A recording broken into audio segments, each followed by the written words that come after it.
Mother, I will take good care of Suzuki. Itaka's low and sad words echoed in Lee Itaka's mind, and the scene changed, and he saw Fugaku and Mikato lying in a pool of blood. Lee Weasel had no time to feel terrified and sick. He just felt as if his head had been hit hard, and fragments of memories rushed into his mind frantically. From the memoirs to the teenage years, to Shisui's suicide, to Mikato's last moments, murmuring and trying with all her strength to reach out and touch her cheek. My poor child, I entrust Suzuki to you. At some point, 2 lines of hot tears slid down Lee Ziyu's cheeks and dripped onto the ground. Mother, I will take good care of Suzuki. The gentle murmur came from Lee Weij's mouth. There was a sadness and lowness in his tone. The sense of substitution caused by the huge sad memory dragged Lee Ziyu into endless sadness. After a moment, Lee Itake wiped the tears from his cheeks and walked closer to the bodies of Fugaku and Mikato, with determination in his eyes. He suppressed his instinctive discomfort and deep-seated resistance, stretched out his 2 fingers, and dug out Fugaku's eyes. Then he put it in a container, took out a kunao, cut off a handful of Mikato and Fugaku's hair, and kept it carefully.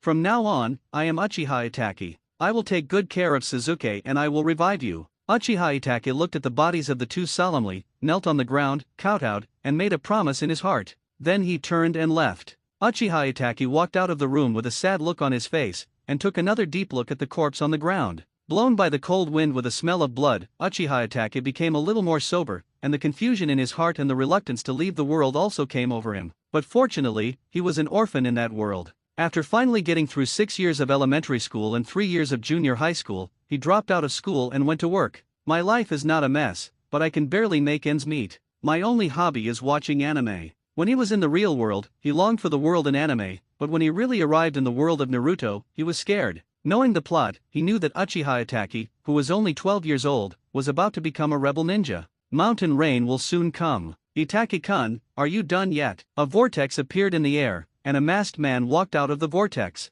Itake looked at the masked man deeply. Uchiha Obito. Itake silently chanted the name in his mind. To some extent, Uchiha Itake's eye-opening was Obito's script. On the night of the genocide, Obito, who colluded with Danzo, also made an important contribution. Putting aside the thoughts in his mind, Uchiha Itake knew that now was not the time to turn against him. Solved. Uchiha Itake said calmly, his face expressionless. Except for a slight ripple in the depths of his eyes, there was no change. Itake-kun, I didn't expect you to be such a cold-blooded person. Looking at the Kamitake, Obito narrowed his eyes slightly under the mask and remembered this outstanding genius junior in his heart. Of course, they are still just pawns. Uchiha Itake didn't say anything else, just stared blankly at the sky, breathing the disgusting bloody air. Obito saw how bored the Uchiha was, and Uzumaki appeared beside him, disappearing where he had been. Compared to this boring junior, it is more interesting to harvest Sharinan. Today is truly a harvest season, the pitiful Uchiha clan.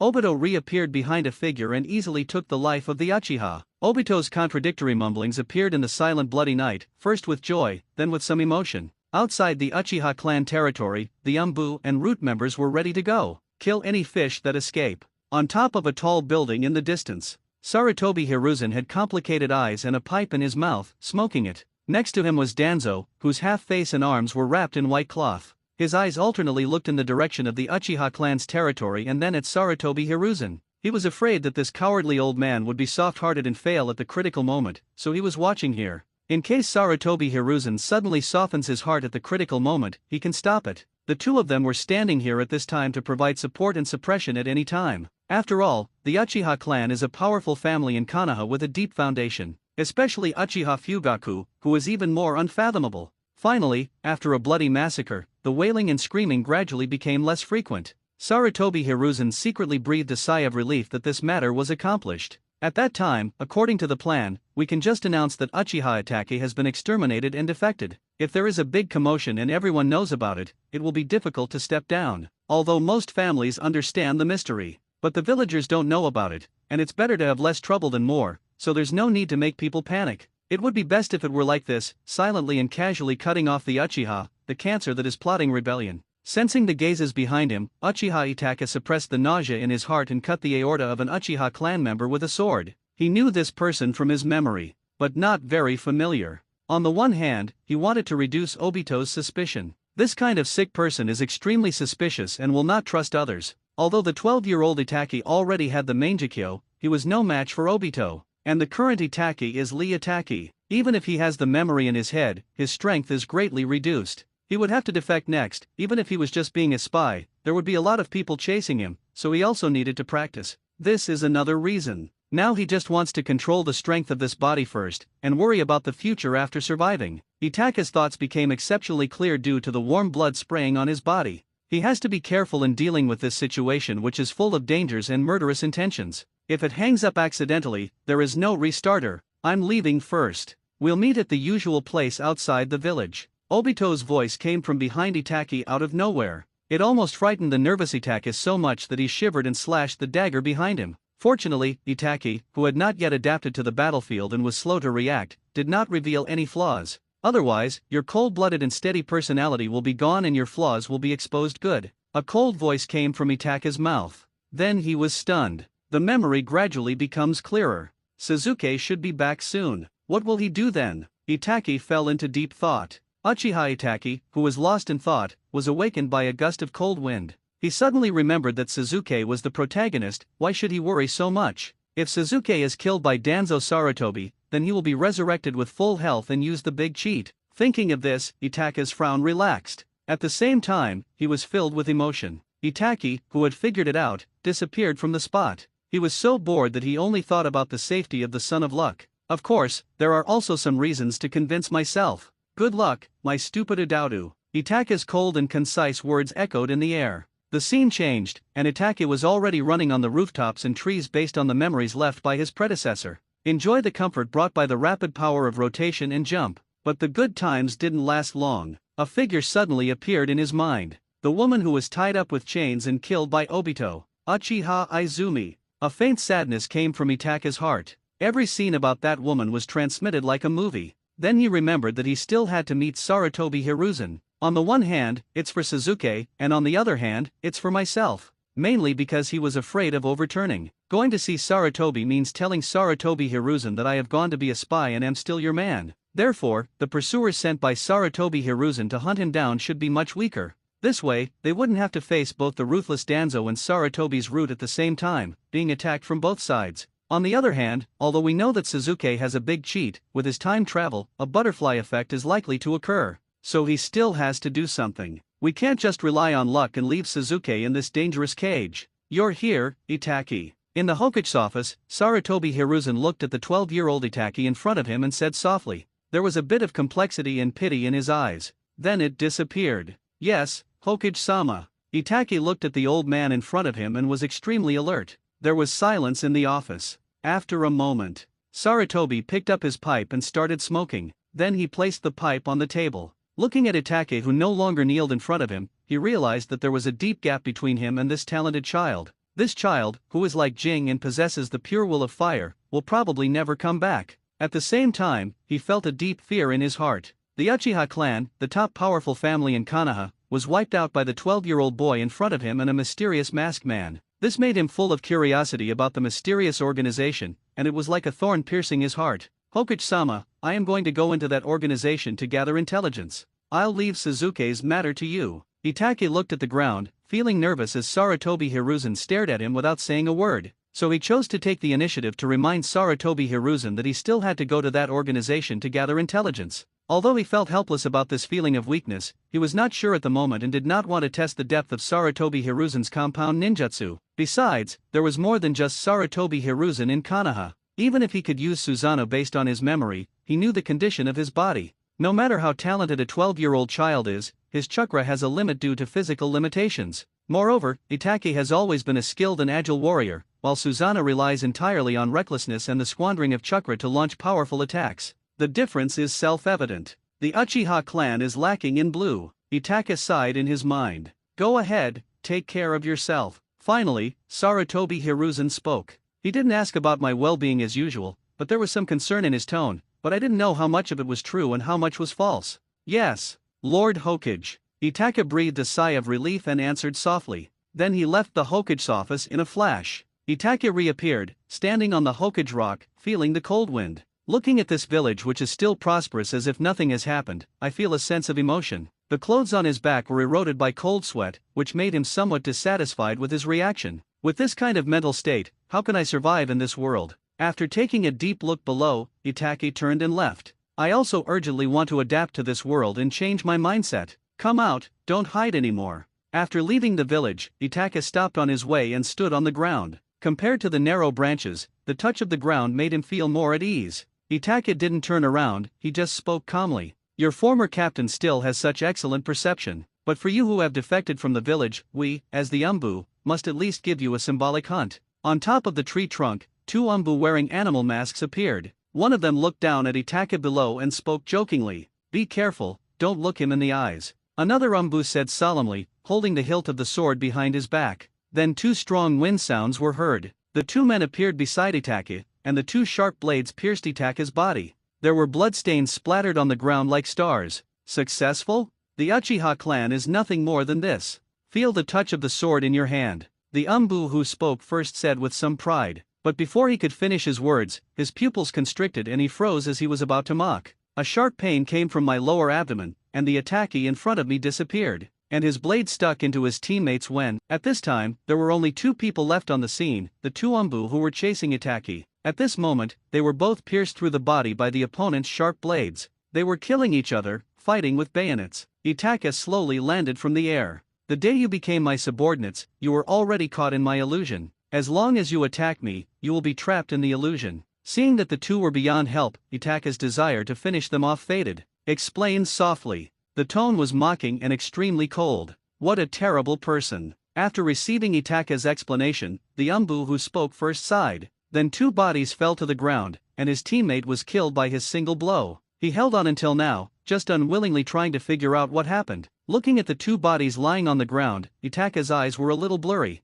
No one knows what he is thinking. A moment later he jumped onto the tree trunk and quickly disappeared into the darkness. The reason why he was able to detect the presence of the two people just now was that he sensed the illusion marks on their bodies. Under the moonlight, a small figure kept running and jumping in the woods and on the tree trunks. Itaka's eyes gradually changed from curious and eager to calm. The external environment did not give him enough time to adapt to everything, so he is constantly integrating his memories and actively accepting the past of his predecessor. Everything that his previous life had experienced was as if he had experienced it all himself, and he was deeply immersed in it. My calves run pretty fast. Just as Itaka noticed his enemy and stopped to prepare to meet him, a lazy voice sounded behind him. Itaka turned around and looked at the enemy who had caught up with him. After completely integrating Itaka's memories, he knew that the enemy in front of him was from the root. He knew he didn't have much time and had to kill the other person as soon as possible. Otherwise, the enemy's support will arrive at the battlefield soon. Looking at Itaka's calm eyes, the pupils beneath the root mask shrank slightly, and he felt a little annoyed.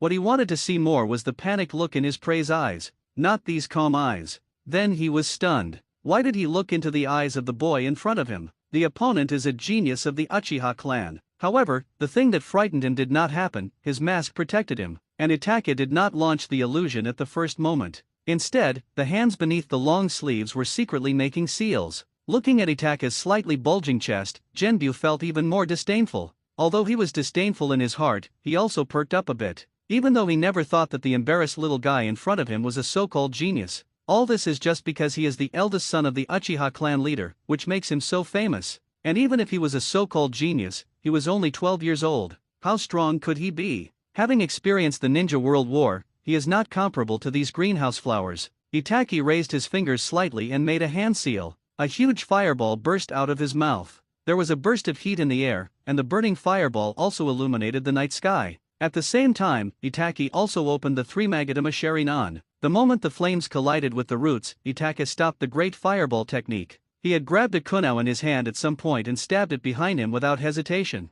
The sound of kunao and dagger clashing was heard, and a spark flashed. Itaki clenched his left fist, blocked the powerful kick from the root, and slid back a few steps. The two men's attacks were not at all slow. The clouds blocked out the playful moonlight, and the dense leaves overhead made the place appear pitch black. At this moment, Itaka's heart began to heat up. He likes this feeling. This feeling of fighting made him feel as if every cell in his body was full of vitality. So excited. But his eyes were calm and were not affected by the inner impulse. The left hand was lowered again and hidden in the long sleeves. He stood there, letting the breeze gently blow the corners of his clothes and his slightly messy bangs. The left hand hidden under the long sleeves formed a seal again. He didn't have much time to drag it on with this man, because the enemy's reinforcements may arrive at any time. I was just impulsive and wanted to try the fireball that wouldn't kill me. We didn't deal with the opponent immediately and now we don't know where the opponent is hiding, so we are in a passive position. After quickly forming the seal, Itake turned calmly and walked forward. He didn't mind at all and revealed his flaws in front of this root who had maxed out his assassination skills. 1 step, 2 steps. The roots in the darkness seemed to have left and did not appear. Itake also walked forward regardless. Then, as if he felt that the other party had left, he bent his knees slightly and used the bounce to jump onto the tree. And just when his body was in mid-air, the roots in the dark did not hesitate at all. The figure was like an afterimage, and the dagger in his hand stabbed fiercely at Itake in mid-air. The root felt the touch of the dagger and had a bad feeling. However, at this moment, he had been tricked by Itake into flying in mid-air, and had no way of falling quickly or protecting every part of his body. He could only curl up in the air and use the dagger in his hand to block the incoming attack as much as possible. And all this happened in just a flash of lightning. He had already made the move when he hit Itake and felt something was wrong. At this time, the Itake that was hit had exploded. A ray of fire appeared in the night sky, followed by a huge roar. Powerful energy exploded from Itake's body. He blew himself up. The powerful energy brought by the self-explosion instantly submerged the roots. At the same time, a large amount of unknown gas appeared and enveloped the people at the roots.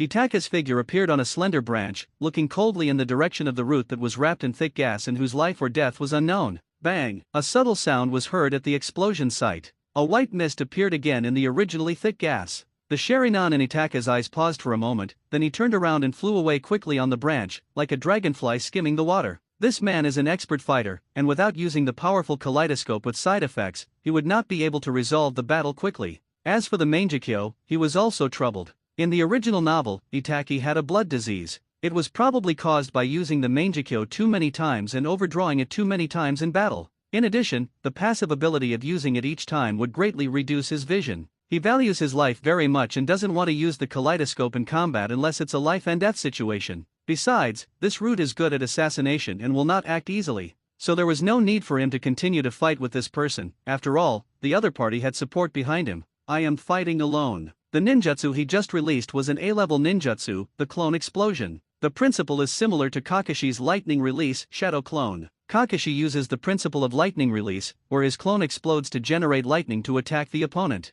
His was the moment when the shadow clone exploded, producing high temperature and strong and thick gas. It is a very powerful technique. He did not expect that the opponent would calmly use shadow clones to attack him. After all, Shadow Clone was created by Tobirama Senju, a ninjutsu specifically designed to counter the Sharingan. Even the Sharingan couldn't see any flaws. And the Sharingan's insight and illusion. It has a big advantage in combat, but its perception is not as powerful as the Byakugan. If he had white eyes and could see through things, he would have dragged the other person out and beaten him up. Of course, the powerful insight of the Sharingan cannot be replaced by the Byakugan, so we can only say that each has its own advantages and disadvantages. After Itake left, a figure walked out from the darkness. It was the root of the battle with Itake just now. Alas, I failed. As expected, there is no false reputation. Genbu looked at Itake's departing back with a somewhat melancholy look in his eyes. Then he took off his vest and mask slowly. He dug a hole and buried the tools used in the crime in the soil.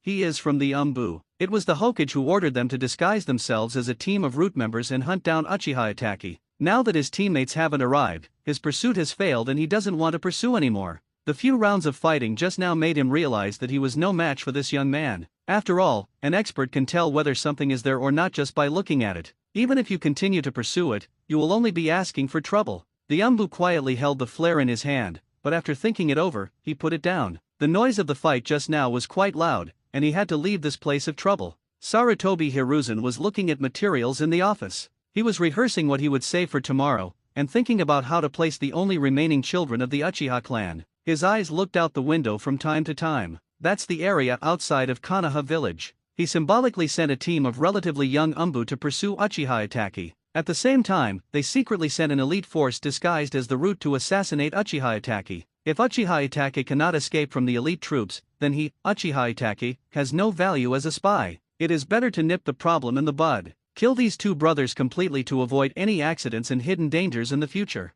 When he thought so, he remembered that Itake had fought against the entire clan alone in order to prevent war in the village and had been charged with a heinous crime. He felt sorry for the child. So his heart was full of complexity. Reason told him that he should just completely destroy the Uchiha clan. What a disgusting class reunion. My eldest brother shouldn't have to go out on a mission today. I could have spent the whole afternoon with him, and missed out on my mother's delicious food. Young Sasuke ran in the night with his short legs, complaining. In the Uchiha clan's territory, there were teams of people plundering the clan's wealth and the Sharingan. When Sasuke rushed back to the clan's territory, everyone inside had already evacuated. Strange, it's already night, why is the tribe so quiet? Sasuke approached the clan's territory and was slightly stunned when he saw the gate so close. It was not yet time to go to bed, but the clan was completely silent. This made him feel a little nervous and a little scared. Thinking of this, Sasuke ran towards home with his short legs. After entering the clan's territory, there was a strong fishy smell in the air. The young boy was a little confused and didn't know it was the smell of blood. He had seen blood, but he didn't know that blood had a taste. Sarutobi Hiruzen sat quietly in the office, watching his men and Danzo's men plundering the Uchiha's wealth. To an orderly retreat and back home with little Sasuke. Watch carefully. Watch as Sasuke becomes horrified upon seeing his neighbor lying in a pool of blood at the doorstep. Watching Sasuke rushing back home. Watching Sasuke go from disbelief to extreme pain until he fainted. Sarutobi Hiruzen watched very carefully. It concerns the future arrangements for Sasuke. Killing, imprisonment, brainwashing, or letting him have a normal childhood. The office was quiet for a long time. After a long time, Sarutobi Hiruzen's tired voice was heard. Go take Sasuke to the hospital. His father is Sarutobi Sasuke, and the child is Uchiha Sasuke. Maybe it's fate. Sarutobi Hiruzen's murderous intent faded. I was thinking about how to come up with a flawless reason, and something that even Sasuke, who has a careful mind, cannot discover when he grows up. Itachi stood under the moonlight and untied the ninja forehead protector. Then he squatted down and picked up a konoha. Stab hard on the edge, then scratch hard. The symbol of konoha is pierced by a deep konoha mark. Boy, you're a traitor by destroying your forehead guard in front of me. You're so arrogant. While Itachi was lost in thought, a calm voice came from behind him. Itachi picked up the rebel ninja's forehead guard and put it on silently, then turned around. I'm curious about you. As a member of the root, why don't you just take action directly? Itachi looked at the masked man on the branch with a puzzled look. Danzo-sama asked me to tell you that Akatsuki is not a simple organization. You have to be careful. Also, the people chasing you are all disguised umbu. The people from the root looked at this genius of the Uchiha clan indifferently, and then disappeared on the spot. Itachi was slightly stunned when he saw the root that had already left, a little confused about Danzo's train of thought. But after thinking about it, looking at the original drama, Danzo's ability in obtaining intelligence and doing dirty work is truly amazing. He didn't understand Danzo's thoughts now, but when he became stronger, all the conspiracies and tricks would be nothing. Thinking of this, I looked around and saw that there was no one around. Lu Jing took out the container on his body and prepared to see whether Fugaku's eyes were the Mangekyo Sharingan. When he was in the village, he was able to endure it because Obito was there. Kaleidoscope is different from Eternal Kaleidoscope. Eternal Mangekyo can continuously train the pupil power, making the Mangekyo more powerful. At the same time, it unlocks the fourth stage of Susanoo. Unlike the Mangekyo, your vision will be greatly reduced after using the Gundam once. It is just a dream to open the complete Susanoo. I estimate that after using it once, you can directly go for blind massage. Seeing the bloodstained eye in the container, Itachi opened his Sharingan and checked the eye power within. Then I found out that this cheap daddy was hiding even deeper. Itachi's water-releasing skills are also inherited from his ancestors. First, Fugaku was killed instantly because his Mangekyo was not activated, and then his Mangekyo could not defeat the 3 Megatama. Thinking of this, Itachi felt a little conflicted. He wanted to just take off his own Mangekyo and replace it with Fugaku's Mangekyo, then evolve Eternity. But he hesitated again. He doesn't know any healing skills, so if something goes wrong it will be a big headache. Secondly, he also wants to join the Akatsuki organization. Orochimaru is still in Akatsuki. His goal in joining Akatsuki was nothing more than Orochimaru's treasure. Hashirama's cells are what Itachi envied the most. And the sooner you get it, the better. It's about what's in his mind. It also affects whether you eat meat or drink soup in the future. Itachi placed the container solemnly into the storage scroll, then put it in his arms and tied it to his clothes. After confirming that this was a Mangekyo, Itachi could no longer treat it casually. Now was not a good time to change the eyes, and having them on him made him feel a little uneasy. This is the feeling of holding it in your hand for fear of it falling, and putting it in your mouth for fear of it melting. The key is that I'm afraid of being remembered by others. After staying there for a while, Itachi felt a little lost. He already has a backup plan, and now wants to use the kaleidoscope to have a thrilling battle. What blood disease, what blindness. I'm not afraid of anything anymore. With the Eternal Mangekyo, you can dominate the early ninja world. What is there to be afraid of? By then, I can create an immortal body and control it at will. If the blood disease can destroy the immortal body, then just pretend he didn't say anything. Oh, there's really no one left. After waiting for almost half an hour, no one came to chase me. Itachi randomly found a river and lit a fire. Now, he doesn't need to be so cautious. His mentality is completely different. People who have no concerns and people who have concerns have different ideas. What I wanted at first was to escape quickly and reunite with Obito. He was afraid that he would go blind if he used the kaleidoscope too much, and that he might accidentally contract blood disease. Even chakra is used sparingly. After all, he was alone and had no teammates to cover his retreat. At that time, he had no idea whether the eyes in the bag were a kaleidoscope, so I didn't think about it that way. After all, the greater the hope, the greater the disappointment. After eating the grilled fish, the weasel found a relatively sturdy tree and prepared to rest on its trunk for a few hours. The desire to reunite with Obito has faded.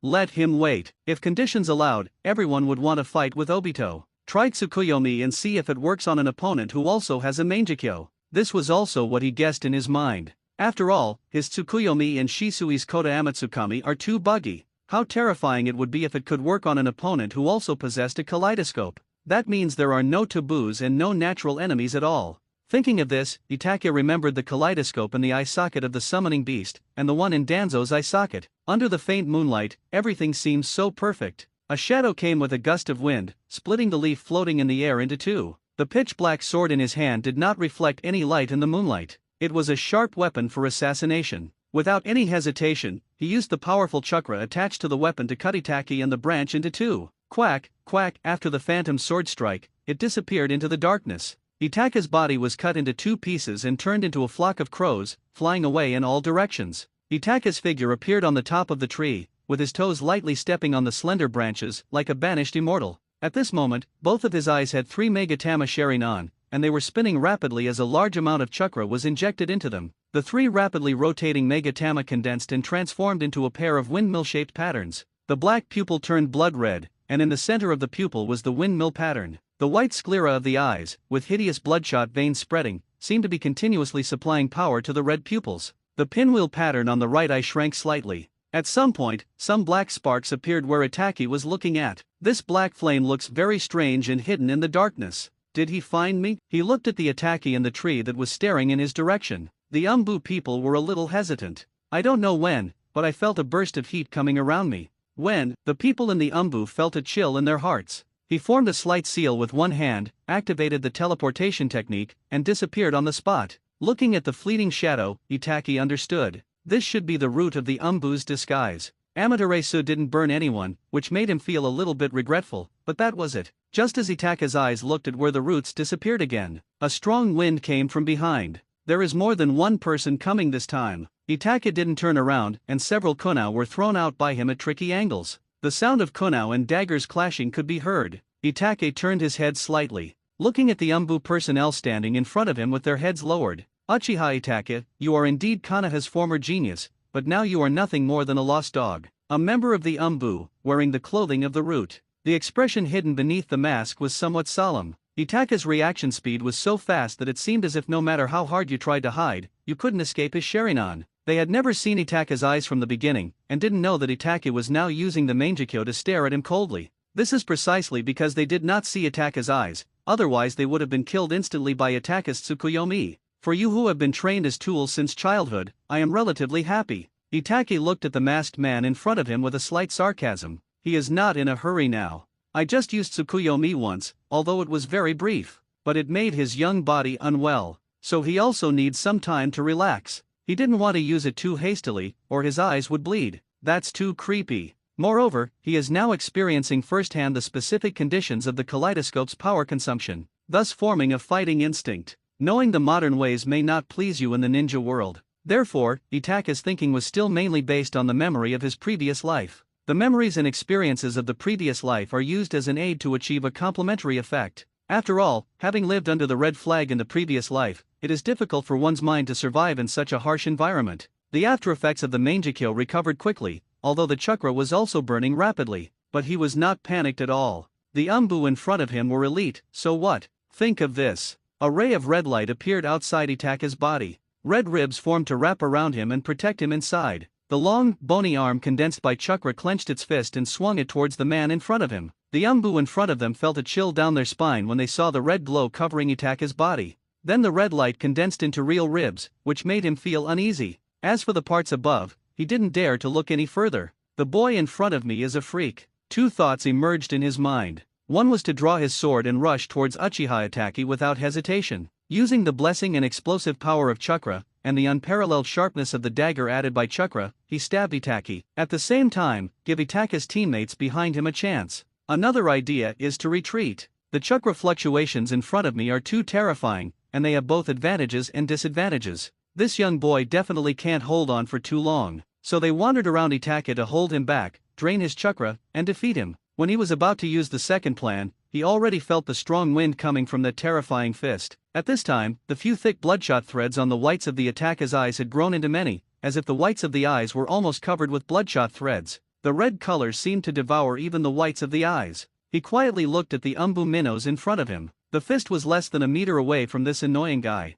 So fast, the people in the Umbu felt emotional. The dagger was shrouded in thick chakra, which moved like a snake's tongue, flickering on the blade of the dagger. He wanted to test the toughness and strength of the bones and collect comprehensive intelligence. At the same time, I am not prepared for a head-on confrontation. Instead, he prepared to resolve it with clever force. Bang! A powerful punch collided with the Umbu's short sword. A force of gravity came. The Umbu felt that he could hardly hold the sword and it almost slipped out of his hand. There was a tearing pain in the palm of my hand, and at the same time, a strong force was transmitted from the dagger to my body. It flew out without any accident. Water style, water dragon bullet technique. Just when Itaka's fist and the Umbu's sword touched each other, the Umbu in the dark used the B-rank ninjutsu water dragon bullet jutsu without hesitation. However, due to the urgency of the situation, he simply used his own chakra to condense a water dragon and rush towards Itaki. If he is given time, he can first use other water techniques to summon a small lake, and then use the water dragon bullet. The power will be greatly enhanced. The water dragon's body quickly solidified and rushed towards Itaki. It looks horrific. After knocking the Umbu man in front of him away, Itaki stretched out his hand from his long sleeves. The red glow on his body faded and disappeared on the spot. When he appeared again, he appeared behind the Umbu who was spitting water dragon bullets. Itaki had known that the opponent would attack at this time, so he had already thought of a strategy to deal with the enemy. The mighty water dragon struck into the air under the gaze of the Umbu. Watching Itaki easily dodge the water dragon and rush towards him quickly, the Umbu quickly cancelled the ninjutsu. But when he cancelled the ninjutsu, Itaki had disappeared. The reaction speed of the Umbu was also incredibly fast. He kicked backwards, trying to turn the passive situation into active one. But when his feet touched Itaki, Itaki's figure transformed into a flock of crows again. A long sword mixed with swordlight flashed in the moonlight. When the Umbu covered his neck tightly with his hands, uttered half a sentence in disbelief, then his pupils dilated and his body lay powerless on the ground. Until his death, I never understood when Itaki formed the seals and how many seals he formed. A huge flaming lion rushed towards Itaki. Itaki's voice stayed where it was and drifted into the air. But the figure had long disappeared. Evil Uchiha brat, what do you know? Watching the death of his companion, the remaining Umbu member had a hint of sadness in his eyes and let out a somewhat angry roar. A sea of fire gushed out of his mouth again. He wanted to burn down all the annoying trees around so that the little devil would have nowhere to hide. At this moment, he was a little confused. One of the two elite soldiers was killed by a little devil, who started to mock them. This made him, who originally looked down on Itaki, very angry. You have a lot of chakra, and you know a lot of ninjutsu. Is this the next move? Itaki's figure appeared in front of the Umbu at some point, and he watched the Umbu quickly forming seals. Itaki stood there calmly, quietly watching the other person make seals. And just when the other party was about to finish, Itaki opened his mouth. A mouthful of fire like molten lava spurted out of Itaki's mouth. The target was the Umbu who was forming hand seals and preparing to release ninjutsu. The people from the Umbu were surprised to see this brat dare to walk up to them and look at them with such contempt. He was so angry that he made the seals in his hands faster and faster, breaking his limit. He was so angry that he was ready to burn this ignorant kid into charcoal. He didn't expect that this kid, who had no signs of sealing, actually released a ninjutsu before him. Witchcraft. At this moment, his movements became sluggish and he muttered something. His eyes were full of disbelief. Fake. Itaki walked out from behind the Umbu, and the long sword equipped by the Umbu directly stabbed into the Umbu's heart. The scene changed. At this time, the Umbu was staring blankly ahead. Dilated pupils. The bloody tip of a sword appeared on his chest. At this moment, there was no trace of the release of fire escape on the battlefield. It was just that he was caught in an illusion when he was being repelled by Itaki. He pulled out the bloody sword, bringing out a pool of hot blood. The body of the Umbu lay on the ground with its back facing the sky. Itaki shook the blood off his sword. Then he squatted down with some dissatisfaction, and wiped the sword in his hand on a cleaner part of the umbu robe. The scene of the battle just now came back to my mind. After a moment, he stood up. Turn around and leave. There was only a sigh in the air. Who said that if you don't look into my eyes, you won't be affected by the illusion? What a naive idea. As a genius Itachi, he understood that as a member of the Uchiha clan, no one would look at his eyes foolishly during a battle, so he had long developed a set of illusion techniques. This set of illusions is a little complicated, but it also overcomes the flaw that others will not fall into the illusion if they don't look into one's eyes. However, this ninjutsu is not yet perfect. There are too many prelude media, and it is somewhat difficult to draw the other party into the illusion without their knowledge. After all, when fighting against someone from the Uchiha clan, the enemy will always be on guard to prevent themselves from being caught in an illusion. Itachi-kun, are you having fun? Looking at the young man in front of him, especially the conspicuous scratch on the other's ninja forehead, Obito pulled the ferocious face under the mask and smiled slightly. I'm very happy, but it's still a little bit insufficient. There's still a long way to go. Itachi looked at the man in the shit yellow mask in front of him and answered softly. The tone is flat. Let's go and take a look at your organization. Seeing Obito in a daze, Itachi spoke softly, leaving no room for doubt. When Obito heard that Itachi seemed to have changed, he was slightly stunned. After hearing Itachi's unquestionable words, the doubts in Obito's eyes became even more intense. He felt that Itachi at this moment seemed like a completely different person. In the past, Itachi was a calm and reserved person. Why does Itachi feel so arrogant and domineering at this moment?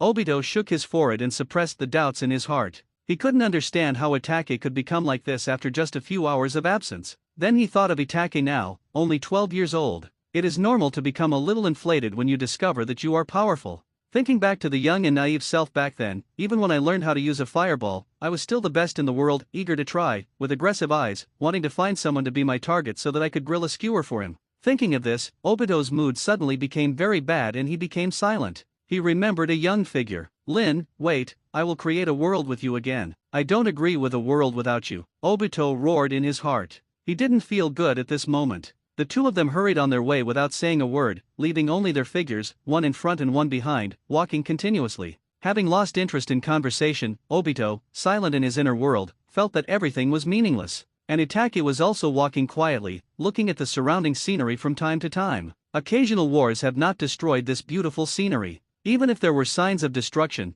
they would be covered up over time. It seems like everything is painless. After the exhilarating battle, everything seemed just right. Of course, there are some minor flaws. That is, Itachi felt that his eyesight had deteriorated a lot. In the coming period of time, it is likely that our view of the outside world will become increasingly vague. That's why Itachi is interested in appreciating all this. Soon, a ray of morning light slowly rose from the horizon, and the white clouds in the sky seemed to be baked into golden barbecue by the sun. The sun had not yet appeared. Seeing this scene, Itachi just felt a little hungry. Itachi thought of this, stopped, and braked the car steadily. Hearing Itachi's voice, Obito stopped and looked back at Itachi with some confusion. What's wrong? Obito asked, somewhat confused. It seems that his mood has recovered and he no longer looks like he is not allowed to enter. Of course, we can only judge all this from Obito's tone. After all, Obito was wearing a mask, and Itachi didn't have the ability to see through the mask. Well, I'm hungry. Let's go catch some cute little animals and roast them. Looking back on Itachi's life, he loved sweets but suffered a lot throughout his life.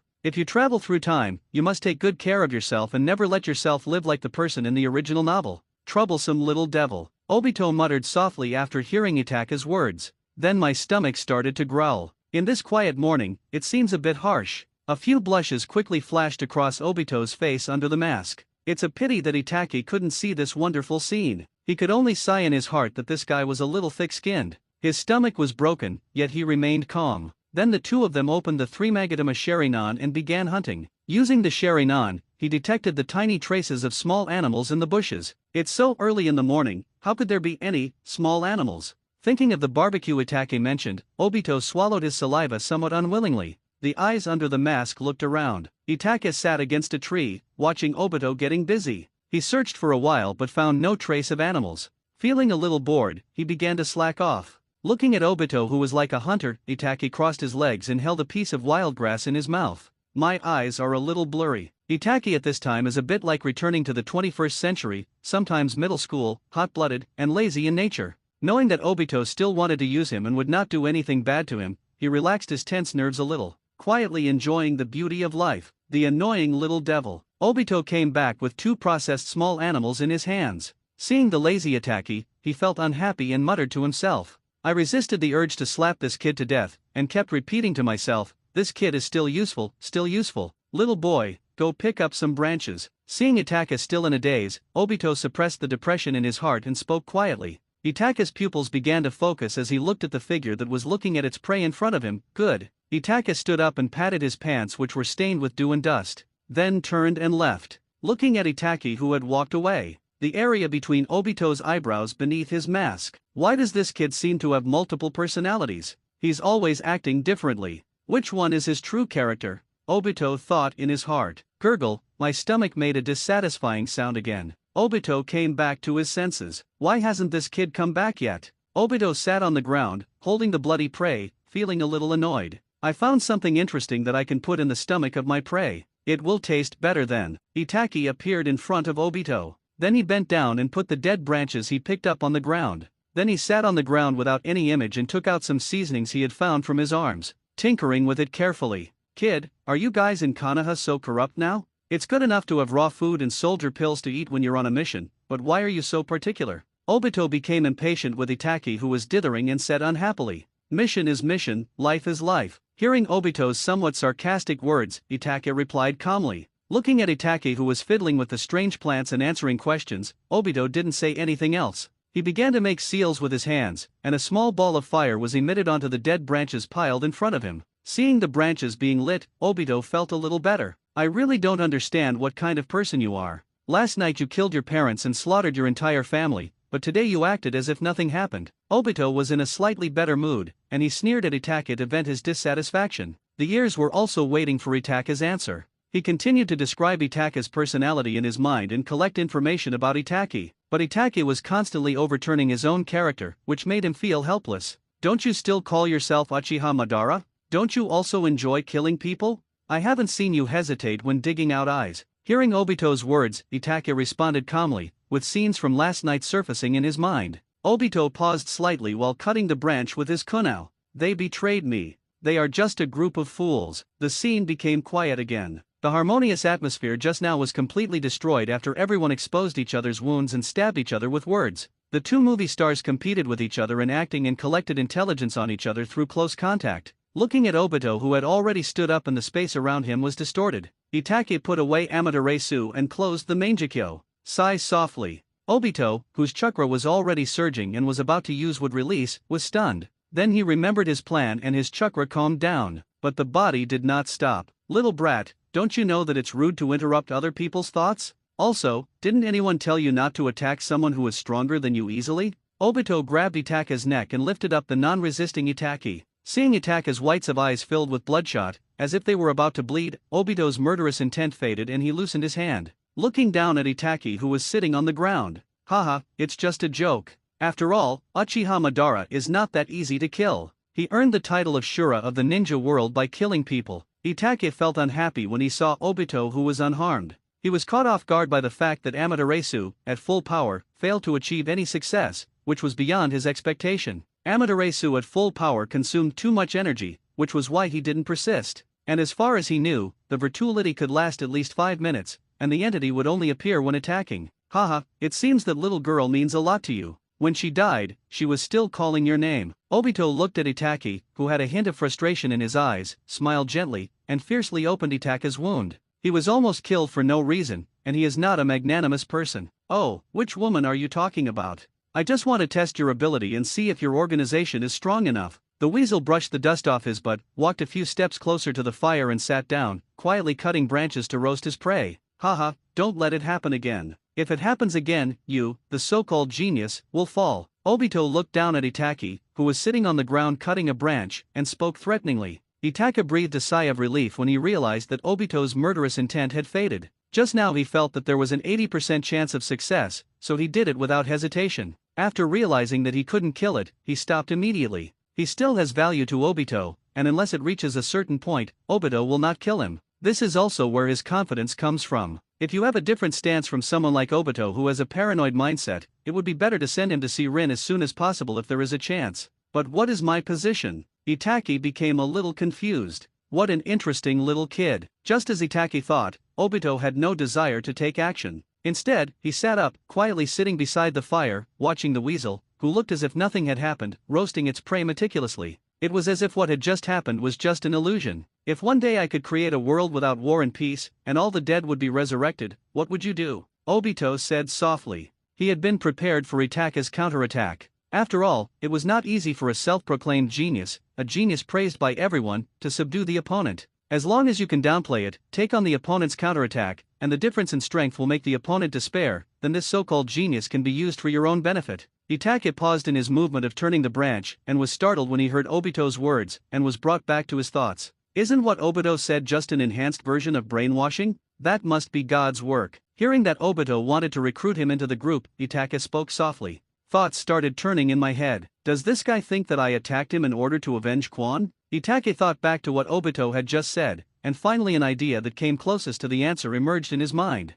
Who says it's not? Hearing Itake's words, Obito replied softly. He was also confused in his heart, but that was his only lifeline. He had to convince himself to believe in that unrealistic and even fantastic plan. Waves of fragrance began to appear in this space. Let's switch. Obito took the food Itake handed him but didn't eat it. Instead, he handed the food in his hand back and asked to exchange food. Itake was slightly stunned, then smiled softly. He handed the roasted meat in his hand to Obito, and took the roasted meat from Obito's hand. Seeing Itake's smile, Obito felt unhappy. Then he turned his back and the mouth part of the mask moved slightly, revealing his mouth. Then he started to eat, and the chakra in his body was always on alert. He is like this all the time, that's why Itake failed. He couldn't remember when this habit started. In fact, he was watching Itake while he was grilling the meat, so Itake didn't have the chance to poison him. Besides, he was also giving Itake the illusion that he was afraid of poison. In fact, as he has the cells of Hashirama Senju, he is not afraid of these so-called poisons at all. If Itake still didn't give up and attacked him, he would rather face other means than the annoying flames.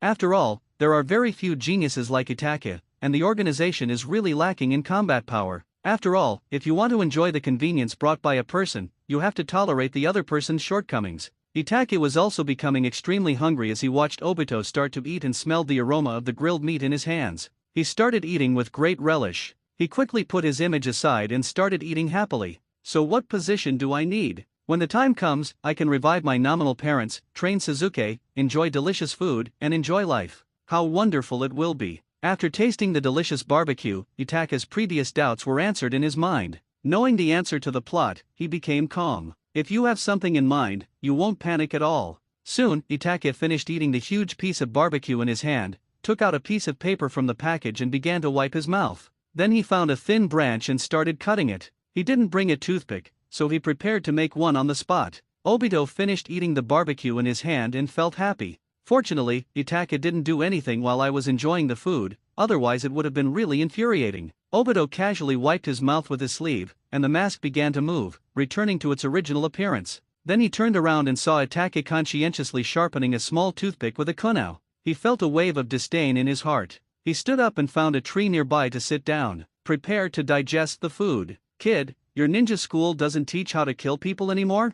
They only teach some life skills? Obito sneered lazily. He found it quite amusing to taunt the brat for no reason. Yeah, it would be a waste to use 1,000 books. If I have used 1,000 books and still have to keep them on my body, it would be a bit uncomfortable. You and I were talking, and it seemed like we were chatting, but in fact we were talking about irrelevant things. Little guy, have you rested enough? We should go. The pause between the two made the atmosphere slightly awkward. Obito stood up and imitated Itake to pat the dew and dust off his butt. Good. Itake was still very frugal with his words and responded in a calm tone. The two of them lost interest in chatting and just kept on walking along the way. As the two of them were not traveling very fast, it took them nearly 2 days to reach the land of rain. Obito simply brought Itake to pain, then left, once again becoming the mastermind behind the scenes. Itake was brought by Obito, a man who called himself Uchiha Madara, and they are now in a cooperative relationship. So Pain didn't think too much about it. Gave Itake 2 sets of uniforms and a ring. So he asked someone to take Itake down to rest.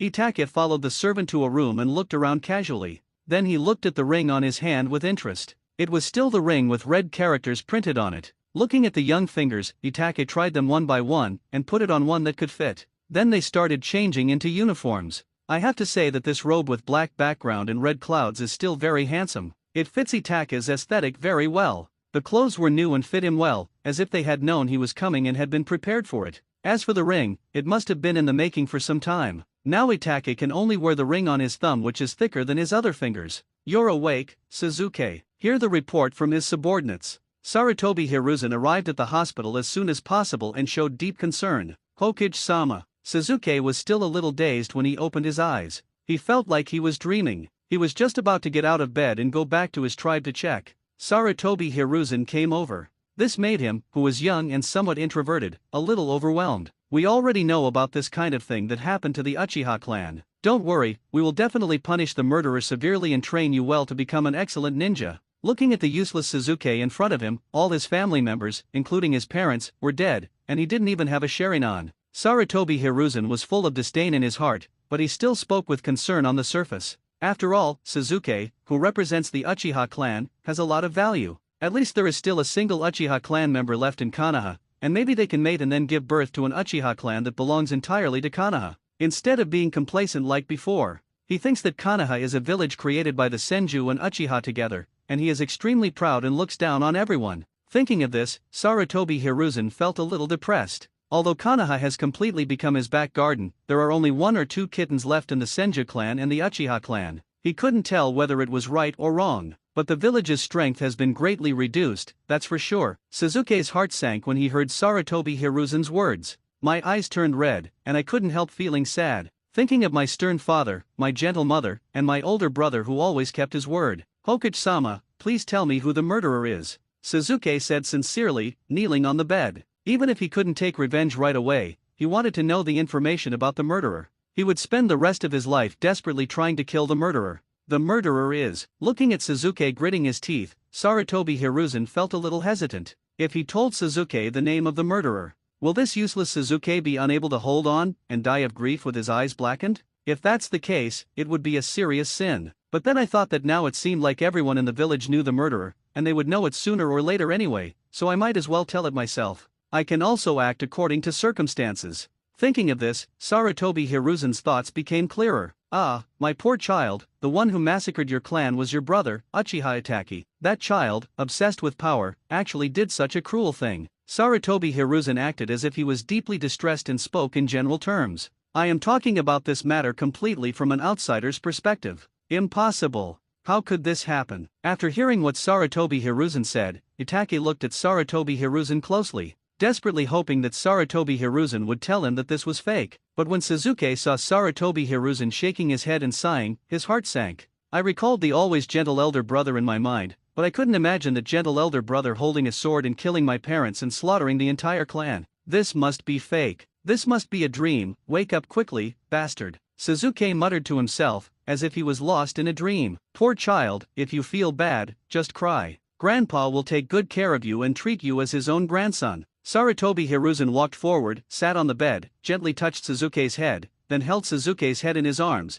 and kept stroking Suzuki's back, like a kind old grandfather. Suzuki, who was held in the arms of Sarutobi Hiruzen, was awakened by the strong smell of tobacco on Sarutobi Hiruzen, and he felt wronged all of a sudden. 2 lines of tears flowed down her cheeks. The body kept shaking as if it was twitching. My poor child. Sarutobi Hiruzen patted Suzuki's back gently and murmured, until Suzuki, who was already weak, fell asleep in exhaustion after the great sorrow. Sarutobi then gently placed Suzuki back on the bed. Take good care of him. When he wakes up, let him move to my house and live with me. Let him leave that sad place and get over it as soon as possible. Sarutobi Hiruzen gently covered Suzuki with the quilt and touched his head. Then he said softly, as if talking to himself. Sarutobi Hiruzen disappeared into the ward. Suzuki opened his eyes. He had already woken up when Sarutobi Hiruzen put him on the bed. I just don't want to open my eyes. Once Sarutobi was gone, he opened his eyes and sat up. He quickly put on his shoes and walked out. He wants to go back to his hometown to have a look. Sarutobi Hiruzen was in the office, smoking quietly. Looking at Suzuki and the crystal ball, he was so weak that his legs were weak, but he was still rushing home tenaciously. At this moment, he was no longer as kind as before. It seems that I can see those familiar figures passing by. Why are you doing this? Come out. Thinking of this, Suzuki shouted into the air, as if Itake was right in front of him. A Megatama Sharingan quietly appeared in his eyes, and then disappeared again. Then his body fell limply onto the steps. The Umbu appeared beside Suzuki and then picked him up. In the original work, Suzuki has double Megatama in one eye and single Megatama in the other. Due to the butterfly effect, Suzuki only opened a single Megatama, and it was very unstable. Moreover, because he is too young and his physical fitness is too poor, he cannot sustain the consumption of the Sharingan. Seeing Suzuki fainting, Sarutobi Hiruzen had no intention of watching any further. He didn't notice Suzuki's fleeting Sharingan. He just glanced at it occasionally. Compared to Suzuki, he was more interested in the settlement of Suzuki's clan land. I thought so, but it is obvious that I cannot do it this way. Moreover, the Uchiha clan's current territory is on the edge of Konoha village, and no one is willing to go to that remote place. At this point, the Uchiha clan came to an end and, along with the Senju clan, became a small pebble in history. After several years, it is very likely that no one will know the name of the Uchiha clan. What? The teammate assigned to me is a 12-year-old kid? After completing the mission, Baiwa Juzo was somewhat incredulous when he heard what Pain said. He is more than capable of doing the job. He alone wiped out the famous Uchiha clan, Pain said calmly. Since Obito's identity had always been hidden, Pain hid all traces of Obito's existence and attributed all the achievements to Itaki alone. Chief, the Uchiha clan you are talking about, is that the Uchiha that I know? After hearing what Pain said, Baiwa Juzo swallowed and asked seriously. When Pain heard Juzo's words, he nodded slightly and said nothing more. As an organization with a dream, it is impossible to spend too much time on such things. So after he finished speaking the main point, he no longer paid attention to Baiwa Juzang in front of him, but looked at the information in his hand indifferently. Looking at Juzo, who had not yet come to his senses, Pain frowned slightly. Go find him yourself and bring him here when the time comes. I have something to tell you. Looking at Juzo, who was still standing in front of him, Pain felt a little unhappy. Good chief. Hearing that Pain was about to drive people away, Juzang wisely left. But when I left, I felt a little absent-minded. I wondered what it was like for a child who could kill his own family at the age of 12. Will it be difficult to deal with? When you are doing the mission, you should be on guard, so that you don't die without knowing why. Juzo had a lot of thoughts at this moment, and he was also extremely curious about Itaki. After all, they are the Uchiha clan. Who is it? Hearing the knock on the door, Itaki, who was silently refining his ninjutsu, frowned slightly. He doesn't like being disturbed. Especially now, he is studying ninjutsu, which is like cultivating immortals. This left him with a sense of wanting more after just a brief glimpse. After all, memory is one thing. Even if you are there in person, it will not be happier than experiencing it yourself. I'm Baiwa Juzang, your future teammate. Looking at the young and handsome Itaki who opened the door, Baiwa Juzu said softly. Especially the slightly frowned brows, which made him feel alarmed. Oh, it's our first time meeting. Nice to meet you. Looking at Baiwa Juzo in front of him, he had short black hair, no eyebrows, sharp teeth, and a large cross scar on the right side of his face. His ears and neck were wrapped in bandages, and the lower half of his face was painted with red stripes. Itake's favorable impression of him increased greatly. After all, this guy who looks different is actually a good partner. The original story is about a man who died to protect himself. Seeing Itake's gentle face, Juzo had several question marks in his mind. For someone who could commit such a cruel act as genocide, he could never feel any tenderness from this gentle face. Well, how about we go get something to eat? We might be out on a mission tomorrow. Juzo didn't relax in his heart. To be honest, he didn't want to be teammates with a guy like Itaki, but he didn't have the right to choose his teammates, so he had no choice but to get close to Itaki and study what kind of person Itaki was.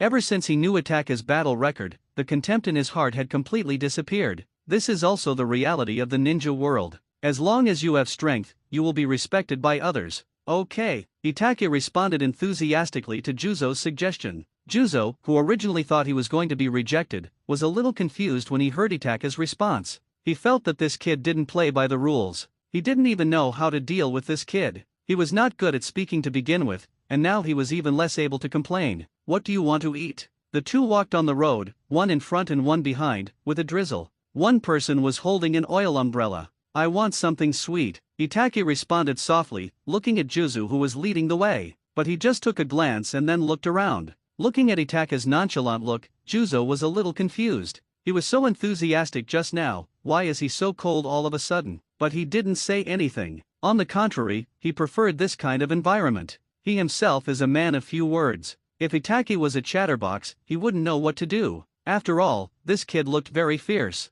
If he got upset because he didn't respond to him and attacked him during the mission, he would be hard to resist. He still has a clear understanding of his own strength. It's not weak, but for a truly strong person, it's a little too weak. After all, the people in Akatsuki are all capable and unique. Interacting with his companions from time to time gave him a clear understanding of himself. Eat less sweets and be careful of tooth decay. Juzo took Itake to a shop and spoke softly. Life is bitter, so eat more sweet things to spice it up. Itake responded softly to Juzu's words, but he just stood in front of the store without going in or ordering, because at this moment he suddenly remembered that he seemed to have no money. Or you can be more confident and eliminate the possibility of being. He is just a penniless pauper. What would you like to eat, handsome guys? Our desserts are unique to the Hidden Rain Village. Seeing the two people standing in front of the store in a daze, the shop owner quickly spoke. If Juzo hadn't been standing here and looked so fierce, he would have wanted to chase him away. How can he do business standing at the gate? Well, I was in a hurry to go out and forgot to bring money. After thinking for a while, Itake spoke to Juzo with a blank expression. Without blushing or getting nervous,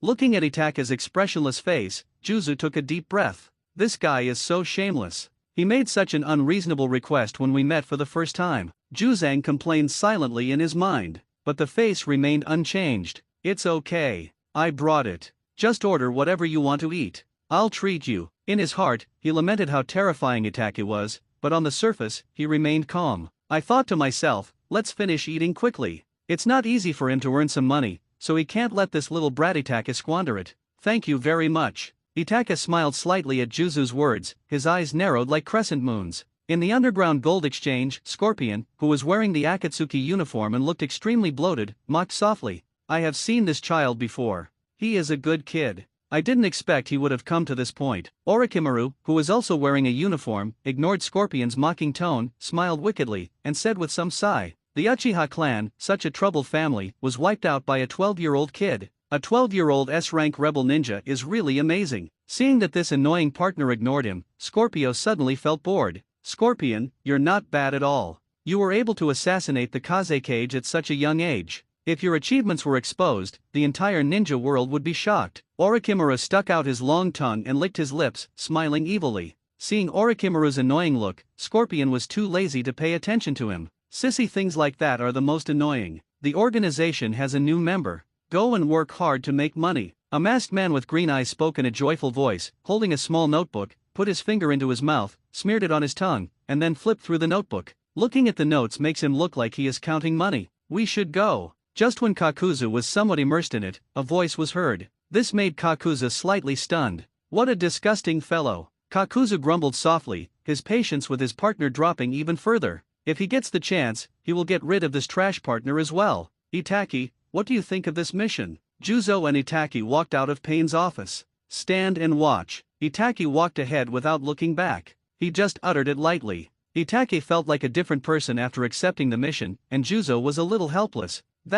Looking at Itake in front of him, Juzo didn't want to say anything, but he still spoke softly. What happened again? Itake looked back at Juzo and asked impatiently. You're going the wrong way. Juzo felt a little depressed when asked by Itake in an impatient tone, but still spoke softly. Itake was slightly stunned by Juzo's words and stopped in his tracks. Oh, you know the way, just lead the way. Itake, not feeling the slightest bit embarrassed, spoke calmly. It seems as if he doesn't know what shame is. Juzo felt uneasy. It would be difficult to partner with such a lonely and shameless kid. Of course, what he didn't know was that Itake did this on purpose. He just doesn't want people to see through his true character and expose his inner thoughts. Besides, there is no point in being a face-paralyzed man all the time. After finally coming to this world, he should enjoy his life. No young lady would like him with a dull, mature, and withdrawn expression all day long. Of course, the most important thing is that he feels that with his current strength, as long as he doesn't encounter a very difficult opponent, he shouldn't be in any danger, so he is a little bit arrogant. After all, the most dangerous organization in the current ninja world can be said to be theirs. The target of this mission is a bounty-bearing ninja. Our mission is to find that ninja and bring his head to the gold exchange office. After the two of them left the Hidden Rain Village, Juzo was not in a hurry to continue his journey, but instead talked to Itake about the details of the mission.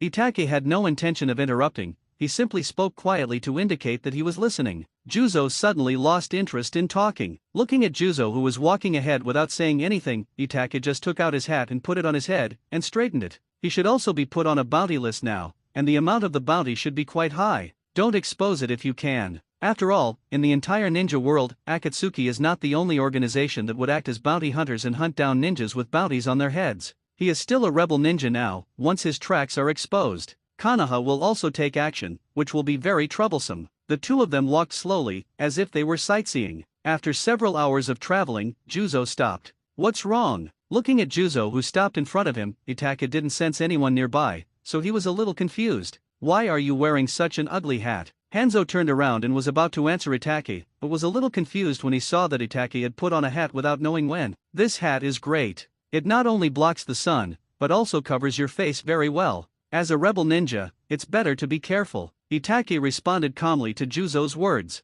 You're quite cautious, kid. Hearing Itaka's words, Juzo praised Itaka softly. No need to get into trouble. Let's take a break. At our speed, it will take us about 2 days to reach our destination. Hanzo did not respond to Itaka's words. He didn't like the ugly hat, so he didn't wear it when he was outdoors. Only when passing through densely populated areas would he take out the hat from the sealed scroll and put it on. Of course, even if he wore a bamboo hat, the exaggerated beheading sword behind him would mercilessly betray his identity. It's just psychological comfort at most. It's such a boring journey. It would be nice if I had a spirit beast to take me on a journey. After hearing Juzo's words, Itaka said with some emotion. Juzo did not respond to Itaka's sigh. All his strength revolves around his beheading sword. The summoned beast was just an external object to him, so he was not very interested in it. Can you cook? We've been walking for so long, maybe we should eat something. Itake made some hand seals to get some water, drank a few sips happily, and then felt a little hungry. What to eat? It's so troublesome. Besides, it's easy to cause trouble when making a fire in the wild.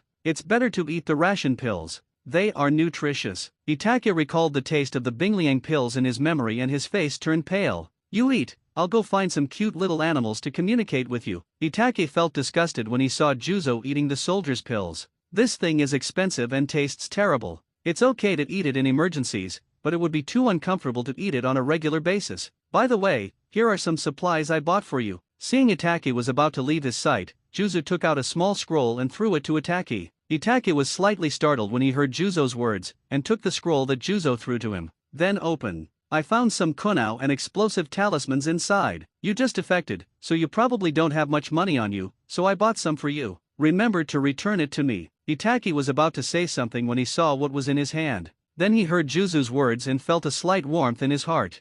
Thank you very much. The corners of Itake's mouth rose slightly, revealing a smile. Remember to give it back to me. I just don't want your fighting ability to be affected and affect my performance, Juzo said casually after hearing Itake's words. Juzang wiped the oil-stained corners of his mouth and said with some emotion, It's okay. I'm just hungry. Anything should taste good. The Itake slowly finished the last bite of meat, touched his belly with some satisfaction, and leaned against the tree. After resting for half an hour, the two continued on their journey. I come with bad intentions. In the evening, the two stopped and looked at each other. Juzo spoke softly. As expected, after hearing Juzo's words, Itake looked at the beheading sword behind Juzo and was speechless. But this thing is Juzo's lifeblood, there is no way he can take off this machete. Who do you think will come? The two of them stood in the middle of the road with no intention of hiding. Juzo started chatting with Itake in a casual manner. I don't know who is coming, but I know they are here to cause trouble for you. Itake spoke calmly, glancing at Juzo's enchantingly polished nails. He also has this thing, but he didn't apply it. All right. After hearing Itake's words, Juzo did not refute. He had encountered such things many times, but the beheading sword was his belief and he would definitely not leave it. We've been exposed, let's get ready. A ninja hiding in the dark stepped forward and spoke calmly. Then three people slowly walked out of the darkness, with ninja forehead guards tied on their heads or arms, but they were not from the same country. What can I do for you? Looking at the four people coming aggressively, Juzo asked with some contempt. As the master of the beheading sword and one of the 7 ninja swordsmen, he is naturally confident in his own strength. Baiwa Juzo, the reward is quite a bit. When did you bring a little devil with you? The first ninja to come out spoke in a frivolous tone, with a hint of solemnity flashing in his eyes. This prey is a bit tricky. As expected, you are here to find me. Then where do you want to be attacked? Eyes, throat, heart, waist. Hearing the other person speak so arrogantly, Juzang made a light seal and a cold voice came out of his mouth. As Juzo finished speaking, thick fog rose up in the surroundings. The white fog was so thick that in the eyes of everyone present, the visible distance was soon less than 1 meter. Uchiha Itake was stunned at first, then he understood. He found that although the white fog was thick, it was still not very powerful. Then he figured it out. After all, the atomization technique requires water. But there is no water nearby, so the mist technique is entirely created by Juzo's chakra. Watching Juzo's figure disappear in the mist, Itake opened his Sharingan and watched for a while. The mist became a little thinner under Itake's Sharingan, but it could not penetrate. Itake now understood why Kakashi needed to use the summoning beast when he fought Zabuza. He has a pair of complete Sharingan, but he can only be blind, let alone Kakashi's one Sharingan. When Itake saw this mist technique, he remembered the ninjutsu called Darkness Walk, which is also a ninjutsu that can restrain the Sharingan. At this moment, he felt a little touched that all things are interdependent and mutually exclusive. But he was not afraid. After all, these ninjutsu could only target the Sharingan. He had the Mangekyo Sharingan, so he was not panicked at all. After all, with Susanoo in my hand, the world is mine. Ah! A scream was heard in the fog. Don't be afraid, he's alone, let's go catch that little devil. Juzo's thundering methods reduced the number of bounty hunters from 4 to 3. The other 3 people saw Juzo disappearing again after hunting down a companion, and they shouted in alarm as they realized the situation was not good. Although they are all afraid in their hearts, those who work in this industry are cautious. So he has not lost his mind. Prepare to focus your attention on this short weasel. Hearing that these 3 trash actually wanted to attract his attention, Itake threw 4 konoha in his hand and shot them towards the direction where the sound came from without hesitation. Then, to Juzo's astonishment, the bounty hunter who made the sound and charged out was shot into a hornet's nest, with every konoha piercing into the fatal parts of the corpse. Itake's move revealed the outcome. Just by hearing the other person's voice, you can determine the other person's location and weaknesses. This is not something that ordinary people can do. Of course, the person who made the sound happened to be the first person to speak, so Itake remembered his voice and his body shape, and after a quick analysis, he could easily hit the opponent's fatal point without hesitation. Looking at the companions who were giving orders and charging just now, they turned into a hornet's nest in the blink of an eye. The remaining 2 bounty hunters collapsed. However, before they could kneel down and beg for mercy, Juzang easily took their heads. The fog quickly cleared away, and Juzo stood quietly in front of their bodies. Little ghost, there is something. Juzo looked at Uchiha Itake and said with some appreciation. However, Itake had no intention of paying attention to him. He walked towards Juzo and squatted in front of the body of the bounty hunter he had killed. He pulled out the kunai he had just shot, wiped it on the clothes of the corpse, and then put it into the ninja tool bag. Then he began to search the body of the corpse. Fuck, kid. Seeing Itake's skilled movements, Juzo immediately squatted down in the middle of his words and began to search the corpse. He has 3 trophies, so he has to quickly search the corpses to see if there is any wealth, otherwise Itake, the shameless guy, will definitely not mind. Under Juzo's somewhat wary gaze, Itake casually pulled out a ninja tool bag, flipped through it and found several hundred taels of silver, and several kunai and shurikens. Itake took it out happily and put it in his ninja tool bag. Then he stood up, with no intention of snatching the spoils from Juzo, who appeared to be a ferocious beast but was actually a childish and greedy person. Seeing Itake stand up and have no intention of snatching his spoils, Juzo secretly breathed a sigh of relief, then was slightly stunned.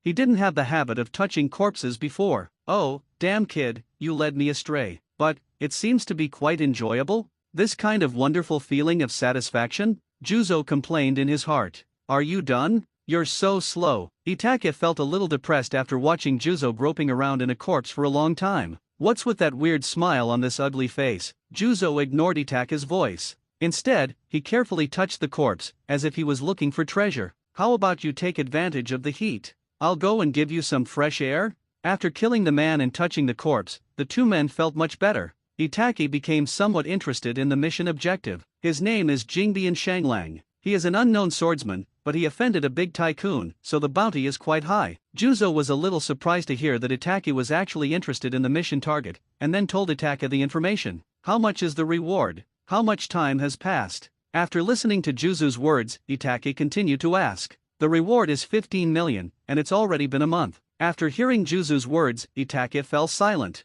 Half a suma. After a long while, he said softly, "What?" Hearing Itake's murmur, Juzo, who was in a hurry, didn't hear it clearly, so he stopped and looked back at Itake with some confusion. Nothing. Usually, bounty-bearing targets hide in sparsely populated areas or keep their whereabouts secret. This guy even dares to appear in the sight of others. I don't know if he is stupid or has some tricks up his sleeve. Itake sighed softly. He must be quite capable, otherwise he wouldn't be so valuable. He just had bad luck and was discovered by our organization's intelligence personnel. His whereabouts are secretive and ordinary people can't find him. Hearing Itake's sigh, Juzo chuckled and explained. The 2 walked for several days and soon arrived near their destination. According to intelligence, Jingbi and Shanglang appeared in this small village. Should we wait here or go and ask around? Juzo asked gently. Wait, Itake responded somewhat absent-mindedly. He felt a little uneasy that there were spies from Akatsuki in this dilapidated little village. This gave him a clear understanding of Akatsuki's intelligence organization. The two found a yard and discussed staying there for a few days. There's nothing I can do. Compared to other families, this family's house looks bigger. The owner of the house was a man, and when he saw that the two were not locals, his expression became a little confused. But when he saw the silver in Juzo's hand, he immediately smiled and went to clean up the room for the two of them. There's no way, Juzo gave too much. Kid, this village doesn't even have a place to stay. It's so run down. If we wait here, how long will it take? The two sat in the room. Juzo said with some entanglement. Didn't you propose two plans yourself? Itake said unhappily after hearing Juzo's words. He just said it casually. After all, if a stranger suddenly entered this rundown little village and started asking around, wouldn't it be immediately exposed if there were spies in the village who were targeting him? I didn't expect that in this small village, there is no place to live. After hearing Itake's answer, Juzo replied somewhat helplessly. Let's not import the things here. Let's take turns sensing them. Maybe we can catch the tail soon. I watched Hanzo pick up the teapot on the table, pour a cup of tea and prepare to drink it. Itake said softly. Juzo was stunned for a moment, then after thinking for a while he put the teacup down. His attention was drawn to Itake's words. What does this mean? Juzo asked, somewhat confused. Assuming there is a spy here, we should have been discovered the moment we entered the village. Then the spy would definitely report the news. This is the meaning of waiting for the rabbit to come. Itake gently picked his nails with the kunao and spoke softly. But it shouldn't be that serious. Juzo was a bit confused when he heard what Itake said. I don't quite understand. He's not very strong, but he has a good bounty. If he didn't have any backup plan, do you think he could have survived this long? Itake said softly, half guess, half theory. I feel like you're fooling me, but I have no evidence. Juzo hummed when he heard Itake's words. This is a rundown little village. Normally, there wouldn't be many new faces in a year. We're here, and we want to live here. What do you think? Juzo nodded as if he understood, but felt that Itake's statement was a bit far-fetched. If they use carrier pigeons to send messages, then we won't be able to sense them, right? Juzo spoke softly, weakly raising his doubts. If you are more sensitive, you can still sense it. After all, this is just a small village, and few people use that thing. Itake answered Juzo somewhat absent-mindedly. Perception has long spread throughout this not-so-big village. At the same time, he was also looking for the intelligence officer of Akatsuki organization. Compared to the prey, he was more interested in the intelligence officer. Juzo was confused. Itake thought too much. For the first time, he felt that his brain was not enough. Let's go, the target person has appeared. Within half an hour, a furtive sound moved up the mountain. Itake then gently called out to the dazed Juzo. Ah, it appeared? Juzo, who was wandering in his mind, was stunned when he heard Itake's voice, which sounded somewhat incredulous. Yes, it has appeared, and soon, the mission target will also surface. Itake spoke softly. He boasted without changing his expression. In fact, he was only 60% sure, but he rounded it off to decimal. So 6 rounded to 10. The two of them gently opened the door and quickly left the place. And just when Itake and Juzo were chasing the sneaky villager, the big man in the next room looked into the distance with some complicated expression. This big man was the man who was blinded by money just now. At this moment, the big man's eyes lit up, and he took out a long wooden box from under the bed and put it on his back. Then he picked up the bag on the table, put it on his back, gently opened the door, and prepared to leave. However, just as he opened the door, he was slightly stunned. There were 2 figures standing outside the courtyard gate. The figures were shrouded in the setting sun. The golden setting sun made the shadows of the 2 people very long. Where are you going? Lying by the well. Itake looked at the man in front of him and spoke calmly. The man was stunned, then smiled softly. My 2 guests, are you hungry? I am just about to dig up some local specialties for you too. The big man didn't change his expression at Itake's words, and he didn't even pause. Go dig for specialties in the fields, and prepare the sword box, Itake spoke calmly. Beneath the bamboo hat, his face was expressionless. The customer misunderstood. This is a toolbox, the big man explained softly, his tone calm and composed without any fluctuation. I wanted to give you a dignified death, but as a swordsman, you don't even have the courage to draw your sword. It's really disappointing. Itake spoke calmly as he took out a few shurikens from his ninja tool bag. As a ninja, you can't attack civilians for no reason, otherwise your village will be in danger. Aren't you afraid of causing war between countries? Seeing Itake take out the shuriken, the big man raised his voice a few degrees, like a bell. Haha, then you're probably going to be disappointed. I'm a traitor. Hearing the words of Shanglang at the well, Itake smiled lightly and the shuriken flew out through the wind. for shurikens hit Shanglang's fatal points at the edge of the well. Rebel ninja, hee, a stray dog abandoned by the village. Shanglang at the well nimbly took off the sword case behind him and easily blocked 4 shurikens. Then he clapped his hands and the sword box opened. A long sword was exposed to the eyes of the 3 people. The light reflected from the blade shone on Itaka's eyes. Shanglang at the well did not hesitate. He slammed his palm heavily on the sword case and rushed towards Itaki. The sword followed closely behind and flew into Shanglang's hand at the edge of the well. Juzo stood nearby, folding his arms and watching the show. Shanglang, who was holding a sword in his hand, had a changed look on his face. His eyes were gleaming with murderous intent, as if he had become a different person. Itake looked at the long sword coming straight at him without any movement. Holding a kunao, he easily blocked the opponent's attack. The figures are staggered. There are 2 times. It seems that he is not a stray dog, but a running dog. Lang, standing by the well, showed disdain on his face and uttered a low sneer. If your swordsmanship was as good as your tongue, you wouldn't have to run away so much. Itake looked at the other person expressionlessly and spoke calmly. How on earth did you find out my identity? Lang and Itake stood opposite each other at the well, his expression somewhat confused. His disguise was so good, how could he be discovered? As long as the other party was fooled by his tricks, he could easily get rid of these outsiders. This is also the reason why he can live in this village with such openness. Shanglang asked at the well while removing the human skin mask on his face, revealing a handsome and youthful face. He looks to be under 20 years old. Itaki watched Lang's operation at the well quietly without saying a word. He just took out a sealing scroll and took out the long sword issued by the Umbu. He held it in his hand and waved it. Your trick is too rubbish. It's enough to fool ordinary people. There's no need to show off, Itake said somewhat mockingly. Impossible, this is absolutely impossible. Did that bastard betray me? Hearing Itake look down on his hand, Jingbi and Shanglang became a little angry. It's dark under the lamp, and with a little arrangement, you're lucky you didn't get discovered right away. Who else are you trying to fool?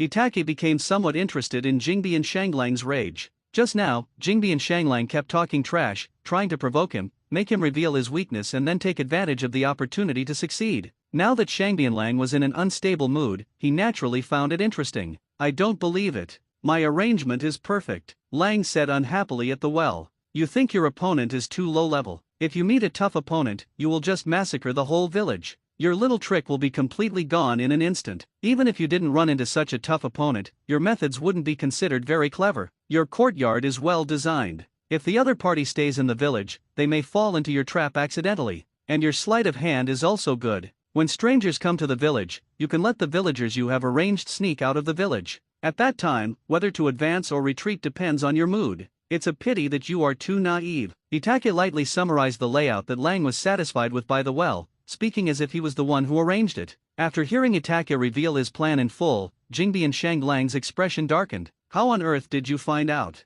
I don't believe you could figure out my plan so easily. Lang, who was standing by the well, had an expression of disbelief on his face and kept muttering, impossible. How did you find out? Looking at Itake, who was fiddling with the human skin mask, Juzo spoke calmly. He spoke in a calm tone, so as not to appear stupid. Didn't I tell you that? Juzo asked, leaving Itake a little confused. Speak clearly, I'm a little curious. Seeing Itake like this, Juzo said unhappily. It's simple, just luck. When I suspected him, he was guilty. Itake threw the scroll with the head in it to Juzo and spoke seriously. You just suspected it? And then you cheated him? Juzo was even more confused after hearing what Itake said. They were originally planning to chase the villager, but before they had gone far, Itake came back. This operation left him a little confused. That's about right. I didn't doubt him at first, but I felt that the person who tipped off the person was not acting rationally. So, I overturned everything and just substituted it in. If I were him, what would I do? Why is that unreasonable? He left in a hurry, just like a servant who was tipping off the police. Juzu's eyes were dull and for the first time he felt that his brain wasn't enough. The moment we left the house, I realized that it was already nearly dusk. It would be more reasonable to report the news in the dead of night. Besides, this small village is so secluded, there's no need to run up the mountain and become a savage. Itake walked into the house, ready to see if there were any other trophies, when he sensed Juzo catching up with him. Since I had nothing to do, I just explained it quietly. Then what? Juzo continued to ask, his curiosity overflowing like an elderly lady. So I overturned my previous thoughts. I thought, if I were him, I would stay in this village, and probably use some means to live in this village. At this time, I remembered the big man who was the only one in this village who had a yard. As a junior master, he would definitely think about how to live comfortably instead of living in a cabin.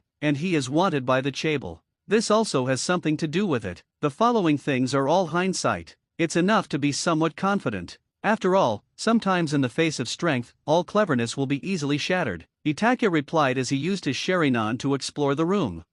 It's getting more and more mysterious. I feel like the first part of what he said makes some sense, but the rest is just confusing. I just can't understand it. Juzo lightly complained after hearing Itake's words. But the depression in my heart has dissipated a lot. After all, no one wants to be a fool. That's someone who is willing to learn. Everyone has a different style, you just haven't stepped out of it. According to your personality, you are just used to keeping a low profile. When you are really annoyed, you will probably use cruel means, Itake said quietly without turning around as he listened to Juzo's words.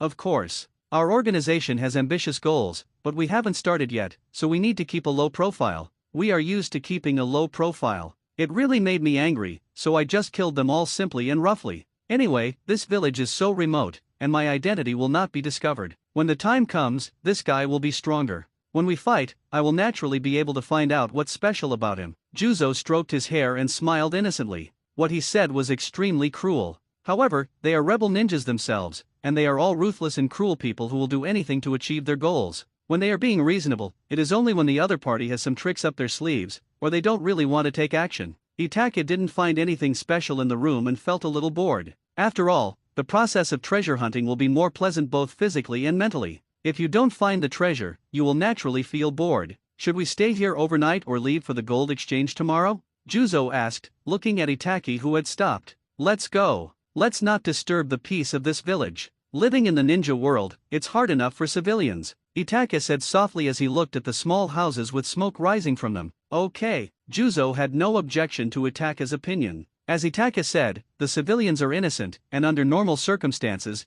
there is no need to disturb their peaceful lives. Of course, that's if they are not ignorant and don't stand in their way. A narrow road with many potholes. The two walked on the road one after the other. Juzo was in front and Itake was behind. When he was free, Suzuki's image kept flashing through Itake's mind. This is the body's instinct. Many times, instincts and habits are deadly. Wait for me, I'll be able to take you out to have fun soon, Itake murmured softly as he recalled the evenings when he carried Suzuki on his back while walking along the paths of Konoha. This makes the poetic and picturesque scenery more sad. What are you good at, kid? The two walked in silence. Suddenly Juzo asked softly, what's wrong? Itake was confused when he heard Juzo's words. Don't think too much. I just want us to have better tacit understanding when we fight next time. Hearing the confusion in Itake's tone, Juzo gently explained. It's okay, just rush over and chop. I'll help you keep an eye on your back. After thinking about his position, Itake replied softly. He is an all-round player with 5 chakra attributes: yin, yang, fire, water and wind.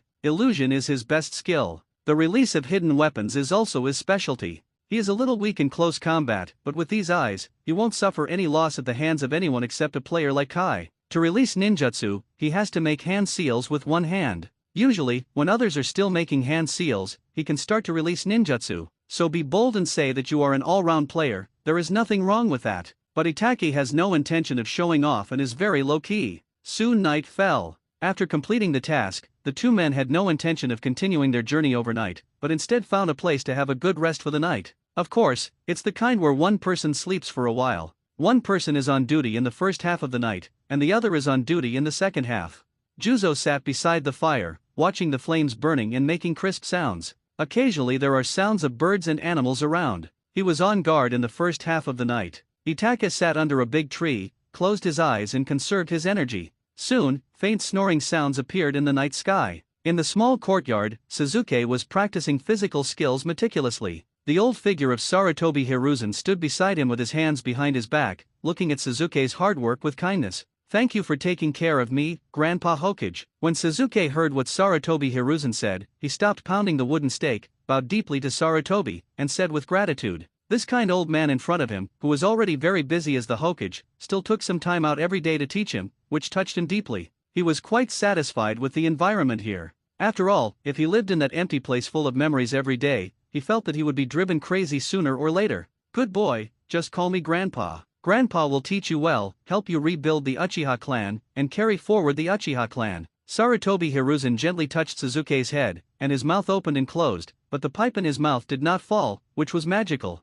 Sasuke was touched when he heard Sarutobi Hiruzen's words, but he did not show it. After a long moment, Sasuke spoke softly. "Thank you, Grandpa. I will definitely work hard." Sasuke is not afraid of others looking down on him, but when others are nice to him, he feels overwhelmed. Although he is only 7 years old now, he can still tell whether a person is good or bad. "We'll have dinner together tonight, and Grandpa will go and get busy first." Hearing Sasuke calling him Grandpa, Sarutobi Hiruzen smiled lightly, and then his figure disappeared on the spot. In the small courtyard, only Sasuke was left standing in the empty yard in a daze. After a moment of silence, he began his arduous practice again. In the Hokage's office, Sarutobi Hiruzen had no intention of dealing with the matter, but instead took out a crystal ball. Then a small picture appeared on the crystal ball, with water dripping inside. Looking at the empty bathhouse, Sarutobi Hiruzen felt a little bored, and then the picture on the crystal ball changed. A small figure appeared in the screen, practicing physical skills meticulously. Seeing Sasuke practicing hard, Sarutobi Hiruzen showed a slight smile.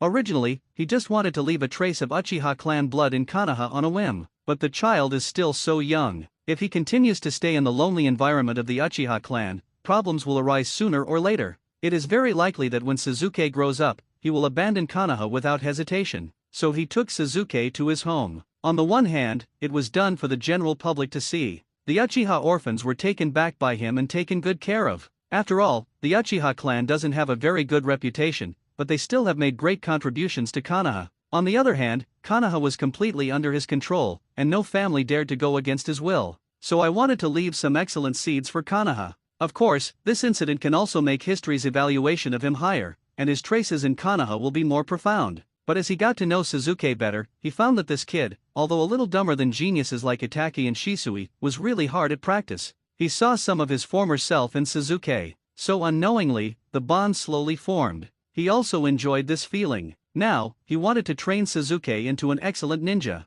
In fact, he has always felt quite regretful in his heart. "I didn't spend enough time with my 2 sons as I was always busy with my career. I was also too busy to discipline and pay too much attention to their growth. This resulted in the eldest son dying young, leaving behind only a posthumous child. The second son has grown up without me noticing, and my feelings towards him are also very weak. The 3 disciples that he taught with great care have also changed a lot." This is the pain in Sarutobi Hiruzen's heart. The kindness he inadvertently showed to the child Sasuke was nothing but his past regrets. After all, children have a miraculous healing power. They are being healed in both directions. Besides, his grandson is already 3 years old. When he gets old, Sasuke, this good boy, will take good care of Konohamaru. Sarutobi Hiruzen's thoughts at this time were very similar to those of an elderly man. Sarutobi Hiruzen, who had completely solved Konoha's troubles, had lost interest in this supreme power. After all, Konoha has been twisted into a rope in his hands, and now it will just take time to mature. The future also belongs to the next generation. He only needs to hand over this Konoha, which he considers to be the best, to the next generation of Hokage who inherits the will of fire. Gain in the evening, lose in the morning. As Sarutobi Hiruzen focused his attention on Sasuke, "I don't have much energy to pay attention to Naruto." The young Naruto was drinking expired milk and expired instant noodles at this time. To Naruto, Iruka is the light in the darkness and the raindrops in the desert. However, Iruka's knot was not resolved by Sarutobi Hiruzen at this time. At this moment, he hated Naruto very much in his heart. Originally, he also had a happy family. But 7 years ago, during the Nine Tails Rebellion, his parents were killed by the Nine Tails. 7 years pass quickly for happy people, but slowly and hurriedly for sad people. And Naruto is, to some extent, the Nine Tails. He is very troubled now. Because on the one hand he is a teacher. As a teacher, he cannot be like those parents who look at Naruto with strange eyes, nor can he be like his classmates who suppress and exclude Naruto. But every day when he sees Naruto, he thinks of his loving parents. This undoubtedly made his heart, which had already suffered so much pain, even more devastated. He also chose to ignore Naruto's attitude. To escape from the pain in his heart, if he had a choice, he really didn't want to see Naruto. In the shabby little house, Naruto ate expired milk and expired bread, and as expected, he became dizzy and fainted. Naruto opened the refrigerator somewhat exhausted. What comes into view is an empty space. Gurgle, damn it, I'm hungry again. Why hasn't Grandpa Hokage come yet? Naruto barely managed to fill his stomach just now, but he got an upset stomach. After having diarrhea, his stomach was now empty again, making him extremely weak. Bang, bang, bang. After Naruto took a few gulps of water, he lay weakly on the bed. There was a knock on the door. Coming. Naruto perked up a little when he heard the knock on the door. He knew that today was the day to distribute subsidies, so he stayed at home and didn't go out. He wanted to get the money and have a delicious bowl of ramen. Grandpa Hokage, why are you here so late today? I'm starving. Naruto smiled happily as he opened the door. After all, Sarutobi Hiruzen is the only person in Konoha who cares about him. Only Sarutobi Hiruzen never looked at him strangely or pointed fingers at him from behind. Naruto was startled when he opened the door. The person in front of him was not Sarutobi Hiruzen, but a ninja wearing a mask. Here, this is your allowance for this month. The masked man spoke in a cold and impatient tone. Oh, thank you, big brother. Naruto saw the envelope in the other person's hand and quickly bent down to thank him. After all, without this subsidy, he might have starved to death in this prosperous Konoha. Looking at the little devil in front of him, the man from the Umbu felt cold in his heart, and his other hand, hidden under his robe, clenched into a fist. His own brother died in the Nine-Tailed Fox Rebellion 7 years ago, and the person in front of him was the Nine-Tailed Fox. There were many people who died 7 years ago, especially those who were not strong. They would be crushed to pieces if they were just touched by the huge monster. He wished he could chop this monster in half with one sword, but I remembered the above command. After I clenched and unclenched my fist several times, I finally calmed down. Seeing the little brat preparing to take the envelope with a pitiful look on his face, the Umbu ninja felt a chill in his heart. Naruto has been malnourished for many years and has a weak physique. He stretched out his bony hand and prepared to take the envelope. The coldness of the Umbu grew colder. Finally, the anger in my heart could not be suppressed. He kicked Naruto and sent him flying. Naruto flew backwards a few meters and hit the wall. At this time, Naruto was lying on the ground with a painful look on his face, looking at the Umbu people in confusion, as if he didn't understand why. Fortunately, although the Umbu people were angry, they did not use too much force. The Umbu ninja threw the envelope in his hand towards Naruto, and several silver coins flew out of the envelope, becoming messy in the wind, slowly floating away, and then fell beside Naruto. Humph! If you dare to tell others about what happened today, don't blame me for being rude. Seeing Naruto's miserable appearance, the anger in the Umbu's heart dissipated a little. Then he left a few words coldly and disappeared on the spot. Naruto's eyes were filled with sadness. He didn't understand what was going on in this world. Why do others have parental love, but he doesn't? Why do others have children to play with, but he doesn't? Why can others buy what they want just because they have money? He had money, but no one was willing to sell things to him. It was as if everyone was avoiding him like the plague. Despite his repeated requests, only one boss secretly sold him milk and instant noodles that were about to expire. The price of the milk and instant noodles, which are about to expire, is almost half of what it costs to sell to others. He liked eating ramen, not only because it was delicious, but also because the boss there never looked at him strangely, and always secretly gave him some. But the monthly subsidy is not much. Naruto only felt that the warm sunlight was so dazzling, especially the silver scattered on the ground, which was more than half less than usual. This made his already difficult life even worse. Will I survive this month? Naruto recovered and endured the pain while sitting against the wall, staring blankly at the scorching sun shining through the door. But at this moment, he just felt extremely cold. The scorching sun seemed to have no warmth at all, and it took away some of the little warmth in his heart. The Umbu in the dark watched Naruto coldly, as if he hadn't seen his companion's outburst just now. Even if Naruto wanted to go to the Hokage to complain, he would warn Naruto. After all, Naruto, this monster, can survive to this day only thanks to the Hokage. The Hokage recently had a grandson and doesn't have much energy to pay attention to this side. If the Hokage still doesn't pay attention to this side after a while, he would like to take action himself. Naruto struggled to collect the scattered silver on the ground and held it in his arms. He lay quietly on the ground. The pain in his abdomen and heart seemed to make it impossible for him to breathe. He didn't have the strength to climb into bed. He just wanted to lie quietly on the ground for a while. The sunlight that came in through the door slowly slipped away. Naruto had a dream. I dreamed about his parents. Although his appearance could not be seen clearly, Naruto was very happy. They also sat together and had a meal, having a great time. He really doesn't want much. An unknown energy in his brain was slowly washing away the darkness in Naruto's heart as usual. This is Ashura's will. This is also the reason why each generation of Ashura will not fall into darkness, because the will of the first generation of Ashura can soothe the darkness in the hearts of each generation of Ashura. I even create some beautiful fantasies to fill the void in my heart. However, by the time of Naruto's generation, Ashura's will was not as strong as before. Moreover, the tragedy of the life experience of this generation of Asuras surpasses all previous reincarnations of Asuras.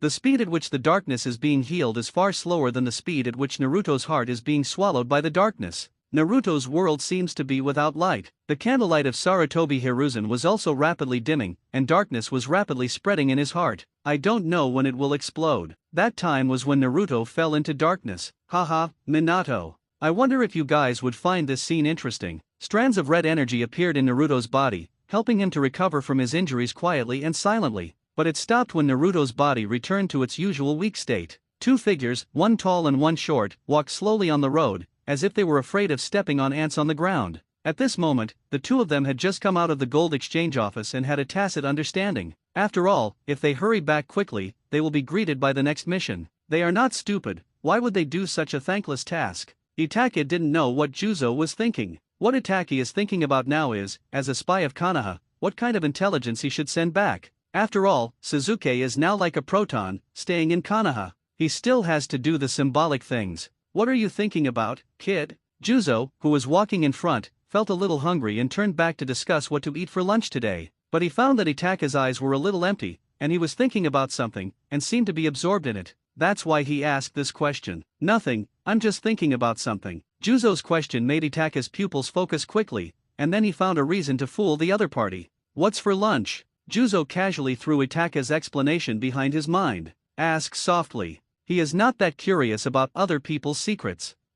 Barbecue? After hearing Juzo's outspoken words, Itachi's prepared remarks were of no use. The barbecue is good, let's eat it. The mission is completed, and I have a bottle of good wine. Shall we drink some? Juzo said softly as he looked at the somewhat distracted Itachi. Although I don't know what Itachi is thinking, but Juzo could roughly guess it. After all, Itachi is old enough, and no matter how strong he is, he will definitely think of his village from time to time. Now that the exciting task is completed, the brain has become idle and will definitely think about things in this regard. Just like he had just defected from the village. The two found some small animals, took care of them, and then enthusiastically gave them a bath. Itachi also found some plants and gave them a massage. Then I gave them a fire treatment. Juzo also took out a bottle of wine weighing more than 1 pound in 2 small cups. It's difficult for him to carry this thing with him. Soon, the aroma filled the air. In order to thank them for their service, the little animals enthusiastically gave their meat back to the two as lunch. It perfectly illustrates what reciprocity means. Itachi was somewhat resistant to drinking, but he couldn't resist Juzo's enthusiasm, so he took a symbolic sip. After all, the two of them are still in the wild, and drinking too much is not a good thing. The main reason is that he had a poor alcohol tolerance in his previous life. He wasn't afraid of talking nonsense when he was drunk, he was just simply afraid of being drunk. But after taking a sip, his eyes lit up slightly. This wine is not strong, but has a fruity aroma and a slight sweetness. It goes perfectly with barbecue. How is it? It tastes good, right? I saw Itachi take a sip, then swallow it in one gulp, and then eat the barbecue. Juzu's lips curled up into a smile as he gently filled Itachi's mouth. This wine is pretty good, delicious. Itachi responded gently to Juzo's words, giving a positive comment. Hearing Itachi's affirmative answer, Juzo felt relieved. He was telling the young man through his actions that the depression in his heart was nothing and could be easily resolved by the drink in the cup. Thinking of this, the wine and meat in my hands felt even more delicious. When Itachi drank his second cup, he started drinking slowly again. It perfectly explains the meaning of although wine is good, don't drink too much. After all, no matter how delicious the wine is, it is still wine. It's easy to get drunk if it's alcohol. Juzang had no intention of urging others to drink, he just drank one glass after another while eating barbecue. Itachi, who was sitting next to him, could feel the deep sorrow and melancholy in him. It can be seen that this man is also very sad. The atmosphere became somewhat quiet and depressing. The only sounds left were Juzo's drinking and the fire in front of him, with the occasional crisp sounds of burning branches. Itachi chewed the roasted meat gently without making any sound, not wanting to disturb Juzo's silent release. He didn't know what was wrong with this guy. It's because I've been suppressing my emotions for too long, and I'm venting now. I still think back to the bad past and use alcohol to relieve myself. Good fellow, I helped myself but ended up getting carried away. Itachi felt helpless as he looked at Juzo who was sleeping against a tree in the middle of the day. But he didn't say anything. He gently took the bottle that Juzo was holding in his hand. I shook it gently next to my ear and found that there was still a lot left. Then he found the wine lid thrown aside by Juzo on the ground. Itachi picked it up gently, wiped the dust off it, and covered it up. Place it next to Juzo. The sound of snoring brought Itachi back to his senses from his daze. Then Itachi smiled helplessly. Complained softly. Like a child. He complained, but he had no intention of remaining in a daze. Instead, he gently dug a hole next to the fire and swept the unburned branches into it. then he covered it with soil and stepped lightly on it. After finishing his work, Itake found a tree not far from Juzo. A lot of sunlight shines on this tree. The temperature today is not very high and the sun is warm but not too strong. Itake sat on the trunk with his back against the tree. Prepare to bask in the sun, get rid of the bacteria on your body, replenish calcium, and take a nap. The sunlight cast a golden halo on the young Itake. Itake pulled one hand out from his sleeve and stretched it out from his arms mischievously. It was lazily hanging on the buttons of the coat on the chest, and the net-like inner garment was also exposed to the sun. Also revealed is the beautiful collarbone. It outlines the appearance of a pretty young boy. Compared to the past days filled with melancholy and gloom, this time is filled with sunshine. I don't know if it was the sunlight or the fact that he was a little tipsy after a few drinks, but his true nature was revealed. The good times didn't last long, and Juzo didn't wake up. Itake was sitting up. Subconsciously, I wanted to take off my coat to make my body feel uncomfortable. Then he remembered the Akatsuki organization's terrible curse of death if he took off his clothes, and stopped immediately. I feel a little palpitation in my heart. The hand inside the sleeve moved slightly. White mist rises. A shadow clone jumped lightly to the ground and stood not far from Juzo, standing on guard. The main body also stood up, slightly bent his knees, and jumped, all in one go. It showed some exaggerated explosive power. After a few jumps, Itake put his hands, which were hanging in front of his chest, back into his sleeves. At this moment, he was standing on the top of the tree, looking down with a somewhat helpless look. The sharp eyes and confident demeanor make him look somewhat domineering. Come out, Itake spoke calmly, looking towards where he sensed. The three Megatama Sharinan in the eyes slowly rotated around the red dot in the center. After speaking, Itake's temperament changed drastically, and his originally confident expression and eyes disappeared. His eyes turned calm, like a pool of water, deep. The voice was indifferent, without any emotion, and extremely cold. Uchiha Itake. A voice sounded from behind the tree, and a figure slowly walked out of the somewhat dark forest, exposed to the golden sunlight. The owner of the voice is about 1.7 meters tall. He wore a ninja forehead protector that Itake didn't recognize on his forehead, a dagger on his back, and a ninja tool bag tied to his thigh. Standard ninja outfit. What's your purpose in approaching stealthily? Itake looked at the other person's rather ordinary face reflected in the sunlight and spoke calmly. An S-rank rebel ninja, a brat from the Uchiha clan, guess what? The way Itake looked at him like a lamb made the visitor feel uncomfortable, so he spoke in a teasing manner. Oh. Itake spoke calmly, without making any movement. But in the man's eyes, the small figure on the branch was growing rapidly, soon crushing the tree, and then grew into a giant several dozen meters tall, stepping towards him with a terrifying momentum. The man who saw this scene was so angry that his eyes were about to burst. Monster? No, this is an illusion. The man looked at the huge soul and felt frightened, which made him subconsciously want to escape from this place. But the irrationality before him gave him the answer. He formed seals with his hands to disturb the chakra in his body. The Sharinan, which is said to be invincible in single combat, is only this good? The huge figure in front of him twisted and disappeared, and nothing in the outside world changed at all. The young man was still standing on a thin branch at the top of the tree, like a banished immortal. Although the man spoke frivolously, his heart was like thunder. The calm young man in front of him made him feel a fatal crisis, especially those eyes that seemed to be able to see through everything, making him feel like he was falling into the abyss. That's right, the person who came never avoided Itake's eyes from beginning to end, and kept staring at Itake's eyes without any scruples. As a young jonin who is less than 20 years old, he has his own pride, although he also knew the rumor that one should not look directly into the Sharinan, but he was disdainful in his heart. It's just an illusion, what's there to be afraid of? And you know that the other party's method is to release illusions, so you just need to be on guard at all times. How could we possibly give the other party an opportunity to take advantage of us? So you are very brave? Hearing the man's words, Itake's mouth corners slightly raised, outlining a charming smile. He is obviously a man, a teenager. A gentle smile seemed to snatch away the glory of the sun and the moon and seize the home court. It makes the golden sunlight dim and becomes a backdrop. Oh, the man sighed in his heart, what a beautiful boy. He shook off the boring thoughts in his mind, as he was afraid of getting goosebumps if he continued thinking about them. A sneer came out of his mouth. The man had no intention of continuing the conversation. The seals in his hands appeared like phantoms, extremely fast. It can be seen that his basic skills are very solid. Itake watched coldly from the side, quietly waiting for the other party to perform the hand seal. The hand stretched out from the sleeve, revealing a slender hand. That is a hand more delicate than a woman's. Itake made the number 8 with his thumb and index finger, and clenched the other 3 fingers into a fist, with his index finger pointing indifferently at the man. He made a gesture that all modern people can understand. This made Akai Sanjin a little confused. Waves of anger corroded his heart. Uchiha Itaki underestimated him too much. I don't even consider him as a human being. Boy, you've completely pissed me off. Akai Sanjin didn't say anything harsh, but it seemed like he said a lot. Have you finished the seal? Itake did not respond to Akai Sanjin's gritted teeth words. It's just a mocking tone, with the sarcasm value maxed out, to mess with the other person's mentality. You! Fire style, big. Itake's attitude completely angered Akai Sanjin, and the seals in his hand stopped, and a large amount of chakra began to boil. But just as he was about to release it, the scene in front of him changed, causing his brain to crash. The warm sunshine had turned into a blood moon without knowing when. The boy was no longer standing on top of the tree. Instead, it floated in the air, overlapping with the blood-red full moon. This situation made Akai Sanjin a little overwhelmed, and he didn't quite understand what was going on. Is it ninjutsu?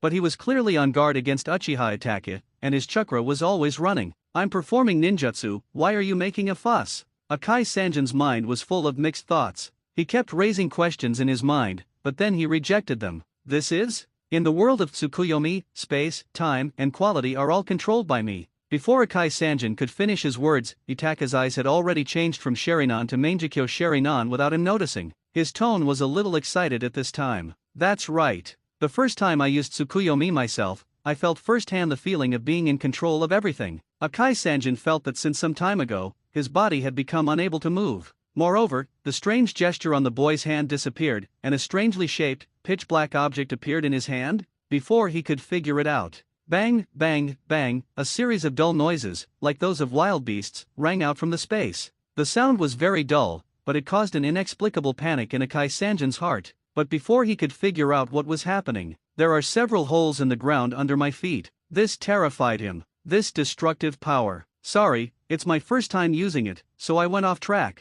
Itake spoke excitedly, as if he had found a fun toy. He stood up the black object in his hand and blew gently into it. However, it is completely different from Itake. Akai Sanjin only felt that the boy in front of him was a devil, and the boy's tone was like the devil's low moan. Especially the strangely shaped object in the opponent's hand was pointed at him. This made his hair stand on end and he was terrified. At this time, Akai Sanjin was like a prisoner about to be shot. That's fine. But the other party is still a novice, constantly torturing his heart. But what he didn't know was that the terrible thing was still to come. Bang, you're dead, Itake said mischievously, like a devil. At this moment, he was in a playful mood. It's a bit like using the other person to vent the frustration in your heart. Damn it, this must be an illusion. But how on earth did I get caught in this illusion? This is fake. This is all fake. Akai Sanjin's mental state was somewhat collapsed, and he kept muttering softly, as if chanting a sutra. Haha, if an illusion can be broken, then what kind of illusion is it? Itake closed one eye, took aim, and gently pulled the trigger with his index finger. He would not do this in reality.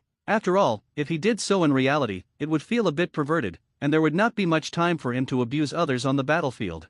A dull sound rang out in the space. Ah! Akai Sanjin responded to Uchiha Itake enthusiastically. Itake frowned slightly, looking at Akai Sanjin whose thigh had a blood flower blooming, and felt insulted. The distance is less than 10 meters, why is it always off by so much? Ignoring the wisps of smoke coming out of the gun muzzle, Itake landed gently on the ground. The figure changed and he was wearing a white suit coat. The word justice was embroidered in large letters on the back of the coat. Itake had a cigar in his hand at some point. The young figure seemed a little out of place, but it couldn't resist the overwhelming force. The invisible aura infinitely magnifies the level of prestige, especially the white shirt, white vest, trousers and white leather shoes, just like a white godfather. Itake felt something was lacking, but he couldn't remember what the problem was at the moment. Looking at Akai Sanjin who was cheering in front of him, Itake touched his chin with his beautiful hand. Then I remembered that I seemed to be missing a pair of glasses. Chien took her beautiful hand away from her chin and snapped her fingers. A pair of black sunglasses suddenly appeared on his face. There was a mirror in Itake's hand. He looked at it and felt a little dissatisfied. Then he seemed to understand something. Snapped his fingers again. The sunglasses were transformed into platinum thin-framed glasses. Itake looked at the casual glasses and the beautiful kaleidoscope under the thin lenses, and felt somewhat satisfied. Itake was so immersed in the moment that he even vaguely heard Akai Sanjin praising him for his handsomeness. At this time, Akai Sanjin looked at Itake who had landed and changed his body shape, his face pale. There was a trace of regret in his eyes, and a bit of doubt. The pain in his thigh continued to torture him. Itake felt a little unhappy when he saw Akai Sanjin no longer cheering. Why don't you speak? Do you look down on me? Itake looked at Akai Sanjin coldly, his whole body chilled. Especially Akai Sanjin's height, which made Itake very sad. He doesn't like to look up to others. Haha, stupid dog. Akai Sanjin laughed at Itaka's words, although he looked a little embarrassed and a little afraid inside. But he still cursed. You are so brave. In response to Akai Sanjin's pretended strength, Itake pursed his lips and spoke softly. I don't know whether it is a compliment or a mockery, but the white leather shoes kicked hard on the other person's thigh where he was shot. Blood was flowing everywhere. Ah! Akai Sanjin cried out in pain, then quickly suppressed it. I want to appear tough. However, Itake, who was dressed elegantly, was dissatisfied. If the other party doesn't cooperate, I'll be in a daze. He pondered for a while in his mind how to break the other party's spirit. But what about the rope, whip, and candle that appeared in my mind? Itake despised himself in his heart and shook his forehead slightly. The bad taste gradually faded away. Itake's eyes turned cold, and he once again looked like an invincible king. But he did not make any changes to his current outfit. He was quite satisfied with this equipment. Kneel down. Itake sat down gently, and a throne appeared out of thin air, and several figures in armor. Looking closely, under the helmet, he still looks like himself. This is not a shadow clone, this is the person he created in this space. Itake took a light puff of his cigar, looking at Akai Sanjin, who was forced to his knees on the ground by his violence. 1000-7 equals what? Just as Itake was smoking a cigar, the armored being he created spoke softly. The only pity is that his expression is dull and his tone is cold, just like a robot, as if he has no soul. Itake felt a little regretful when he saw this scene. As a modern person, the Tsukuyomi space will definitely not be the kind of torture where one has to constantly kill the other person and then revive them. It's a modern sew-in package. After all, modern people can turn a game of 98 into 98,000. It's just that the style is slightly ruined. Akai Sanjin remained silent and felt that this kid was nothing special. I thought this illusion was so advanced, but it's just this. But when he didn't respond, he didn't know when he was sitting on a chair.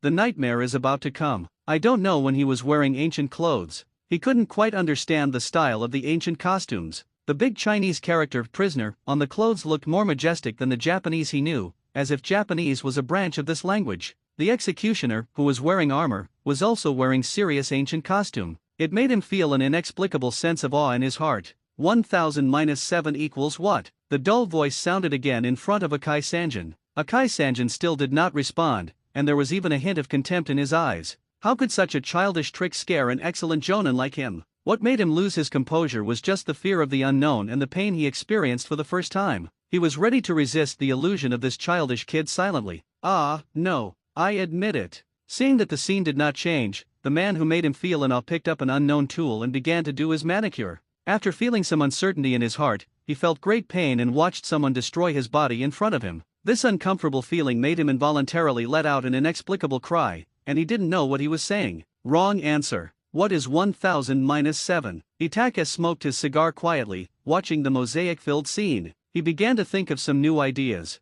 After all, there were only 72 hours, and if there were few projects, there would be no shortage of them. What should I do if tourists who visit Tsukuyomi space give bad reviews? Akai Sanjin looked at the strange tool and placed it on his other nail, and his scalp tingled. Having been well trained, he had never seen such cruel methods. 993. Just when he realized that the other party was about to attack him again, Akai Sanjin surrendered. It's too late, the dull voice sounded again. Akai Sanjin, who were all connected by heart, cheered loudly again and echoed the executioner. 10,000 divided by 127.32 equals how much? Just as Akai Sanjin was silently calculating in his mind what 993 minus 7 equals, the executioner's dull words made his pupils shrink. What the hell? A subconscious complaint. Wrong answer. He looked at the first visitor with empty eyes and slumped in the chair. Itake touched his chin and felt that it was a little numb. No new and excellent method could come to mind, so he stood up with some boredom. At this time, he has returned to his original state, and the great power that controlled everything in him has disappeared. I also felt my left eye was extremely tired, as if I had watched an action movie for dozens of hours in a row, and now I looked out into the outside world with a blurry feeling. The key is that this feeling only affects the left eye, so it creates a strong sensory contrast between the left eye and the right eye. Very psychedelic. Looking at Akai Sanjin lying on the ground, Itake shook his head, trying to get rid of the discomfort, but it seems to be of no use. Seeing this, Itake did not wait any longer. He took out 2 konoha from his ninja tool bag and shot them at Akai Sanjin on the ground. While eating lunch, he subconsciously stuck his sword into the ground beside him. When he sensed the enemy in the tree, he did not reach for the sword. Instead, he rushed over here directly. The imagined scene of the opponent suddenly rising up to resist the konoha did not appear. The first use of Tsukuyomi successfully broke the enemy's spirit. Itachi felt a little better now. After waiting for a few seconds without any movement, Itachi walked forward gently. The pace was somewhat unruly, carefree and comfortable. He bent down gently, pulled out the blood-stained kunao, wiped it on the opponent's body, and put it into the ninja tool bag. Then it was time for the exciting treasure hunt. 1,000 silver taels, and 7 kunao? They looted all of the other party's treasures and put them aside. Itachi picked up the spoils and counted them, muttering to himself. Then his brows quickly frowned. The scene was silent, and Itachi froze in place for a moment. A few seconds later, Itachi felt a gust of cold wind coming and his body shivered instinctively. He subconsciously threw the silver and kunao in his hand to the ground. Fuck, this is so weird. The scene changed, and Itachi's figure had disappeared from the spot, standing on the top of the tree, bathing in the holy sunshine. Taishang Lejun orders, Amit Ba. The Itachi standing on the tree quickly chanted the almighty mantra in his mind. After muttering a few words, he felt that the world was different and might not be reliable, so he ran across the treetops and hurried back. It was Juzu who killed you, don't come looking for me. Itachi pointed his finger at Juzu, who was sleeping soundly against the tree, and kept talking. The alert shadow clone on the ground looked at the Itachi in the tree with some weirdness. This made Itachi's old face slightly red,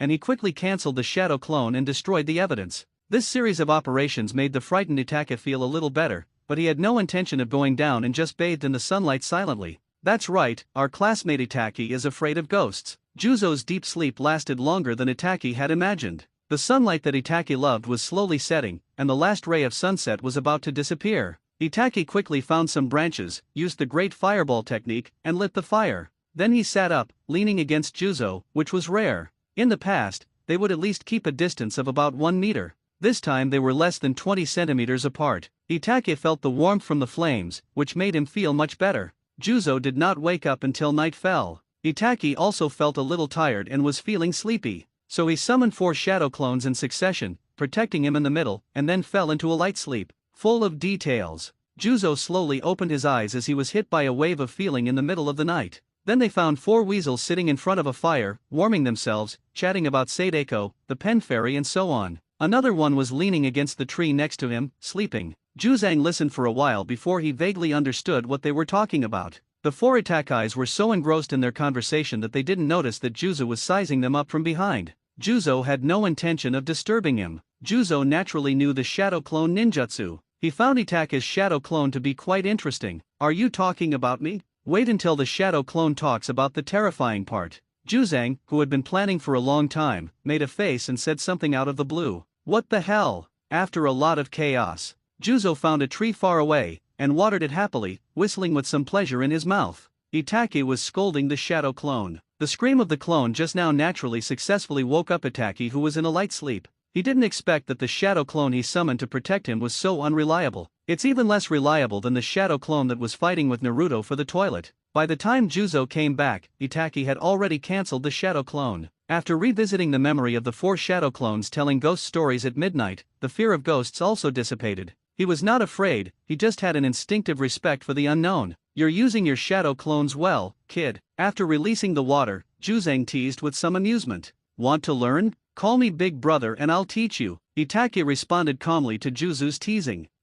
Juzo, who was choked by Itachi, was speechless. This kid is getting worse and worse, Juzu muttered to himself unhappily. But I couldn't think of any way to crack the other party's rhetoric, so I could only complain in my heart. Juzo didn't respond, which made Itachi a little depressed. I wanted to give this sword-wielding guard some life-saving skills, but who knew that Juzang was so thin-skinned? He said this seriously, and he didn't have the same concept of cherishing things as others. But thinking that the other party can use the beheading sword to resist the tailed beast ball, even if I teach him shadow clone, it doesn't seem to have much effect. Seeing Itachi becoming drowsy again after chatting for a few sentences, Juzo did not suggest continuing the journey. I just added branches to the fire silently and kept watch over the night. When Itachi woke up again, it was already daybreak. Juzo was standing nearby, bored, holding a kunao and a piece of wood, playing with carving. Woke up? Before Itachi could speak, Juzo placed the sculpture in his arms and spoke softly, like a killer without emotions. Yeah, I'm awake now. Another day has passed. Itachi responded softly, summoning a ball of water to wash himself.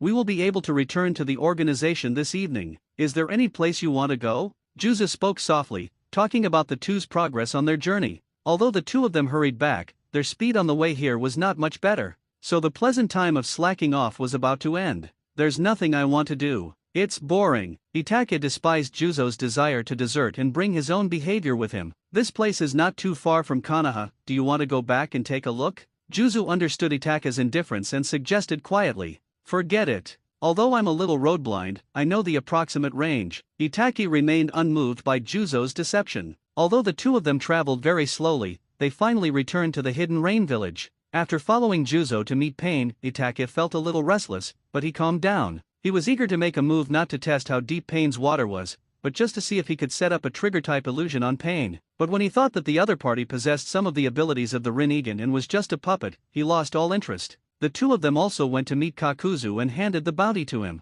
Juzo and Kakuzu were still communicating. Itake stood behind Juzo like a transparent person, hiding his figure perfectly. Would you like something to eat? The two walked in the village where there was perennial drizzle and a strange atmosphere. Juzo said softly, "Forget it. I've been running around for a few days. I should take a good shower and have some sleep." Itake gently rejected Juzo's suggestion. He doesn't feel like eating much now. I just want to have a good sleep. All right. Juzo didn't say anything about Itake's thoughts. Instead, after saying goodbye to Itake, he leisurely walked into a tavern. Itake walked on the drizzling street towards his room. Knowing that the rain was Pain's rain tiger jutsu, Itake didn't want to stay in the rain for too long, because there will be a feeling of being spied on in the heart. This feeling is not very comfortable. After returning to the room, Itake took a nice hot bath and then fell into a sweet sleep. Compared to the wild, sleeping in a bed feels particularly wonderful. Knock, knock, knock. Just when Itake was sleeping soundly, there was a knock on the door.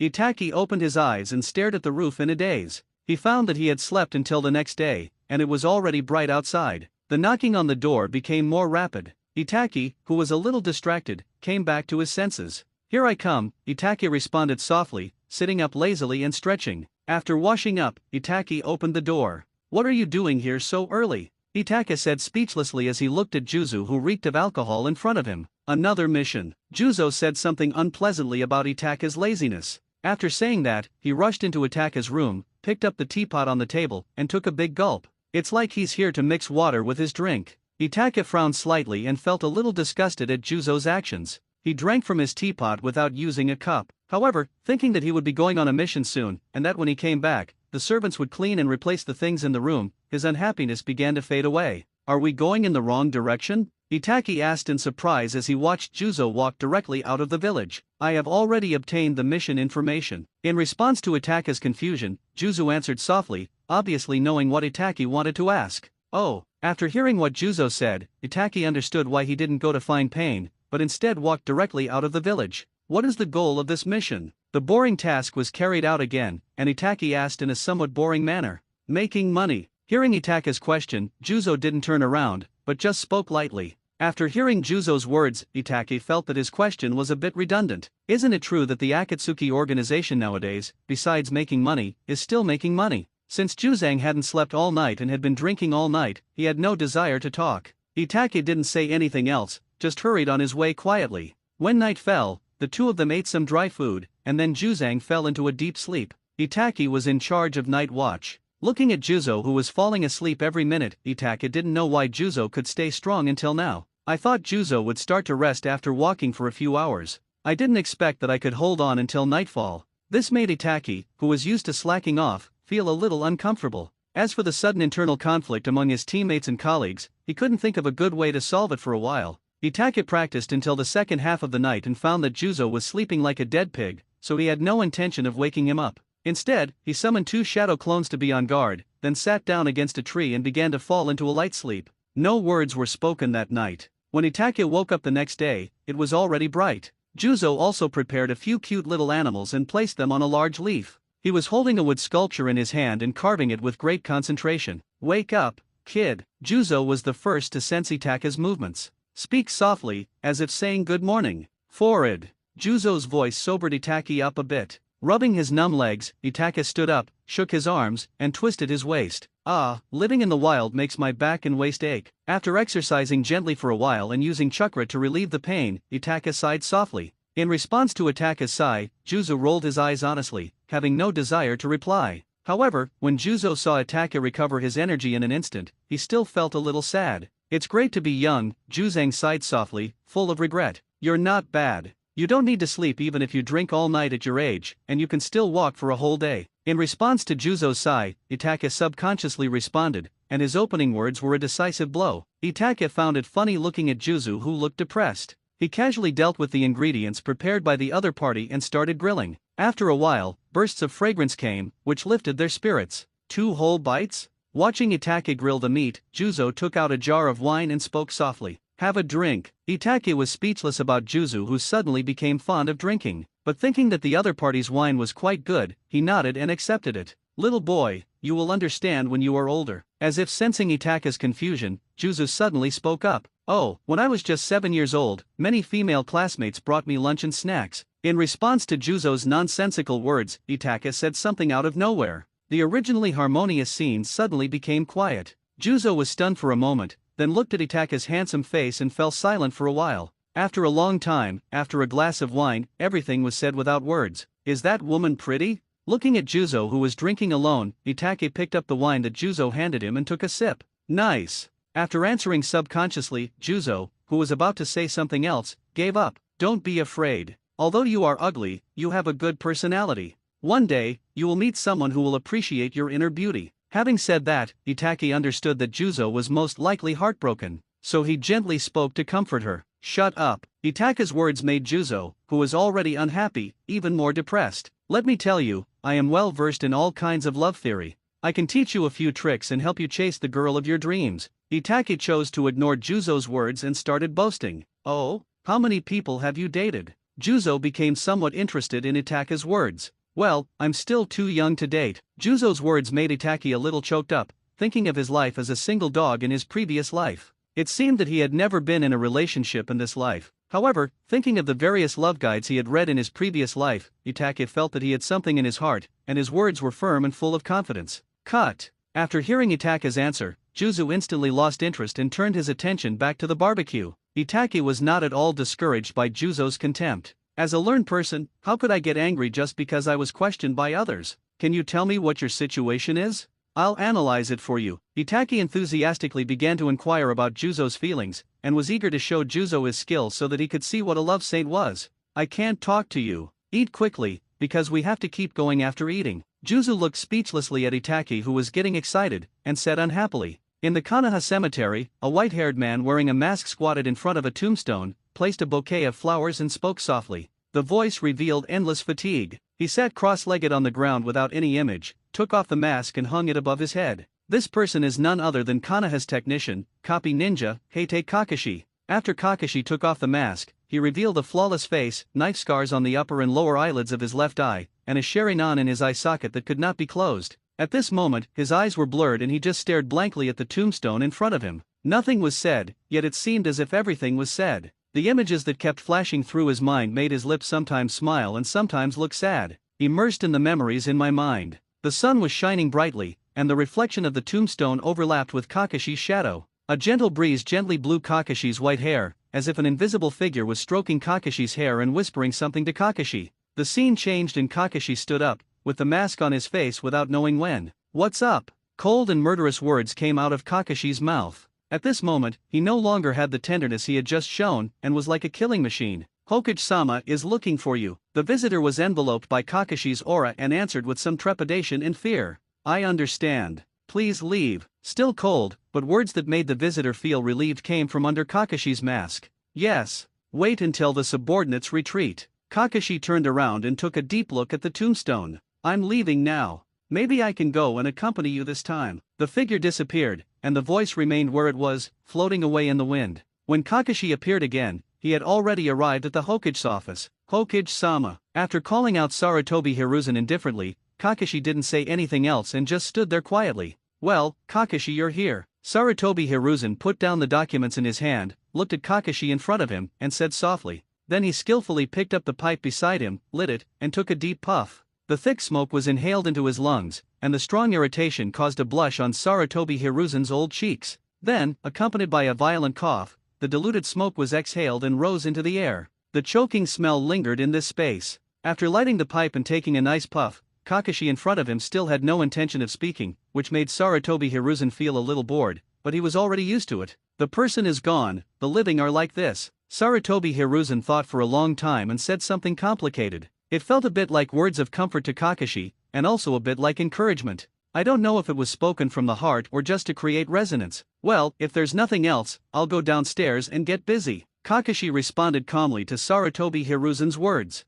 He is no longer the young boy he was back then. You've been in the umbu, wandering around for so many years. It's time to get out and bask in the sun. Konoha needs you. Kakashi's bland words made Sarutobi Hiruzen feel depressed, and he chatted in vain. Good. Not sure whether Kakashi agreed with Sarutobi Hiruzen's words or was afraid that Sarutobi Hiruzen would continue to pester him, he responded indifferently. This class of freshmen will graduate soon. Go take the test. Kakashi's response made Sarutobi Hiruzen very satisfied. He didn't like people who went against his will. Okay, I'll get busy then. Kakashi was stunned, but he still agreed. You've been trying to make him the team's leading jonin for so long. You should have just said no earlier, instead of going on for so long. Kakashi thought depressedly. No hurry. There is one more thing you need to do before that. It's about leading a class. There's no hurry until you come back. Seeing Kakashi opening his mouth to leave again, Sarutobi Hiruzen was speechless. Was he making Kakashi so uneasy? He didn't want to stay with him at all. But when it comes to business, Sarutobi Hiruzen no longer has the intention to ask about his subordinates' well-being. Maimei took a drag from her pipe and pulled out a scroll from the drawer before standing up, blowing out the smoke and walking towards Kakashi.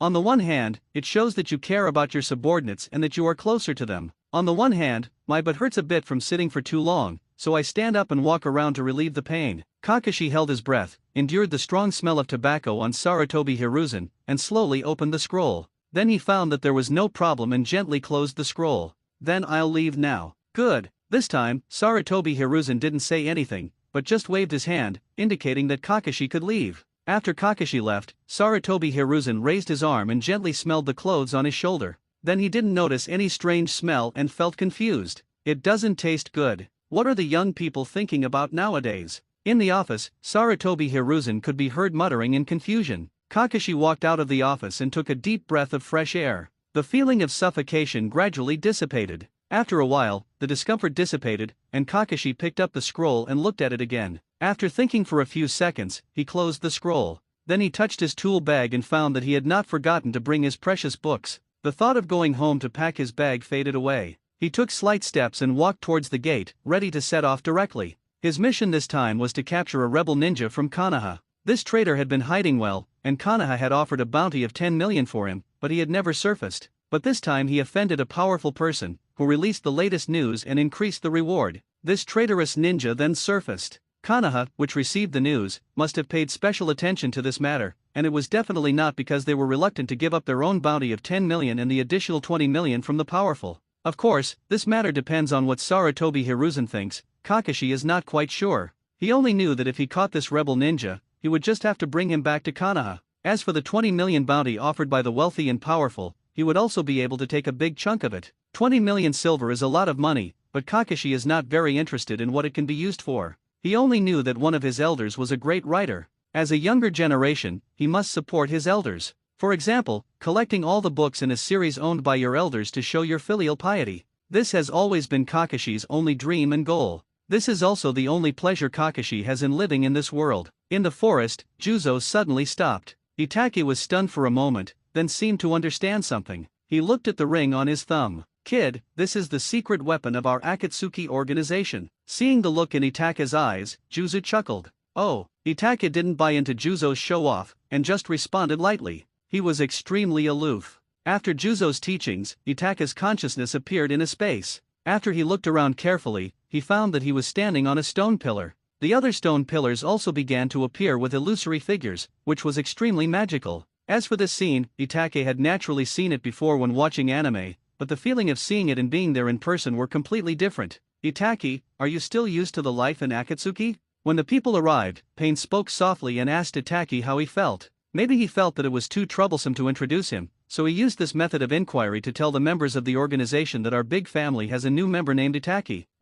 Pain's question made Itake slightly stunned, and made everyone look at Itake. Itake, you've grown so big in the blink of an eye. How about we form a team? I'll take good care of you. After a brief silence, Orochimaru's voice rang out. The background zooms out, and the stone pillars under the feet of the people are exactly the 10 fingers of the heretic golem. Each finger corresponds to a ring. The palms of the hands of the outer statue are facing upwards, with the thumbs facing outwards and the 10 fingers slightly bent. In the original work, Itaka's ring was worn on the ring finger of his right hand, while Orochimaru's ring was worn on the little finger of his left hand, so the distance between the two was not too far. This kid and I just got to know each other a little bit, and you said we should form a team, so who do you think you are? After hearing what Orochimaru said, Juzo retorted in dissatisfaction. Itake didn't say anything about this, and just quietly acted like a transparent person. Here, he didn't dare to be too arrogant now, so it was better to keep a low profile. It won't be too late to pretend when you grow up. Before the two could start arguing, Pain spoke calmly, stopping the farce and began to speak. But to Itaka's surprise, Pain just casually asked about the progress of each group, talked about the Akatsuki organization's great ideals, and then announced the end of the conference. This made Itake a little confused, and he couldn't figure out what Pain was up to. However, compared to the dark environment of the headquarters, Itake felt very comfortable looking at the bright outside world. You're confused, right? The speed of making money has slowed down recently, so Pain is like this. Seeing Itake looking a little confused, Juzo said with some pride.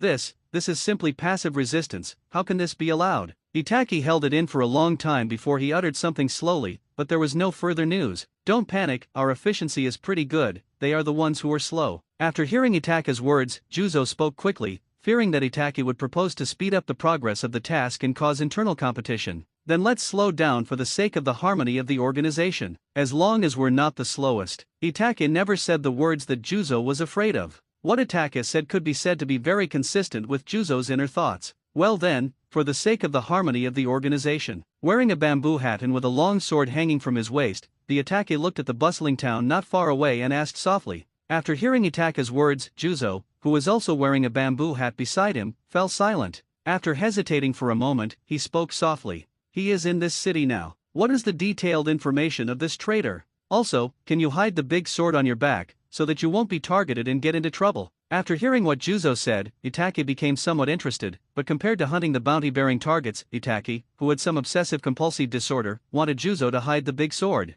After all, the 7 swords of the Hidden Mist village are quite famous and highly recognizable. He already had a hunch that this mission would not be that easy. All right, Juzo heard Itake's words and responded softly. However, unlike Itake's imagination of sealing it with a scroll, Juzo picked up the beheading sword, found a stone block to sit on, and got out a large roll of bandages from somewhere. Then, under Itake's speechless gaze, he began to pester her. You are such a genius. After a series of operations, Itake was speechless as he watched Juzo carrying the beheading sword with its outlines and edges still clear on his back. I don't deserve it. Hearing Itake's words, Juzo smiled somewhat implicitly. Good man, Juzo actually thought Itake was praising him. Itake, feeling somewhat tired, did not say anything else. After all, the other party had listened to his advice. Although the effect was hard to describe and a bit like trying to cover up one's own faults, there was no point in talking about it any further. The target of this mission is an experienced jonin who has experienced the Third Ninja World War. He is a talent from your konoha.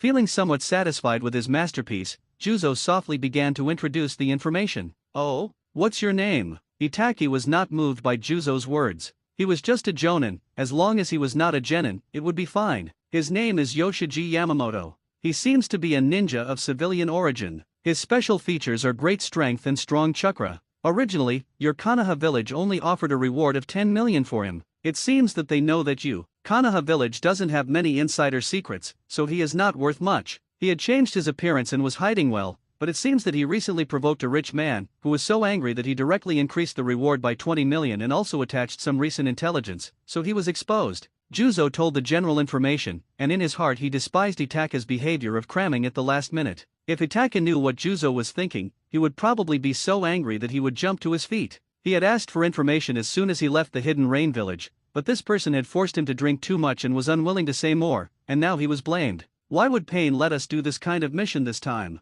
Isn't it time for us to be exposed yet? After hearing what Juzo said, Itake was confused. It doesn't matter. As long as we don't reveal our identities, who would know that we are from Akatsuki? And even if they do know, it doesn't matter. They don't know what our ultimate plan is. In response to Itake's doubt, Juzo raised the corner of his mouth and chuckled. Oh, after hearing Juzo's words, Itake suddenly remembered that the current Akatsuki organization, according to the intelligence from other villages, was positioned as a mercenary organization that would do things as long as they were paid. In general, the current situation is to not panic, the problem is not serious. The two walked into the city and found a hotel to stay in, with no intention of leaving. It was as if he was a passerby passing by and came into the city to rest. The two of them wanted to just wander around and get a feel for the terrain, but I didn't expect there were so many people here, and so many eyes. Their own identities were not clean either, so they gave up the idea and prepared to take action at night. Is today a special day? Why is this city so prosperous? In the room, Itake threw his hat aside and slept on his side without any image, with one hand on the floor in front of his belly, his fingers dancing flexibly, as if he was playing the piano. The other hand's elbow was propped up on the floor, his palm was supporting his cheek, his legs were casually placed one on top of the other, and he asked Juzo. Juzo, who was kneeling opposite Itake, gave Itake a displeased look,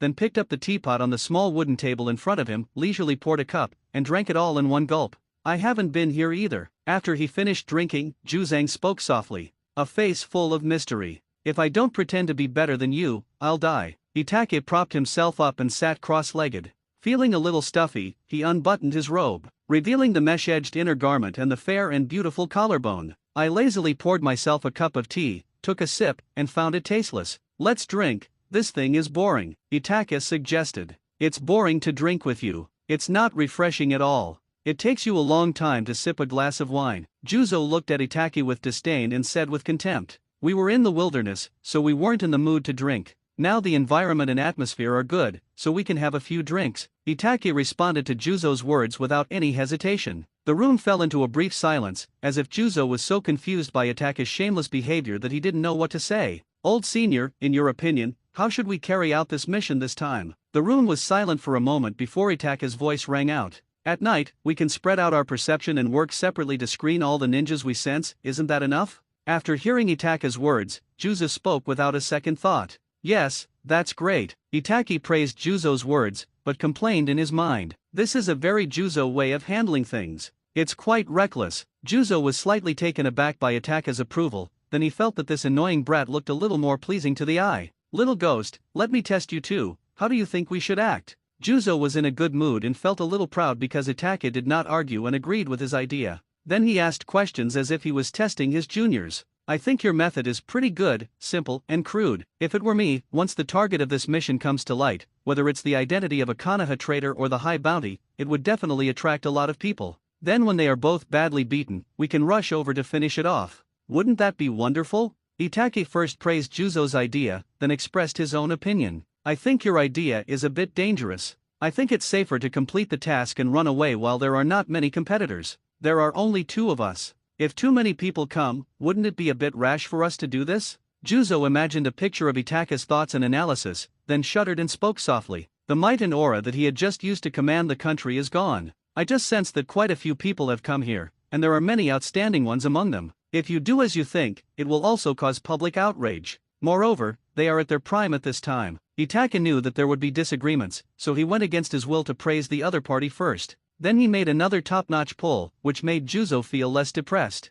Juzo spoke softly after hearing Itake's somewhat touching words. In his opinion, Itake just thought too much. After all, he is also an S-rank rebel ninja, and one of the first 7 ninja swordsmen. He knows a lot of secrets of the Hidden Mist Village, and he is still alive and well now. Even though he was already a renegade, he didn't think that the Hidden Mist Village, which was one of the 5 major villages, would be weaker than the Leaf Village. As for Itake in front of him, his identity is even more interesting. They are the only 2 brothers who survived from the Uchiha clan. He shares the same bloodline and bloodline limit as the legendary Uchiha Madara. His younger brother was protected by Konoha, and no one dared to attack Konoha. Uchiha Itake attracted the attention of the entire ninja world, and no one could refuse to study this bloodline with great potential. Juzo could imagine how many people would come forward to take action as long as Itake's identity was exposed. Thinking of this, Juzo looked at the hat thrown aside by Itake and felt a sense of emotion in his heart. Okay, I'll get some sleep then. After hearing Juzo's words, Itake lay down on the floor and closed his eyes to rest.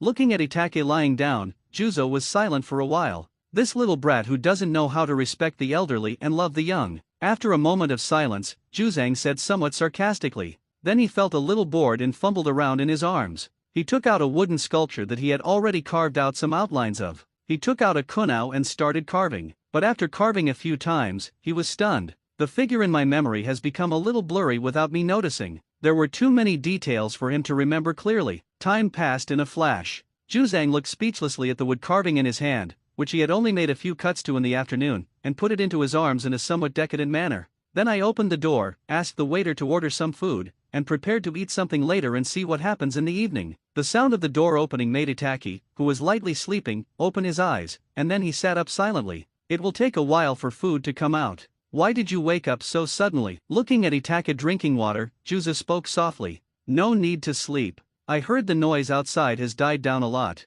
It should be about time for us to finish our meal. After taking a sip of tea, Itaki placed the cup on the table and spoke softly. Looking at Itaki, who was getting serious, Juzo said nothing and just walked around the room. After kneeling for an entire afternoon, my blood circulation was a little blocked and my legs were numb. Although there were many people staying in the hotel, the speed of serving the dishes was not affected at all. Soon the fragrant food was delivered to the room. The two of them ate in silence, in the style of not talking while eating and not talking while sleeping. Soon the food was eaten by both of them. Itaka picked his teeth out of habit. This action undoubtedly left Juzo speechless. Little boy, look at my sharp teeth. Look at you, you are so young, not even 13 years old, but you get food stuck in your teeth all the time. Eat less sweets. After the waiters had cleared away the dishes, the two put on their hats and walked out of the hotel. As night falls, the once bustling streets become quiet as shops along the street close. Only some people who were getting ready to drink and eat, those who were digesting their food after dinner, or those with nothing to do were wandering the streets,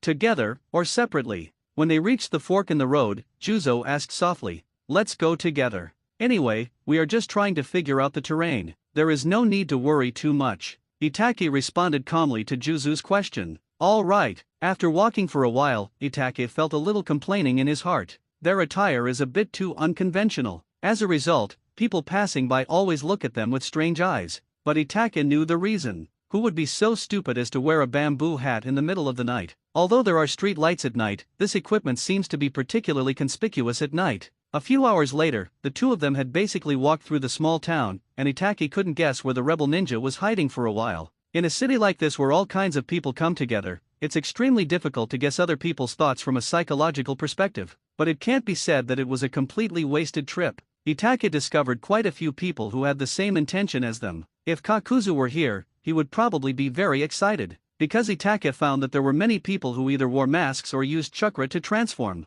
Many of these people who were not in the limelight should also be on the wanted list. With Kakuzu's keen sense for gold coins, he will definitely gain a lot. Have you found anything? Back in the room, Juzo asked softly. In response, Itaka shook his head, indicating that he had no ideas. Seeing Itaka's response, Juzo took off his hat in a depressed mood and hung it on a rack beside him. Then he walked to the floor and sat down. Itaki looked at Juzo's appearance and felt helpless. In fact, Juzo is not stupid. He is not like some people who have muscles all over their body, including their forehead. He was just too lazy to use his brain. Take a break. There might be something interesting to watch tonight. After thinking for a while, Itaka spoke softly. I hope so. Juzang took a sip of tea and found it boring, so he took out a jar of wine from the sealed scroll, took a clean cup, poured a glass, took a sip with relish, and responded. It can be heard that Juzo's depression came and went quickly. Seeing this, Itaka sat down opposite Juzo skillfully, picked up a cup, filled it up for himself, and started drinking. You can't drink too much, so don't drink too much, or you'll miss important things.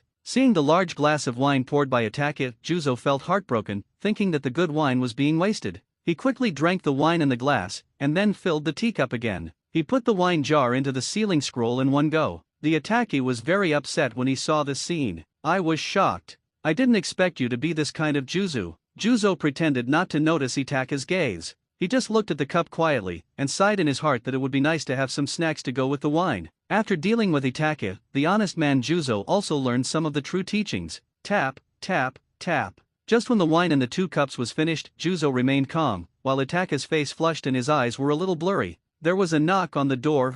Looking at the slightly drunk Itaki in front of him, Juzo had no intention of getting up, but just asked outside the door. Your noble one. The person outside the door was silent for a while, then gave an interesting answer. The answer from outside the door made Juzo not know how to respond for a moment, and Itaka's originally blurred eyes became clear. Call Daddy, Daddy will open the door for you. Itaka's voice was earth-shattering, confusing Juzo. He had seen what Itaki wanted to say, and was curious about what Itaki, whose eyes had become clear, would say. Unexpectedly, Itaka suddenly said this, leaving him confused. So, Itaki, who has a small alcohol tolerance, finally drank too much. It's not just Juzo who is confused, but also the bounty hunters from the outside who have ulterior motives. Discovering that there were quite a few people coming this time, he decided to join forces and persuade other bounty hunters to find the prey together so that they could keep each other warm. When it comes to the rebel ninjas from a big village like Konoha, he was worried that people from Konoha and other big villages would come over, and by then it would be very likely that they would come back empty-handed. That's why he suddenly had an idea and came up with this idea. Itachi and Juzo's strange attire, as well as the fluctuations of chakra in their bodies, made him realize that they were not characters to be trifled with, so they came over at night. But he didn't expect that the people in the room would not play by the rules, which put him in a dilemma. Would it be too shy to call him Dad? After all, judging from his tone, the word Dad sounds like a bad word. After thinking about it, the bounty hunter outside the door was annoyed that he would have such an idea, and then left in anger. What does Dad mean? After the people outside the door left, Juzo looked at Itachi blankly and asked. Itachi gave Juzo an annoyed look. Father's idea is to read more books. Just when Juzo was feeling a little bored and Itachi was a little drowsy, a powerful chakra fluctuation erupted not far away. The two of them woke up instantly, stood up, picked up their hats and put them on, and in a flash, they left the hotel through the window. They were so handsome. As for why they didn't go through the door, the two of them probably couldn't explain it. After they climbed onto the roof, they discovered that there were more people coming this time than they had imagined.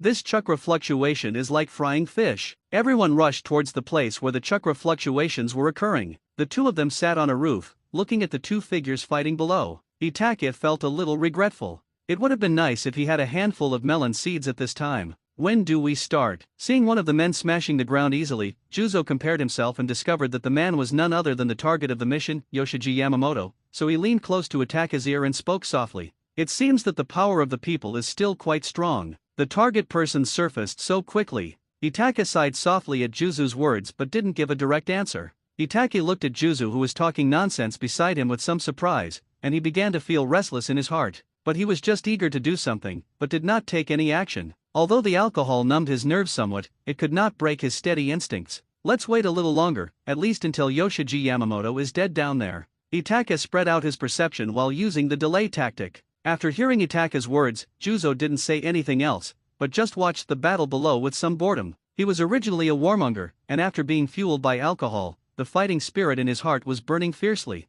Now he feels a little uncomfortable. There were more and more people around, and the ninja who was fighting with Yamamoto Yoshiji saw this and felt something was wrong. He originally wanted to assassinate Yamamoto Yoshiji and then evacuate secretly, gaining fame and glory. Unexpectedly, the other party was too vigilant and the assassination failed. So I thought about going all out and ending the battle quickly. It turned out that the opponent was stronger than he had imagined, and even with all his strength, he could only fight him on equal terms. A quick fight will not resolve the battle, and it has continued until now. There are so many people around now, even if he can kill Yamamoto Yoshiji, he will not be able to escape unscathed. This battle has lost its meaning. Thinking of this, he began to consider retreating and was ready to take the opportunity to hide in the dark and fish in troubled waters. Yoshiji Yamamoto seemed to be completely unaware of this and continued sweating profusely. He still threw a fierce punch at the ninja on the opposite side. The ninja on the opposite side was still trying his best to dodge. There was another huge hole on the wall, and it was about to collapse.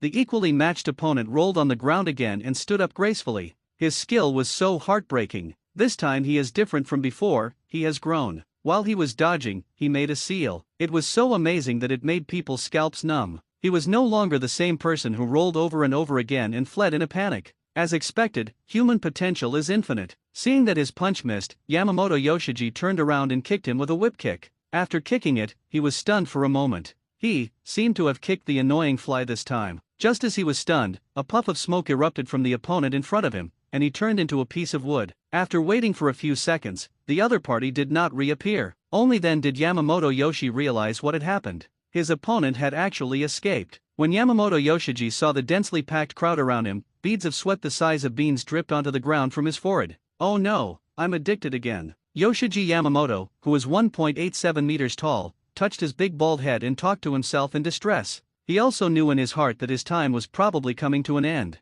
Looking back on my life, perhaps this is the best arrangement. Yoshiji Yamamoto sighed in his heart, with a hint of sadness in his eyes. Originally a commoner, he had a simple and honest character and a talent for cultivation. As fate would have it, I caught up with the dividends of the times. Ninja school brings a lot of convenience to children from ordinary families like them, so he successfully embarked on the path of becoming a ninja. However, the good times did not last long. When he was still a Chunin, the Third Ninja World War broke out. Although he was weak, he survived a life and death situation thanks to luck. However, it seemed as if his luck had run out, and misfortunes kept coming one after another, eventually leading to his family being torn apart and everyone condemning him to death. When he finally changed his ways and his life was getting better, life played a huge joke on him again. The memories of the past echoed quickly in his mind, but the people around him had no intention of going on stage, which made Yamamoto Yoshi slightly stunned and stopped recalling in his mind. "Aren't you going to go? If not, I'll leave." The people around were weighing the pros and cons. Yamamoto Yoshi's attack power was terrifying and his strength was not weak. None of them could kill this big man quickly. Once they killed Yamamoto Yoshi, they would probably be beaten up and end up in a bad way. "Yamamoto Yoshi, come back with me." At this moment, a man with white hair and wearing an umbu mask appeared on the scene, said in a cold and indifferent tone, "Konoha's umbu." There were some knowledgeable people among them. When they saw Kakashi's vest and mask, they murmured to themselves and felt like backing off. Some people just come to try their luck. Although they know that someone from Konoha will probably show up, they also have a fluke mentality in their hearts, wondering what if someone from Konoha doesn't come. Although most bounty hunters are lone wolves, they are not very afraid of revenge. But cherishing life is human instinct, and they are also afraid of death. Especially after enjoying the convenience and freedom brought by strength, they are even more reluctant to die. So generally speaking, no one would risk their life. Moreover, it is easy for them to make money when their strength reaches a certain level. If this order fails, they can just switch to another one. The most important thing is that we don't know if there are any other people hiding in Konoha. Once this hatred is formed and the identity is exposed, their happy life would most likely end early, and they would either die or face endless pursuit by Konoha's powerful force. If you don't go up now, the show will end. Seeing that as soon as the white-haired man appeared, some people left secretly, Juzo said somewhat unhappily. "Don't worry. Those who have retreated may not have hidden their identities and have gone to disguise themselves. They will come back in another way. After all, 30 million is a lot of money. It can buy a lot of meatballs." Itaki ignored Juzo's words. He comforted Juzo and himself. To be honest, he wanted to set fire to the crowd. They were so slow. Besides, he also wanted to see if Amaterasu, who couldn't burn people to death, really couldn't burn people to death. In fact, Itaki was right. There were not many people who really gave up when they saw the difficulty. There were many people who hid even more secretly. These people were ruthless people who were ready to kill Kakashi as well. Go back? Where to go? I survived the war, and I have made great contributions. After the war ended, I finally got a wife, but I was still bullied by the brothers of my family. They even took advantage of their numbers to steal my woman in broad daylight. I, a victim, was thrown into prison. If I hadn't broken through to the rank of Jonin by chance, would I still be able to jump around? Hearing Kakashi's words, Yamamoto Yoshi yelled and punched Kakashi hard in anger. When Kakashi heard what Yamamoto Yoshiji said, a trace of sadness flashed in his eyes, but when he saw that Yamamoto Yoshiji's speed was even faster than the speed in the previous battle, he did not hesitate, and his hands were like after images. A dirt wall with a dog head carved on it quickly rose in front of him. The fist filled with anger smashed hard on the dog's head, and the dog's head shattered, and cracks appeared on the thick earth. Kakashi's heart sank when he saw how destructive Yamamoto Yoshi's attack was. "You have already killed the culprit, and the Hokage has already made the decision for you, so stop now." Kakashi continued. "Haha, if my comrade hadn't sacrificed his life to free me from the imprisonment, I would never have been able to kill the enemy with my own hands." In response to Kakashi's words, Yamamoto Yoshi smiled coldly with a mocking look on his face. With a kick full of power, the earth wall was completely knocked down. Kakashi looked at the angry Yamamoto Yoshi in front of him and did nothing. He had been watching the previous battle. Yamamoto Yoshi's great strength had a flaw, and that flaw was that the great strength could only be exerted by the left arm and leg, and he needed to rest for 3 to 5 seconds after 2 strikes. Among these attacks, Yoshiji Yamamoto's attacks were the norm. Your comrades risked their lives to rescue you. Did they want to see you become like this? The ice in Kakashi's voice melted a little and he advised seriously. Yamamoto Yoshi was slightly stunned when he heard what Kakashi said. Then he recalled the blood-stained figures of his comrades and the sweet smiles of the 2 women, and he stared at his hands blankly. "I can't go back anymore, that disgusting village." The words that were full of vicissitudes of life rang out from his mouth. There is darkness everywhere. We cannot avoid it when we are weak, but we can become light when we are strong and illuminate the darkness for others. As people who have experienced trauma, shouldn't we try to reduce this misfortune as much as possible? Kakashi rarely spoke up to persuade Yamamoto Yoshiji.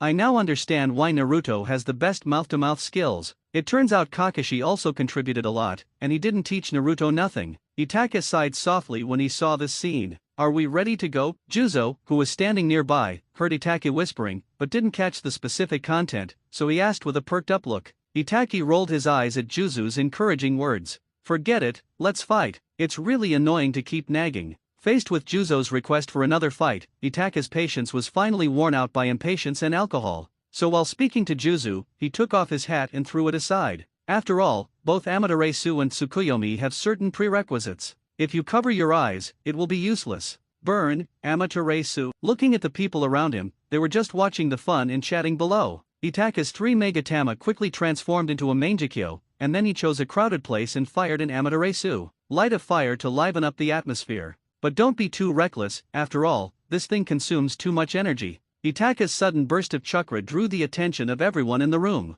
5 bounty hunters who were staying in one place with simple preparations suddenly had a ball of black flame appear on their bodies. Unfortunately, the one who suffered the most was the bounty hunter who had been rejected and had approached Itake and Juzo. The other 4 people were the like-minded partners who were recruited while watching the battle. However, before his lofty ambitions even began, they were completely burned to ashes by the fire that seemed to have been summoned from hell. The flames quickly burned all the people to ashes, incredibly fast. Even Itake was a little dazed. However, Itake's Mangekyo Sharinan is a bit out of place. Itake looked around and naturally discovered that Kakashi was looking at his Mangekyo, but he had no intention of using Tsukuyomi. After all, pupil techniques consume too much energy, and what he did just now was just to establish his authority. Juzo was filled with emotion when he realized that Itake was so powerful that he had already eliminated 5 enemies and shocked the others before he even started. Itake naturally didn't know what Juzo was thinking. He was thinking, if he suddenly used fire release, would it be too out of place and lose his style? After all, he does have very few means now.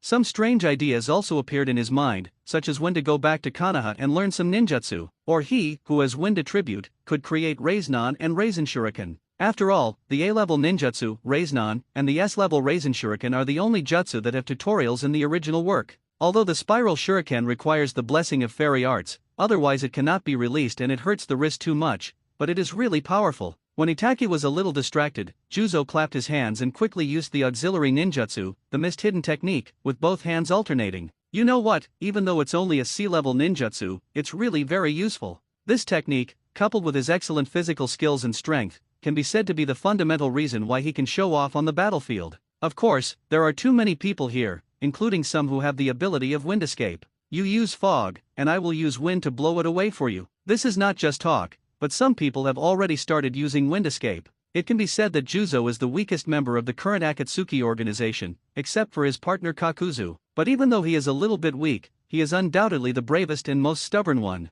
Just like now, with the help of alcohol anesthesia, it is even more powerful. One man charged at more than 30 ninjas in the open, some of whom were of the same level as him. His target was the murderer who used wind escape to blow away his mist. Asshole, do you know how much chakra the mist-hidden technique consumes when there is no water? Juzo used the substitution technique and rushed in front of a ninja, exposing his figure. He became a little anxious. Itake naturally would not let Juzo fight alone. After hearing Juzo's voice, he used the body flash technique to chase after him. Fuck, brothers, these two actually dared to attack so many of us, kill them. Finally, some people who were in the fog woke up, and after waking up, they shouted loudly. Everyone was confused and thought that this was not going according to common sense. Shouldn't he use powerful ninjutsu to shock them and then persuade them to retreat? Why did he start fighting right away? Itake's heroic demeanor also left a deep impression in their hearts. It was amazing that a 12-year-old boy was so brave. I've gained a lot today. It looks like I'll have a pair of Sharinan too. Among them were some ninjas with strong perception who went straight to intercept Itake, who wanted to support Juzo. When greed arises, your head is on your belt and you don't care about so many other things. He sensed someone was rushing towards him using teleportation and saying something that made him unhappy. Itake's brows furrowed. I didn't see him making any movement, but several small fireballs kept coming out of his mouth. This is not some sharp technique, just an ordinary C-level ninjutsu, the Phoenix Fire technique. The meaning of Itake calling out the name of the ninjutsu when he has not yet released it. The man who came was no simple person. With chakra condensed on his body, he kicked away several small fireballs with a domineering kick and appeared in front of Itake in an extremely handsome manner. Don't use this kind of ninjutsu for children, Uchiha Itake. The man carefully looked at the Itake opposite him, but was cautious and did not look into Itake's eyes. Seems reasonable enough. Oh. Itake took a light step forward and raised his wrist slightly. The Jonin on the opposite side subconsciously kept a close eye on Itake's movements, wondering what he would do next. Is it to seal or throw hidden weapons? You're done. Itake spoke softly amidst his tense nerves.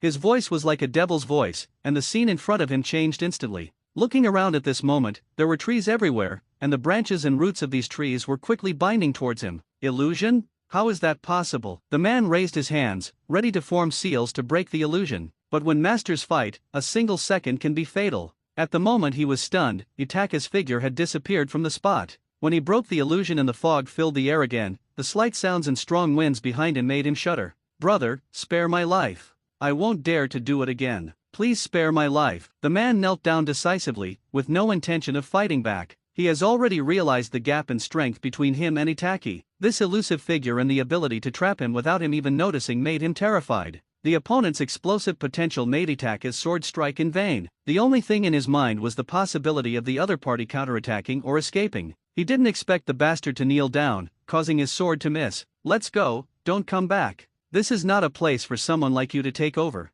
Thinking of this, and the other party's strong desire to survive and his speed of speech, perhaps the other party was not destined to die, and Itaki was not a murderer. So he said softly. Of course, it was also because the ninja's whole body of chakra exploded, and after he knelt down, the chakra stopped, and he lost all his will to fight and surrendered. This shows that this guy is quite capable to have survived until now. After hearing Itaka's words, the man who was full of vigor and vitality just now crawled forward a few steps, created some distance, and quickly fled. Looks very skilled. Itaki couldn't help but sigh when he saw this scene. There must be a reason why he can still live to this day despite talking so much nonsense. Thinking of his actions just now, Itaki recalled it calmly and found that there was still a little omission. It seems easy to win the battle, but it is actually not that simple. The one who had just stayed in place to release the ninjutsu was just a shadow clone. Whether it was the Phoenix Fire or the low-level illusion, it was released through the shadow clone. His real body used the transformation technique and turned into an inconspicuous fireball, which was thrown behind the opponent by the shadow clone's chakra.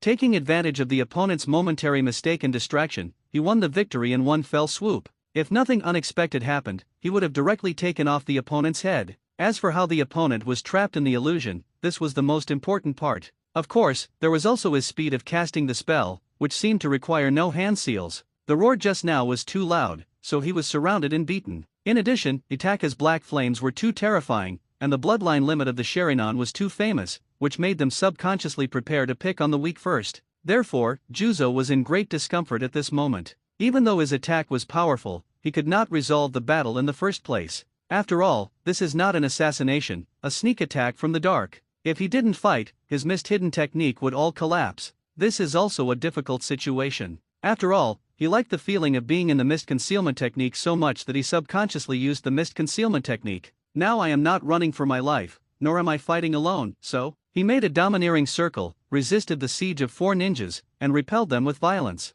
Juzo took a deep breath. Fortunately, they are not of the same mind, and there are still many people hiding in the dark, acting as Voldemort. As Itaka's identity was exposed, Juzo's beheading sword appeared, and naturally his identity was also exposed. Both of them had a lot of silver on them, and also had other valuables. People hiding in the dark are like hungry wolves and may attack at any time. As soon as they strike, the battle is over. Senior, this is a bit embarrassing. Forget Plan A. Next, use Plan D. Itaka's figure slowly walked out from the thin mist. The mist was thinner because Juzo was no longer inputting chakra to create the mist. After he found himself wandering, he stopped, so the fog was dissipating. Plan D? When did we have that? Juzo was slightly stunned when he heard Itaka's words, with some silly questions in his mind. After all, they had only 2 attack plans. One was Plan A, where they fought on their own, and the other was Plan B, where he was sweating in the front and Itaki was assisting from behind. It didn't exist before, but it exists now. Itaka smiled gently at Juzo's silly look.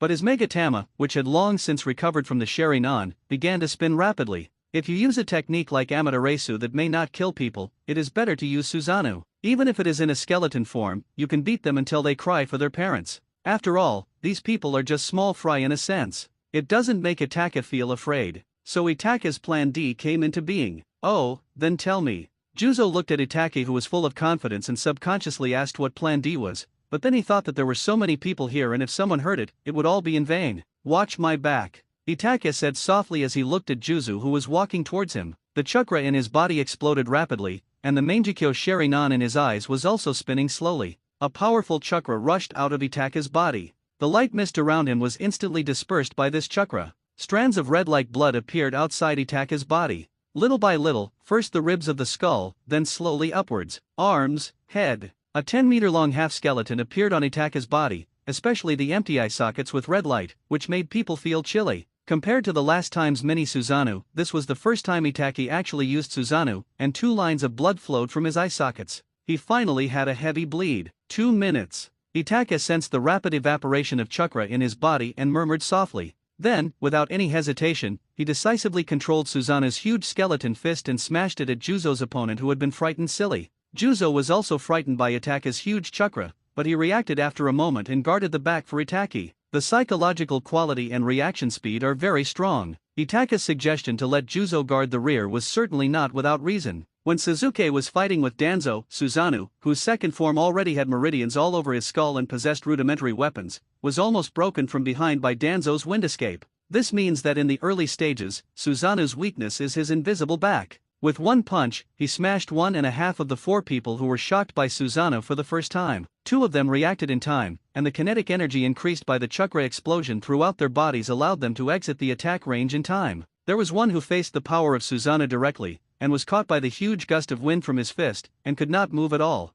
The other one managed to escape a few steps, but didn't escape completely. The appearance of a blood-red half-skeleton man made everyone in the scene drop their jaws in surprise. Subconsciously, he fled everywhere, away from Susanoo, which was like a god of war. As we all know, Susanoo is a projection of God, so it not only possesses powerful destructive power, but also a faint divine power. Those who are not strong-minded will be overwhelmed and shocked. 3 seconds after the punch, Itaka's face turned pale. He was also drunk and a little reckless. He only calculated the time to maintain Susanoo, but forgot that activating Susanoo to attack also required a large amount of chakra. The chakra that seemed to be strong originally, when he used Susanoo, it dissipated at a speed that dumbfounded him. The leisurely walking speed increased, from being calm and unhurried to becoming a little hurried. However, everyone was not stupid. When they saw Itaki coming towards them, they were so scared that they used all their strength and used the body flickering technique continuously without caring about their lives, risking their muscles to tear as they ran away. There are also many sharp-eyed people who are excited inside. They naturally saw Itaka's miserable appearance. The blood dripping on the ground came from Itaka's eyes. It was obvious that this technique consumed a lot of chakra, and they did not forget Itaka's age. He is less than 13 years old. Due to his physical limitations, no matter how much chakra he has, how much can he have? The solid skeleton figure quickly faded and dissipated. Seeing others running for their lives, he didn't have much speed, so he didn't insist. Extremely decisive, without any procrastination. Juzo, who was originally following Itaki, was slightly stunned when he saw the huge Susanoo figure disappear in front of him, but without hesitation he walked past Itaki, who had stopped and stood in front of him. Help Itaki resist the eager eyes around him. Juzo, next time during a mission, if you dare to take out the wine again, I will chop you first. Itaki felt a little warm inside when he saw Juzo standing in front of him, but he was still unforgiving in his words. At this moment, he didn't understand that he was getting carried away. As an extremely rational person, this kind of situation made him feel very unhappy. A rational person like him doesn't like things that escape his control.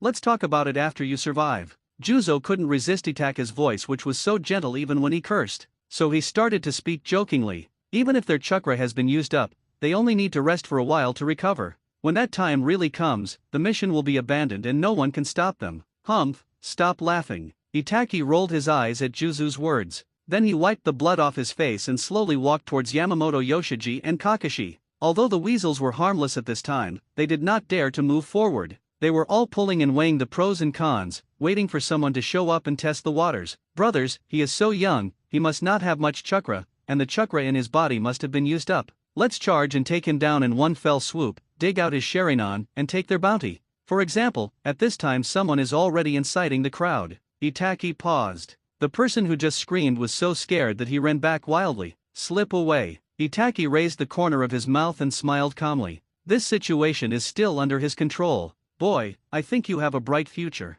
Do you want to hang out with Big Brother? If you're hungry all day, ugh, eat 9 stews a day. Itaki arrogantly placed one foot on a 30-centimeter high gravel, pointed a finger at Yamamoto Yoshi, and spoke arrogantly. Kakashi and Yamamoto Yoshi looked at each other, not understanding what this boy was trying to do. He was so cool just now, but now he has become so carefree. Juzang silently complained in his mind, feeling a bit embarrassed. He wanted to draw a line between himself and Itaki. How embarrassing. Your cool image. At the same time, I made up my mind not to let this kid drink anymore. It was like he had multiple personalities. I'm going back to Konoha, and I won't hang out with you anymore. In response to Itaka's words, Yamamoto Yoshiji actually responded seriously. The corners of Kakashi's mouth curled up under his mask. Itake, come back with me, your brother is waiting for you at home. If you don't go back, your brother will recognize the thief as his father. Kakashi said softly with the attitude of a winner. The first part was normal, but the latter part was meaningful. When Itake heard what Kakashi said first, he subconsciously wanted to scold him, but when he heard the latter part, he was slightly stunned.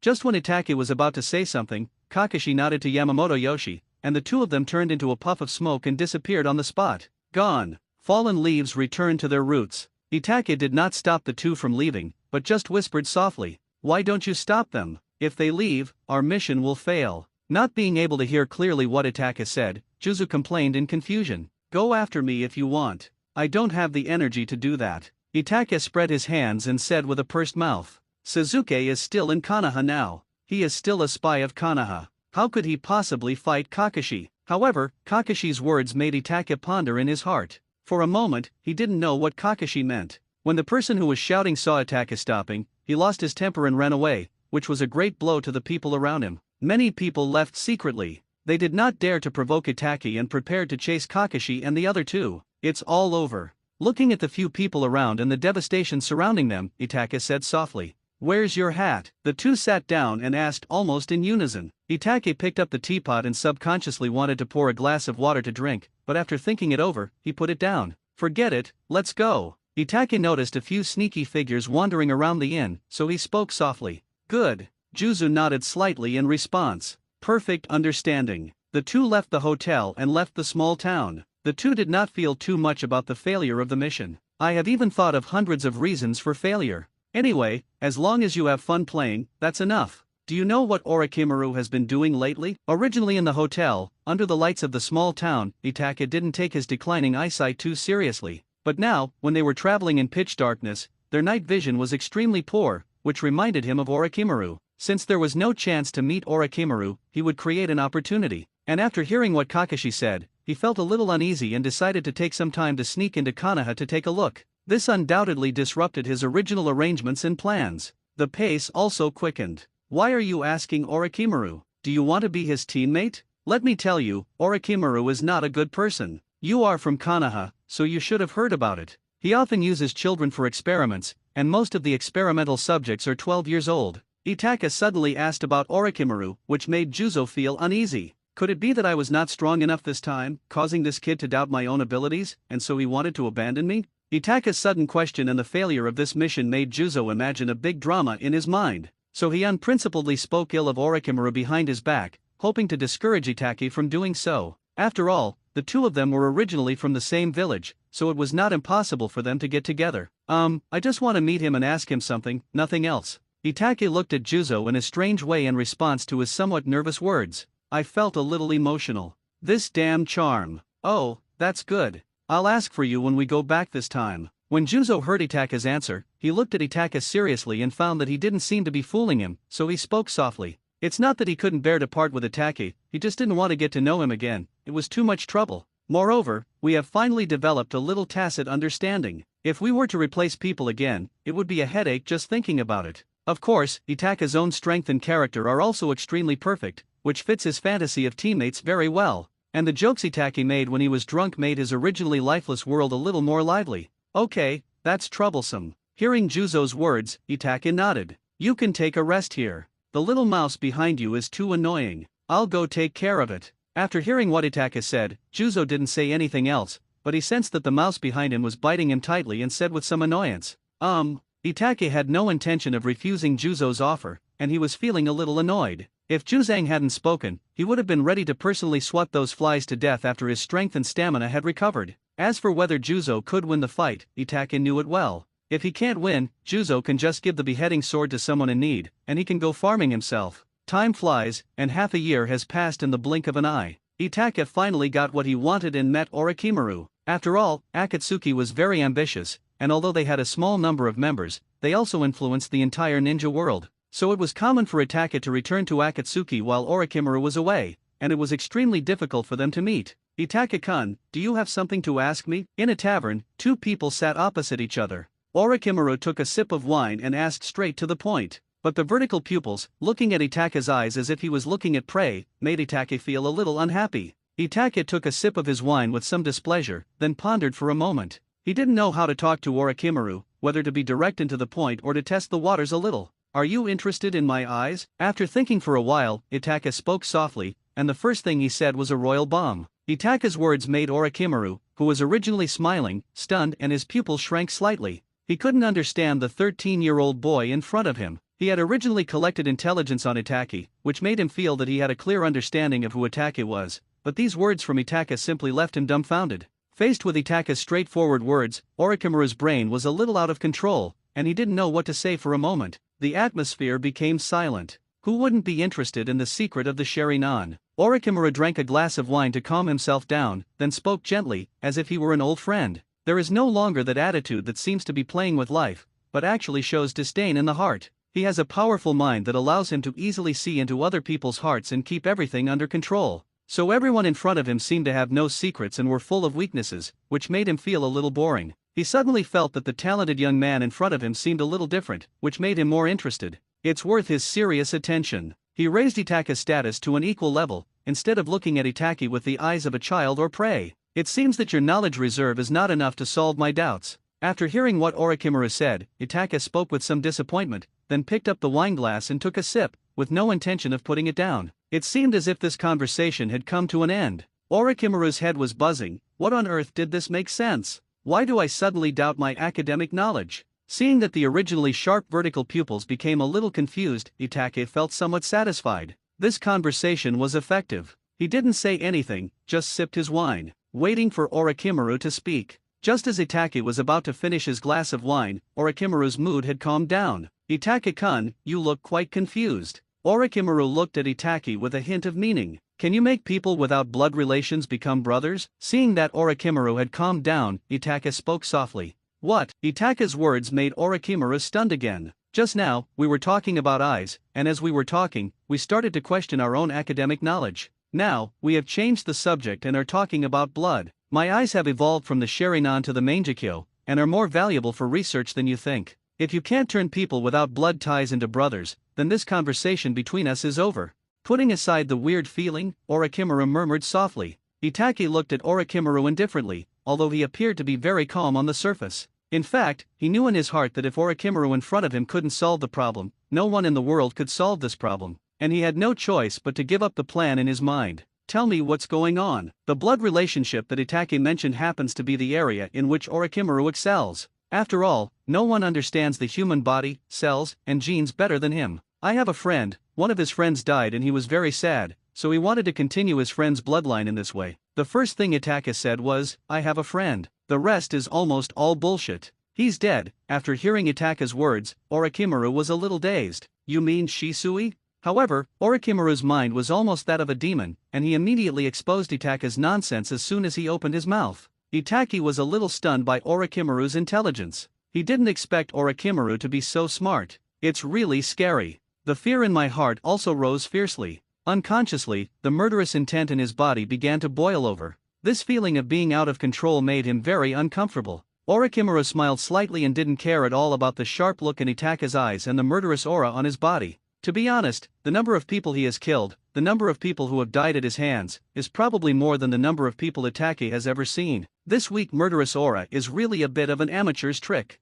"Everyone knows about your relationship with Shisui." Thinking of the Mangekyo that Itaki mentioned, Orochimaru felt a surge of heat in his heart and spoke softly. "I don't want to make the relationship too awkward." To be honest, he also wanted to take action now and remove Itaka's eyes himself, but as Itaka took the initiative to speak, this became unnecessary. If he really wanted to fight, he might not win. After all, he was well aware of the power of the kaleidoscope. Although the book only described it in a few words, it was still earth-shattering and extremely terrifying. After all, for historical records, the simpler they are, the more serious the problem is, and the longer they are, the more trivial the matter is. After hearing what Orochimaru said, Itaka's expression calmed down. "Can you do that?" Itaki asked softly. In fact, he knew in his heart that it was very likely feasible. After all, this world was not like his previous life. If one can come back to life at any time, or be reborn without being a corpse, it shouldn't be that difficult to change one's bloodline and genes. "It's not a big problem, but I'm in Akatsuki now, and I'm basically on a mission, so I don't have time to study these things. In response to Itaka's question, Orochimaru smiled faintly and said with some confidence,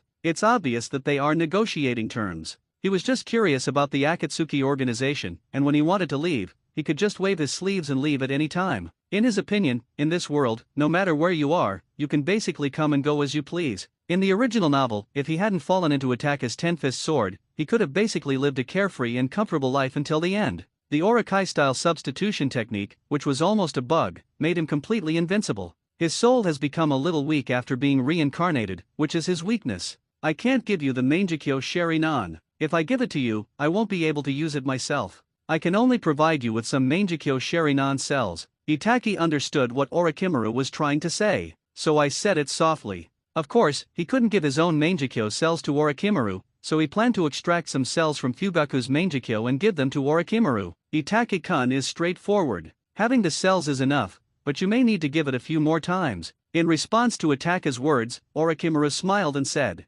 "For him, as long as he is given a few cells, he can create a legion." However, the kaleidoscope is indeed outrageous and needs to be repeatedly generated and cloned for comparison and improvement, so it is said that it needs to be extracted several times. Can. Itaka nodded in response. Anyway, Fugaku's Mangekyo was not something he was going to use himself. Prepare to equip Suzuki with it when the time comes, to help him sublimate the eternal Mangekyo. This is the only thing Itake can do for his predecessor. I just don't know if Suzuki would still be able to open the Mangekyo without my death. Readily. Itaka's answer made Orochimaru satisfied. By the way, your summoning beast is pretty good, can you sign a contract with me? Looking at Orochimaru, who looked happy, Itaki asked softly. He was not very interested in the snake, he was more interested in the magic. The Uchiha clan is more suitable for learning the fairy arts of Ryokai Cave. From Suzuki's Heaven's Curse seal in the original work, we can see how well it fits with the Ryukadon Senjutsu. After all, Orochimaru's curse seal was developed through research on natural energy and fairy techniques. This can be considered a regret that Orochimaru cannot practice immortal arts. Can. When Orochimaru heard Itaka's words, he agreed without hesitation or even thinking about it. In the past, he was striving for immortality, but now he just wants to perfect his immortality technique and do research. To figure out what he doesn't know is one of his greatest pursuits in life. Therefore, he was able to do scientific research and achieved some accomplishments. Itaki was speechless as he watched Orochimaru spit out a huge scroll from his mouth, especially since there is a lot of mucus on it. But Itaki heaved a sigh of relief when Orochimaru opened the scroll, revealing the clean files inside. Originally, he didn't know that he had mysophobia, but his instinct just now made him realize that he was still a little bit of a mysophobia. It's really hard to complain, just stuff everything into your mouth. Since the crow was raised by Shisui and Itaka together, Itaka successfully signed a contract for the second summoning beast. Once the handprint is stamped, everything will be fine. If the summoned snake is disobedient and wants to rebel, just beat it up. Do you have the equipment to extract cells? If so, I can help you extract them now. Itake felt satisfied after signing the summoning scroll. He also had a clear understanding of Orochimaru's convenience and straightforwardness. If his body wasn't too weak and his strength wasn't too limited, Itake would have wanted to go all the way and get some of Hashirama's cells. But it's just thought. Even when facing Hashirama's cells, the Uchiha clan has a natural advantage, but it couldn't withstand the ferocity of Hashirama's cells. More importantly, Itake would never let Orochimaru inject him. If Orochimaru had any bad intentions during the process of taming and assimilating Hashirama's cells, he would be finished. He couldn't just hand over his life to someone else so easily. I have the tools to extract cells, and it's not as difficult as you think. Orochimaru naturally didn't know what Itaki was thinking. He just took out a sealing scroll and then made a small syringe. Don't worry, just take a little. I didn't ask you to take the full amount. Seeing Itaka's confused look, Orochimaru smiled gently. After all, the small syringe in his hand was as thick as his little finger. If it was filled up, the kaleidoscope would be ruined. How much is a little bit? Looking at Orochimaru, who had a look of anticipation on his face, as if he wanted him to perform the act of stabbing his eye with a needle right there and then, Itaka said softly, "All right." Hearing Itaka's words, Orochimaru understood that Itaka didn't want to show off his unique skills to him. However, thinking of the cells that were about to be obtained, Orochimaru's heart became hot, and he couldn't help but stretch out his long and pointed women's treasure that was like a snake's tongue and licked his lips. Feeling Orochimaru's gaze, Itaka quickened his pace. This guy is not a good person. Thinking of his bug-like method of trafficking children, Itaki was a little afraid that he would fall into his trap by accident. Walking to the bathroom, Itaki used chakra to block the perception around him, and solemnly took out the scroll that he had kept close to him. To be honest, he could obtain a pair of eternal Mangekyo Sharingan right now, but he didn't want to do that. The main reason is that his eye technique is an illusion, while Fugaku's Mangekyo is of an unknown nature. And Shisui's Kota Amatsukami also has illusion attributes. Once the genes are modified, it is definitely more than just 1+1. Now that he knows that his Tsukuyomi can work on Kakashi, who has no Uchiha blood and a Mangekyo, he is really unsure about Obito. After all, Obito has Hashirama's cells, and the level of the eyes is the same. As for Nagato's Sage's eyes, the powerful pupil power alone was enough to scare him away. Moreover, Tsukuyomi has a fatal flaw, which is that he needs others to see his eyes. In the original novel, Kabuto activated the Sage mode and covered his eyes, so Itaka's illusions became useless. In an emergency, he used forbidden techniques and sacrificed an eye to quickly bring Do back to the right path. As Itaka thought about it, he took out a needle and pointed it at his old father's eyes. He secretly felt that he had miscalculated and should have got some 3 Magatama as backup. After all, those 2 forbidden techniques were really powerful. After extracting some cells, Itaka quickly dripped the potion given by Orochimaru, in case it got damaged. Itaka breathed a sigh of relief as he saw the needle wound in his eye, which had been filled with medicine, heal quickly. After all, moving the needle in the eyeball looks too horrifying. Itaka sealed the container again, put it close to his body, and walked out of the toilet quietly.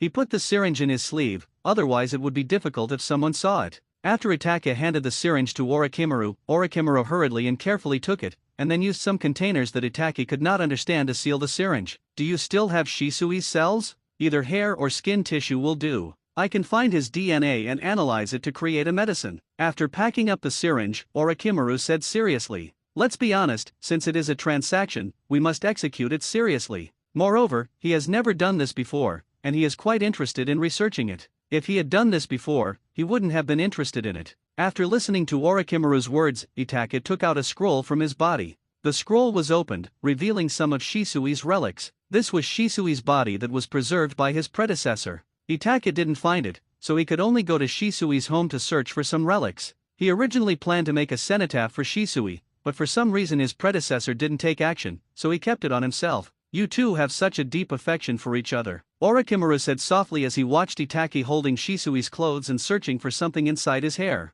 Perhaps it was luck that allowed Itaka to find a few short hairs, well enough. Itaka handed the hair to Orochimaru and responded quietly, haha, Itaka-kun is really a sentimental person. Orochimaru casually took a small bottle and filled it up, then swallowed it in one gulp. How long will it take to succeed? Itaka did not remind Orochimaru to screen the DNA when extracting it, so as to avoid getting other people's DNA. After all, those few strands of hair may have other people's hair attached to them. This kind of professional matter should be left to professionals. Amateurs like me should not say too much and just wait for the results. Itaka-kun has already signed the summoning scroll of the Ryokai cave. We will use snakes to deliver the message when the time comes. Orochimaru smiled softly, responding to Itaka's words with a bit of coquettishness. The moment of amorous feelings made Itaka feel uncomfortable. I'm leaving now. Keep in touch when you have time. Looking at Orochimaru's face, Itaka said somewhat unnaturally. He quickly stood up and prepared to run away. Orochimaru looked at Itaka's leaving back and felt a little dazed.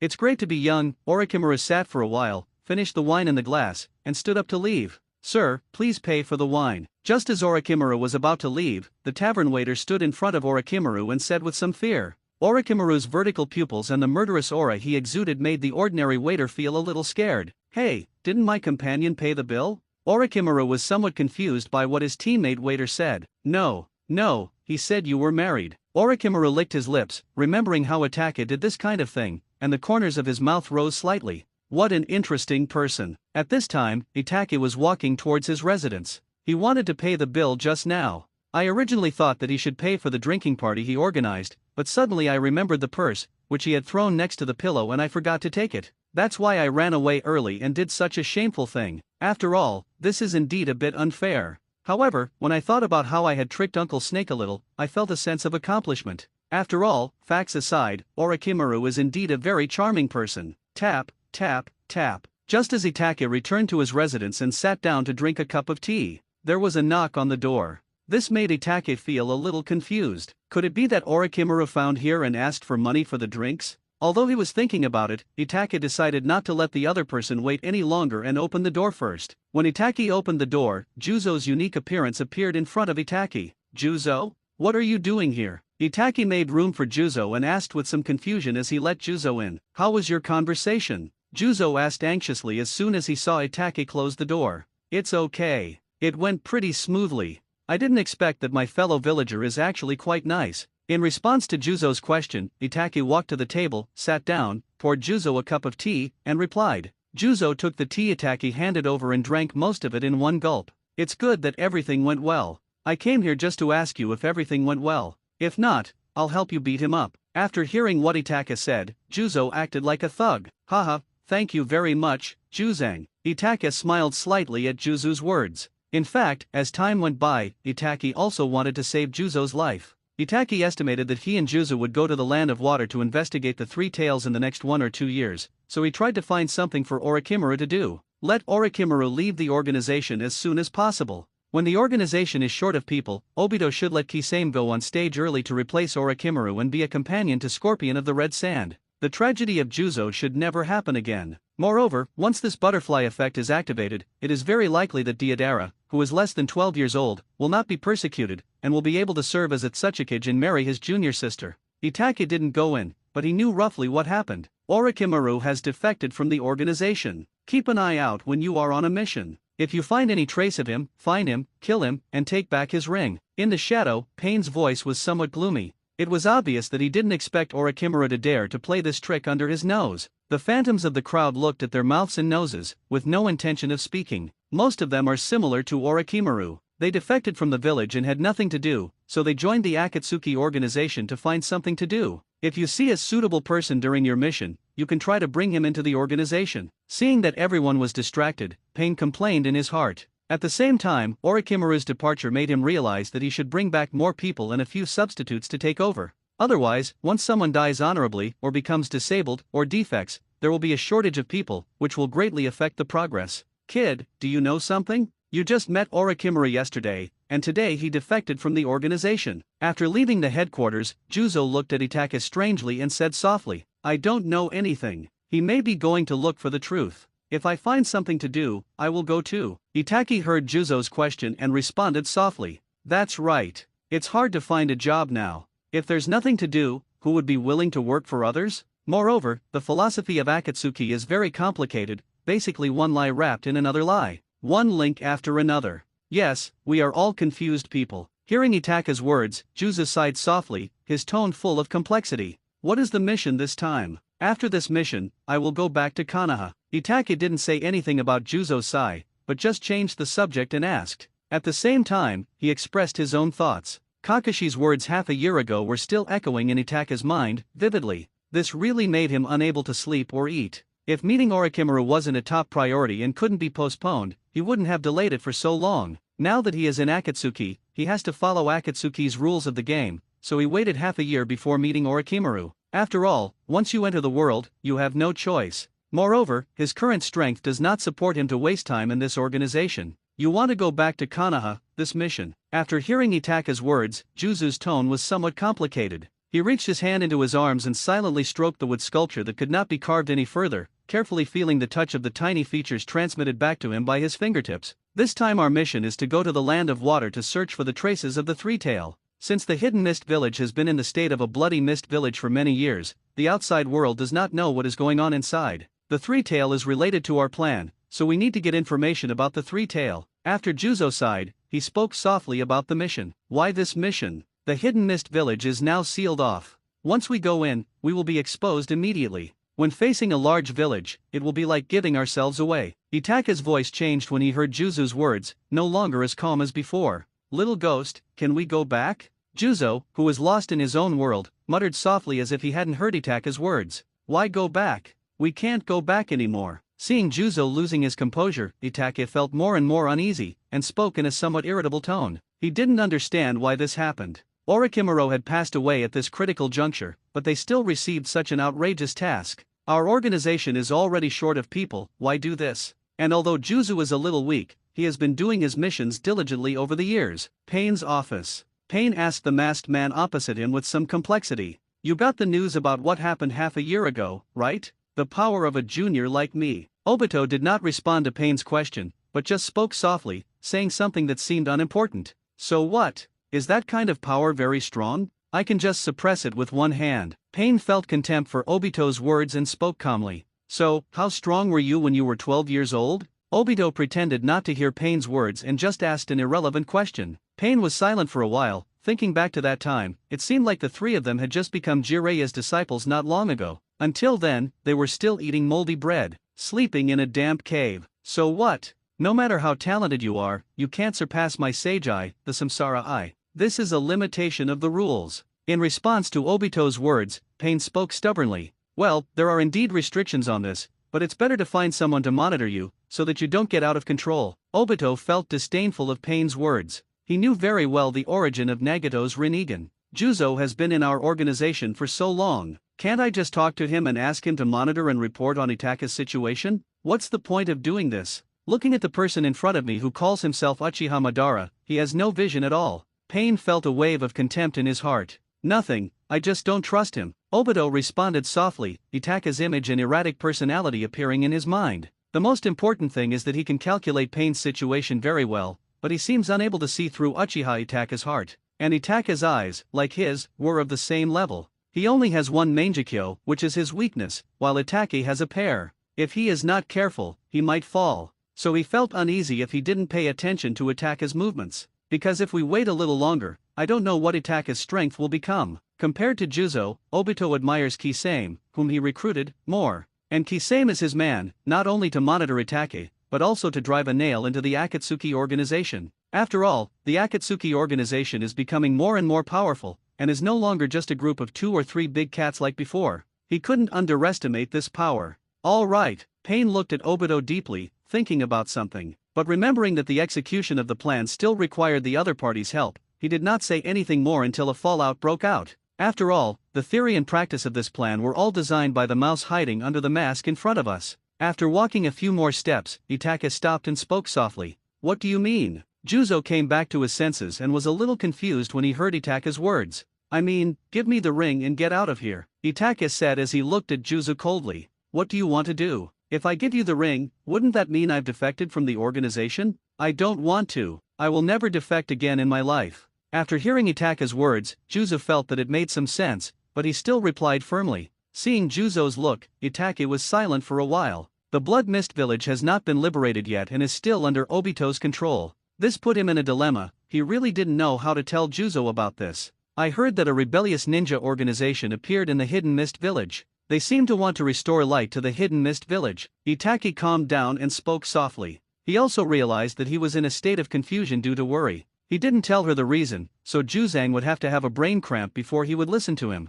So what? That corrupt village is beyond saving. Hearing Itaka's words, Juzo sneered softly and said in a mocking tone, if you don't try, how will you know there's no hope? What if you succeed? Itaka smiled softly and said casually, then kid, why don't you go save your village? You love the village as much as I do. Konoha is also in a state of sickness right now. Juzo found Itaka's abnormality amusing. I don't understand what medicine Itake took wrongly to cause him to behave so abnormally. He was advised to defect from the organization for no reason, and he even wondered if Orochimaru's defection was also the work of Itake. Judging from what Itake said today, it seems very likely. Could it be that Itake is a little angel of justice, and is he preparing to dismantle the evil Akatsuki organization from within? Juzo thought to himself. I find that you really are not easily persuaded. Tell me, how can you leave the organization? Itake said seriously as he looked at Juzo, who was sizing him up. Juzo looked closely at Itake's serious and deep eyes through the gauze of his hat and was slightly stunned.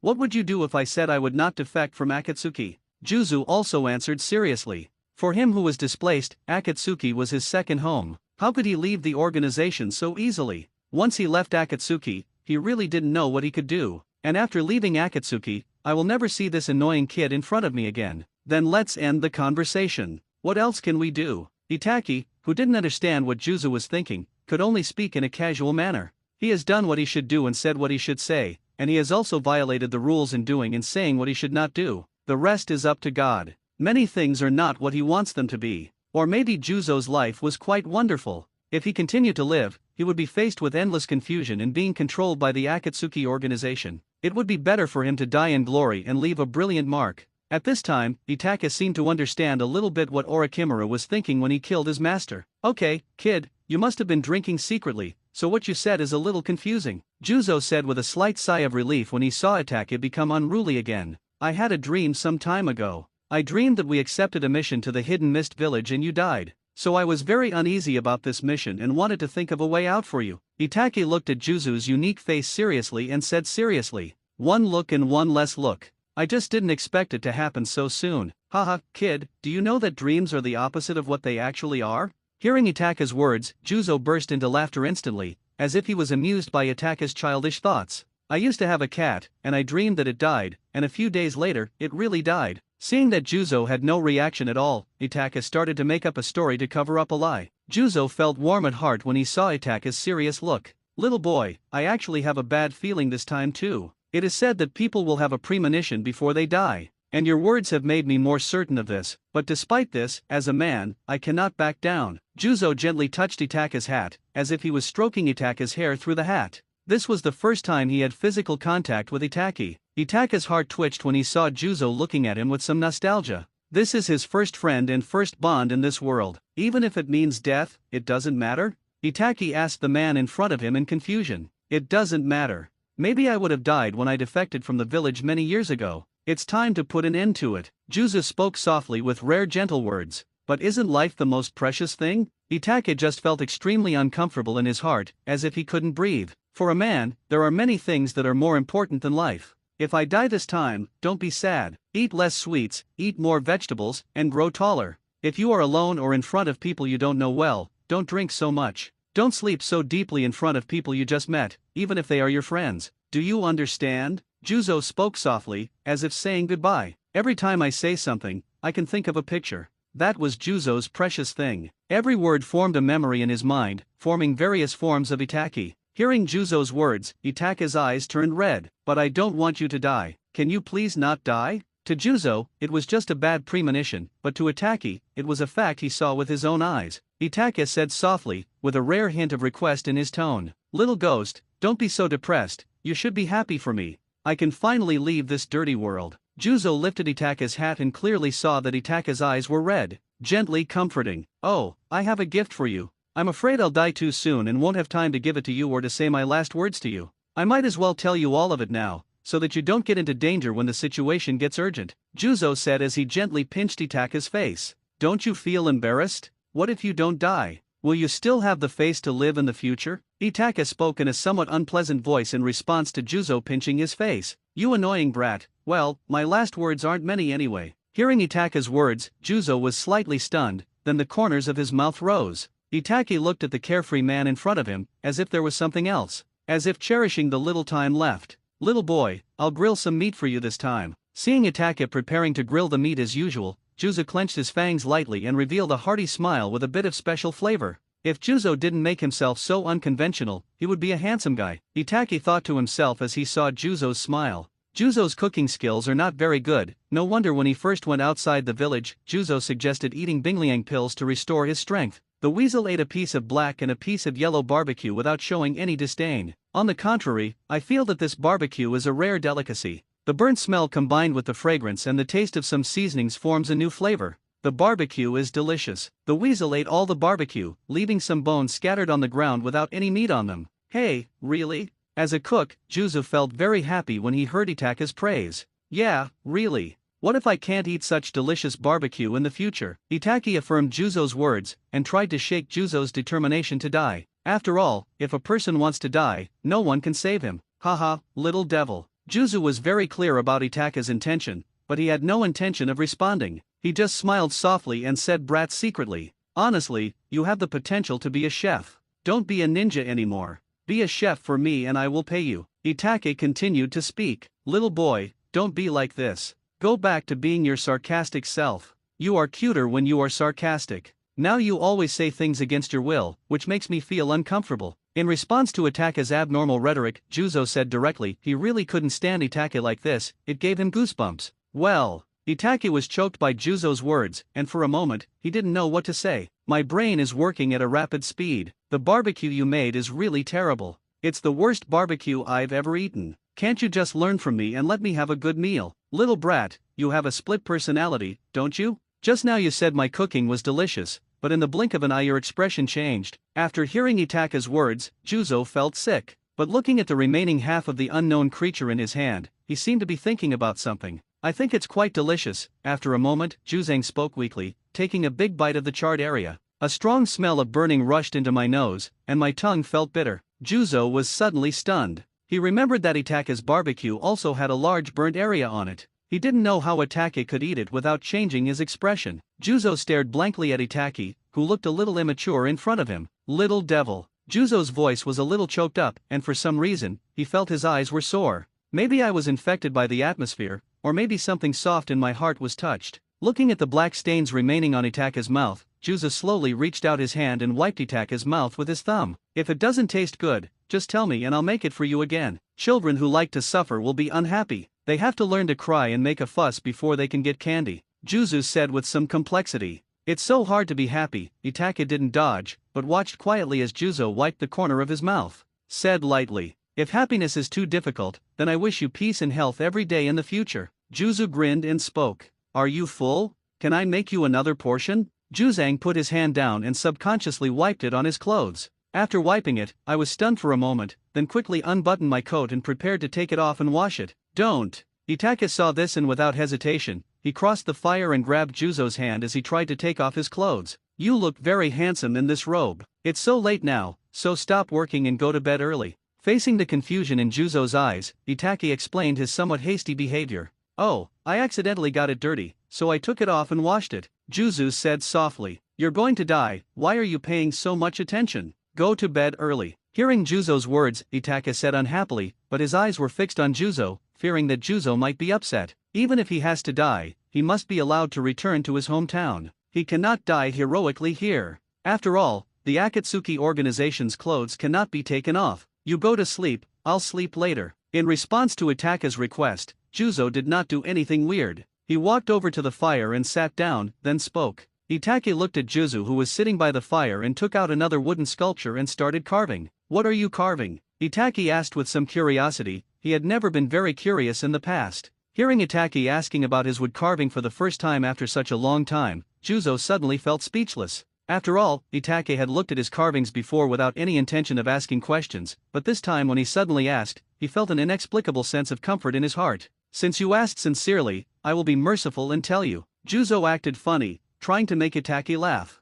But he found that Itake had a strange expression on his face and was looking at him weirdly, which made Juzo blush, and he felt like he was going to be socially dead on the spot. Feeling that the atmosphere was a bit awkward, Juzo took out a wooden sculpture from his arms and threw it to Itake. The wood sculpture I originally carved was in the image of my mother, but she died when I was very young, so I have no way of recreating her appearance. Juzo gently explained the meaning of the carving in his hand. Itake listened to Juzo's words quietly, then looked at the wooden sculpture in his hand. I carved this while you were asleep. I was planning to find out your birthday so I could make you a special birthday present, but now it seems that it is not necessary, so I will give it to you now, Juzo said softly as he watched Itake look intently at the wooden sculpture in his hands. Juzang walked very quietly in front and led the way silently. This is a place full of holiness in his heart and a place full of memories. As soon as the two stepped into the hidden mist village, they sensed that there were a lot of people nearby, gathering around them. But fortunately, Juzo was a member of the 7 ninja swordsmen before, and was very familiar with the hidden mist village. So he easily left the encirclement of the mist ninja and appeared and disappeared like a ghost. At this time, the Mizuke Jaguar Karada was standing in the office, and opposite him sat a man wearing a yellow vortex mask. The masked man was looking at documents at this time and had no intention of paying attention to Yagura. The office was silent, without a sound, and it seemed a little depressing. After a moment, a vortex appeared around the masked man, as if space was distorted. In the blink of an eye, the masked man disappeared in the office. Only Yagura Kuruhi was left standing there in a daze. He had a baby face, green hair, purple eyes, a scar under his left eye that looked like a suture mark, and was carrying a stick-like weapon with a hook on the front and decorated with green flowers. But after a while, the pattern of the Mangekyo Sharinan flashed in Yagura's eyes.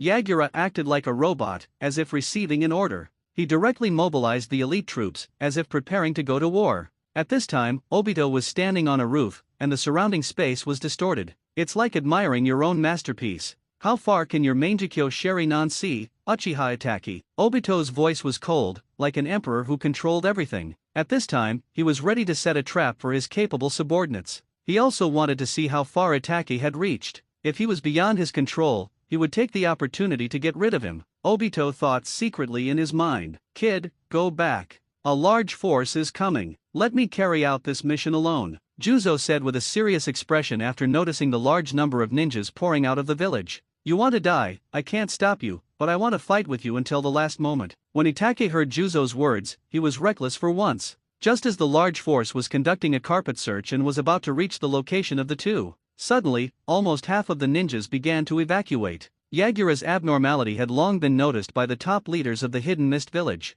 Now Yagura wanted to make another big move. After they noticed it, they immediately pulled back the like-minded people under them. This was already a blatant defiance of the Mizukage's will. The whole village was filled with a tense atmosphere. At the same time, there is a rebellious force hovering in the dark, forming a three-legged tripod. Chief, what should we do? Yagura is causing trouble again. There were two figures in the room. A beautiful woman was drinking tea quietly. The man opposite her asked with some sadness. This man had long gray-blue hair, complicated ceiling symbols hanging on both ears, and a black eye patch on his right eye, just like a pirate. Ching, don't be impatient. Let's sit back and watch the fight. Maybe this is a once-in-a-lifetime opportunity. The people who secretly warned us should just go over to make up the numbers, and don't really take action. The woman lazily put down her teacup and placed her hands lazily on the back of the chair behind her, revealing her full appearance. She had emerald green eyes, long curly reddish-brown hair that covered her right eye, and pink lips. She was plump, with a ferocious chest and fair, soft skin.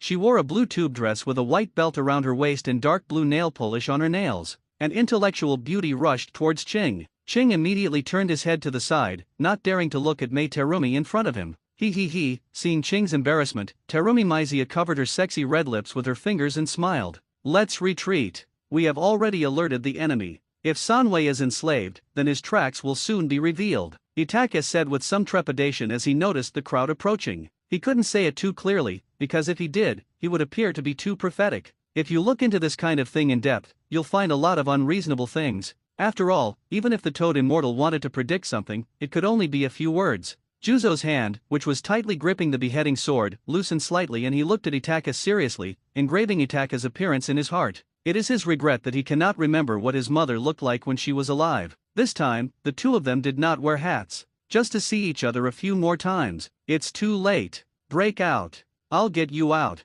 Juzang said seriously, his eyes extremely focused. At this moment, he no longer wanted to care about the damn mission and just wanted to protect the young man safely. To be honest, Juzo didn't expect that they would be exposed so quickly, nor did he expect that a large force would come to encircle and suppress them so soon. He originally thought that given his familiarity with the Hidden Mist village, it wouldn't be that dangerous. Even if he died, he had to obtain the information the organization wanted, and he didn't want Itake to bear the stigma of mission failure again. This was the last thing he could do for Itake, but everything before his eyes was completely different from what he had imagined. Itake just looked at Juzo like that. After a moment, he nodded slightly. Although he already knew the answer, he still stepped into this vortex. This was his choice. People are like this sometimes, emotions always defeat the rationality in their hearts without them realizing it. The two just looked at each other quietly until the figure of the Mist Ninja appeared in their sight. Found it. A loud shout echoed in the foggy and humid forest. The eyes of the two men concentrated and instantly became murderous. Juzo pulled out the beheading sword in his hand without hesitation. This time, he drew his sword incredibly quickly, and his figure was even faster. At this moment, his will was extremely firm, like a last glimmer of life. It was like regaining my life, regaining the soul and spirit that I lost when I defected from the village. The big knife reached the man's neck in an instant. But seeing the numbness in the other's eyes and the ninja forehead protector on his forehead, Juzo's beheading sword changed from slashing to slapping, and the Mist Ninja was slapped away, venting his anger and fainting. The three Megatama began to spin in Itake's eyes. The figures were dancing, reaping the lives of the Mist Ninjas trapped in the illusion. Be careful, this guy has the Sharingan and is from the Uchiha clan. After the two of them killed the few people in the front swiftly and efficiently, the troops in the rear rushed out one after another. At this time, some people began to sound the alarm. Baiwa Juzo? You, who defected from the Hidden Mist village, actually dared to come back. Finally, someone looked at Baiwa Juzang and discovered Baiwa Juzang's identity. Itake ignored the Mist Ninja's voice, picked up a long sword from the ground,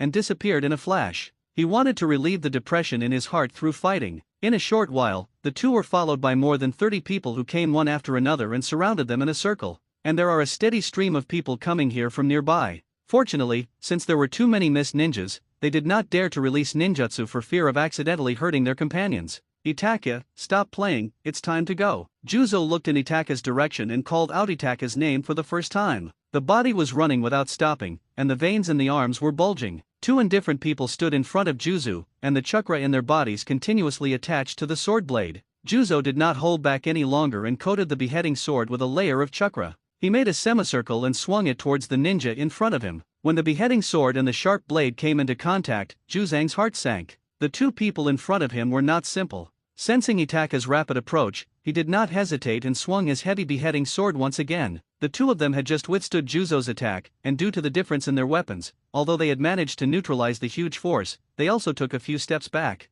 Now this freak rushed towards them again, causing a trace of fear in their eyes, but it was fleeting and turned into a fierce look. Then, as if by telepathy, the two separated, each taking a different position, preparing to attack Juzo in a cross direction. When Juzo noticed Itaka's fast approach, he didn't stop but struck one of them hard. As for the other one, he ignored him as if he was ready to exchange his life. Release the ninjutsu. Kill them both at all costs. Seeing that several people died in such a short period of time, Yagura, who had already arrived, shouted angrily. Itaki was just about to block another person's attack for Juzo, but he was slightly stunned while his figure was in midair. A large amount of chakra fluctuations appeared around. They didn't care about their companions' lives at all, and were ready to destroy them and their companions together. Juzo, run! Itake came to his senses and shouted quickly. The figure turned around, and rushed to the place where the order was given. Damn, this disgusting village. Juzo had no choice but to give up his attack, activate the instant body technique, and prepare to leave the place that had been targeted.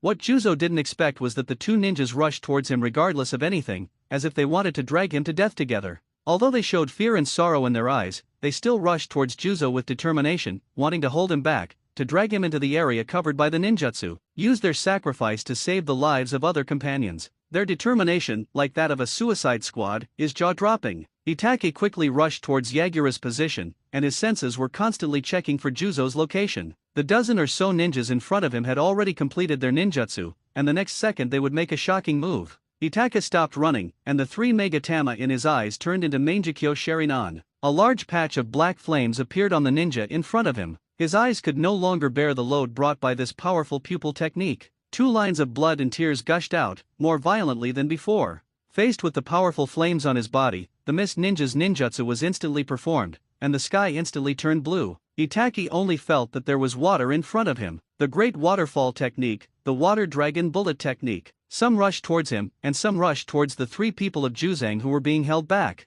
The dozen or so people in front of him were burned to ashes, and the ninjutsu was released. During this process, they didn't even groan. Their determination is so strong that it's frightening, as if they have nothing to fear, no sense of pain, no emotions. Itake's originally bright, big eyes, his eyelids were visibly slightly closed, as if he couldn't open his eyelids anymore. A huge red half-body shadow appeared on his body. The phantom blocked all the attacks head-on, but because it was too urgent, the chakra was not sufficient and it was shattered in an instant. Itake was directly exposed to this fierce attack. Has fate changed? Am I going to die first? At this moment, Itake had a series of strange thoughts in his mind, and he stared blankly at the water escape technique that was slowly rushing towards him. Itake's heart was in endless confusion. He was a time traveler and he knew the plot, but what was going on now? Waves of resentment and anger boiled up in my heart. He had never thought of changing anything, but he was afraid that the plot would change in the future. But what was going on? He just wanted to change the fate of an ordinary person this time, so why did it happen like this?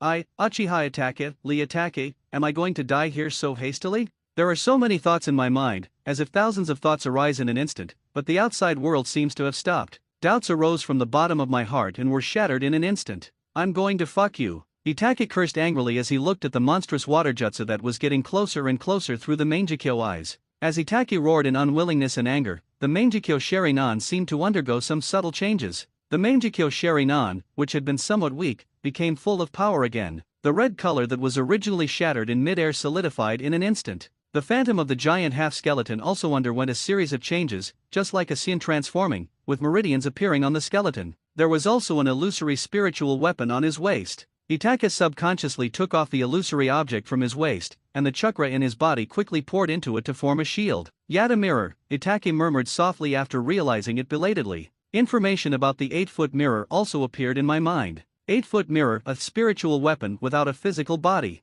It has the ability to change all properties, changing its own properties according to the properties of the attack, thus invalidating it. The water escape technique that Itake had been struggling with seemed to be absorbed and quickly disappeared. Itake stared at everything in front of him in a daze, feeling a little confused. Originally, he had no chance of catching all these attacks even if he unleashed the second form of Susanoo, but what about this accompanying Yata mirror? This is a divine weapon. But if the 8-foot mirror is a characteristic like the reincarnation of Indra, then where is the 10-fisted sword? Itaka's mood was up and down, full of doubts. Seeing that more than a dozen of his elite subordinates died in an instant, Yagura was furious. The endless flow of dark red chakra in the body rushed out of the body and wrapped around himself, forming a tailed beast coat. Although the body is still human-shaped, it no longer looks human at all, and is like a man-eating beast. At this time, Yagura was lying on the ground, with his head slightly raised. He gathered the tailed beast's chakra according to the ratio of yin and yang 2:8, and the chakra rotated at high speed, and then quickly formed a high-density black energy bomb. Tailed beast ball. Itake looked at Yagura, who used a big move at the first strike with a serious expression.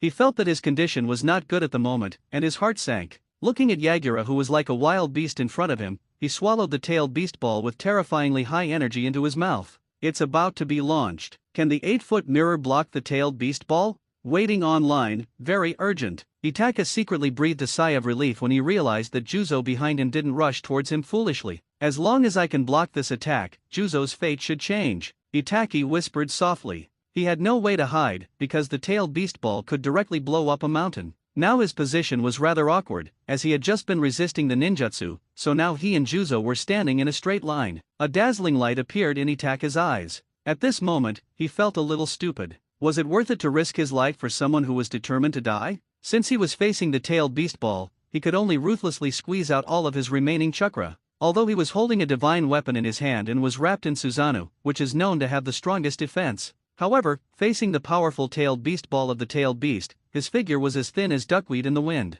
Juzo sensed powerful chakra fluctuations bursting out from behind him, but because the attack fluctuations were too strong, he could not sense what was happening behind him. I can only concentrate on dealing with these two annoying flies at the moment. Juzo rushed towards one of them with a determined look, regardless of anything. He had to kill the opponent in front of him as soon as possible and fight alongside Itake. After all, although Itake is strong, but Juzo remembered when Itake activated that kind of power half a year ago, but he could not hold on for long before he had almost used up all the chakra in his body. And now it's only half a year later, how strong can it be? Not far away, Obito stood quietly on a tree, staring blankly at the giant figure holding a shield. At this moment, he felt very complicated, but also somewhat relieved. Is this your weakness? But why are you fighting so hard? You weren't like this before, were you? Obito whispered in confusion. At the same time, on the other side, a figure slowly emerged from the ground. Uchiha Itake. Zetsu saw the shield in Itaka's Susanoo's hand and solemnly said Itaka's name. Then he looked in the direction of Obito and hid underground again. A dazzling light appeared on the battlefield. Attack and defense touch. It looks like Juzo isn't the only one who's stubborn. The tailed beast ball hit the Yata mirror, but there was no ripple on the mirror's surface. Then the tailed beast ball exploded directly. There was a sudden ground-shaking movement, as if there had been an earthquake. Itake looked solemn as he watched the tailed beast ball explode. Because at this time the Yata mirror in Susanoo's hand had become a little illusory. Although the Yata mirror has strong defensive capabilities, it also requires a large amount of chakra to activate. When resisting damage, chakra is also needed to stimulate its characteristics. After all, the 8-foot mirror is just a spiritual device, it has no physical form. The huge energy carried by the explosion was all taken by Itake. The Yata mirror in his hand had been transformed into a spiritual weapon again and was hung on the waist of the illusory and transparent Susanoo. Although he seemed to have no injuries on his body at this moment, his eyelids had closed again a little, and the things around him became increasingly blurry. The 2 lines of blood and tears looked extremely hideous.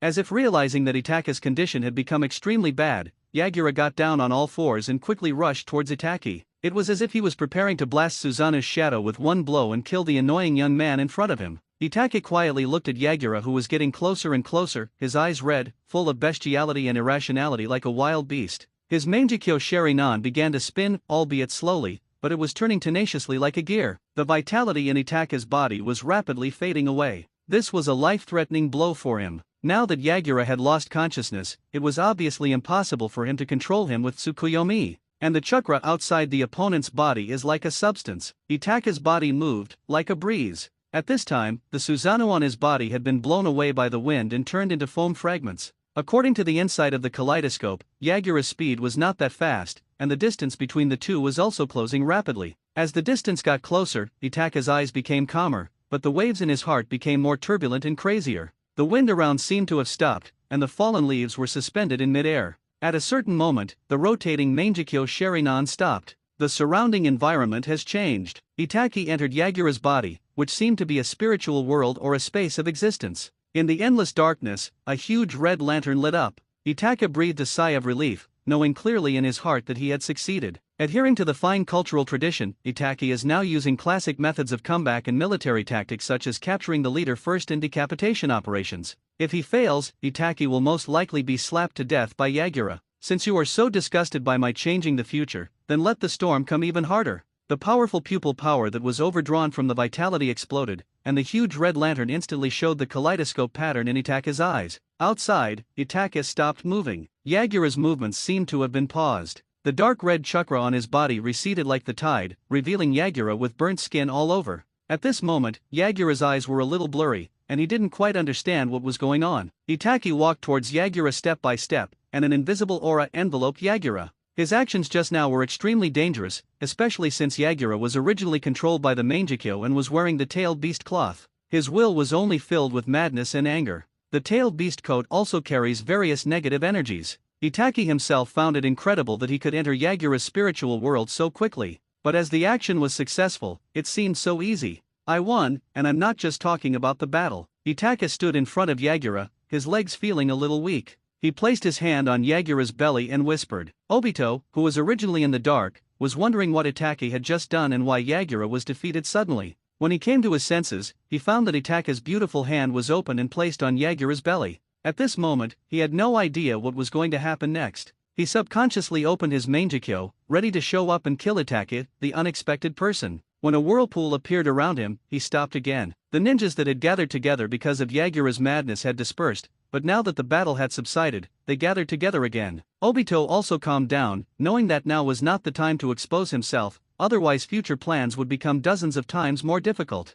As if struggling to his death, he once again controlled Yagura. Although he knew the situation was hopeless, he still wanted to try. He didn't want to lose control of the hidden mist village, especially the village that caused Lin's death. He didn't want the village to slip out of his control so quickly. A phantom of a kaleidoscope appeared in Yagura's eyes, but as Itaka glared at him from a close distance, he became confused again. Itaka's hand reached into Yagura's stomach. It's like reaching into another space. A mini turtle with thorns all over its body and 3 flat tails, wrapped in a ball of blue chakra, was grabbed by Itaki. He was in a bit of trouble as Itaka's chakra was used to suppress his body. This thing is put in the stomach like this. Eat it? Put it directly into your stomach? This fucking thought only lasted for a moment, and Itaka quickly formed a seal with his remaining hand. Sealing technique, transfer seal. Densely packed runes like tadpoles appeared on Jifu's body, wrapping him up. Then Itake lifted up his underwear and brought Isofu close to his belly. A few rune chains appeared on his belly, tied Isofu up, and dragged him inside. The exposed runes disappeared, and the radiant, white, and delicate belly and belly button were restored again. Mr. Mizu Cage. The Mist Ninja arrived late, just like the police in the movies.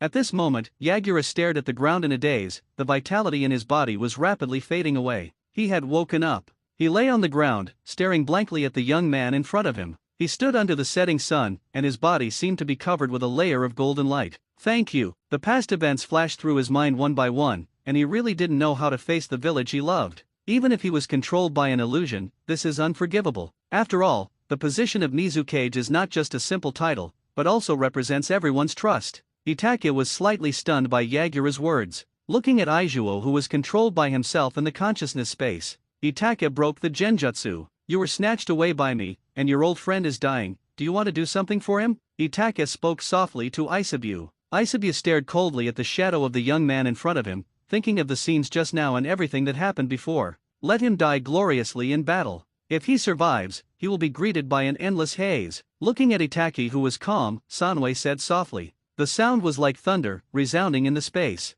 Itake looked at the 3 tails in front of him, then nodded silently, and his figure disappeared on the spot. You're welcome. Itake originally wanted to ask the 3 tails to allocate some of its chakra to save the baby-faced Yagura. Looking at Yagura, who had become familiar again, Juzo spoke in a daze. Yeah, I'm awake now. But I'm also feeling lonely. Yagura propped himself up and prepared to sit up. Juzo saw this and helped Yagura sit on the ground. Yagura said softly. The Hidden Mist Village needs you, can you stay? Yagura spoke softly. He did not mention the 3 tails, but just spoke softly to Juzo. It seemed that in his heart, Juzo was more important than the three tails. Juzo, please stay here. This is your home. There was a struggle in Juzo's eyes, and Itaki admonished softly. But, after hearing Itaka's words, Juzo was completely in a dilemma. I remembered what Kakashi said to Yamamoto Yoshi. Since they had faced darkness before, shouldn't they try their best to dispel the darkness in others? And now Yagura has woken up, which makes Juzo's heart, which has been disappointed for a long time, slowly start to recover. Seeing the emotion in Juzo's eyes, Yagura waved his hand and called over a few of his trusted men. Juzo, promise me that you will take good care of my brothers and take over the position of Mizukage temporarily.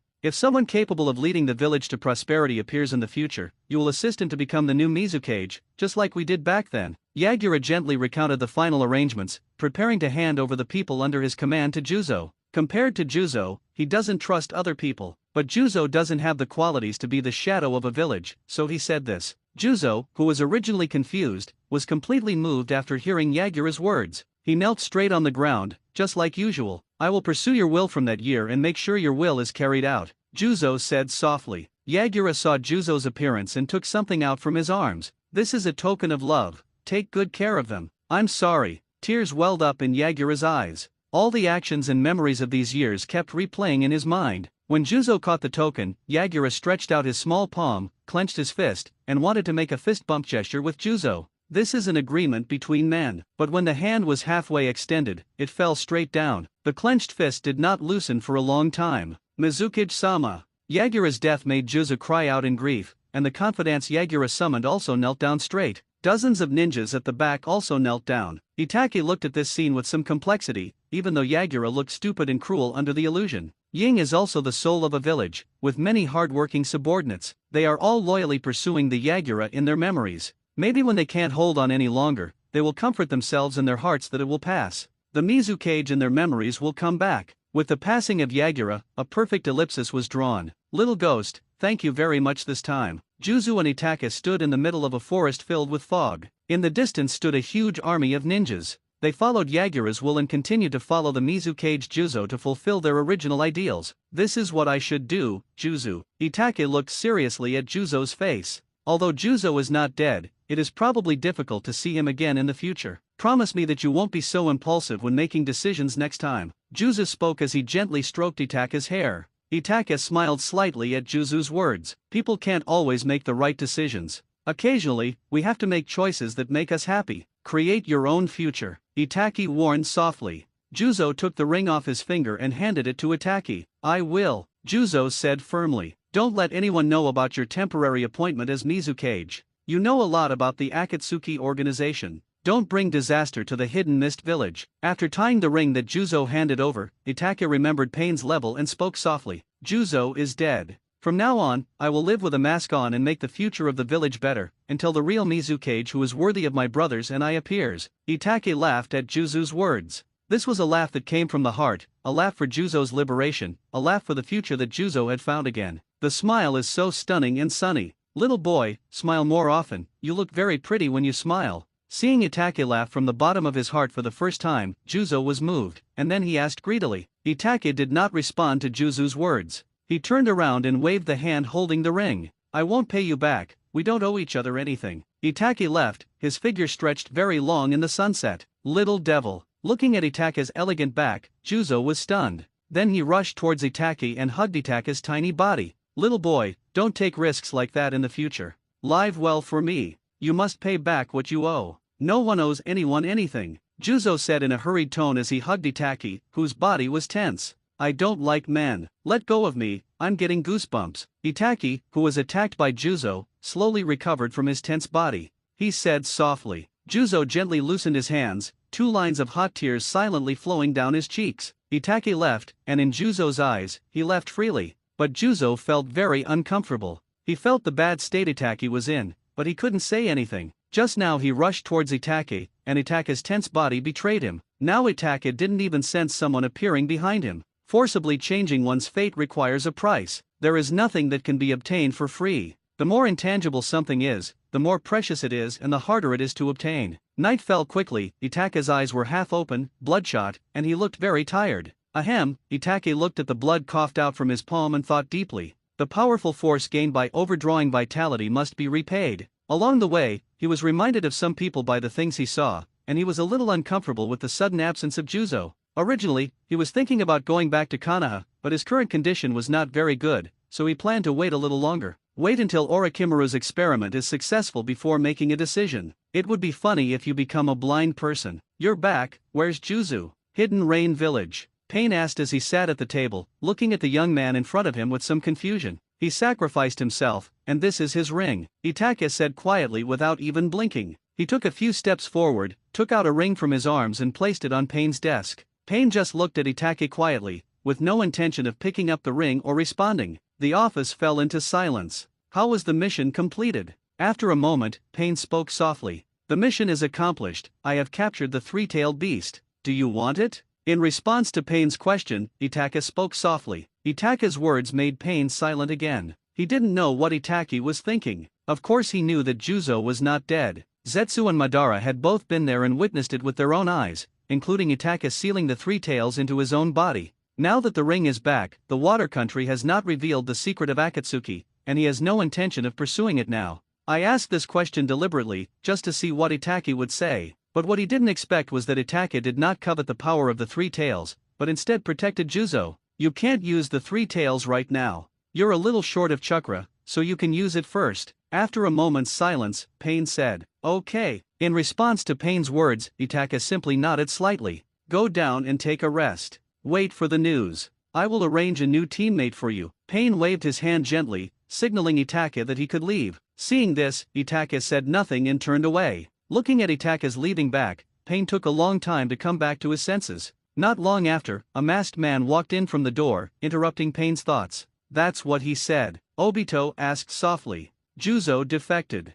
After you left, Juzo didn't come back for some reason. Itachi just said that he died. He didn't hide the matter of the three tails. Pain gently answered the question from the masked man in front of him. Did you get the ring back? Obito didn't care about Juzo's affairs, he just asked about the ring. The importance of rings is self-evident. I got it back. Pain picked up the ring on the table and threw it to Obito. The scene became quiet. You Uchiha juniors are like a mystery. Pain suddenly spoke up, suddenly. For Itachi, who usually seems indifferent, his desperate actions during the mission and his protection of Juzo really seem stupid and special in this world of indifferent emotions. It's not really a mystery. Obito denied what Pain said. Oh, have you seen through it? Pain was slightly curious. Just focus on your own things and don't think about these things. Obito originally subconsciously wanted to show off, but thinking that his idea was too childish, he didn't want to continue. Looking at the masked man leaving, Pain was a little dazed, and Itachi's image flashed through his mind. From what Itachi did, he was undoubtedly a good teammate with great potential.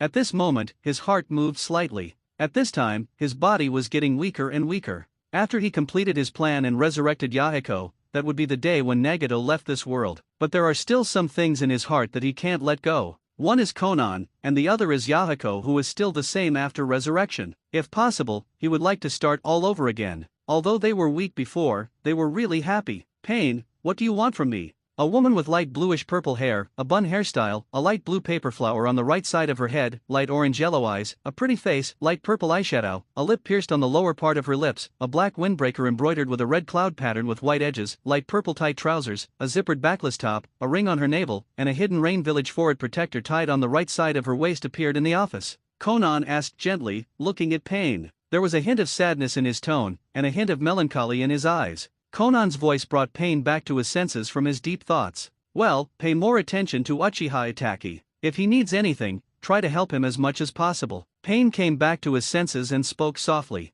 Pain's words made Konan slightly stunned. She was a little curious why Nagato wanted to chat with her in this way. Okay, Chief. Although she didn't understand what was going on, Zionin nodded in response. Go ahead, this is a child with potential, a child worth winning over. Pain added another sentence to Zionin, then waved his hand, indicating that Zionin could leave. He didn't go into too much detail, just made a few remarks. If you say too much, it will seem a bit deliberate. After leaving Pain's office, Konan returned to her room. At this time, she was a little confused and didn't know what Nagato was thinking. After thinking for a while, he sorted out the newly made detonating talismans, and then found a place to put them away. Then he picked up the Akatsuki robe with a black background and red clouds hanging on the wall and put it on. He looked at himself in the mirror, adjusted his clothes, and then walked out of the room. She was going to go see the boy. The person Nagato asked her to win over. Tap, tap, tap. Itaki, who had just taken off his clothes and was about to take a nap, heard a knock on the door. Itaki, who was lying on the bed, was slightly stunned and frowned. Who is it? Itaki stood up and put on his shoes, found a pair of pants to put on, and picked up a zippered long-sleeve top to put on. Itaki was slightly startled when he opened the door, and a woman who was a head taller than him came into his sight. The distinctive hair color, hairstyle, and face. Zionin heard the question coming from inside, but had no intention of responding. He just waited quietly until the door opened. A handsome young man appeared before her. Those deep eyes, the characteristic nasolabial folds that showed a little maturity, the fair and deep collarbones, and the well-defined chest muscles. Itaki only half-zipped up his shirt before opening the door. "Who are you?" Although he already had the answer in his mind, Itaki asked knowingly. He has been in Akatsuki for so long, and this is the first time the two have met. Konan has never appeared through the ring's illusion technique. "Hello, my name is Zionin." Hearing Itaka's question, Konan quickly looked away, and a faint red cloud appeared on her face, which was very touching. Konan said softly as she looked at Itaki, who was holding her hand.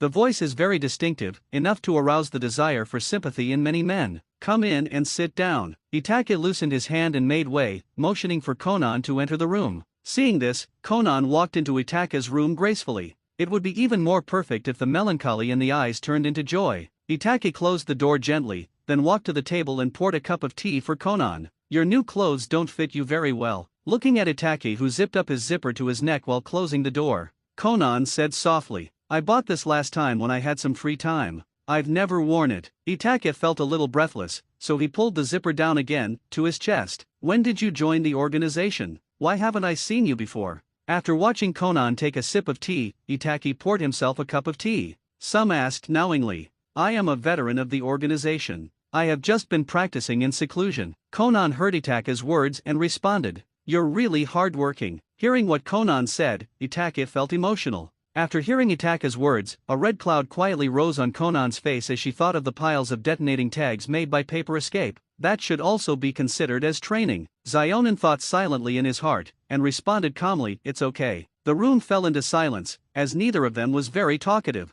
"I just came out of seclusion, and I heard that there was a new member in the organization, and he was quite young, so I came to take a look." After a moment of silence, Zionin took the initiative to speak. "Yeah, before I knew it, I've been in this organization for more than half a year. Rounding it off, I've been in the organization for almost a year." Itaki replied with some sigh, a hint of sadness in his tone. "Are you missing the village, Itaki?" Itaki's tone sounded a little melancholy, which made Zionin feel a little distressed, so she asked, "No." In response to Konan's question, Itaki answered simply. At this moment, he didn't quite understand why Zionin came to see him. Konan was slightly stunned when she heard Itaki's concise answer. Then he looked around Itaki's room. Then Itaki, "I'll be leaving now. You should get some rest." He noticed the spread-out bedding on Itaki's bed, and Itaki's somewhat guarded, concise answer. Zionin put the teacup in his hand on the table and said softly, "This time she just came to meet Itaki, just to get to know him. Let's get in touch with them slowly in the future, so as not to overdo it." After sending Konan out of the room, Itaki closed the door.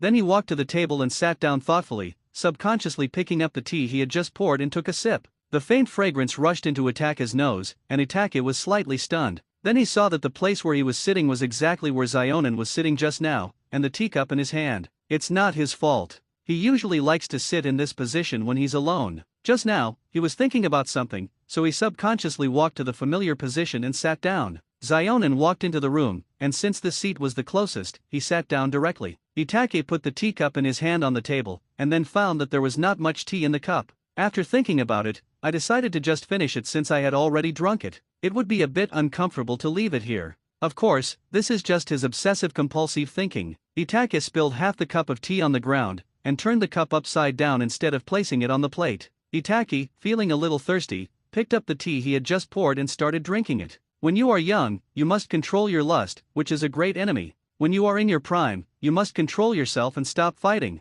Once you have done all of this, you will have a promising future. Itaki's solemn voice echoed in the room. The Itaki was lying in bed, repeating the words of some philosophers over and over again. "Suzuki, how are you doing with the compound ninjutsu I taught you?" In the small courtyard, Suzuki was practicing hand seals meticulously. Sarutobi Hiruzen appeared beside Suzuki and said with a kind face. Especially after Suzuki used the chakra test paper, Sarutobi Hiruzen was surprised to find that Suzuki, like him, was a ninja with all 5 attributes, which made him love Suzuki even more. Suzuki has all 6 chakra attributes except the yang attribute. Especially Suzuki's hard work made him very happy, and he felt that there was someone to take over. But when he got Suzuki, this great treasure, he was afraid of losing it. Itaki, it's time for you to leave this world. This should be the last thing you do for the village and your brother. Sarutobi Hiruzen felt sinister in his heart. Just get rid of Itaka, the person who knows the inside story and is capable of shaking Suzuki's will. Suzuki will become the most admired genius in Konoha. When he rises, no other star will be able to compete with Suzuki, the sun. Grandpa, am I a little stupid? I have only learned 3 of the 5 C-rank ninjutsu you taught me, and my hand seals are too slow. Hearing Sarutobi Hiruzen's words, Suzuki stopped what he was doing and spoke softly. Silly boy, it takes time for a drop of water to wear away a stone. It's only been a month and you've already learned 3 ninjutsu. You're already more talented than most people, but remember to combine work with rest. Don't waste time refining chakra. Sarutobi Hiruzen touched Suzuki's head and spoke softly. At this moment, he was like an old man who loved his grandson, and he didn't even smoke in front of Suzuki. Oh, Suzuki responded with a slight curl of his lips in distress. Silly child, you are still young now. You will understand when you grow up. But it is a good idea for you to practice hand seals from time to time, especially since the compound ninjutsu that Grandpa is good at is extremely powerful. One of the key points is that the hand seals need to be formed quickly enough. Sarutobi Hiruzen saw that Suzuki was a little unhappy, and comforted him softly. As the saying goes, those who plant trees will enjoy the shade. Orochimaru's defection is a regret and not in Sarutobi Hiruzen's heart, but it is also Sarutobi Hiruzen's experience. He also understood that what children need more is love and companionship. So Sarutobi Hiruzen now accompanies Suzuki every day when he comes back from school. After Kisame, who had been fooled by Obito long ago, arrived at the Hidden Rain village, Obito brought Kisame in front of Pain and whispered. Pain was stunned when he looked at Hoshigaki Kisame in front of him, then nodded. He and Madara are in a cooperative relationship, not a superior-subordinate relationship, and he naturally wouldn't say anything about the fact that the other party was strengthening the organization. Go take a good rest first. You must be exhausted from the journey. After a moment's silence, Pain spoke softly. At the same time, a ninja was called over and a room was prepared for Kisame. Kisame nodded, not wanting to say anything. As a good spy, he naturally wouldn't speak nonsense in unfamiliar situations. And his elder brother is here too, so he can't be careless. He longed for the world that Obito had described for him, a world without falsehood, only reality. A world without falsehood is just around the corner. Madara's Moon Eye project was the destination he was looking for in the future. Wait until the two leave. Pain walked out of the room, stood on the tallest building in the Hidden Rain village, and looked down at the peaceful village below. After a moment, his body floated up and quickly passed over his office. He began to form seals with his hands, but stopped after a moment. As the chakra in Pain's body fluctuated, a rain cloud created by him appeared in the sky of the Hidden Rain village. A drizzle of rain began to fall, and every drop of rain was closely connected with his perception. This is his A-rank perception ninjutsu, Rain Tiger Freedom Jutsu. Every Sunday, he would make it rain in the Hidden Rain village for a whole day to improve his control over the village. Or when he leaves the village, he will also release this technique in the village. Madara? When did he become so close to Zetsu? Was it in the Hidden Mist village a few days ago? Pain, who was looking at the documents in the office again, stopped and muttered to himself in confusion. Madara has always been hiding behind the scenes, but now he is exposed in front of Zetsu. What does he want to do? Pain suddenly realized something was wrong. Itaki was brought by Madara, and Kisame was brought by Madara. No one knows when it was that they came into contact with Madara. He and Konan also knew about Madara. This spot is hidden behind the scenes, hiding a loneliness, right? The entire organization, apart from Scorpion, Kakuzu, and his invisible partner, only kept it a secret from 3 people. A warning bell sounded in Pain's heart, and his opinion of Madara changed slightly. Although he doesn't like to calculate, he is not a fool. If Madara continues to do this, Akatsuki will become an empty shell. Wouldn't Pain be left alone? Pain found us. Zetsu and Obito said softly as they walked down the road. So what? He's just a stupid boy. Now that the 3 tails is in your hands, you should pay more attention to the whereabouts of the other 8-tailed beasts and investigate them thoroughly. Gather information about them. That's right, Obito made an appointment to meet Ju at this time just for this matter. Due to Itaka's sudden change of mind, the 3 tails was taken down directly. The matter of catching the tailed beast became urgent, and we have to find out the locations of the other tailed beasts, and then launch a thunder operation to quickly collect the 1 to 7 tails. When it comes to collecting intelligence, no one is better than Ju. Of course, it takes some time to gather intelligence, and during this period of time, the more important thing is to find a few people with good abilities to fill the vacancies.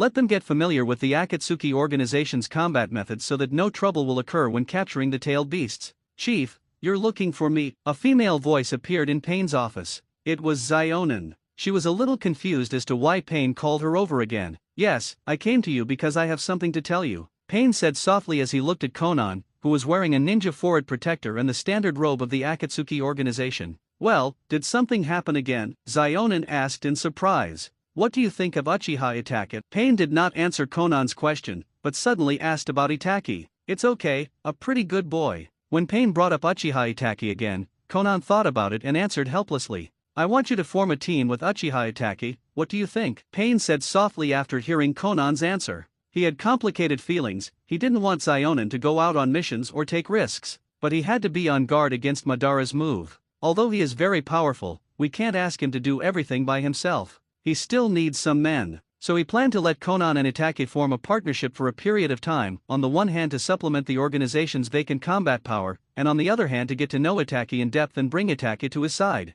Now his relationship with Madara has become a little subtle. He was prepared to hinder what Madara wanted to do. Don't let Ban achieve his goal. Hearing what Payne said, Xionin was slightly stunned, then nodded. Okay. In the past, when she wanted to do something for the organization or go out on a mission, Payne always refused for various reasons, not wanting her to take risks by leaving the village. Although she felt a little disappointed, she thought that Yahiko died to protect her and Nagato's legs were broken in that battle. She felt bitter. Even if she didn't want to be a vase. Well, go down and have a good rest. Payne looked at Xionin deeply and said softly. It was clearly a dull look and a cold voice, but it seems to contain infinite emotions. Here, Kisame, who was brought to the room by Payne's men, became a little bored. It's still early now, how can he sleep? After thinking about it, he changed into the Akatsuki's robe that looked pretty good, put on same hata, and then left the room. He couldn't wait to meet his partner, the person he was monitoring. Looking at the overall situation, compared to Itachi running to Akatsuki to be an undercover agent,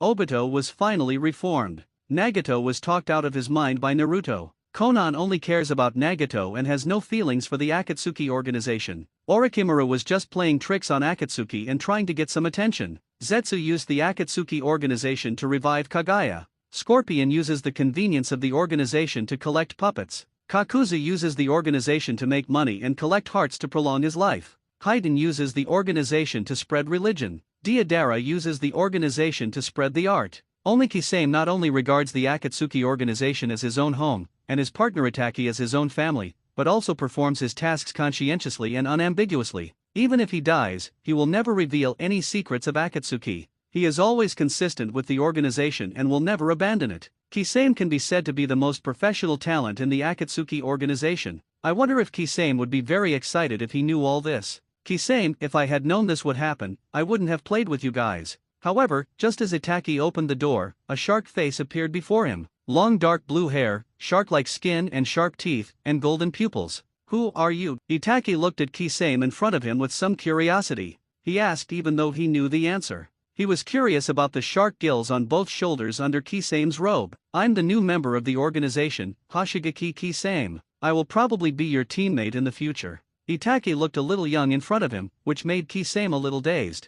I am. Just as Itachi was about to introduce himself, Kisame interrupted him. You are Uchiha Itachi from the original Konoha village. I heard that you killed all the Uchiha clan members. I know you very well, so I want to choose you as my partner. The feeling of killing a companion is really indescribable, right, Mr. Itachi? Itachi looked at Kisame in front of him with some weirdness. Especially when he talked about killing his companions, his expression was half sad and half funny, which was hard to describe. You may think you know me well, but what about you? You are just a piece of shit who can't even decide where to go. Itachi listened to this familiar opening remark in Kisame's words, which stung his subconscious mind, and he subconsciously retorted. Hearing Itachi's words, Kisame was indeed unhappy. He pulled out the same hata from his back and placed it on Itachi's shoulders. It was less than a fist's distance from the neck. As Itachi's eyes turned blood red and his Mangekyo Sheringan appeared, the atmosphere became tense. Kisame lifted same hata and placed it back behind his back. Looking at Kisame in front of him, Itachi suddenly felt a little bored.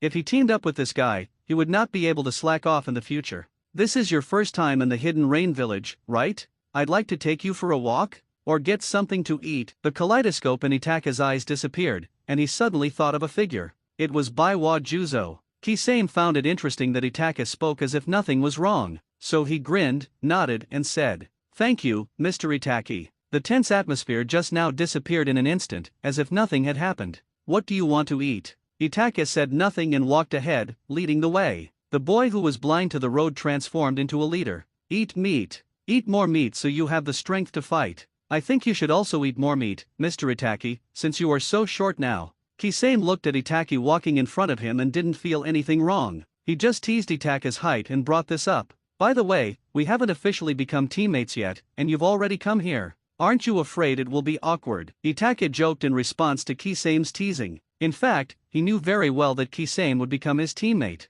"After all, I have watched it once." "Ah, the leader seemed to have said that you were short of teammates now, and it seems that he is planning to arrange us together." Kisame concealed Madara's information, as if he was talking to Pain. Itaki rolled his eyes at what Kisame said. "Red Sand Scorpion is also in need of teammates. Maybe you will be assigned to be with him." "Ah, this can't be." Kisame was a little dumbfounded when he heard Itaka's words, but he was just acting, teasing Itaka like he was a child. Although we don't know what position Madara holds in this organization, his words should carry weight. After all, he is a legendary being who can control the Mizu cage with illusions, and he also heard the conversation between Madara and Pain, which confirmed that he would be Itaka's teammate. Madara also arranged for him to keep an eye on Itaka's every move. "If we're not together, it'll be lonely. Everything is possible, unless it comes to the final ultimatum, then everything is changeable." After hearing Kisame's confused words, Itaka spoke a few more words, but he didn't turn around. He has quite a bit of experience in this method of changing one's destiny, so he spoke with the tone of someone who has experienced it.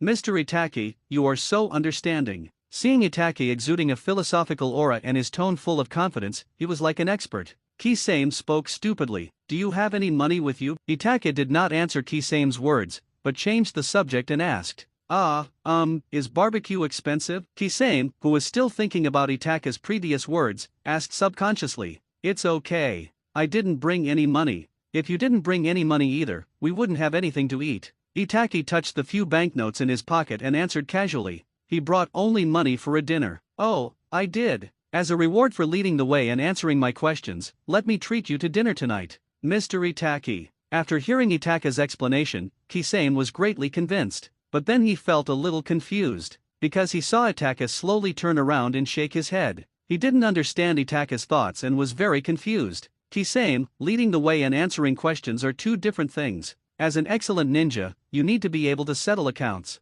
You can't do two things and settle them for one thing. Looking at the somewhat dazed Kisame, Itaka felt something in his heart. This is an honest man. And Itaka's words convinced Kisame, who was greatly puzzled and then greatly shocked. The look he gave Itaki was stunning. The young Kisame had never seen such a shameless person, especially the other party's serious look, which almost fooled him. If he hadn't read a few books. "Kisame, you have to understand that you are just a newcomer to the organization, and I am a veteran, so you need to give me more gifts and other things to maintain our comradeship. This will help us avoid some detours in the future." Seeing Kisame's strange look, Itaka said seriously. Itaka's words made Kisame feel confused. Originally, he really thought he understood Itaki. It's not just a simple statement, it's just that some things cannot be said explicitly. He thought Itaki could tell that he was undercover for him, and he could also tell that Itaki was also undercover in the Akatsuki organization. He thought the two of them could understand each other tacitly. But what's wrong with the Itaki in front of me? He looks so shameless.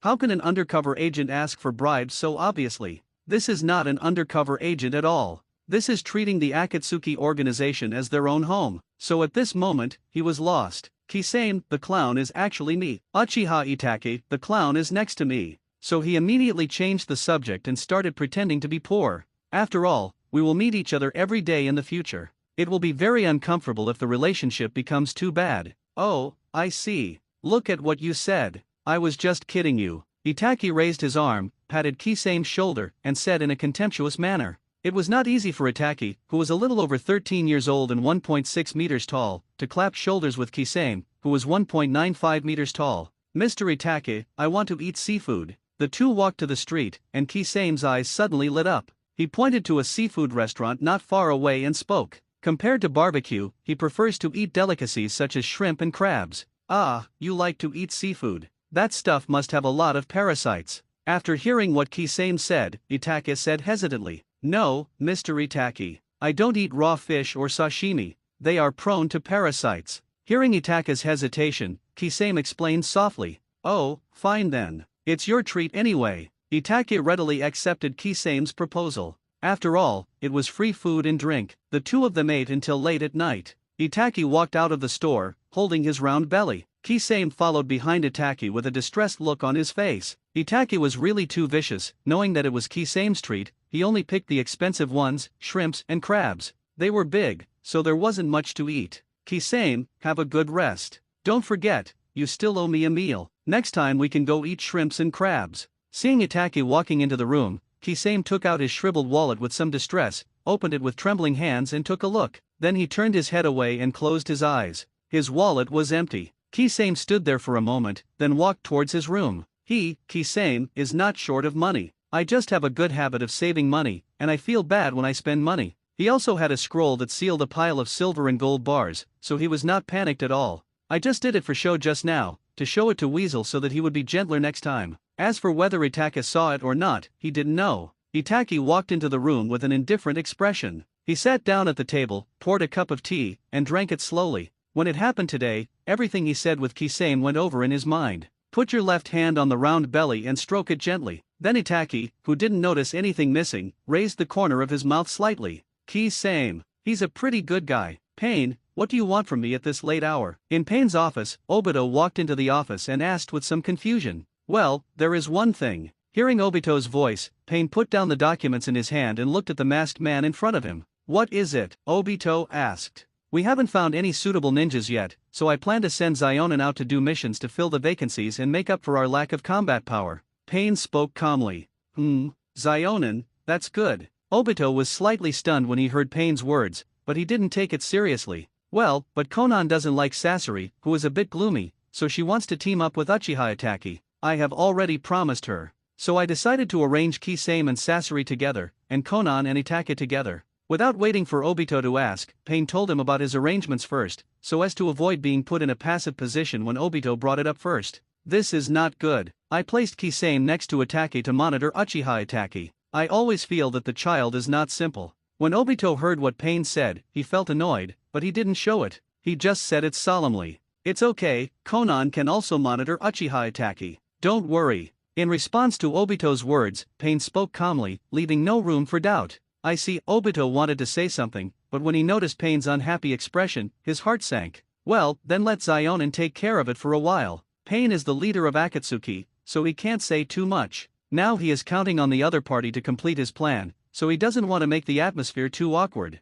Well, if you have no objection, then let's do this. Mr. Madara. When Pain heard that Obito did not insist, his expression improved a little. After all, he and Madara are just partners, not superiors and subordinates. Even though Itake and Kisame were recruited by Madara, once they joined the Akatsuki organization, they had to obey Pain's orders. That was the rule. Kisame, are you asleep? Obito, feeling a little depressed, walked out of Pain's office and headed towards Kisame's room, knocked gently on the door. Master Madara. Hearing the sound outside the door, Kisame was in the process of clearing his assets. His hands paused for a moment as he counted the money, and then he quickly packed up, walked to the door and opened it. My lord, why are you still awake at this late hour? Kisame was slightly stunned by Madara's appearance. Yes, I was taking a walk. When I came to your side, I came to take a look. Obito responded gently to Kisame's question. Sir, have some tea. Kisame led Obito to sit down, poured him a cup of tea, and spoke softly. Looking at the busy Kisame in front of him, Obito felt warm in his heart.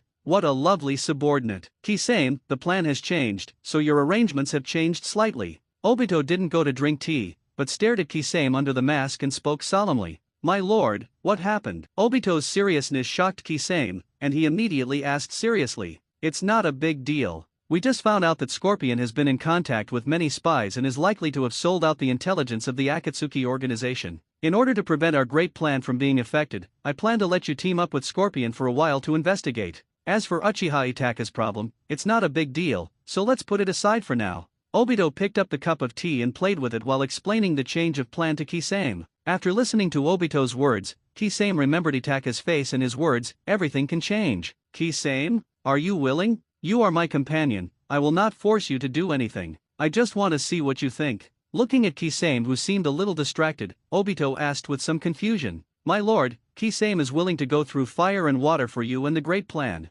Obito's voice brought Kisame back to his senses. He immediately put aside the thoughts in his mind and answered solemnly, "Morning." The sleepy Itake was awakened by a knock on the door. Itake casually put on a robe, opened the door, looked at the woman in front of him with some confusion and asked, "You're still asleep, Itake?" Without waiting for Itake to speak, Konan walked into Itake's room and sat in the familiar seat. He poured himself a cup of tea and spoke. I ate a lot last night, so I couldn't sleep." Itake looked at Zionen's actions, closed the door in a daze, touched his mutated hairstyle, and said, "Shanshan, well, don't do that again." In response to Itake's words, Konan took a sip of tea and spoke calmly. "What do you want to talk to me about?" Itake looked at the place where Konan was sitting with a strange look on his face. Thinking of what happened last time, he picked up the teapot and poured himself a cup of tea with an unnatural look on his face. Then he asked in a somewhat lazy manner, "Well, from today on, we are teammates. I heard that you don't like to take on missions, so I have already accepted the mission. Once you pack up, we can set off."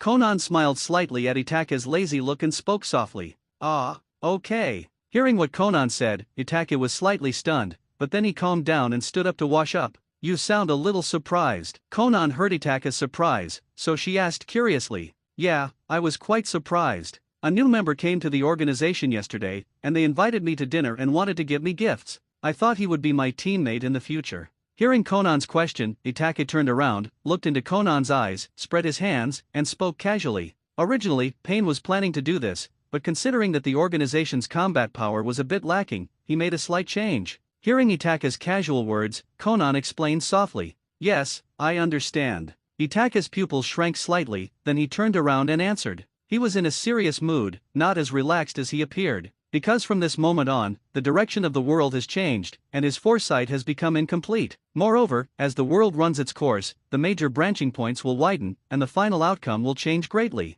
After hearing Itake's words, Konan didn't say anything, but just looked at Itake's back quietly, staring blankly. Now it is no longer the usual mentality of just getting to know each other, but I have encountered danger during the mission and need to entrust my rear to the other party. She was talking with an attitude of scrutiny, so she would ponder the intention behind every word Itake said, gather as much information as possible and understand the other party. Konan's gaze made Itake feel a little uncomfortable. After thinking for a while, he took off the robe he was wearing. He was shirtless, revealing his white and powerful back muscles. Then she picked up a blouse with mesh edges and put it on. What surprised Itake was that Konan didn't avoid his gaze, but just looked at him quietly. It was as if he was just appreciating her purely, without any other intentions, which made Itake's heart sink slightly. After Itake put on his robe, washed up, and tidied up his messy hair, turning around, I saw Zionin looking at me thoughtfully, with Shiyu holding a cup of tea in her hand. "I'm fine, let's go." Itake picked up the hat hanging on the wall and put it on his head, then spoke softly, "Good." Hearing Itake's voice, Konan put the teacup in her hand on the table and stood up gently. The whole process seemed to have been rehearsed thousands of times, making it somewhat pleasing to the eye, especially that pretty face, which becomes more charming the more you look at it. After Zionin walked out of the room, Itake looked at everything in the room, smelled the fragrance coming from around him, and closed the door. "What is the mission this time, Zionin?" Itake turned his head and his temperament changed, exuding a serious and earnest aura. The boy's energy had been completely suppressed by him, as if it had never appeared. Itake's tone made Konan look sideways slightly, and then she found that the other person exuded an awe-inspiring aura. She found that she didn't seem to recognize the person in front of her. The lazy Itake, the Itake who had his zipper pulled up to his neck and was a little breathless, the Itake who didn't mind taking off his shirt in front of her. "What kind of person are you?" Xiao Nanmiai's eyes were a little dazed, and she felt secretly emotional in her heart. "Konan." Itake turned around in confusion when he didn't get a response, and looked at Konan in surprise, who was worried. "Oh, it's okay, what's wrong?" Hearing Itake's voice and the somewhat blurry serious face through the hat, Konan spoke softly. She was a little overwhelmed by Itake's aura. Or maybe her heart was in turmoil and confusion. If it were another stranger, this situation would never have happened. The Itake in front of him was still staring at him, and Zioningziu rolled up his long sleeves with a bit of uneasiness. "What on earth does he want? Why is he looking at me like that? Is there something dirty on my face?" Konan was a little overwhelmed by Itake's gaze. Itake looked at Konan, whose eyes were evasive and expression was a little panicked, and turned his head away. "I have a clearer understanding of Zionin in my heart. Zionin is actually not very good at communicating with strangers, or is he a little introverted?" Seeing Itake turn away, Konan felt a little relieved. To be honest, if it wasn't for Pain's arrangement to let her have more contact with Itake, this kind of thing would never have happened. Because Pain's hidden intention was to make her and Itake become partners and bring Itake to their group. and she didn't know how to handle such a relationship. To strangers, she is very cold,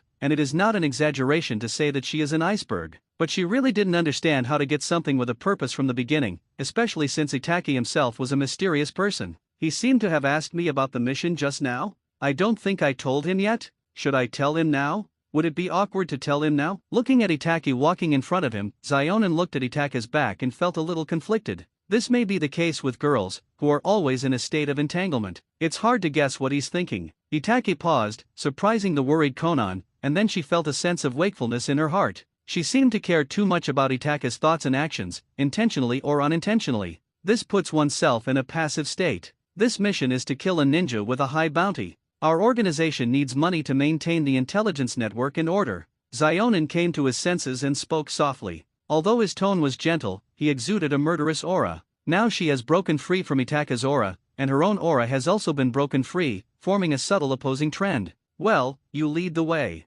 Itaki turned around and looked at the serious Konan, then smiled slightly and spoke softly. The aura on his body is like ice and snow melting. Zionin looked at Itaka's figure and fell silent. It feels like punching cotton, very uncomfortable. She seemed to be controlled by the boy in front of her. Itaki walked behind. There are 3 body positions in between. The atmosphere was silent. Xiao Nan, let's find something to eat. Itaka's voice broke the silence. He was feeling a little hungry. When Konan heard what Itaka said, she stopped in her tracks, then turned around and looked at Itaki. Itaki, what do you want to eat? Konan suddenly remembered that she was older than Itaki and should take care of Itaki more in some ways. That's why I asked this question. Whatever, as long as it fills my stomach and isn't bad, anything is fine. Konan asked, causing Itaki to pause for a moment before he answered. I felt very interested and excited. After all, from what Zionin said, it seemed like she was going to prepare something for him to eat. As long as he wasn't asked to do it, he would be fine. Wait here for a while, I'll be back soon. Hearing Itaka's words, Konan nodded. Then a pair of huge wings made of small pieces of paper appeared behind him, and with a flap of the wings, the figure disappeared in front of Itaki. Watching Zionin vibrate his paper wings and fly out, Itaki felt envious and amazed. He also wanted to fly. He wanted to try the feeling of flying on his own. After a while, Zionin came back. He was holding 2 things wrapped in oil paper. Zionin slowly landed on the ground, and the wings made of small pieces of paper behind her slowly dissipated, looking amazing, just like an angel. I don't know what you like to eat, so I bought 2 grilled fish. Ignoring Itaka's fiery gaze staring at her through his hat, Konan said softly. Okay. Itaka took the package from Konan and sat on the ground. He took off his hat and placed it beside him. He responded while opening it. It's still hot, which is nice. After Itaki opened the oil paper, a strong fragrance filled his nose and the hot feeling in his hands made him say with some satisfaction, eat it while it's hot. Hearing Itaka's words, Konan felt a sense of satisfaction. Little guy, your sister is awesome. Zionin opened her package. Her grilled fish was only as wide and long as a palm. Compared to Itaki, who needed to grow and replenish energy, her appetite was relatively small. It smells really good. Noticing that there were no cutlery, the Itaki picked up the oil paper, put the grilled fish close to his mouth, opened his mouth and started biting. A vague response came out of his mouth. Looking at Itaki eating with relish, Zionin felt very satisfied. After all, it was a pleasant thing to be able to help others and make them happy. The favorite grilled fish in my hand also becomes more delicious. Konan, do your paper wings consume a lot of chakra? The Itaki, who had almost finished eating, saw Zionin still eating the fish politely, so he asked, it's okay. If we don't fight, there won't be much consumption. Hearing Itaka's question, Konan tore off a piece of fish and put it into her mouth, removing the fish bones while chewing carefully and responding softly. I think there are still too few people in our organization. We should improve our mission efficiency. After hearing what Konan said, Itaka's heart moved, and he said with a compassionate look on his face. Zionin, who was eating grilled fish, was slightly stunned, then rolled his eyes and glanced at Itaki unhappily. Don't even think about it. I won't give anyone a ride. Zionin gritted her teeth, her eyes and expression fierce. Itaki looked at Konan with a somewhat unhappy look. Okay, don't get excited, be careful of fish bones. Seeing Konan's look, Itaki realized that his plan had been discovered, and could only spread his hands helplessly and said, no, you have to agree to it, and don't try to harm me in the future. Otherwise, I will beat you up. Itaka's compromise did not calm Konan down. Instead, he continued to eat the fish while speaking incoherently. Okay, looking at Konan who suddenly became cute and silly, Itaki was a little confused. He buried his head in eating the remaining fish. Women are really scary animals. They were so gentle just now, and suddenly they became fierce. Itaka secretly looked up and glanced at Konan, thinking secretly in his heart. After they finished their lunch, they rested for a while and then started on their journey again. Konan seemed to be a slacker, which made Itaka's depressed mood better. The two of them hurried along the road, passing through the woods, the grass, the mountains, and the rivers. Itaka smelled the pleasant fragrance coming from the breeze in front of him, and felt that the world seemed to become a little brighter. Itaki, what are your methods of attack? In the evening, the two found a place to spend the night and did not plan to travel at night. After all, Zionin needs to get some beauty sleep. Konan asked softly after Itaka found some branches and lit a small fire. Me? I can throw shurikens and use fire escape techniques. I'm pretty good. Hearing what Konan said, Itaka spoke without thinking. Hey, who can't throw shurikens? Fire escape is also okay, right? Hearing Itaka's words, Zionin was speechless. If she hadn't read Itaka's information, she would have almost believed Itaka's lies. What are we having for dinner? Just when Zionin was about to ask, Itaka spoke up, disrupting Zionin's thoughts. Hearing Itaka say this, Konan's desire to continue asking questions faded, and he became more energetic. It's getting late. I don't want to go out to buy anything. Go find something to eat. After thinking about it, Zionin felt a little too lazy to move, so she decided to leave the responsibility of dinner to the Manitaki. Is that so? All right then. I'll go look for it. Watching Itaka's figure disappear from her sight, Konan took out a piece of paper and folded it. She seemed to be in a good mood. Itaka cleaned up the mess on the floor left by the two of them having dinner. Looking at Zionin, who was sitting at the foot of a tree with her eyes closed and resting, Itaka's mouth corners slightly raised. I think Zionin is a good teammate. At least it is pleasing to the eye, and there is a pleasant fragrance from time to time, which makes people feel a lot better. Just when Itaka was about to create a few shadow clones and take a break, a tiny movement caught his attention. He stood up gently and walked towards the direction of the noise, because he felt a familiar wave. When the weasel walked several dozen meters away from the fire, a 3-finger-wide viper crawled out from the grass beside it. Itaka-sama, Orochimaru-sama asked me to bring something with me. Just when Itaka was a little dazed, Viper spoke something that made Itaka look sideways. Orochimaru? Did he succeed? Hearing Viper's words, Itaka's face changed and his eyes gleamed. However, the Viper did not respond, as if it was not very intelligent and did not have the ability to communicate. He just spat out a scroll from his mouth and spoke human words again. Lord Orochimaru said that this is where he is now, and you can come over and sit down when you are free. He is looking forward to cooperating with you. The Akatsuki organization is not a long-term solution. As if programmed, after the Viper finished speaking, he became dull again and turned around to crawl into the bushes. Itaka seemed to understand Juzo's original thoughts a little. Coming back to his senses, Itaka placed the scroll next to the fire, wanting to dry the mucus on it first. I was wondering what was in it. If it was a drug that could convert DNA, then Orochimaru would be amazing. It didn't take long to come up with this. After the mucus on the scroll dried, Itaka picked up the scroll and opened it with some anticipation. Then the seal was removed. A slight sound was heard. A letter and a syringe appeared in front of him. There is half a tube of green medicine in the syringe. Itaka carefully placed the syringe on top of the open scroll and opened the envelope. Itaka-kun, how are you these days? I've already prepared what you wanted, and asked the little fellow to deliver it to you. I guess Itaka-kun wants to transfer his genes and DNA to Shisui's, and wants to be brothers with Shisui. It's because his Mangekyo Sharinan is about to go blind. And if he becomes a brother with Shisui, the Mangekyo Sharinan won't be repulsive. Shisui's other Mangekyo Sharinan is with you, right? Don't be surprised. I have studied the Mangekyo Sharinan, but the ability of those eyes is too rubbish. If what I said above is correct, then I will give you another piece of information. Under the bandage on Danzo's right eye is another Mangekyo Sharinan of Shisui. I wish you all the best. Itaka-kun, just inject the medicine in the syringe into your body at any place. The following is a simple healing technique, which is enough for you to replace your eyes. Use the Mangekyo Sharinan sparingly, he. After Itaka read the letter, his face became gloomy. He was afraid of Orochimaru's intelligence. If some things were not so complicated, maybe Orochimaru could really see the mystery. But Orochimaru, who doesn't know all this now, may fully understand it the next time he sees him. Itaka suddenly understood something. If people like Orochimaru could not become friendly forces, they must be completely destroyed. It's scary to see such smart people who seem to be able to do anything. After memorizing the healing jutsu, Itaka threw the envelope into the fire. It's better to destroy this kind of thing after reading it. Orochimaru is such a smart man, how could he send such an important thing with just a small snake? Itaka thought with some complaint in his heart. It may not mean much to others, but it is very important to him. Looking at Konan, who was still sleeping soundly, Itaka untied his robe. He pulled his left hand out from inside his robe and stretched it out from the center of it, then pushed the mesh-edged lining outside, revealing the white collarbone and arms. Itachi turned his head away, fiercely picked up the syringe, and stabbed it, just like a vaccination. As the medicine in the syringe was injected, Itachi felt a sore and itchy feeling in his arm, and it quickly became numb. Soon, Itachi felt that his body was completely unable to move and his whole body felt numb. It was as if I had been given anesthesia.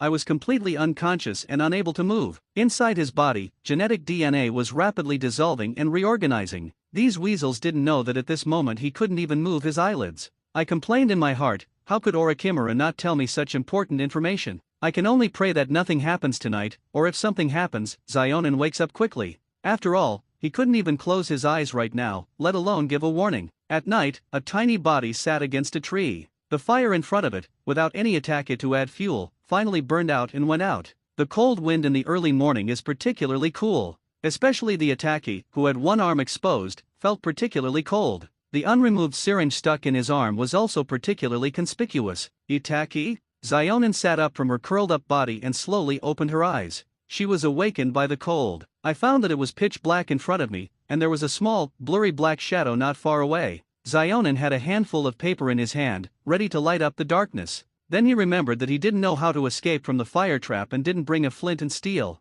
Feeling a little depressed, she took out a stack of detonating talismans and prepared to make a whole explosion to get fire. Conan's actions naturally fell into Itachi's eyes. He had a good night vision, and he had been watching the night scene for several hours, so even though his vision was blurry, he could see more clearly than Conan. Itachi felt unwell when he saw this fierce woman, who first took out a pile of paper and then a handful of explosive tags. He is very weak now. It would be a disaster if he was accidentally killed by the aftermath of the explosion. Fortunately, before Zionin could take any action, a breeze blew by and blew away the wood ash attached to the fire. A little bit of red showed through. Zionin was startled when he saw this and threw the paper onto the small red charcoal. The fire lit up again in the night sky. Zionin picked up a branch not far away and placed it on the burning paper. Then he looked at Itachi, eye to eye. There was a slight awkwardness in the air. Zionin put away the detonating talisman in his hand in a daze. Sorry, it's my turn to keep watch now, right? I accidentally overslept. Conan looked at Itachi's weird eyes and said a little embarrassedly, then her eyes froze.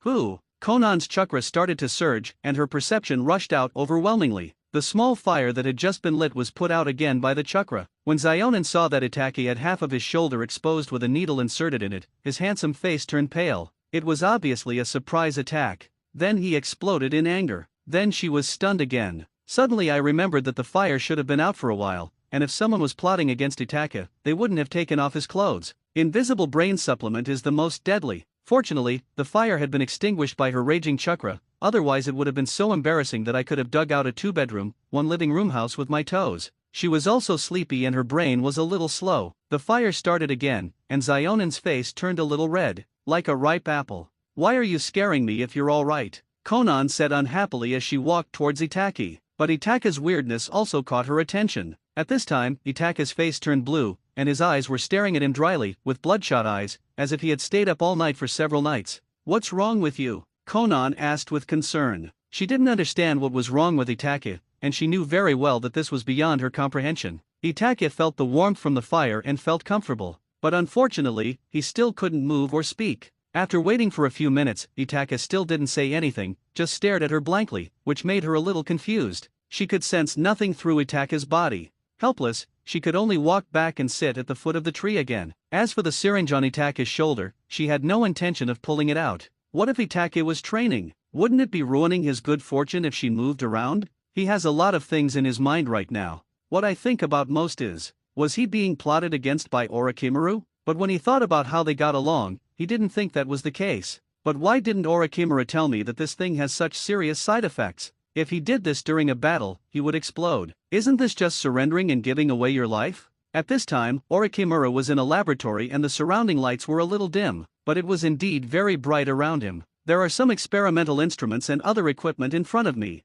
At this time, he was wearing protective clothing, goggles, and a mask. There is a huge lamp above the head, which is a lighting tool like a shadowless lamp. Orochimaru, who was working on something carefully at this time, suddenly felt something coming over him. He quickly put the tools in his hand gently on the table, then took a step back. Achoo! Orochimaru sneezed and felt refreshed. Who's thinking about me this late? Or do I have a cold? Orochimaru took off his mask, and the pungent smell of alcohol and disinfectant wafted through the air. Maybe it's because the disinfectant smells too strong. Orochimaru was stunned. AQ. AQ. Just as he was about to put on his mask again, he sneezed twice in a row. At this moment, Orochimaru suddenly remembered the appearance of Itachi in his mind. Haha, Itachi-kun, you should have got the potion now. Maybe you will come to me soon, and then it will be time for us to work together. There is no future in that organization. Thinking of Itachi's appearance, Orochimaru's eyes flashed a gleam of light, as if he remembered something. The corners of his mouth raised, and his tongue gently licked his somewhat dry lips.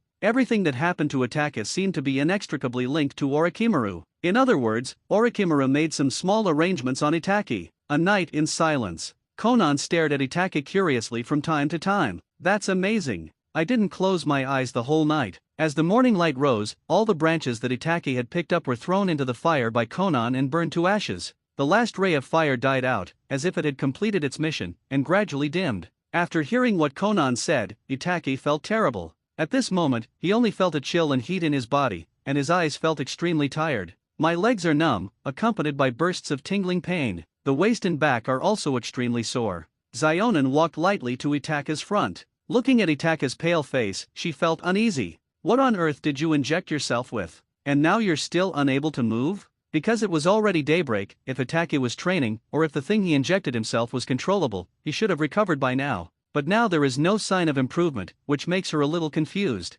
Itachi wouldn't possibly harm himself, injecting strange drugs into his body for no reason. Did you miscalculate the time? How about we wait a little longer? Itachi couldn't respond to her, so Konan had to make her own decision. If she put herself in his shoes, she would definitely not inject anything into her body randomly, so Itachi would definitely not do that either. So she still felt that everything was under control. But as the sun rose to the top of the sky, Itachi still didn't move, which made Zionin, who originally wanted to find something to eat, lose the mood. At this moment, Itachi's eyes became empty and dull, as if they were unfocused. At this moment, he felt his eyes burning. It was as if the energy of the potion had finally been released onto this thing, changing the most important part of the Itachi. Konan naturally noticed Itachi's condition, and rushed to Itachi's side, stretched out her beautiful hand from her robe, and grabbed Itachi's wrist. A burst of heat and a somewhat weak pulse came back, and Zionin felt slightly relieved. Just now she thought Itachi had passed away, and she was scared when he suddenly looked like that. She finally came out to complete a mission,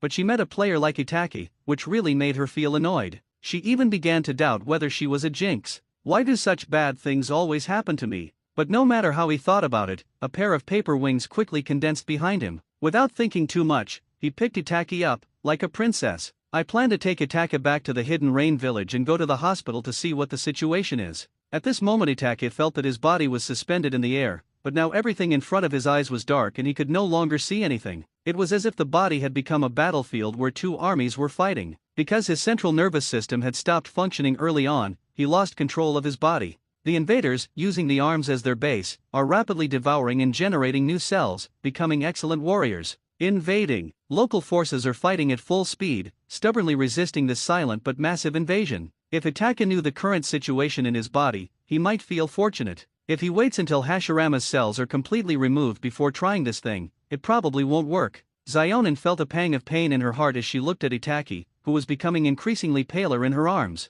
Memories that she had not dared to face before appeared in her mind. She felt a little guilty at this moment. She should have taken Itachi back for treatment as soon as she discovered the problem, instead of waiting. A few hours later, Konan finally rushed back to the Hidden Rain village carrying Itachi. The appearance of Zionin also made the hospital pay great attention to it. An excellent doctor was immediately dispatched to investigate the cause of Itachi's illness. But when they started to perceive, they were dumbfounded. Because I can't sense anything. In desperation, we can only use a slower solution. Draw blood and then use equipment to check. Now Itachi was lying on the hospital bed, with various nutrient solutions hanging around him, delivering energy and nutrients to his body. This immediately caused the struggle within Itachi to become even more intense. Originally, there was no backup, but now both sides have gained nutrients and are fighting even more fiercely. How's it going? Zionin asked anxiously when she saw the doctor coming. Angel, this patient's condition, we have never heard of it before. Seeing Zionin's worried look, the doctor felt a little embarrassed to say anything. They concluded that the cells in Itachi's body were fighting each other, and the fight was extremely fierce. Moreover, both sides seemed to be made up of Itachi's cells, with no invasion of foreign species.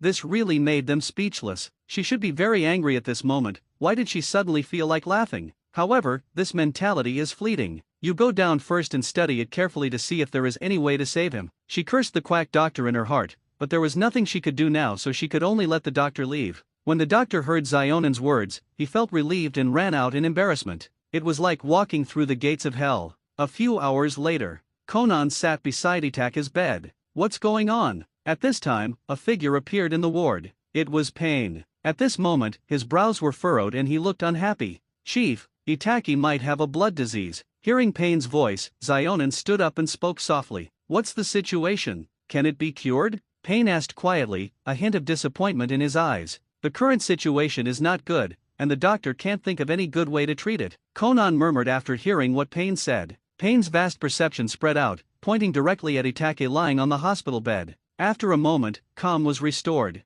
He couldn't see anything, he could only sense that Itake was in a bad condition. Did they fight? Drugged Cell A, hurry up and kill him. He's dying. Drug-addicted Cell B hit him to death. He's going to die. If I had to describe it, it would be the above picture. You should go back first. The organization still has a lot of things waiting for you to deal with. Pain was stunned for a moment, looking at the haggard Zionen, and felt heartbroken. He said indifferently. But, hearing what Pain said, Zionen was stunned, then nodded slightly. Then he took a lingering look at Itake lying on the bed. Little bastard, you better get well soon. I'm still waiting to go on a mission with you. Zionen left the ward feeling a little depressed. Pain quietly looked at Itake, who was lying on the bed with needles all over his body and a pale face. I originally thought you were an excellent partner, and valuable enough. I didn't expect it to turn out like this. Pain's figure disappeared in the ward. Itake, who had lost his usefulness, quickly declined in his heart. Time flies and 3 days have passed. During this period, Conan came to see Itake several times, but seeing Itake lying on the hospital bed with no sign of improvement, she could only leave feeling lonely.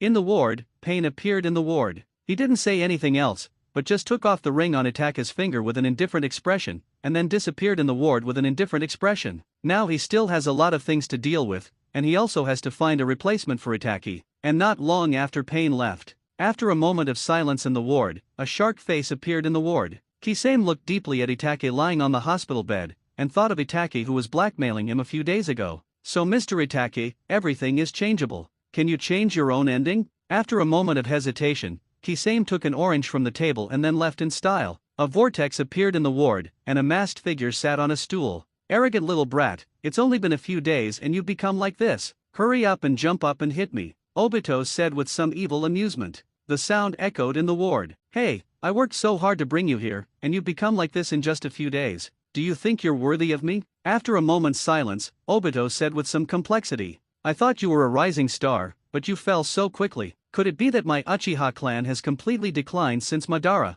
Obito stood up with some confusion. He gently placed his hand on Itake's belly, and Itake's seal was quickly broken, and then Obito's hand reached in. The mini three tails was caught by Obito, and the tailed beast changed its owner before Itake could borrow chakra and communicate with it. Fortunately, Itake simply sealed the tailed beast and did not form a symbiotic relationship. Therefore, Isobu's withdrawal had no effect on him. After Obito put the three tails into the Kamui space, he turned around and was about to leave. But he stopped and turned around. Blood-stained disease, a terrible disease. Obito looked at Itake, who was lying sick on the bed. It just so happens that I'm still short of a kaleidoscope, so I'll just treat it as your last bit of energy. This is your last bit of value, and the price you paid for attacking me back then. Obito gently lifted Itake's left eyelid and looked at the bloodshot eye. His movements were very gentle, as if he was afraid of hurting Itake. After thinking for a while, Obito stared at Itake's right eye. He remembered that this kid's right eye pupil technique was quite good, and the terrifying flame was still fresh in his memory. The eyes do not need to be distinguished between left and right eyes, they just need to be installed with eye sockets. Obito's fingers were sharp with chakra, and with one click, Itake's right eye, which contained Amaterasu's eyeball, was taken out by Obito. I, who have Hashirama's cells, shouldn't be afraid of the blood disease. Obito muttered to himself somewhat smugly as he picked up the blood-stained eye and put it into its socket. The vortex mask slowly spread out, revealing his other eye, the one that had been in darkness all year round. It's just an ordinary 3-Magatama Sharingan. Obito raised his hand, dug out this ordinary 3-Magatama Sharingan, and then installed Itake's right eye on it. With Hashirama's cells, the wound in his eye socket healed quickly, and soon Itake's eyes were turning in his eye socket, rotating up and down. Then 3-Magatama appeared, a windmill pattern. Such abundant pupil power, what a pity. Obito felt the power in the eyes, looked at Itachi lying on the bed with needles all over his body with some pity and said, "Hey, what is the ability of your other eye?" Obito reached his hand into the space beside him. The space was distorted and Obito's hand reached in. He planned to dig out Itachi's other eye and preserve it,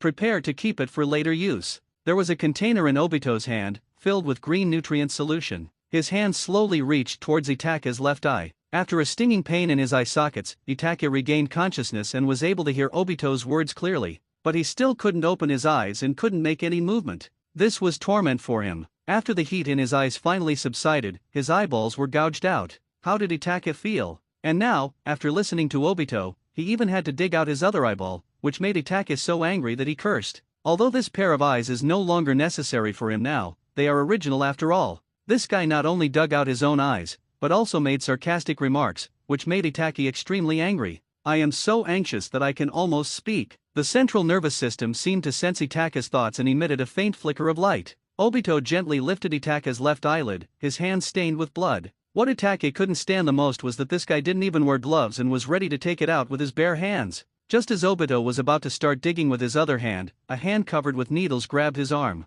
That empty eye gradually focused. As an elder, how can you dig out the eyes of your juniors without saying a word? The Itachi's dry, thirsty throat spoke in a hoarse voice. Itachi's sudden movement and voice frightened Obito so much that he shivered and his hand shook. "You're awake, Itachi." Obito's mask healed quickly, but this time an eye socket was left behind. Looking at the fierce look in Obito's eyes and the murderous aura bursting from his body, Itachi was slightly stunned. "I'm sick anyway, and I can't use my eyes anymore, so I'll just leave them for you as a gift." Feeling that his physical condition was extremely poor, Itachi said softly, "Be prepared to think about ways to break the impasse." "Oh?" Itachi's voice startled Obito, who was about to kill someone to destroy the evidence, and then a soft look appeared in his eyes. "Your hands are covered in blood, so dirty. Do you want this eye too? If you want it, I can do it myself." Seeing that Obito's momentum had eased a little, Itachi's mind was working quickly, but he said lightly, "Delay a while." But the hoarse voice is really hard to compliment. "Since you are so sincere, then my outstanding junior will depend on you." Hearing Itachi's words, Obito felt a little relieved. He is currently doing something sacred and doesn't really want to take action. Watching Itachi gently pull out the needle from his body, Obito felt a little impatient. But nothing was said. The way he looked at Itachi was like looking at a boy who scattered treasures. Itachi raised his right hand, slowly gathering chakra, and slowly brought it closer to his left eye. The Mangekyo in Obito's eyes slowly spun, looking at Itachi's chakra. Itachi inserted 3 fingers into his eye sockets without blinking, and under Obito's gaze, he slowly took out the Mangekyo with the moon reading. Itachi slowly handed the eyeball to Obito. His eyes were hollow, bloodstained, and extremely hideous. Obito relaxed and reached out his hand to take it. But then his expression changed. Just when his attention was focused on the Mangekyo in Itachi's hand, Itachi crushed the Mangekyo with force. Just when Obito was getting angry, Itachi's figure became illusory and soon disappeared from his sight. He was completely confused, not knowing what happened. Itachi sacrificed one of his Mangekyo to attract Obito's attention, and then he gently formed seals with his other hand. Itachi was truly amazing. He felt the large amount of strange energy in the air and sighed softly. It seemed that in this place, his uncomfortable body felt much better. After calming down for a moment, Itachi began to make hand seals. He summoned a pitch-black crow. This crow was different from the other crows because it had a human eye in its eyes. There are strange patterns inside the eyeballs, which look a bit weird. The crow landed on Itachi's blood-stained palm with empty eyes. It pecked the palm of the Itachi affectionately. Itachi touched the crow's feathers, then slowly reached his hand towards the crow's eye sockets. The crow showed no intention of dodging, as if it already knew its fate. Itachi gently took off the Mangekyo Sharinan from crow's eye, and then put it in his own eye socket. A light green light appeared in his hand. This is a healing technique, but its usefulness doesn't seem very obvious. One by one, the tiny blood vessels slowly connected, and then with a light green light, they slowly healed. In less than half an hour, Itachi began to feel exhausted, and the light green light in his hand dimmed. Fortunately, he can now barely see things and no longer needs to release his huge perception to look at the blurry world of black and white.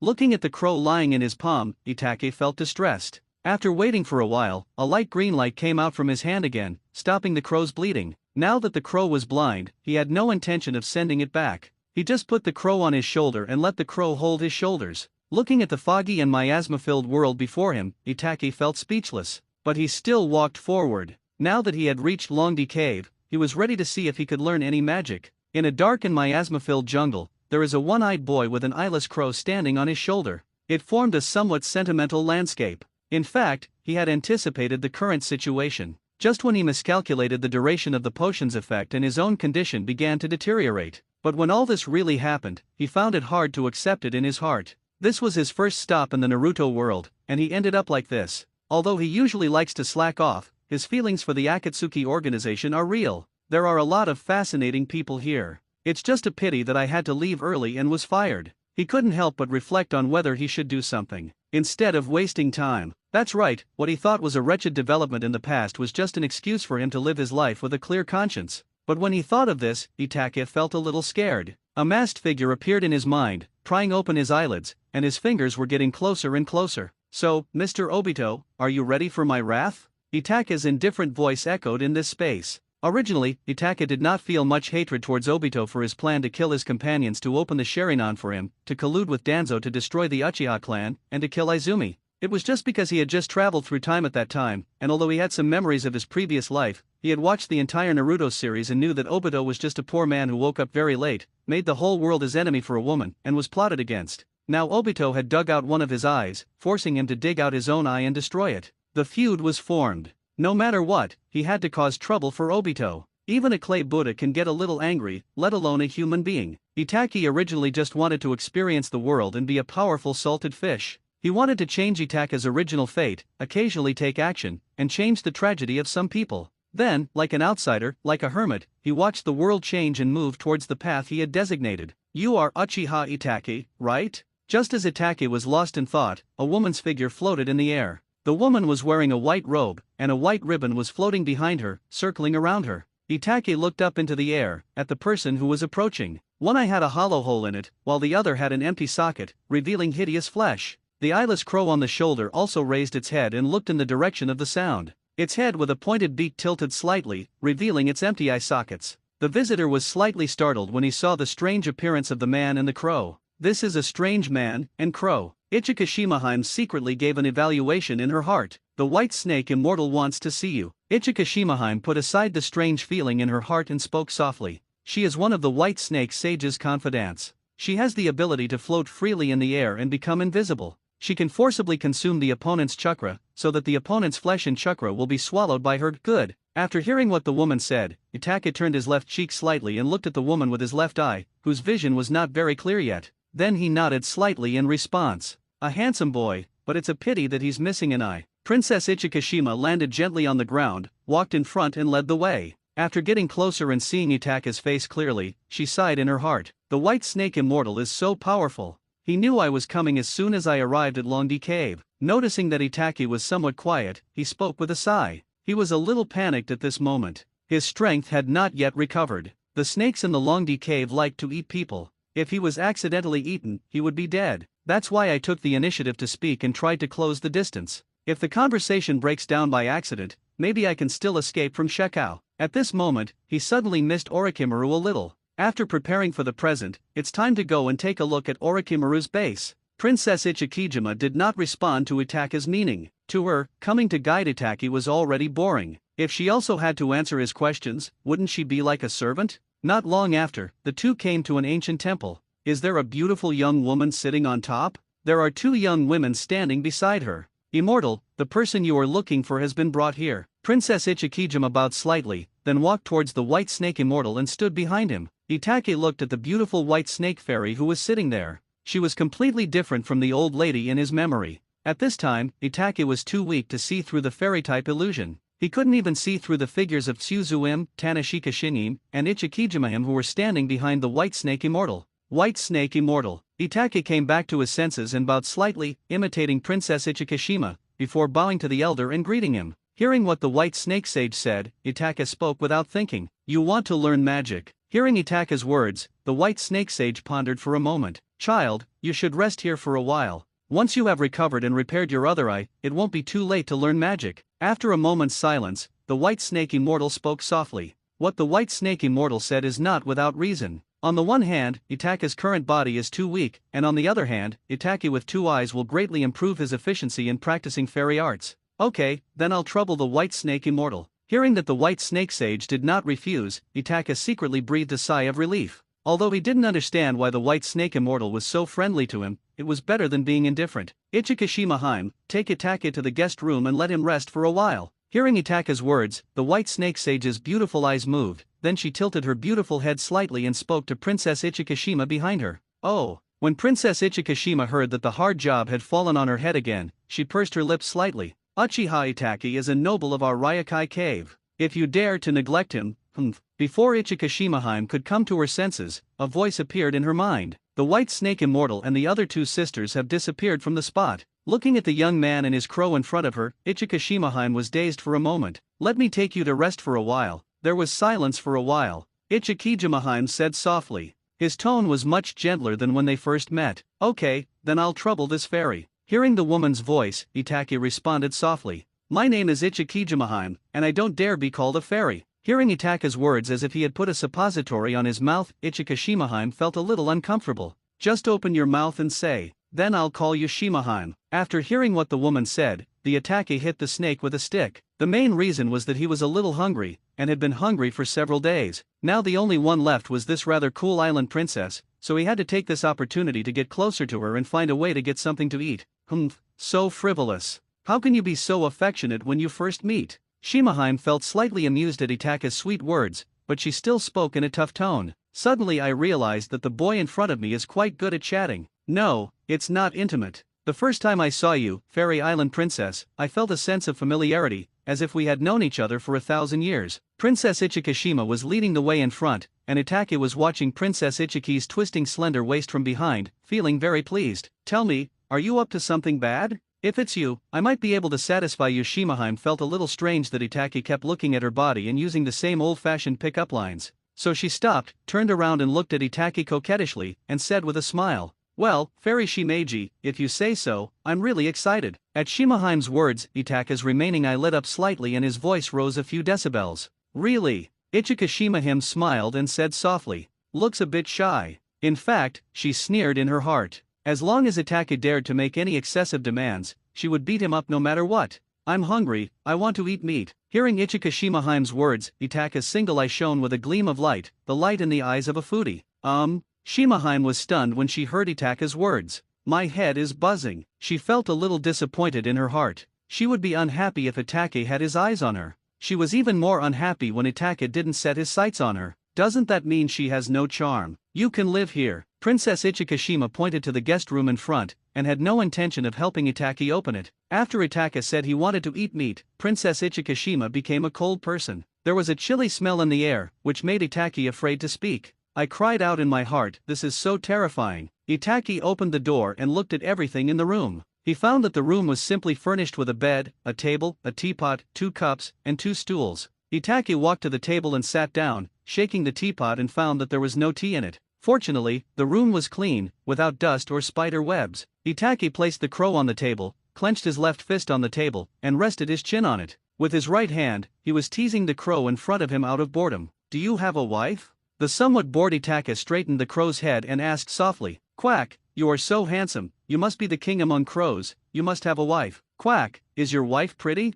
Quack, puff. Just as Itake was about to continue asking, a sneer came from behind. Itake turned his head and saw that Ichikashima-hime had appeared behind him without him noticing, with a basket of fruit in her hand. The door he had just closed was opened silently without a sound. If crows could talk, they would probably be scolding you. Seeing Itake's strange look, Shima-hime pursed her lips slightly and said unhappily. Then he walked forward and put the fruit on the table. The other hand held a handful of ears of corn. It's too troublesome to prepare meat. Just eat some fruit for now. Little guy, it's time to eat. Shima-hime placed the fruit on the table and spoke softly to Itake. Then, without waiting for the weasel's response, he sat on a stool not far from the weasel, put the ears of corn next to the crow's beak, and teased the crow. Itake stared at the island princess in front of him, a little absent-minded. What a thoughtful girl. Itake sighed as he picked up a fruit, wiped it with his robe, and prepared to eat it.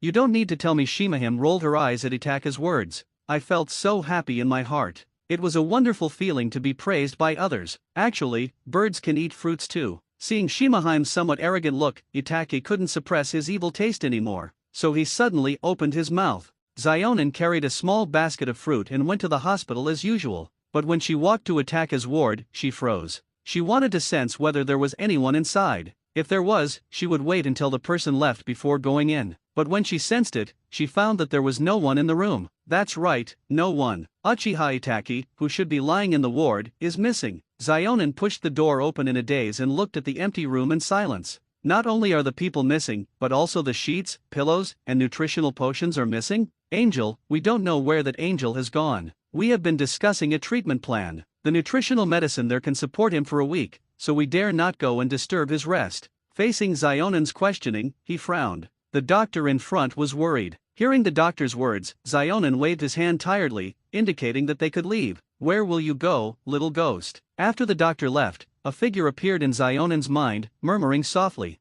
Although the sheets, pillows and nutritional potions were all missing, Zionin still felt something was wrong. But this is the territory of the Hidden Rain Village, no one would dare to cause trouble here. This is their authority. Well, live well, and enjoy the little time left. Zionin stood in the somewhat empty room for a moment, and then disappeared from the spot. The sound echoed in the ward. When Zionin appeared again, she was in Payne's office. Leader, Uchiha Itaki has defected, Konan said softly as she looked at Payne, who was busy working on documents. Hearing what Zionin said, Payne frowned slightly and stopped the action in his hands. After a moment, a masked figure appeared in my mind. I understand. Go ahead and get busy. In this Hidden Rain Village, it is not easy for someone to slip away under his nose, so Payne knew there was something fishy as soon as he heard it. And there are some suspects in my mind. But what does it matter? Is the truth that important? Yes. In many cases, the truth is not that important. What is important is that you have value to be used. Time flies and half a month has passed. After half a month of recuperation, Itaka's body finally recovered. Although there doesn't seem to be much change, the internal genes, DNA, and even the blood have been replaced. All this is turbulent and silent. Itaki, it's time to eat. Itaki, who was sitting on the bed refining his chakra, heard the voice of Princess Ichikijima. Itaki opened his eyes and looked at the world in front of him, which was a little incomplete but bright. I'm in a very good mood. People should not always reminisce about the past and look forward to the future. They should cherish the present time more. The most important thing right now. Itaki put on his coat and watched as Princess Ichikijima walked in without knocking as usual. Put the food on the table and sit aside to tease the crow. Little guy, you are really fast. Unlike some people, they won't eat actively even if someone feeds them. Princess Ichikijima still held a handful of ears of corn in her hand and teased the crows. The crow was working hard, biting the ears of corn with its beak. Itaki was slightly startled when he saw the bowl of rice, the plate of chicken, and the woman sitting there feeding the crows on the table. This is Longdi Cave, where does the food come from? It is very likely that the woman went outside to help him get it back. Thanks a lot. Itaki looked at everything in front of him, feeling very harmonious, and said gently, hurry up and eat it, or it will get cold. In response to Itaka's thanks, Princess Ichikijima still turned her head away and snorted coldly, but his tone was no longer as cold as before. Instead, he looked at the crow in his hand tenderly, and touched its feathers from time to time. He didn't care at all about the ominous meaning the crow represented, or its ugly appearance due to the lack of eyes. I'm going to leave soon. I won't be back for a while. Itaki picked up the small bowl, picked up a piece of chicken, took a bite of the chicken, put the bowl and chopsticks on the table, looked at Ichikishimaheim's back, and spoke softly. Hearing Itaka's words, Ichikishimaheim was stunned. The crow tried to raise its head to swallow the ear of corn, but was held down by Princess Ichikishima's hand, and it almost choked to death. Princess Ichikijima noticed something was wrong with the crow and quickly raised her hand. Okay, I see. I wish you all the best. After a moment's silence, Princess Ichikijima resisted the urge to turn around and look at Itaki, and just stared at the crow in a daze and spoke softly. After these days of getting along, she has become accustomed to looking at this little devil every day. The appearance of Itaki made the originally dark Ryakai cave brighter. The barrenness of the land also became full of vitality. And now Itaka's words made her heart quickly become desolate again. She realized that Itaki couldn't stay with her forever. This little man's eyes were always on the sea of stars outside. Of course, she had no romantic feelings for Itaki, she was just used to the company of this talkative, occasionally cold, and occasionally silly kid. She was a person who had been without friends for a long time, and suddenly a playmate appeared, bringing a different kind of scenery to her unchanging life. Well, I think it won't be long before I come back. After all, I still have to practice fairy arts. Itaki did not notice the disappointment in Ichikishimaheim's tone. He just said it softly, picked up the bowl and chopsticks, and started eating. Last time he just mentioned that he wanted to eat, but he didn't expect that Ichikijimaheim would actually bring it to him today. But this bowl is a bit small. Itaka's deep feeling, but I feel very good.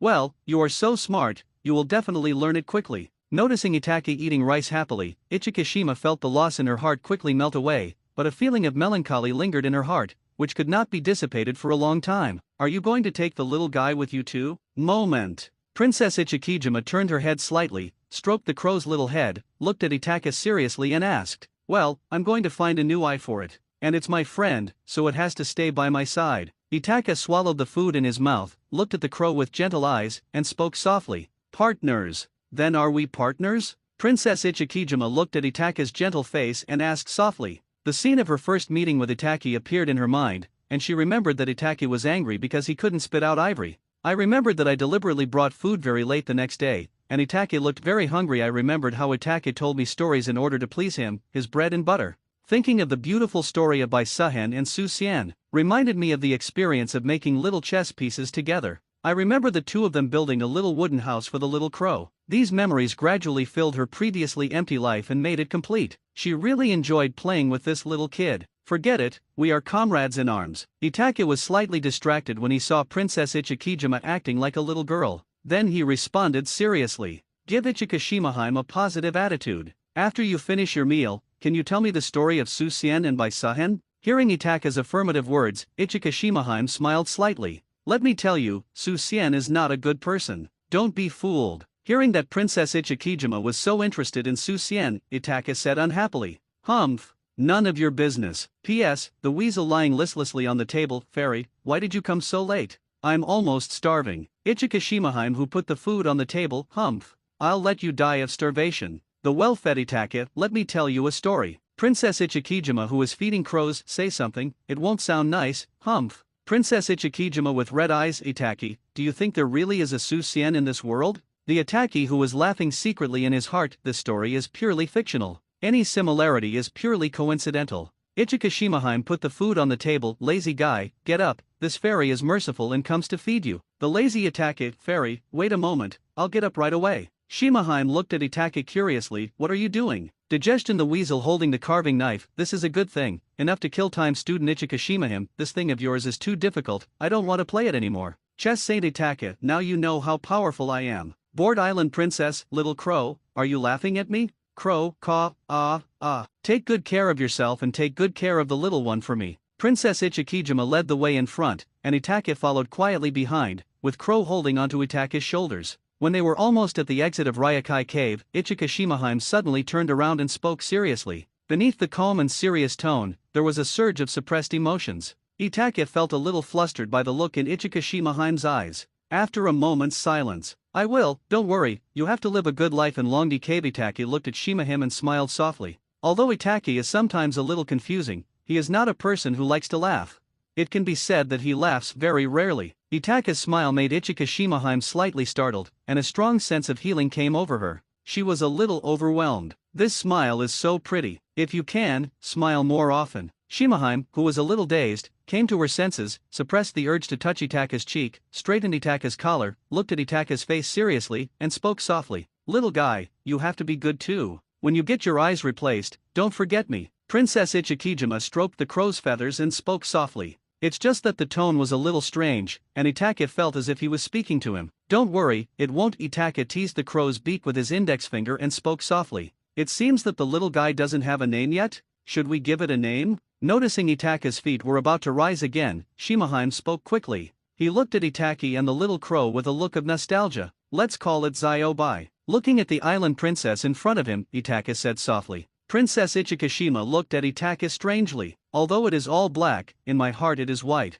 Itake looked at Shima's strange eyes and said nonsense. Quack, quack. Look, it seems to like this name very much. Hearing the crow's cries, Itake whispered. It's good. I like white very much. Shimeji looked strange, and after a moment of shock, she said softly. Crow, quack, quack. Hello. What's wrong? Take care of yourself. If you encounter an enemy you can't defeat, you can call me along and I'll help you beat him. Just as Itake was about to go out, Shima called him softly. Itake was slightly confused. Thank you very much. Itake raised his arm and waved it slightly, speaking softly. Really? I don't feel sad at all. Shima, are you thinking about love? He is the one favored by the White Snake Immortal. If you want, the White Snake Immortal might help you. I don't know when two white figures appeared in the air. They were Tian Xinshan Ji and Tuan Jin Ji. At this time, the two girls were teasing Ichika Shimahime. Yes, yes. If you can't beat them, I'll help you beat them with my little fists. Princess Tsujin learned a sentence leisurely. The figure of Ichika Shimahime, who was somewhat exasperated, floated up. What follows is a scene of three women playing and fighting. The world is so impetuous. Looking at the person running away in front of him, Itaka sighed softly. He just wanted to ask for directions, but when the man saw his terrifying appearance and the strange crow on his shoulder, he was so scared that he ran away in a hurry. He didn't understand the connotation at all. Kojima-sama is still the best. She doesn't care about our appearance at all. Zio-bai, don't you think so? In the sunlight, the one-eyed young man stroked the eyeless crow on his shoulder and spoke softly. Quack. Looking at the intelligent Zio-bai, Itaka felt relieved. I plan to find some foreign objects that can enhance Zio-bai's intelligence for him to eat when I have time. Itaki was gone for 2 days. Since he didn't know the way, Itaka summoned a small snake and asked it to find Orochimaru's location based on the scent of Orochimaru. As a psychic who also belongs to the Ryokai cave, he can sense it when Orochimaru has no intention of hiding it. Extremely convenient. I was wondering why I kept hearing magpies chirping today. Orochimaru, who was tinkering with something in the laboratory, was startled for a moment, then put down the instrument in his hand. Whispering softly, he had already sensed the unique chakra aura within Itaka's body, as well as the little snake leading the way. Orochimaru changed his clothes slightly and tidied up his somewhat messy clothes. Only then did he walk towards the reception hall with satisfaction. The surroundings were empty, and although it was underground, it was brightly lit by the lights. You can tell at first glance that he is a wealthy man, very generous. Itaka was slightly startled when he saw the little snake leading the way returning to the Ryokai cave. Then he noticed a double door appeared in front of him, and Itaki was about to push it open. The door seemed to have sensed something and opened gently. Itaka-kun, long time no see. Just when Itaka was a little confused, Orochimaru's somewhat feminine voice sounded and echoed. Itaka then looked around at everything. This is a majestic hall. Although it is underground, it does not feel damp at all. In addition, there are headlights everywhere on the roof, making it extremely bright. In the distance, Orochimaru was standing in front of a long table. Orochimaru, long time no see. Itaka came back to his senses slightly, stopped looking at him, looked at Orochimaru and greeted him softly.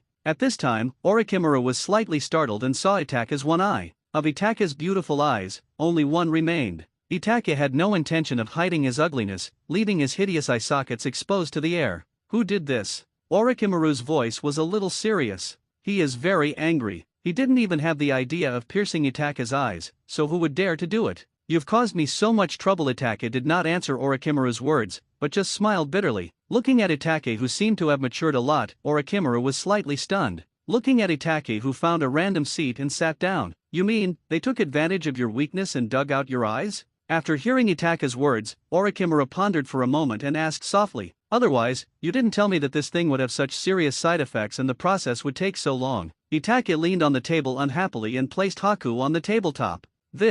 Actually, there's a reason why I didn't tell you about the sequelae. That organization isn't very good, and I saw that you enjoyed it, so I wanted to give you a chance to recognize that organization. I didn't expect it to be like this. Originally, I just wanted to let your body get worse for a while, so that you can see their faces. When you lose your usefulness and combat power, how will they treat you? I didn't expect that they were worse than I thought. After hearing Itaka's words, Orochimaru spoke in a rare apologetic tone. He had great respect for Itaki, who was also intelligent, and he had a hunch that Itaka knew something he didn't know about could help him. This is why he cares so much about Itaki. After all, people are divided into groups and things are gathered together, and he is no exception. Why do you listen to Orochimaru? Manjikyo is like Chinese cabbage. Why do I feel like Shisui's eyes are a little off? What's the reason? After hearing what Orochimaru said, Itaka changed the subject slightly and spoke. He realized that the current Manjikyo Sharingan had no intention of transforming into the eternal Manjikyo Sharingan, so he decided to find another way and listen to Orochimaru's opinion. After all, although Shisui's Kota Amatsukami is powerful, but the CD is too long, and for people who also possess the Manjikyo and Uchiha bloodline, its effect is also a mystery. This is undoubtedly difficult to accept. Oh, how is that possible? Did something go wrong? Hearing Itaka's words, Orochimaru was slightly startled and felt a strange feeling in his heart. Eat first. You must be hungry after walking all the way. I've asked someone to prepare some. Without waiting for Itaka to answer, Orochimaru spoke softly, showing his hospitality as a good host. Itaki rolled his eyes at Orochimaru's words. You're just talking halfway, it's really frustrating. How can I have the mood to eat like this? Looking at the thoughtful Orochimaru, Itaka said unhappily. There is definitely no problem with the medicine, so the problem can only be with the eyes. Hearing Itaka's words, Orochimaru touched his chin, came out of his thoughts, and responded softly, "What could be wrong with my eyes?" Orochimaru's words left Itachi confused. "Itachi, you misunderstood me. What I meant was that it would probably take both eyes." Orochimaru answered Itachi's question. Just as Orochimaru was speaking, the servants brought in several plates of delicious dishes. "There is also a pot of wine. 2 eyes?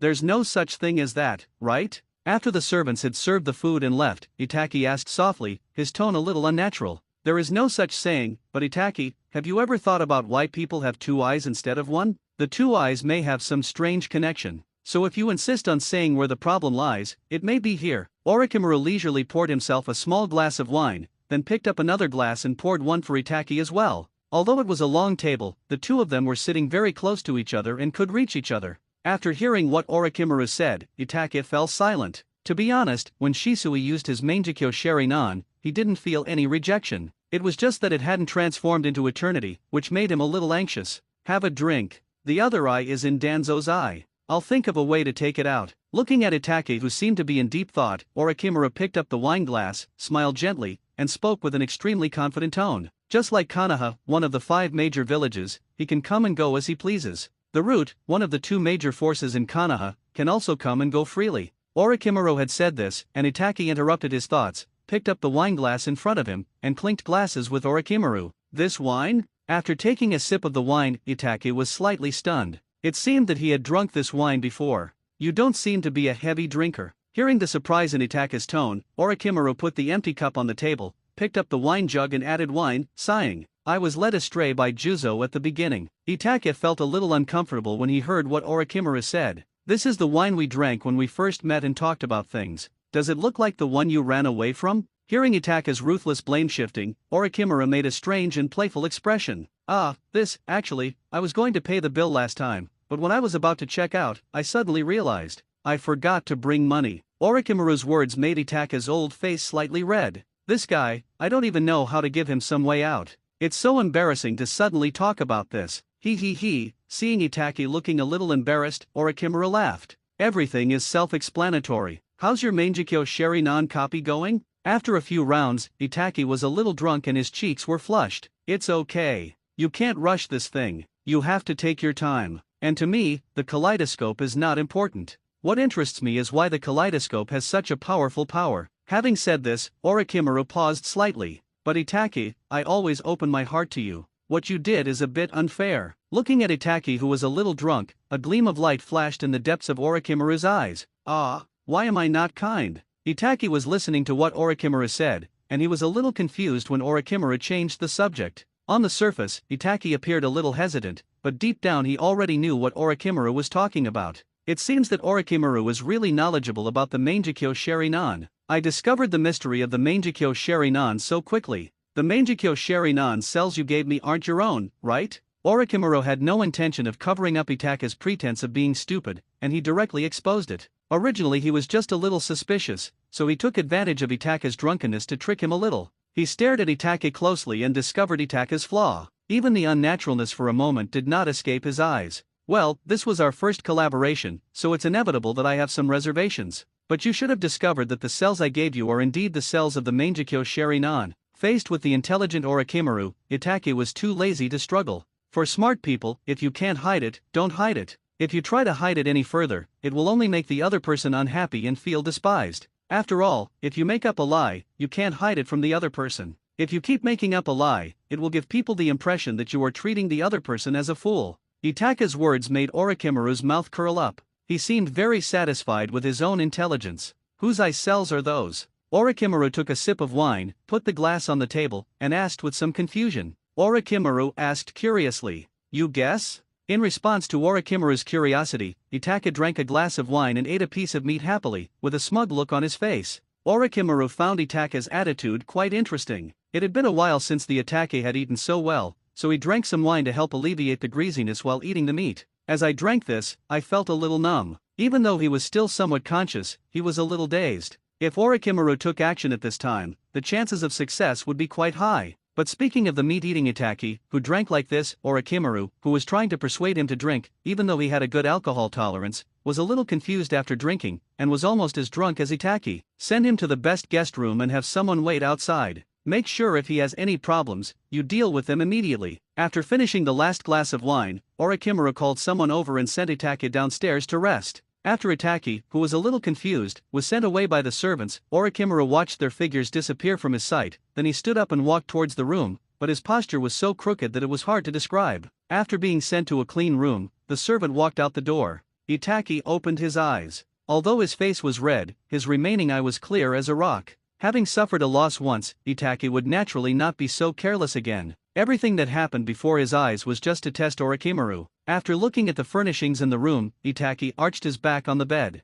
I fell into a light sleep with some satisfaction. Orochimaru walked into the room, drank a cup of tea, sat for a while, then stood up and walked towards the laboratory. He went to see if there were any suitable eyes and used them on Itaki first. As for Zyobai, he was taken away to play by the servants during the meal. A night of silence. When Itaki woke up, the lights outside were still on and he didn't know what time it was. I got up, walked to the table and sat down, poured myself a cup of tea and drank it all in one gulp to relieve my dry throat. My lord, are you awake? Just after Itaki drank 2 large cups of tea in a row, a woman walked in from outside the door. Yeah, I'm awake. What time is it now? Looking at the beautiful woman in front of him, Itaki responded softly. I was a little surprised that there was a woman here with Orochimaru, and her aesthetic taste was also pretty good. My lord, it is already morning. Orochimaru-sama said that once you wake up and wash up, you can enjoy breakfast. The woman spoke softly, neither humble nor arrogant. The voice is gentle. Well, go down, Itaki said softly after hearing the woman's words.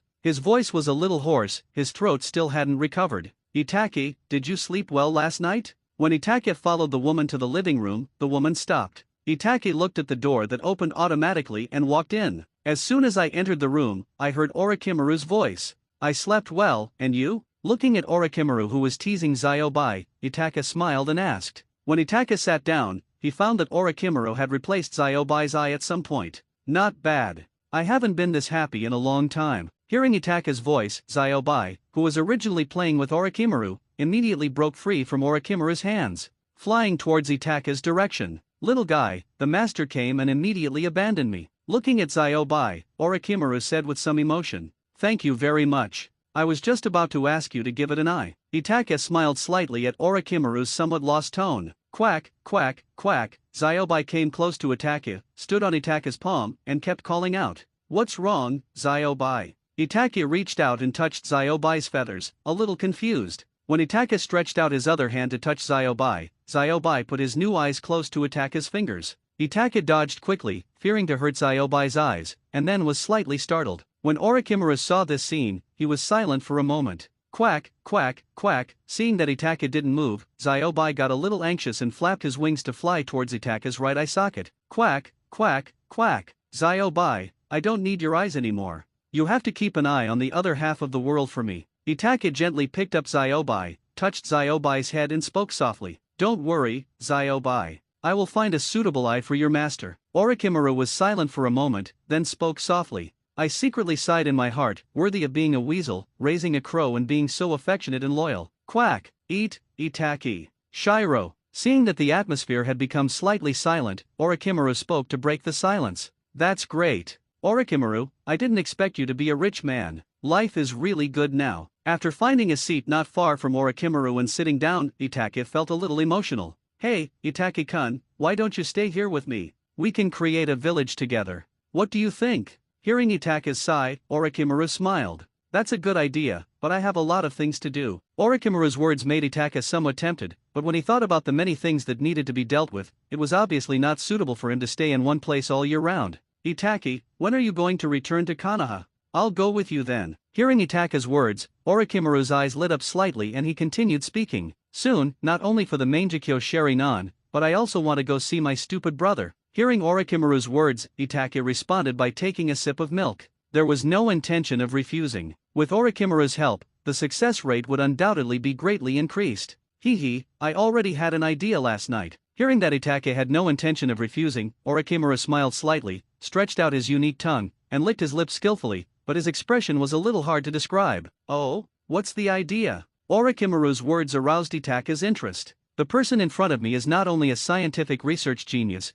but also a general who can lead troops into battle. Danzo's strength is only around the cage level, and I know his base. When the time comes, we can sneak in and directly decapitate him. It shouldn't be difficult with our strength. Itachi was slightly startled by Orochimaru's words. Orochimaru's move left him a little confused. He didn't know whether Orochimaru underestimated his enemy or was testing him. Well, if you say so, it's true. You who own the kaleidoscope are the most qualified to say this. After hearing Itaka's words, Orochimaru was slightly stunned, and then became a little solemn. Orochimaru, have you ever fought against Danzo? Do you have any information about him? Itachi asked softly after hearing Orochimaru's somewhat serious words, leading Orochimaru towards his current topic. In the original work, Orochimaru was seriously injured because he didn't expect Sarutobi Hiruzen to have such a technique that could allow both parties to die. This person is good in every way, except that he is a little too arrogant, so he easily underestimates his enemies. However, as a smart person who is recognized by many people, it is indeed easy to take a detour and be blinded.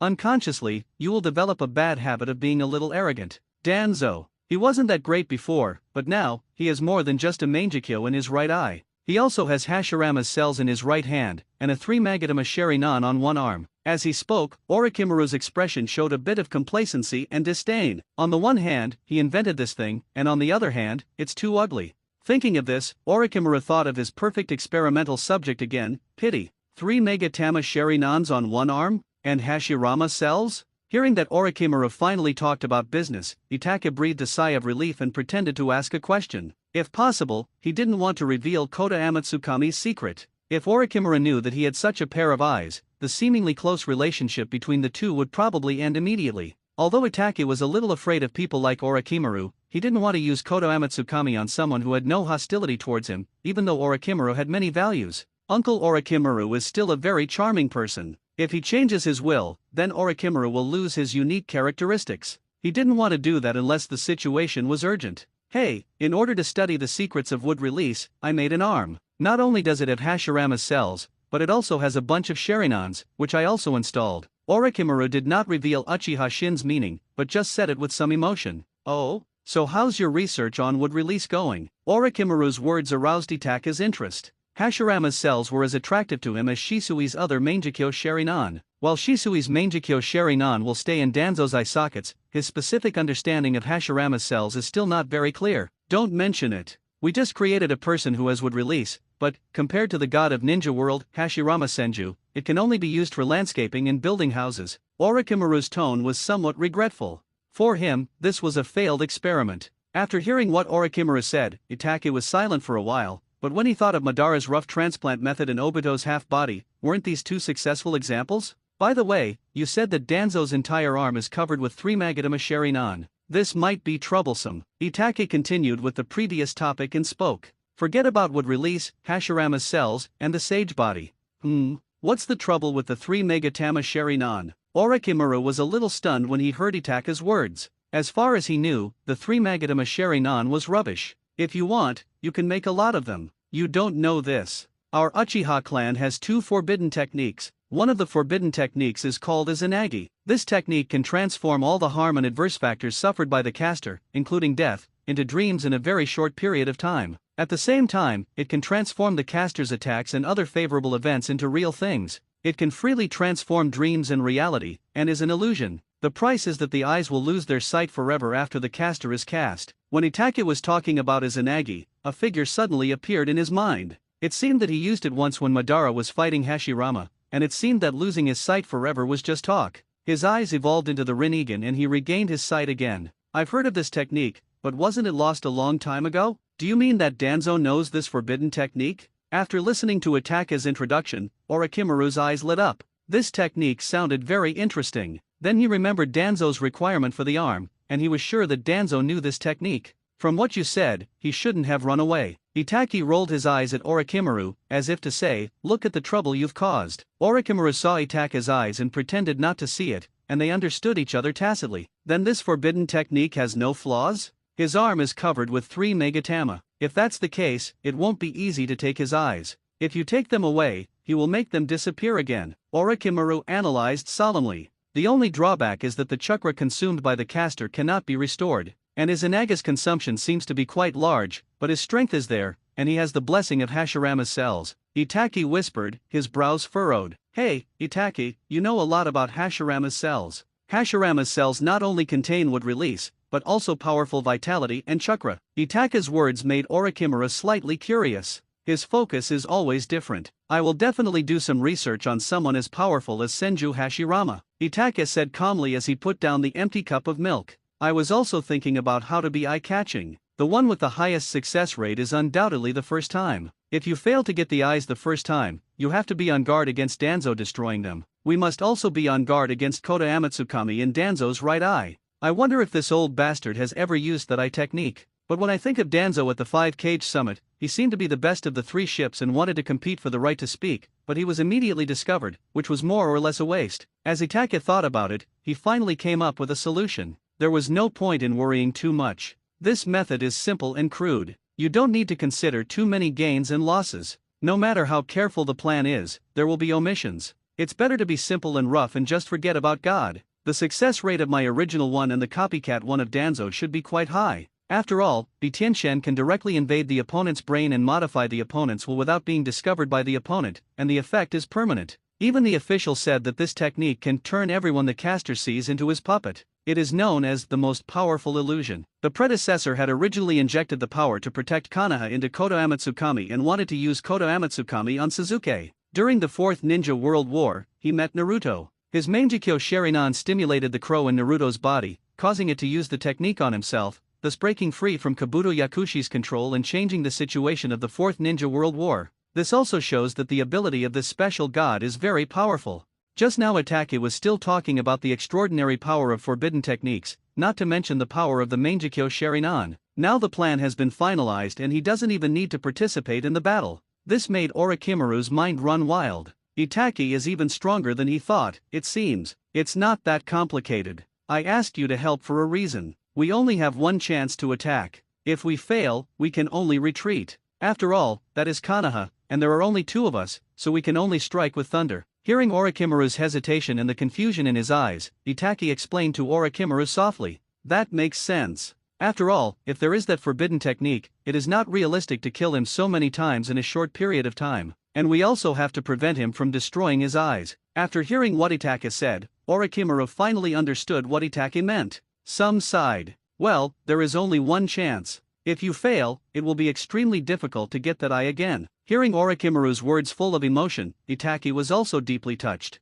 So, Itaki, do you know another forbidden jutsu? Hearing Itaka's words, Orochimaru's eyes lit up slightly, and he looked at Itaki and asked curiously. At the same time, he was also reminding Itaka that if Danzo knew another forbidden technique, Itaka should be aware of it. That technique, no one in the world should know it anymore. Except me. Hearing Orochimaru's words, Itaki looked at Orochimaru deeply and said, then silently added in his heart, yes, he should be the only one in the world who knows this technique. This is related to a memory in the mind of the previous incarnation. Oh, then I feel relieved. I was just worried that you would underestimate the enemy and miscalculate. After all, one of the forbidden techniques sounds so perverted, and the other one shouldn't be simple either. After listening to Itaka's words, Orochimaru said in silence. Compared to the previous forbidden technique, he had seen information and documents about it, but he had basically never heard of the other forbidden technique that Itaki mentioned. After all, the scandal related to that technique is within the Uchiha clan, so naturally it will not be told to the outside world. And that technique also disappeared from the world after that incident.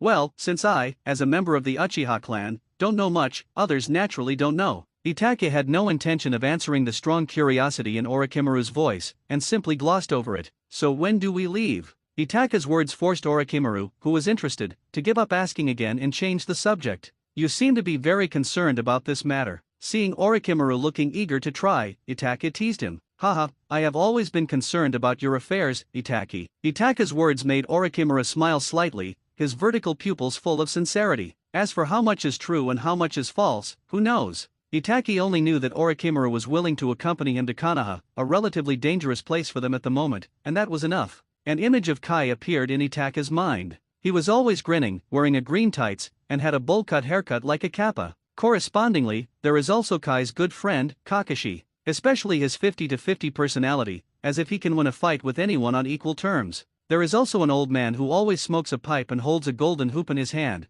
which makes him look particularly domineering. The others are little kids who are still in school. Since we have already thought of a battle plan, why not do it today? His thoughts stopped. Itaka stood up and spoke softly. Itaka-kun is indeed a man of action and resolution. Hearing Itaka's words, and Itaka standing up, Orochimaru was slightly stunned, then said with an admiring look, "So, Orochimaru, are you ready? Are you ready to go to Konoha with me to cause trouble?" Seeing Orochimaru standing up, Itaki raised the corner of his mouth slightly and asked, "Haha, let's go." After hearing Itaka's words, Orochimaru immediately made the decision. "Don't you need to prepare? If you are not careful during this operation, it could be very dangerous." Itaki was a little surprised that Orochimaru stood up and prepared to leave without even preparing himself. "Haha, no need. The roots are not that dangerous. And I'm just a handyman." Seeing the surprise in Itaka's eyes and the wonder in his voice, Orochimaru chuckled. "Don't say that. Whether the plan succeeds or fails, you will play a big role." Hearing the complaints coming from Orochimaru's mouth, Itaki comforted him. After all, this plan does not involve more people, and if Orochimaru acts with him, it will be easy to expose his whereabouts. Of course, more importantly, Itaka didn't want Orochimaru to see his strange ability of Koda Amatsukami, for fear that Orochimaru would think too much. Many things depend on these small details. If the small details are not handled well, it is easy to lose everything. What if Orochimaru becomes afraid of Koda Amatsukami after seeing him, and has no way to break free from him, so he just avoids him? Then he won't even have a place to cry. After all, he still has a lot of things to do and needs Orochimaru's help. Okay, you have the final say." Looking at Itaka's serious explanation, Orochimaru responded unhappily, but the unhappiness in my heart dissipated. After all, he was one of the 3 great ninjas, Lengjun Orochimaru, who went to stir up trouble, and in the process, he got himself into the job of a support. Isn't this a case of going further and further back? I felt somewhat insulted. If he wasn't curious about Itaka's trip, he would have refused without a second thought. There's no need for him when this kind of small fry can do the job. If Orochimaru wants to cause trouble, he has to do it big. For example, destroying Konoha directly and killing the Hokage. Thinking of this, Orochimaru's eyes lit up slightly, and he was ready for what to do here, planning carefully, and doing something big. Let this little brat Itaka see what adults should do. The two walked back to the ground. Orochimaru wore a gray-white robe, while Itaki wore a black jumpsuit. He also took off the ninja forehead guard and tied a black headband on it. At first glance, Itaki is the one who does big things in the dark night. Orochimaru's clothes are as conspicuous as the stars in the night sky at night, which more or less shows that he does not respect his opponent and looks down on him. "Itaka-kun, I found a 3-Magatama Sheri-nan, how about you use it instead?" Looking at the handsome young man who was missing an eye, Orochimaru proposed again with some dissatisfaction. Although the speed was not fast, the two arrived at the woods outside Konoha village in the evening of the next day. "Itaka, should we go to the route to investigate now, or should we sneak into Konoha to investigate first?" Looking at Itaki, who was in a daze, Orochimaru asked softly. His tone was nonchalant, showing that he didn't take sneaking into Konoha seriously at all. "Go now, before you have any more trouble." Itaki originally wanted to check on his stupid Adaru, but he was afraid that his adopted brother was being monitored and his presence would alert the enemy, so after thinking it over he decided to do the important things first. Orochimaru smiled slightly when he heard Itaka's words. Then he spat out a scroll from his mouth. After opening the sealed scroll and removing the seal on it, 2 sets of root vests and masks appeared. Orochimaru picked up a vest and mask and handed them to Itaki, but he had no intention of wearing them himself. "I've worked with Danzo before, and sometimes I'd go to the root space to look for things." Seeing Itaka's strange look, Orochimaru explained softly. Great.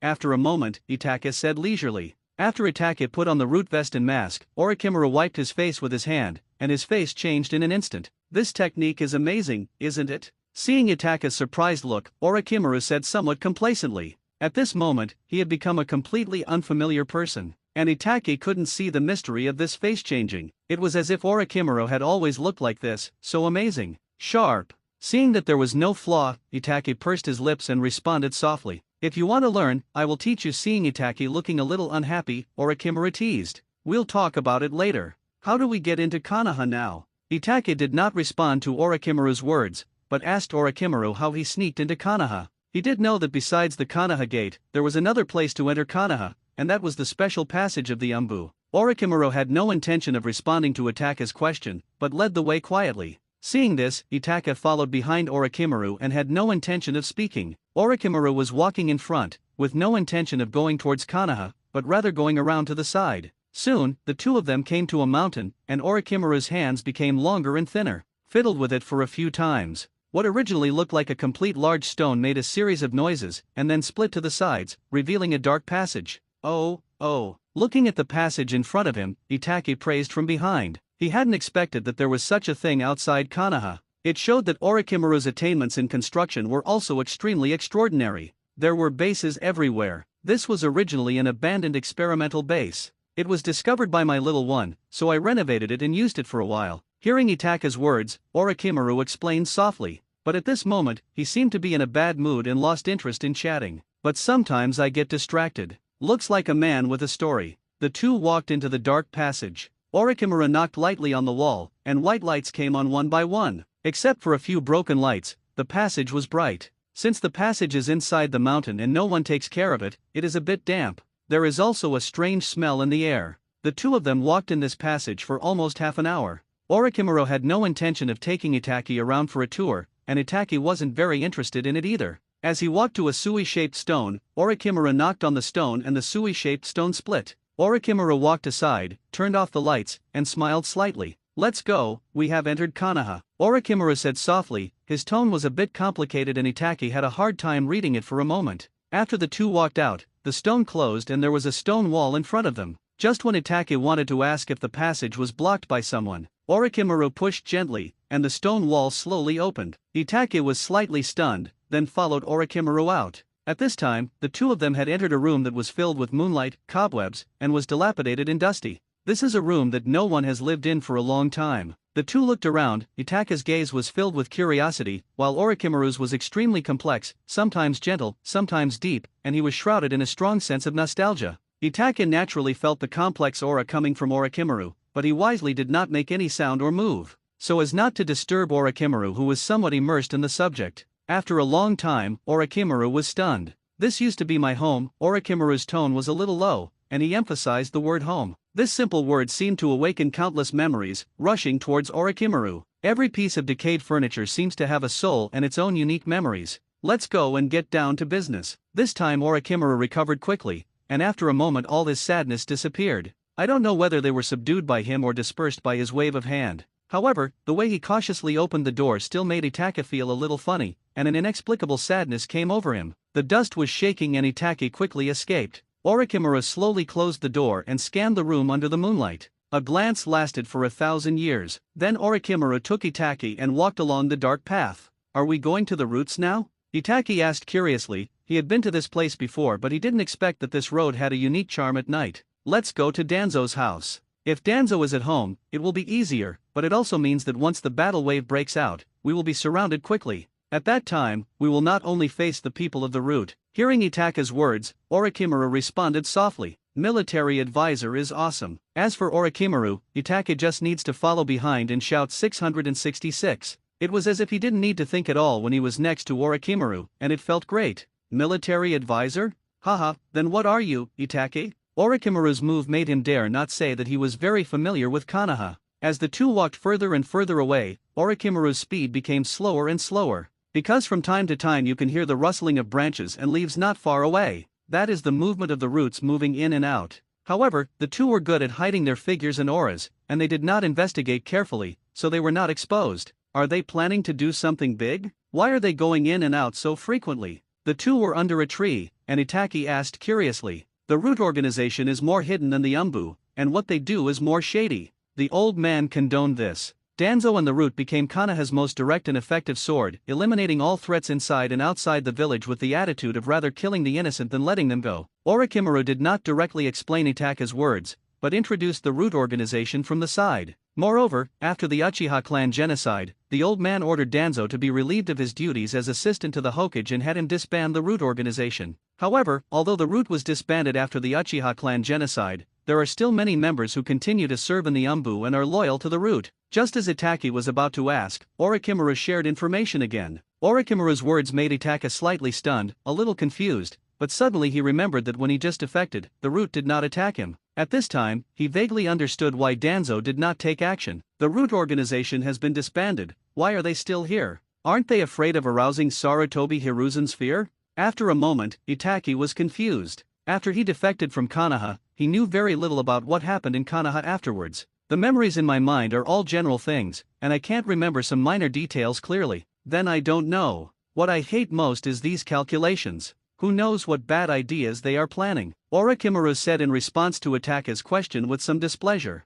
It's up to you from now on, Itake. Orochimaru stopped behind a tree, pointed to a cave not far away and spoke softly. Okay, thank you then, Orochimaru. After hearing what Orochimaru said, Itake revealed his identity and swaggered towards the cave. He now wears a root vest, a more flashy mask than the Umbu animal mask. When the Itake walked into the cave, he found that it did not feel damp, but was extremely dry and had no peculiar smell. As Itake went deeper, he found that torches slowly appeared on the surrounding walls. The torches were inserted into the walls, as if they were used to light up the passage. Anyway, I can feel the atmosphere of poverty to some extent. Signal? Just as Itake was walking forward with a swagger, a figure appeared in front of him. As Itake walked closer, he found that this guy's mask was even more gaudy and uglier than his. At this time, the man at the root held the hilt of the sword behind his back with his right hand, put the 5 fingers of his left hand together and stretched out his arm, making a stop gesture. My father? As Itake walked closer, the man in front of him spoke suddenly when his sword was about to be unsheathed.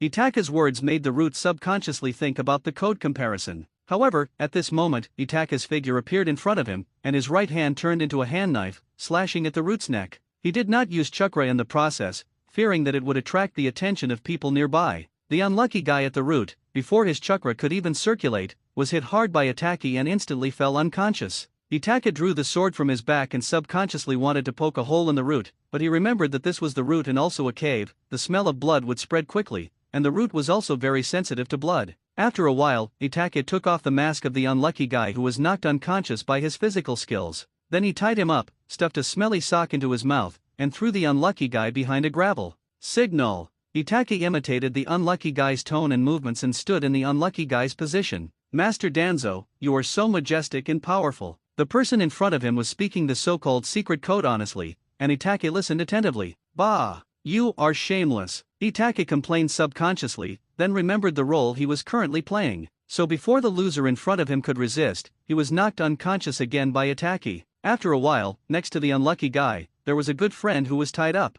One of the Itake's stinky socks was missing again. After getting the secret code, Itake continued to move forward quickly according to the map drawn by Orochimaru in his mind. He originally planned to continue investigating the entire shadow clone, but when he thought about the fluctuations in chakra caused by the use of shadow clones, Itake gave up after thinking about it. So we can only speed up our pace. As Itake continued to move forward, he found that there were no more checkpoints ahead. But on second thought, this is the headquarters of the route after all. How many people in Konoha dare to cause trouble in the route? That unlucky guy was probably just arranged there for investigation symbolically. But his work attitude is quite serious, it's just that his ability is a little lacking. It's you? Why are you here again? When Itake walked to a meeting room, just when Itake was thinking about how to get in, before Itake could say anything, the root member guarding the door spoke. Itake was completely confused. It seemed that his mask appeared very frequently. I have something to ask Danzo-sama. Suppressing the thoughts in his mind, Itake replied in a deep voice.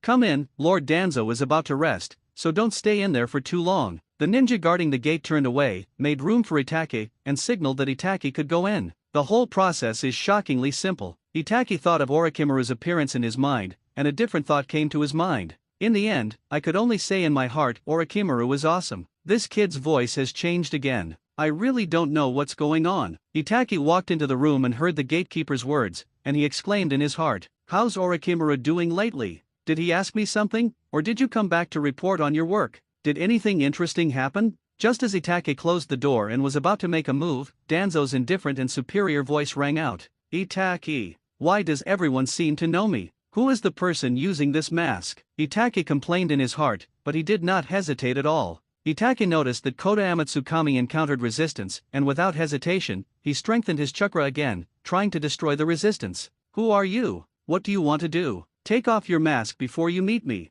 Danzo saw that the man in front of him had chakra rioting but did not move, and spoke with an uncertain expression. A man rushed in from outside the door. It was the gatekeeper just now. At this time, he was standing behind Itake, forming a pincer attack with Danzo. Kill him! As Itake strengthened his chakra again, Danzo finally remembered that this chakra was the evil aura of the Uchiha clan that had been exterminated, and that this kid did something to cause the Mangekyo in his right eye to move constantly, which made him very uneasy. When Shisui died, he destroyed his own eyes to create the illusion of suicide. So Danzo didn't think about it in this direction. What he was thinking at this time was that the other party was most likely a member of the Uchiha clan who possessed the Mangekyo. When he saw the not-so-tall figure in front of him, he instantly thought of a person. Forget it, just leave. Just when the root's attack was about to reach Itaka's back, Danzo suddenly spoke slowly, and Itaka's chakra also stopped, as if the action that was about to explode just now was just a dream. But, sir, Root wanted to say something but was glared at by Danzo. Next, don't interrupt our conversation.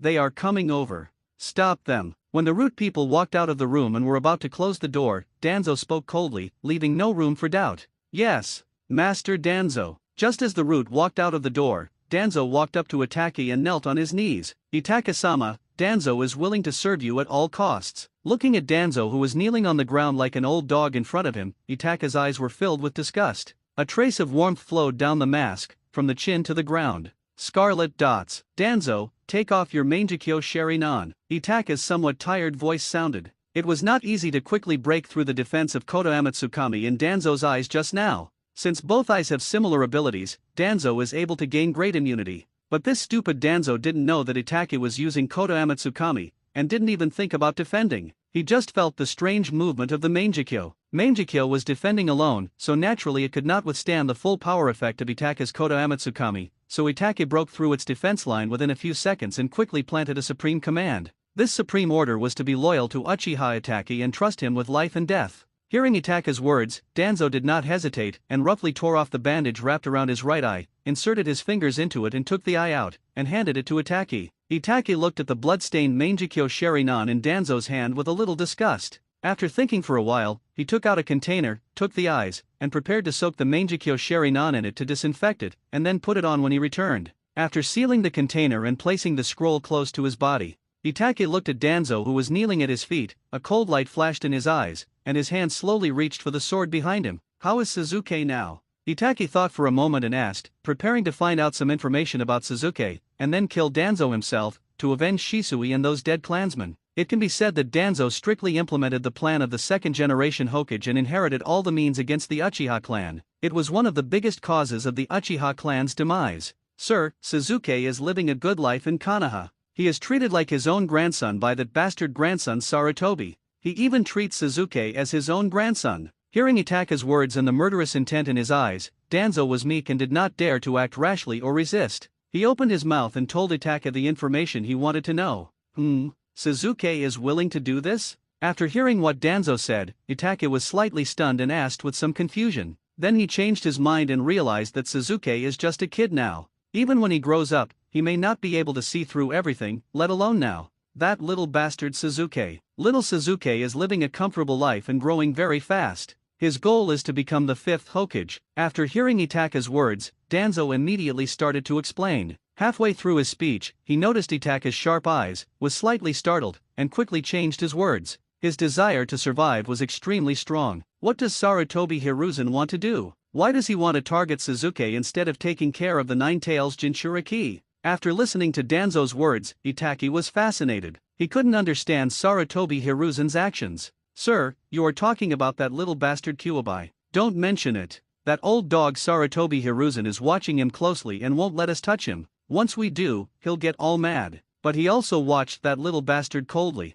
Naruto's miserable condition. I don't know what he's thinking. If he were to be handed over to me and trained well, he would definitely be very capable. Hearing Itaka's words, Danzo spoke quickly. Itaki was listening carefully at the beginning, but frowned when he heard the latter part. Danzo realized that there was something wrong with his address, so he quickly changed his words and explained in detail. Old man, please speak more politely. You are so old, but you have no manners at all. Itaki was so angry when he saw Danzo talking nonsense again that he kicked Danzo and sent him flying, falling to the ground. Yes, your excellency is right. I will definitely change for the better. Danzo quickly got up, knelt beside Itaki, and admitted his mistake seriously. You are the one who knows Sarutobi Hiruzen best. Tell me, what does he really think? Itaki felt a little tired of standing, so he sat in Danzo's place and let Danzo kneel on the ground. But when he sat down, his brows slightly furrowed, and a foul smell came over him. This guy's chair was really dirty. Itaki quickly stood up and looked at Danzo with some displeasure.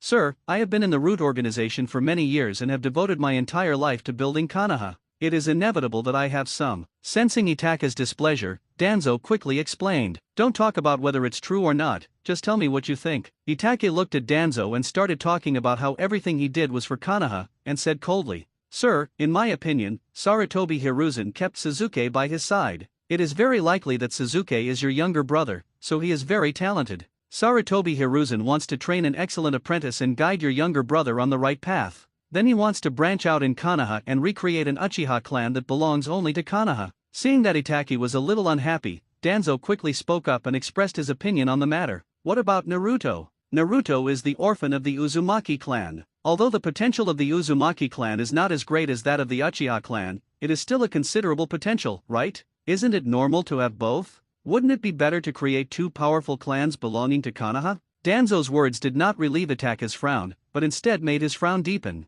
Your Excellency only knows one side of the story. Sarutobi Hiruzen is a man who cherishes his reputation very much. Every time he does something bad, he makes me take the blame and stands on the bright and beautiful side. He has many small tricks in secret and is very mean. Although Naruto has the blood of the Uzumaki clan, Naruto has a special identity. There were heavy casualties in the Nine Tails Rebellion that year, and almost everyone hates Naruto to the core. The murderous intent in his heart slowly faded away. He had originally planned to kill Danzo after asking questions, and then fight his way out of this group of scum. Or he could give Danzo a suicide order and commit suicide after he left, letting him die in such a frustrated way, like Shisui. However, through questioning, he found out that Konoha was not following the script at all and was doing a lot of things that he couldn't understand, which made him, a man with foresight, secretly alert. He decided to be safe and save Danzo's life first. After all, if Danzo was killed, the heart would feel very happy, but it would only last for a moment. If he keeps it, he will know what happened in Konoha from time to time.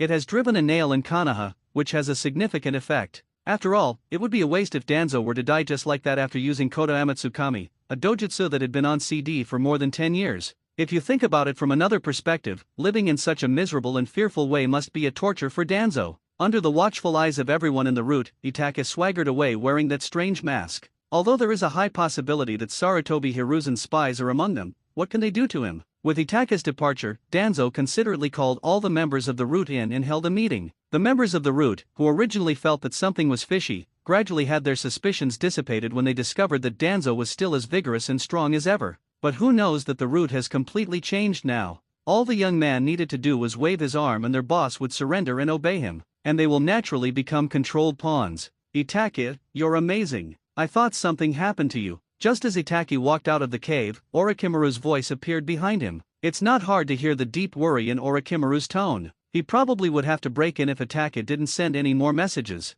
If it weren't for the powerful chakra that erupted inside and the fight didn't start, he would have probably been unable to sit still. Orochimaru, you are so awesome. Itake looked at Orochimaru's admiring expression and praised him sincerely. That's right, if it weren't for Orochimaru's root mask, all this wouldn't be so simple. From the gatekeeper's tone, it can be heard that Orochimaru had already made arrangements. Even if Itake wasn't there, Orochimaru might have been planning to deal with Danzo someday, and he would have already made plans and kept a backup plan. Haha, Itake's a nice compliment. Orochimaru was not too upset about this, he was not a child. Itake looked at Orochimaru in front of him in silence. He didn't know what to say for a moment and was a little at a loss for words. So Itake, did you get what you wanted? Did you get the Mangekyo Sharingan? Looking at the somewhat silent Itake, Orochimaru asked softly. He didn't know what was going on inside, so he was still a little curious. Well, thanks to you, I was able to get the Mangekyo Sharingan without any danger. Itake naturally did not hide anything in response to Orochimaru's question,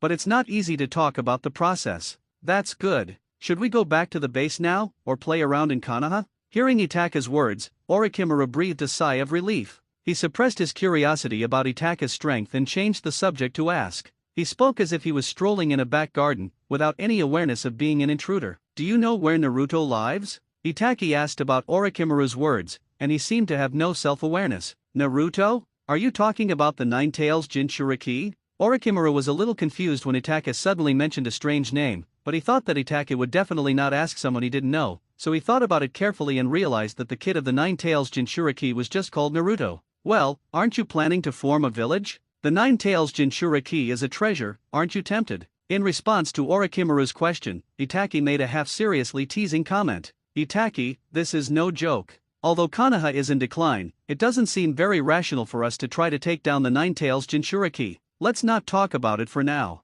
Can we shake off Konoha's pursuers and bring the Jinchuriki back? Even if we bring it back, we dare not put it in the open. Once it is exposed, the village we founded will have to bear the wrath of Konoha. Other villages will also be unable to sit still when they get the news and will come out to fight for it. It may directly lead to the outbreak of the Fourth Shinobi World War. This is a catastrophic disaster. From Itake's tone, Orochimaru wasn't sure whether Itake was joking or serious. Therefore, we can only carefully analyze the pros and cons to make Itake give up the idea. At the same time, a figure with white hair came to mind. This Naruto is not just the Nine Tails Jinchuriki, he also has a powerful network of connections. After hearing what Orochimaru said, Itachi thought about it and felt that Orochimaru was right. And if he were to build a village, Orochimaru would definitely not hide like he did before, but would do it out in the open. Once a village is established, it will face the considerations of other villages and the rampant spies. Take Naruto back. Unless he is locked up, there is no way to hide it. Okay, I was just joking. Orochimaru's words secretly dispelled the evil thoughts in Itake's heart.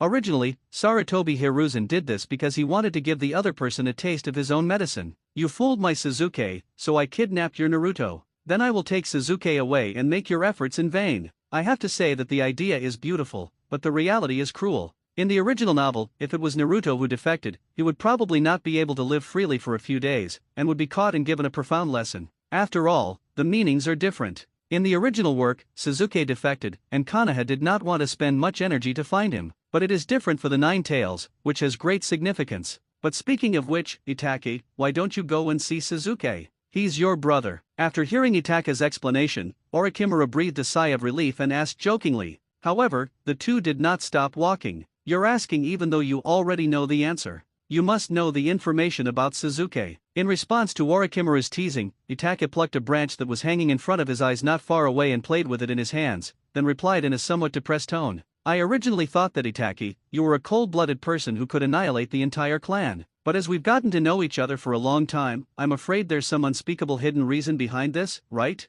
Or was it that you had no choice? As he came into contact with Itachi, Orochimaru had a rough idea of Itachi's personality. As the two of them talked about Sasuke, he made some tentative inquiries. As for the demise of the Uchiha clan, he had already defected from Konoha at that time, so he was not very clear about the inner circumstances. He would not speculate on things that were unclear, but would go and find the answers himself if he was interested. Curiosity kills the cat. It's not good to know too much. Orochimaru's question made Itachi recall and feel once again his previous confusion, his love for the village, and the fact that two fists were no match for four hands. If he had traveled to this world at that time, he might have tried to persuade Shisui to fight Konoha to the death. With the deterrent power and combat power of the three Susanos, it would not be a problem for him to escape unscathed. Of course, it is also possible that he will be controlled by Kotoyama Tsukami invisibly because of his different ideas and fear of Shisui. After all, the people who love the village are not only the predecessor, but also Shisui. This may be the essential difference between him and his predecessor.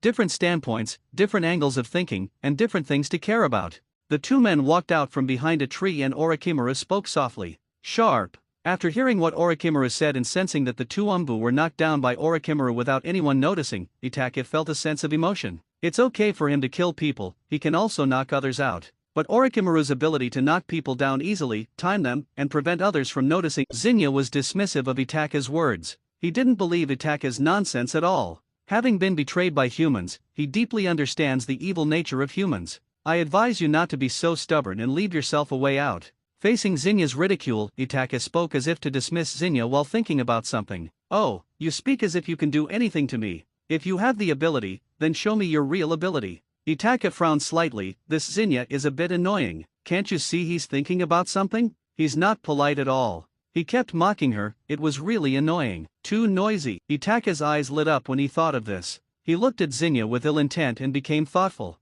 Little boy, why don't you say something? I'm in great spirits and ready to watch a good show. Zinya's mocking voice sounded tirelessly, and he really deserved a beating. Oh, are you ready? Itachi was silent for a moment, then slowly spoke up. Oh. Zinya sneered at the brat for finally responding. You still want to take away its reverse scale? You are dreaming. You are so brave. At this point Itachi's thoughts had stopped, and he spoke with interest. There was a strange aura surrounding the whole person. 26,177 to 3,364. Zinya was somewhat disdainful of a brat like Itachi who only knew how to talk nonsense. If it wasn't in such an active mental state, it would have wanted to take a nap first. Don't regret it. Itake looked at Zinnia deeply, then snapped his fingers. There was a fluctuation in the space, and then a group of waist drum bands appeared. The 10 people in the group all looked different, but if we have to point out one common characteristic, it is that they are all men, all bald, and all look ugly. Without waiting for Zinnia to speak, Itake took a few steps back silently. A sharp sound, like the quacking of a duck, was heard.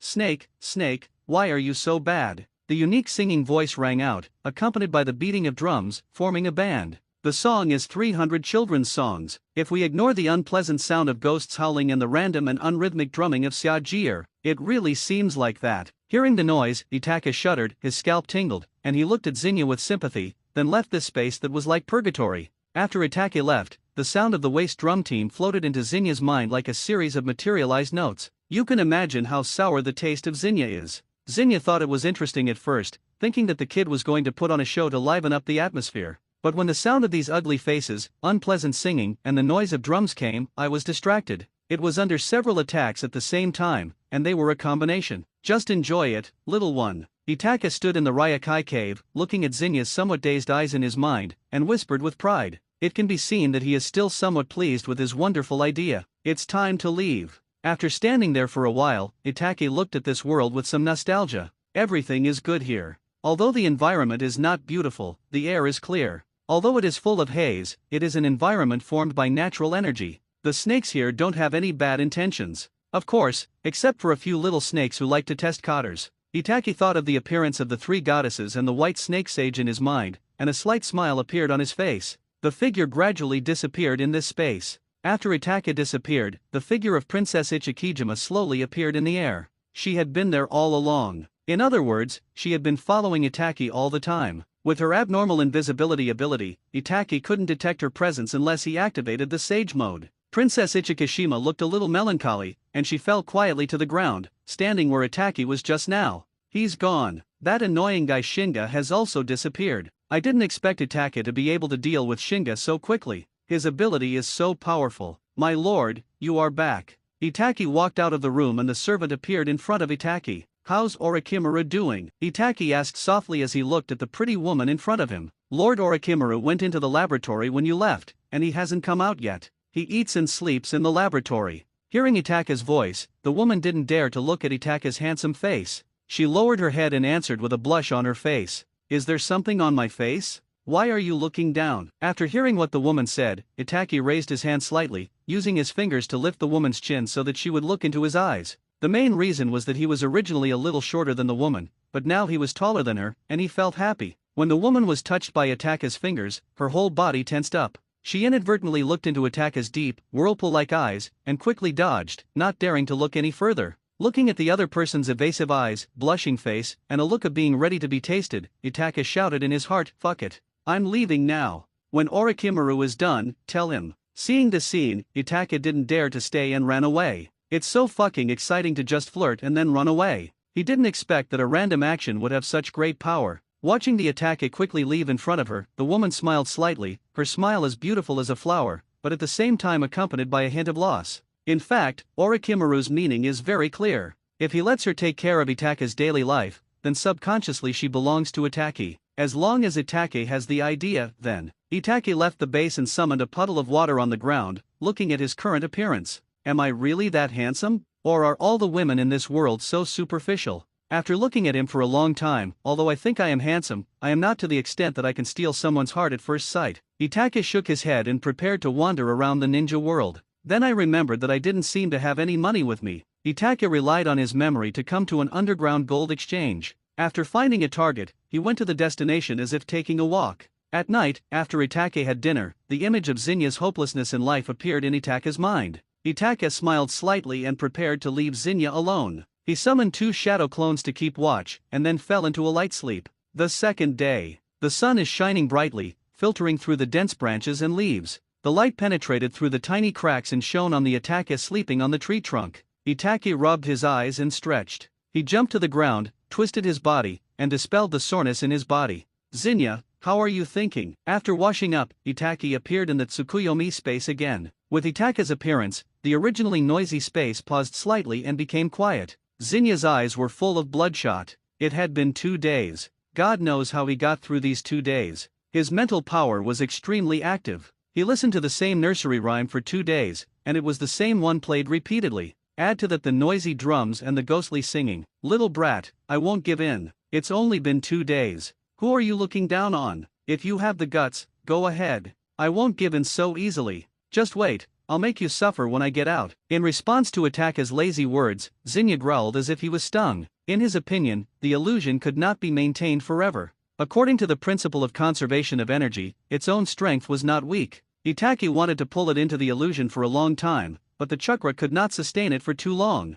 Maybe the Itaki in front of him is already at the end of his strength. Hearing Zinnia's words, Itaki was slightly stunned and subconsciously ignored Zinnia's subsequent words. 2 days. This word kept echoing in Itaka's mind, getting louder and louder. Could it be that the passage of time in my own Tsukuyomi space is different from that in the outside world? There is only 1 day now. Why did Zinnia say 2 days? Has he gone insane because of the noise? After thinking about it, he ignored Zinnia's stubbornness. He had no interest in arguing with Zinnia now. Instead, he took out 2 incense sticks from the package and lit them. Don't ask him why there is such a strange thing in the package. This is the habit of his predecessor. Itake lit 2 incense sticks, stuck one into the ground, and took the other in his hand and took it out, prepared to confirm Zinnia's statement. Although Zinnia was most likely unconscious, Itake knew his own abilities better than anyone else, so he was extremely serious and would not miss any chance. And if this space really has this ability, it would be abnormal. This undoubtedly adds another powerful function, turning it into an all-round pupil technique.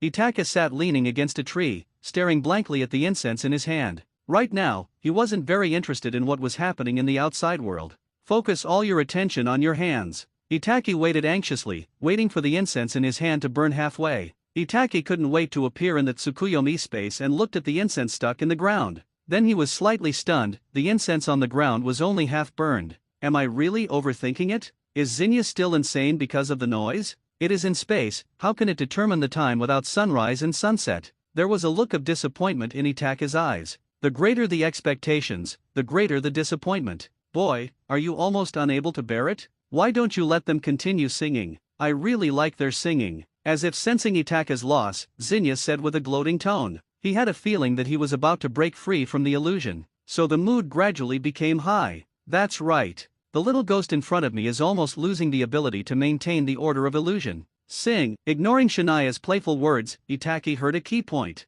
Itake never forgot the effectiveness of Koda Amatsukami. So I think this might be the combined ability of Koda Amatsukami and Tsukuyomi. If Tsukuyomi space becomes the real space, then what about Tsukuyomi's other ability involving time? No matter how much time passes inside, it seems that only a moment has passed outside. This is the strange law of time. Thinking of this, Itake snapped his fingers again, and the high-pitched singing and drumming sounded again under Zinnia's dumbfounded gaze. Itake reappeared in the outside world. What he held in his hand was a half-burned incense stick. Itake stared at the incense in his hand with shining eyes, watching it burn little by little. When the incense in his hand burned down by 1/3, Itake could not wait to appear in the moonlight space. I was staring blankly at the incense stick stuck in the ground that was almost burned out. Little brat, why are you here again? Are you ready to beg for mercy? Your chakra is almost unbearable. Zinnia's eyes were shining and bright, as if he saw the free world again. Ha ha ha ha. Itake acted as if he didn't hear Zinnia's sarcasm.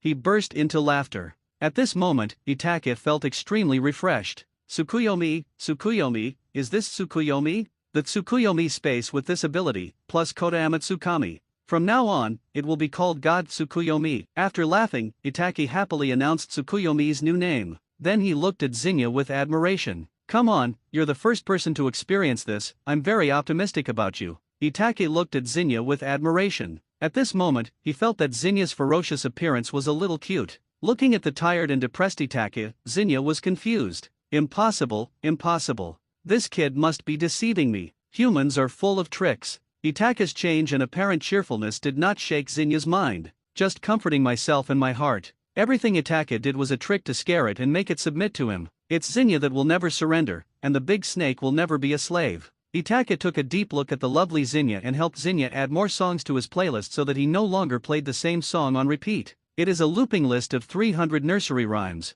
Then I left this space filled with happy songs with a happy mood. If the Tsukuyomi space is equal to the real space plus the time flow rate doubled, and the Tsukuyomi itself, no matter how long it has passed, the special effects of the outside world have only passed for a moment, Then where is the tampering of the will of the god of the underworld reflected? Is it really to brainwash the other party in your own way? Is this idea correct? But if it is not right, it is impossible. The time will accelerate when the song sounds, but the ability to tamper with the will seems to have disappeared. Is it right to do this? Itaka sat against the tree and muttered to himself. As he continued to study, he discovered that his ability was really amazing. A strong interest was also ignited in my heart. When Itaka slowly walked and arrived near the mission target, Zinnia still showed no intention of giving in. The only remaining eye was bloodshot and looked somewhat hideous. Sometimes I even want to let the attack go, seeing how it tortures the child. But he currently doesn't know how to break this spell. However, he thinks that as long as Zinnia's thoughts change, the true face of this spell will be revealed. Where is this guy hiding? It will be troublesome if he hides in the mountains. Itaki looked at the nearby mountains and felt a headache. This is the direction the mission target escapes. After thinking about it, Itaki continued walking forward. Since he couldn't find this one, he would look for another one. He remembered the appearance of the 3 people and their approximate locations were in this area. The bounty amount for the mission targets is around 5 million, which is neither too much nor too little. There aren't many competitors, so for Itaki, it takes a lot of time to complete a job. Half a month later, Itaki got the money. Although he only made one deal and was cheated a lot by the gold exchange, it was still a considerable amount of silver. After getting the money, Itaki felt a little confused and felt that he was just living a shabby life. When Itaki had some free time, he remembered that he still had to cause trouble for Obito. He couldn't just take away all their tasks and leave them with no money, right? Besides, in the end, all of Akatsuki's money was used by Konan to exchange for detonating tags, 600 billion detonating tags. This shows that Akatsuki does not need a lot of money to maintain its various departments.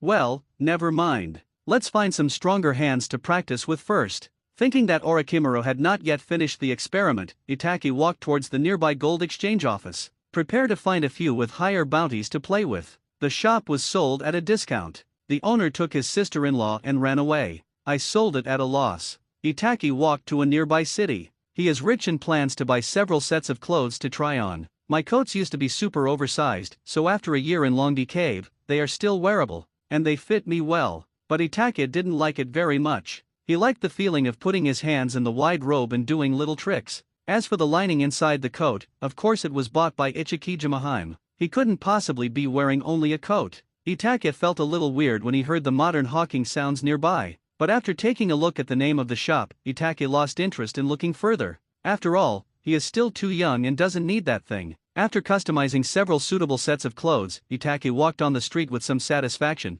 preparing to book a luxurious king-size bedroom and have a good rest. Because the custom-made clothes would not be delivered until tomorrow, he had to stay in the city for a day. After getting the clothes, Itaki put on the custom-made robe. If Minato Namikaze saw this, he would probably curse at her. The robe Itaki had custom-made was none other than the divine robe. However, his divine robe has long sleeves, very long. The overall color is black, with red blood moon, red clouds, crows and other patterns on the back. Since it's custom-made, it must have been designed according to Itaki's ideas. Itaki wore a silver demon mask on his face. Since the immortal's mask is silver, Itaki also prefers this color. This was the spoils he captured last time. He took out the new clothes he had changed into and put them on. Zinnia, are you convinced? It's been over a month, how do you feel? After leaving the city, Itaki's figure disappeared in the woods and appeared in the Tsukuyomi space, saying in a helpless tone. Zinnia heard that the annoying noise in the space finally became quiet, and a man in strange clothes and wearing a mask appeared in the air.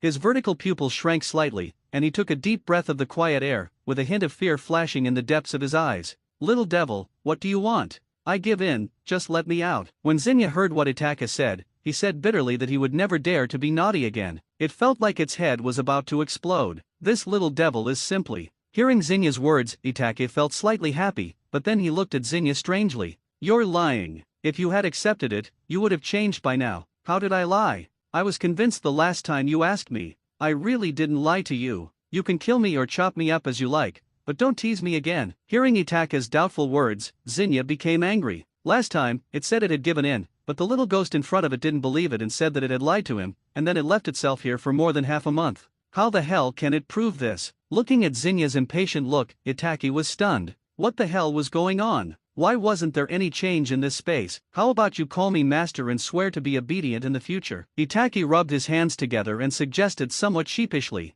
Don't even think about it. Snake people will never be slaves. Helping you fight is already an exception. And you haven't even taken my reverse scale. Upon hearing that Itaki had such an outrageous idea, Zinnia immediately refused. If it barks today, how will I survive in Longdi Cave in the future? Reverse scale. Itaki was slightly stunned when he heard Zinnia's words. His figure landed on the ground and slowly walked towards Zinnia. You are as slippery as a water drop. How can I take off your reverse scale? Itake's hand reached out to Zinnia, and then he was slightly stunned. He touched Zinnia. What is going on here? Is it that I can only touch Zinnia if he stops resisting, or is it that created creatures can't? Itaki was a little dazed, as if thinking about something. He then controlled a giant bald man he had created and hit Zinnia with a drum hammer. Then I was surprised to find that I hit. Could it be that Zinnia's will has been changed by me, or brainwashed? But it doesn't look like that. Itake felt himself stumped again. If this is the work of the other gods, then it is too uncertain. Maybe Zinnia was just temporarily tortured into confessing. However, even though he thought so, Itake still found Zinnia's reverse scale, grabbed it, used his chakra, and pulled it out. Regardless of whether this was the case or not, he didn't want to torture the unfortunate little lost snake. It was so miserable that he could hardly bear to watch it anymore. For more than a month, the mixed noise that seemed to have nowhere to escape, coupled with the ugly bald face swaying around, working tirelessly 24 hours a day, could drive a person crazy. He couldn't move at all and could only watch, but his mind was still active. After the reverse scale was pulled out, Zinnia's figure gradually disappeared in this space. The old man is free, ha ha ha. Sensing the gradually increasing magical energy in his body, Zinnia roared excitedly. When it came to its senses, it had returned to its nest, exactly where it was. Itaki looked at the empty space and smiled. The waste drum team gradually turned into points of light and disappeared. The scene changed, and Itaki returned to reality and felt his own Tsukuyomi. Later he discovered that his pupil technique had entered a cooling state and could not be activated again to bind people for transformation. But he could still contact that space, which meant that space was still open to him. I wonder how long the CD will be. Don't be like other gods, which take more than 10 years at a time. Itake smacked his lips and muttered to himself curiously. But Shisui has never used Kota Amatsukami, nor has he waited until his eye technique can be used again. How did he know that his eye technique needs to cool down for so long? Does he have an automatic reporting assistant? Tisk tisk tisk tisk. Boy, you are so brave to come and cause trouble for me. A few days later, Itake found the target with a bounty of 20 million. This person is too much. He knows that he is worth 20 million, but he still walks around everywhere without any intention of hiding. A walking 20 million, you are so arrogant. Itake folded his arms across his chest, standing on a huge rock, looking at the target below. Haha, I like your mask very much. If you give it to me and kowtow to me, I might even spare your life. The man was holding a long sword, had a handsome face, and was about 1.8 meters tall. He looked gentle, but he spoke in a very aggressive manner. You are so brave, why did you run away just now? Did you want to lead me to this deserted place? Itaki asked curiously from under the mask. Hearing Itake's words, the man's face became a little solemn. After all, if this person knew his purpose and was still so fearless, he must be no simple man. Scorpion, it seems that our mission target has been taken by someone else first. Two figures were walking slowly towards us from a distance. A figure with an extremely ugly face, wearing a black windbreaker embroidered with red clouds, with a double mechanical device on his left hand and a ghost face on his back. A scorpion-like tail made of iron protruded from the hole of the ghost face. A figure had a shark face and was also wearing a red cloud and black outfit, with a huge, bandage-wrapped weapon on his back. And it was this shark-faced man who was speaking. Let them fight first. They are just two minions. Their bodies should be of some use later. Scorpion's tone was calm and his eyes were like a pool of stagnant water, without any fluctuations. But his eyes were looking at the two figures in the field, as if he wanted to see what value they had. The man below was a little confused, but before he could figure it out, he sensed that there were two more annoying guys on the scene. Moreover, the two new arrivals looked even more ferocious and seemed even more difficult to deal with. He felt a little anxious and was thinking about how to break the impasse. Since Itake's voice was slightly different from before, and he deliberately lowered his vocal cords, basically no one could tell that he was Uchiha Itake. Thinking of the ninjutsu he had used before, Itake went over them in his mind and felt a little annoyed after thinking about it. He doesn't know many ninjutsu. How can he make himself look powerful without being noticed? Thinking of this, Itake began to refine natural chakra. While the man below is stunned. The man below was a little upset at this time. He was ready to wait for Itake to make the first move, and then he would break it with a thunder attack. Looking for a way to break the situation. It would be a bit awkward for him to shoot from this position, because those two strangely dressed people were behind him. If he were hit unexpectedly, he would be in trouble. Seeing the man below still staring at him, Itake felt strange and his eyes gradually changed. Good guy, he knew that he was not very good at extracting immortal arts in battle, but he still gave him a chance to let him slowly refine the immortal arts first. Half a minute later, a hint of silver eye shadow appeared at the corner of Itaka's eyes. There was a small silver snake in the pupil, swaying and swimming in Itaka's pupil. Itaka's appearance also underwent a drastic change. A silver chakra was reflected around him, and a red unicorn snake was hovering around him, with its vertical pupils staring fiercely at Itaka's enemy. Those vertical pupils seemed to be able to capture people's minds. This was the first time Itaka used fairy techniques to fight seriously. Seeing Itaka's changes, the 20 million people moving below were dumbfounded. Kisame held Samehate's back and comforted the somewhat uneasy Samehata. Scorpion stared at Itaki in a daze. Blood Moon. With such powerful chakra, why haven't I heard of this person before? After a long while, Scorpio spoke softly. Itaki was quite satisfied with the sage mode he had activated with all his strength. This appearance is worth full marks. As for the specific capabilities, there is a target underneath. Itaki moved and his figure disappeared from the spot, leaving only an afterimage that disappeared with the wind, which shows how fast his speed was. Here I come. The man below narrowed his pupils as he stared at the phantom-like figure. The sword in his hand was held very tightly. The whole body's will was united, and the chakra in the body began to fluctuate. Then he realized that Itaki was too fast and he might be killed before he could react. He couldn't just sit there and wait for Itaki to appear in front of him. Wind blade. As his thoughts turned to himself, the man looked serious and swung his sword in a tricky trajectory, leaving a blue sword mark in the air. A huge wind blade flew out like the sharp edge of a sword. The sword blade swelled several times in the wind, covering the area in front of him. This is a sword with added wind attribute chakra properties. This is ninja swordsmanship. This move consumes huge energy and can be said to be his ultimate move. In the past, this move has always been effective. That's the reason why he's so inflated. Now he just wanted to use this move to repel Itaki, and escape from here with the help of the dust formed by the energy explosion. Roar, roar. Itaki looked at the sword blade that was getting closer and closer, and there was a harsh friction sound in the air in front of him. The silver light on his body became brighter, and the figure of the giant red unicorn snake also grew rapidly. With a roar, invisible sound waves rushed straight towards the terrifying wind blade. Upon closer inspection, one could see that inside the huge blue sword energy, there were countless small wind blades rubbing against each other, generating huge kinetic energy and cutting force.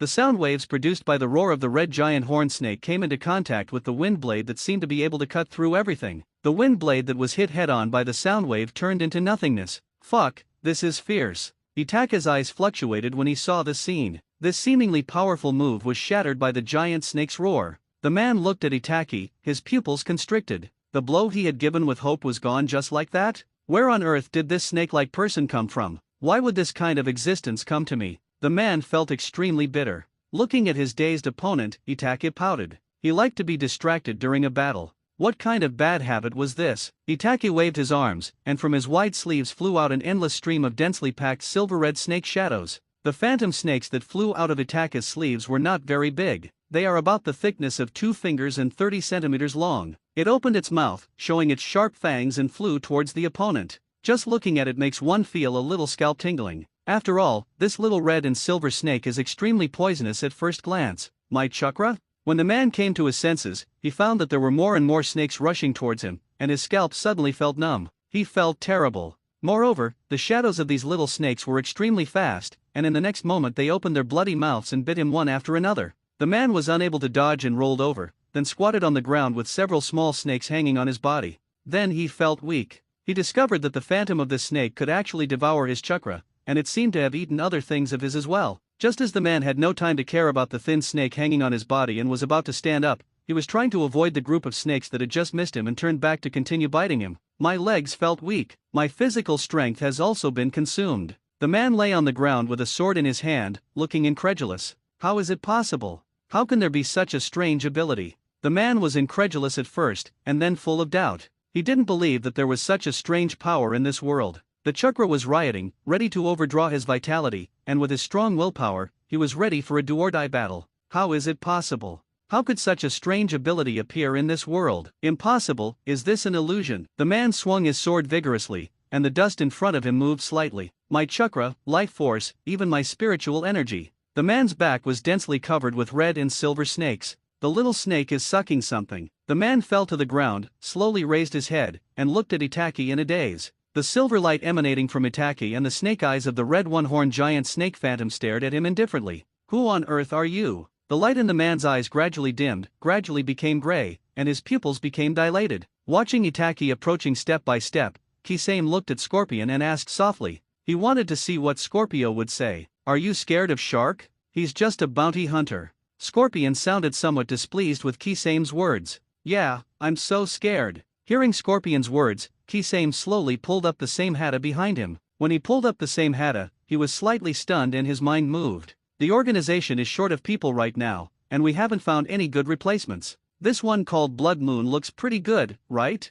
Thinking of the world his boss had described for him, Kisame slowly suppressed the excitement in his heart and prepared to test this man's level. Blood Moon, huh? Do you dare to come and fight melee? This time, Kisame did not hesitate. He pulled out his same hata and swung it lightly, pointing the sword directly at Itaki. The silver snake swimming in Itaka's eyes condensed slightly. With a wave of his hand, thousands of snakes rushed towards Kisame. Itaka's attack was not only directed at Kisame, but also at Sasori. This made Scorpio unhappy, and he felt that he was being underestimated. The chakra in the body rose rapidly, and Fei Liao also made a sound like the operation of a mechanism. Scorpion, let me do it. Realizing that his partner, who was not sure whether he was a young or old ghost, was about to take action, Kisame said with some displeasure. Facing the dense swarm of flying snakes, the same hata in his hand opened and closed violently, and Scorpion was almost hit by it. It was not because Kisame had no control over the attack distance, but because Itaki had too many moves. The same hata in his hand no longer maintained the appearance of a big sword, but excitedly revealed its true form. It opened its mouth wide and started swallowing the weasel's snake. But when it swallowed it, I was a little dumbfounded. It was as if it was preparing to have a full meal, but the food it was eating turned into air. Seeing that the snake was unable to break through same hata's defense, the small snake in front of Itaka stopped and gradually dissipated. If you know it is useless, there is no need to use it anymore. The fingers beneath the robe moved slightly, forming complicated seals, like a phantom, but it was perfectly covered by the long sleeves. Brother, is this the only move you have? You might die if you do this. Looking at Itaki, whose body was filled with powerful silver chakra, he just stood there in a daze. Kisame taunted, but he was secretly prepared in his heart to face the thundering attack. Oh, immortal technique, great dragon fire technique. Itaka spewed out a huge dragon's head, but it was not known whether it was due to the B-level ninjutsu or for some other reason. The fire dragon head with a radius of more than 10 meters has no body. The head is angular, but there is no body behind it, which looks a bit weird.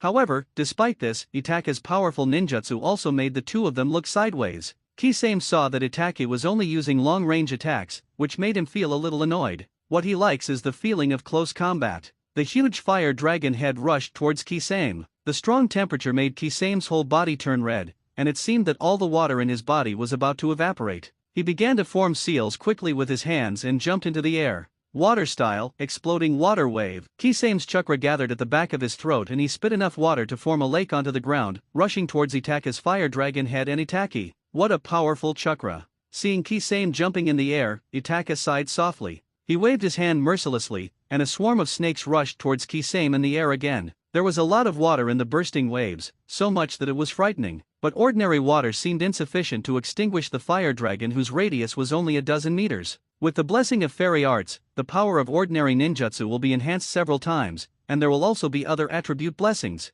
Looking at the empty hand seals he formed in the sizzling stalemate of his water jutsu and fire dragon, Kisame was a little dumbfounded. What the hell is this? Ninjutsu one after another, no hand seals required. Kisame looked at the snake group getting closer and closer, but he was not panicked at all. After all, his weapons were alive and he didn't need to control them all the time. If you plan to kill me with one strike while I am forming seals, you are making a wrong decision. Same hata, which was attached to Kisame's back, twisted its body and opened its bloody mouth again. Although the fire dragon head in front of him was powerful, it gradually became tired when faced with the huge amount of water. It was gradually penetrated by the water and rushed towards the Itaka below. Kisame said with some pride. Itaka's expression was calm, and the phantom of a giant red one-horned snake on his body roared and rushed out, turning into a reckless snake, as if it wanted to fight with same hata. Hashigaki Kisame, you lose. Just as the exploding water wave put out the fire dragon and was about to drown Itaka's entire army, Itaka spoke softly. A huge water dragon figure appeared behind Itaki.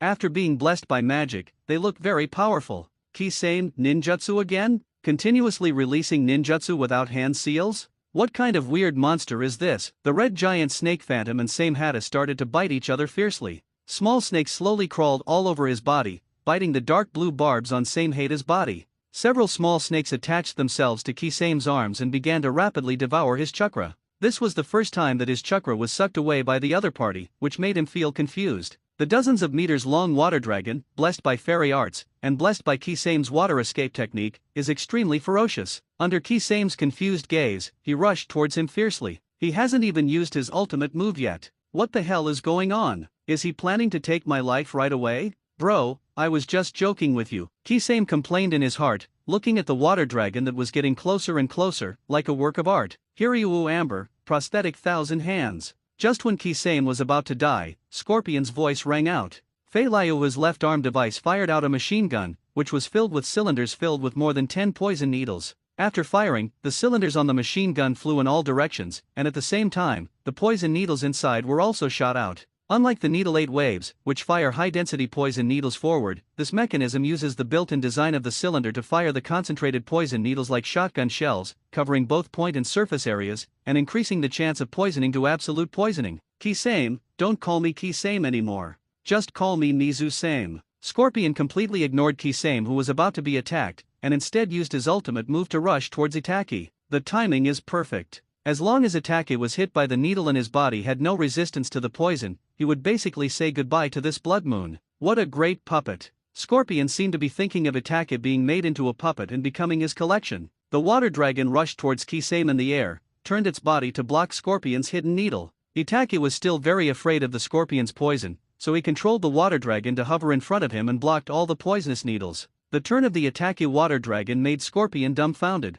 Phew, I'm saved. It was so scary, I almost died. Kisame roughly pulled out the small snake that was biting his body and crushed it. Immortal technique, Water Fang Bullet. Seeing this, Itaki didn't hesitate. He lowered his sleeves and the shadows of the snakes disappeared. Standing on the large area of water spit out by Kisame, he did not use fire escape to cause trouble. Water Bullet is a spell that uses water blocks generated from water to inflict physical damage to the enemy. Itaki added rotation to the compressed water, and 8 water tornadoes shot up into the sky behind him, like water columns. Hey, here they come again. What the hell is this? Seeing Itaki's ninjutsu, he was so good that Kisame felt depressed. It was the first time he encountered a player like Itaki, and he was speechless. Seeing Kisame holding Samehada and preparing to attack his giant red snake phantom, Itaki did not hesitate. Provide external assistance to your red snake phantom. 3 water tornadoes swayed and rushed towards Kisame, like blue water snakes. However, it does not have a dragon body like the water dragon bomb, and it does not seem to be that powerful. But Itaki knew in his heart that, in some ways, this technique was even more powerful. Especially the water blocks that condense on their own are not the same as ordinary water, plus the power and characteristics bestowed by immortal arts. Just when Scorpion was wondering whether to take action or not, Itaki's other 5 water tornadoes rushed towards Filiahu. When Scorpion saw this scene, he felt furious. This person was too arrogant. Looking at the waterspout getting closer and closer, Scorpion took out a scroll. Prepare to show Itaki a good look. The giant red snake recklessly entangled with Samehada, and the water tornado acted like an auxiliary, assisting the giant snake. Just as Itaki was about to beat the two of them up, his heart tightened slightly. He felt that the natural energy absorbed from the outside world was difficult to maintain and his sage mode was about to disappear. Itaki's heart moved slightly, and he was ready to give the two of them a ruthless blow. Kisame didn't even give him any gifts, so he felt no pressure in the fight. Immortal technique, inorganic reincarnation. A voice like Itaki's whispering rang out. At this moment, it seemed as if the wind had stopped. The water tornado lost Itaki's control and became a little stiff. The water beneath my feet, the waves brought by the aftermath of the battle, stagnated. The next moment, a strong wind blew up. The water beneath their feet formed giant water spikes, rushing towards Kisame, Scorpion. In addition, the poisonous needles scattered on the ground seemed to have life and rushed towards Kisame. Knowing that Scorpion is a puppet and not afraid of these things, Itaki naturally left this powerful weapon to Kisame. As the saying goes, those who are capable will do more work. This is one of the White Snake Immortal's moves, and Itaki also learned it. This technique can give life to inanimate inorganic matter and control it. It is not a simple ninjutsu that uses chakra to control matter, and inorganic matter moves quickly under the effect of this technique. What the hell? Looking at the pool of water that I created, before I could even use it, it became a weapon for others and used against me in various ways. Now the water has formed huge thorns to hurt itself, which is too exciting. Especially the black and extremely fast poisonous needles in the air made his scalp tingle. People with trypophobia might faint on the spot. Itaki stood in the center of the battlefield, watching the various inorganic entities under his control rushing towards the two of them. This technique consumes a lot of his mental energy because these attacks are all under his control. The battle gradually came to an end and Itake disappeared from the battlefield. Scorpion, give me the antidote. Realizing that Blood Moon had left, Kisame immediately walked towards Scorpion and shouted loudly. Kisame's handsome robe turned into beggar's clothes. There are several tiny poisonous needles inserted in various parts of the body. The exposed skin is also blue and purple. Looks like he got beaten up. It was mainly because Itake's attacks were too dense and too fast. They didn't even give him, an honest man, a chance to seal. He can only take beatings. Samehada also became a little sluggish and listless. It was not much better. The giant red snake was too fierce and reckless. He used his physical strength to beat it up. Scorpion acted as if he didn't hear Kisame's voice and just looked in the direction Itake left. There was a puppet standing next to him, weapons scattered all over the ground. It's hard to imagine that a one-on-two fight ended like this. The third Kaze Cage had already summoned the third Kaze Cage, but he couldn't even touch the corner of his opponent's clothes. At this moment, he felt a little frustrated. Although the two of them haven't really started fighting yet, it would be really frustrating if they did. Scorpion, give me the antidote. Kisame walked up to Scorpion and shouted, "What are you making such a fuss about, Yumizu-same?" Scorpion said somewhat unhappily as his thoughts were interrupted by Kisame. Looking at the Scorpion in front of him, Kisame felt a little unhappy, but he didn't say anything. After all, the place where the poison needle was injected is about to lose consciousness. What a stupid teammate, he's useless, but he's really good at messing with his teammates, Kisame complained in his mind. That's right, the poison needle didn't even touch the corner of Itake's clothes, it all became a weapon to attack Kisame. If it weren't for this, he would never be so embarrassed. Thinking back to the hidden weapons that Itake had, they seemed to have life and were extremely tricky. Kisame shuddered in his heart. He didn't want to experience that kind of scene again. After I am mentally prepared to go back, I must have a good talk with Madara or Nagato. It's better to make this ruthless guy into an ally. This kind of calmness from beginning to end, the calmness during the battle was outrageous, coupled with the continuous bombardment of ninjutsu. Especially after the ninjutsu passed through his hands, it seemed like a completely different ninjutsu, unfathomable and terrifying. He felt that even if he was given time and allowed to merge with Samehada, he would not get anything good. This frustrating battle left Kisame with some trauma. Seeing that Kisame was sensible and didn't say anything, Scorpion took out a porcelain bottle from his pocket and threw it to Kisame. This was not an antidote, and he never knew how to create one. However, this medicine can neutralize the poison in Kisame's body, making it mild and harmless. Just because an interesting place appeared before my eyes, there was a lot of noise inside, and it seemed very lively. Big, big, little, little, little. Itake listened to the growling coming from inside. Are you playing with the golden hoop? Lady Tsunade, why don't we go back? If we don't go back, we will have to sleep on the street again tonight. In the store. A woman with short black hair, pure looks, and wearing black and gray long clothes and trousers, spoke to the woman with shining eyes next to her. Jingian, you're so noisy. Look at me killing everyone. I'll treat you to delicious food and drinks tonight. Tsunade raised her eyebrows and spoke confidently after hearing what Shizun said. She has long light yellow hair, which she wears in a large ponytail. There is a purple-blue mark of the yin seal on her forehead, thin and short light yellow eyebrows, bright brown eyes, light red lips, and red nails. She has fair skin and a plump figure. He wore a tea-green long gown with black edges, a loose sleeveless top similar to a kimono inside, a black cloth belt around his waist, and dark blue cropped trousers. This is a very beautiful mature woman. But, Lady Tsunade. Jingian looked at the money in front of her, which was taken away again, and said something difficult to say. Okay, no need to say anything, it's not a big problem. Tsunade exudes a confident glow, as if possessed by the god of gamblers. On the back of the green gown, there is a big word gambling, which looks extremely domineering. Big fat sheep, bah! God of gamblers, who should we bet on this time? While Tsunade was talking to Shizun, a middle-aged man beside them walked up to Tsunade with a flattering look on his face and asked. Being called the god of gamblers, Tsunade's eyes lit up and she became excited.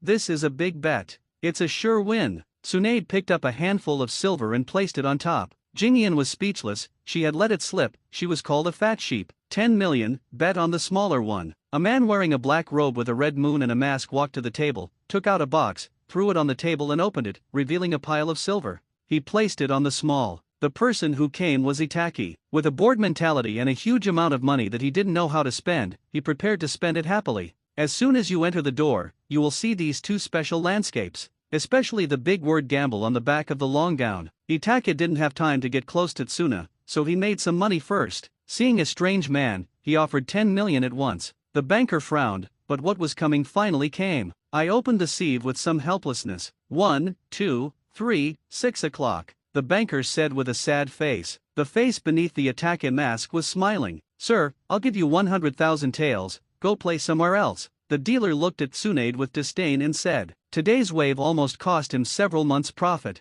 How could you do this? Tsunade looked angry, but she took the silver obediently. Seeing Tsunade taking the silver, the dealer prepared to show off his skills and planned to win back the silver he had just lost with his own strength. Then something happened that shocked him. As soon as Tsunade left, all the people who had been surrounding her left. What the F***ck is this? Tsunade-sama, am I going to eat something delicious and drink something spicy? Thinking of the 100,000 taels they had just received, the two of them walked down the street, and Jingian said excitedly, what the hell, we've been kicked out, so of course we have to go somewhere else to play. Tsunade said somewhat annoyed after hearing what Shizun said.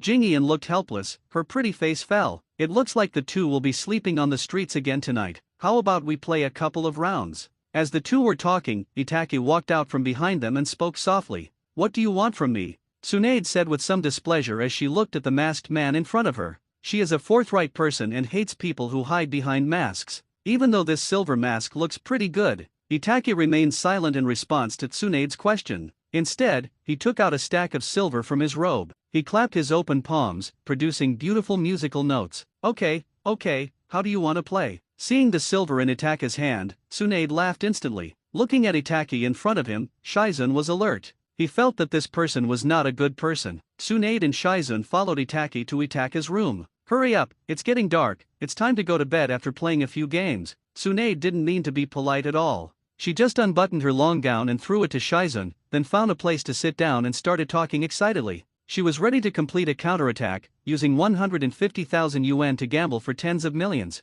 Then let's play a game of size. In response, Itake said nothing. He just took out 2 sieves. When looking for Tsunade, he naturally made preparations and bought her at a casino at a huge cost. Tsunade took one and her eyes lit up. The huge white thing on her chest dazzled Itake slightly. It's so fucking big. Shizun knelt quietly beside Tsunade, praying silently. Come on, let's get started. Watching Itake take off his robe, hang it on the wall, and sit opposite him, Tsunade said impatiently. The first one. Yeah, I actually won? Tsunade saw the points of the two people and said with some excitement and a little confusion. Even so, Tsunade still moved the 50,000 gambling money in front of Itake to her. Itake swallowed secretly and exclaimed in his heart, how white and round. What the hell, what am I thinking? Don't look at what is inappropriate, don't look at what is inappropriate. Lust is emptiness. When Tsunade bent over and picked it up, that thing was so naughty. Itake naturally let go in the first round, but it was quite difficult to do so in front of Tsunade,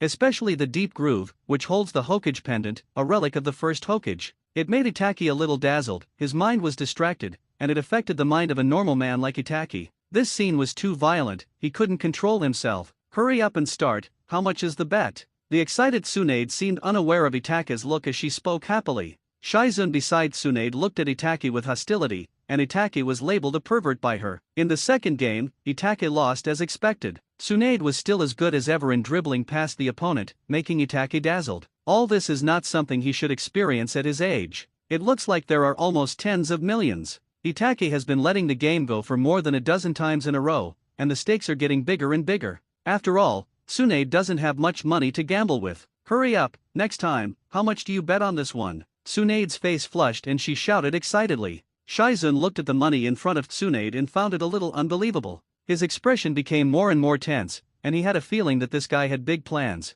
It's getting late, eat something and play again next time. In response to Tsunade's kind invitation, Itake spoke calmly. It's hard to understand what he is thinking. Are you afraid? Are you afraid to play? When Tsunade heard Itake's words, her face tensed up, and she had no intention of stopping while she was ahead. Lady Tsunade, I'm hungry, why don't we go eat? Shizun was a little surprised when she heard Itake's words, but when she heard that the other party didn't want to play anymore, she felt relieved and hurried to persuade Tsunade. Jingian, what do you know? Take advantage of your good luck now and win more, otherwise your luck will be bad again later. After hearing what Shizun said, Tsunade spoke with a proud look on her face. Itake looked at Tsunade and was speechless. Is the addiction so strong? Is this because you are a bad player who loves to play? Shizun, right? Go buy some food and come back. Itake thought for a moment, took out a wad of money, handed it to Shizun, and said softly. He was indeed a little hungry. Tsunade's eyes lit up when she heard Itake's words and actions. Good idea, Shizun, go ahead.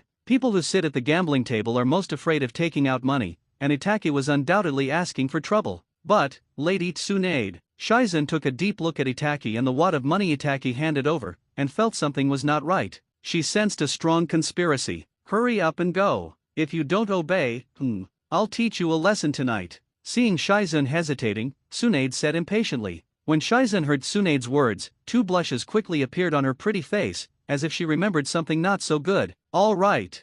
Faced with Tsunade's surrender, Shizen surrendered. I could only respond depressedly and take the silver. Okay. The annoying guy is gone, let's move on. Tsunade said excitedly as she looked at Shizen, who was walking out, as if she was going to do something bad. Okay, let's bet 100 this time. Looking at Tsunade, who looked like she was possessed by the god of gamblers and was very proud of herself, Itake said softly. The sweat on his body was a little naughty, sliding down the groove, making Itake feel a little. 100? Itake's words left Tsunade confused. If Itake hadn't just taken out a stack of money, she would have suspected that Itake had no money left. If she doesn't have money, she won't play with poor people. Well, 100. Itake pulled out a scroll, unsealed it, and pulled out a box. Take out a wad of money. Seeing Itake's actions, Tsunade looked a little solemn. Wow, 1 million. Originally, Itake was planning to take things slow with Tsunade and deepen their revolutionary friendship. But since Tsunade said this, he could only say sorry. After performing normally,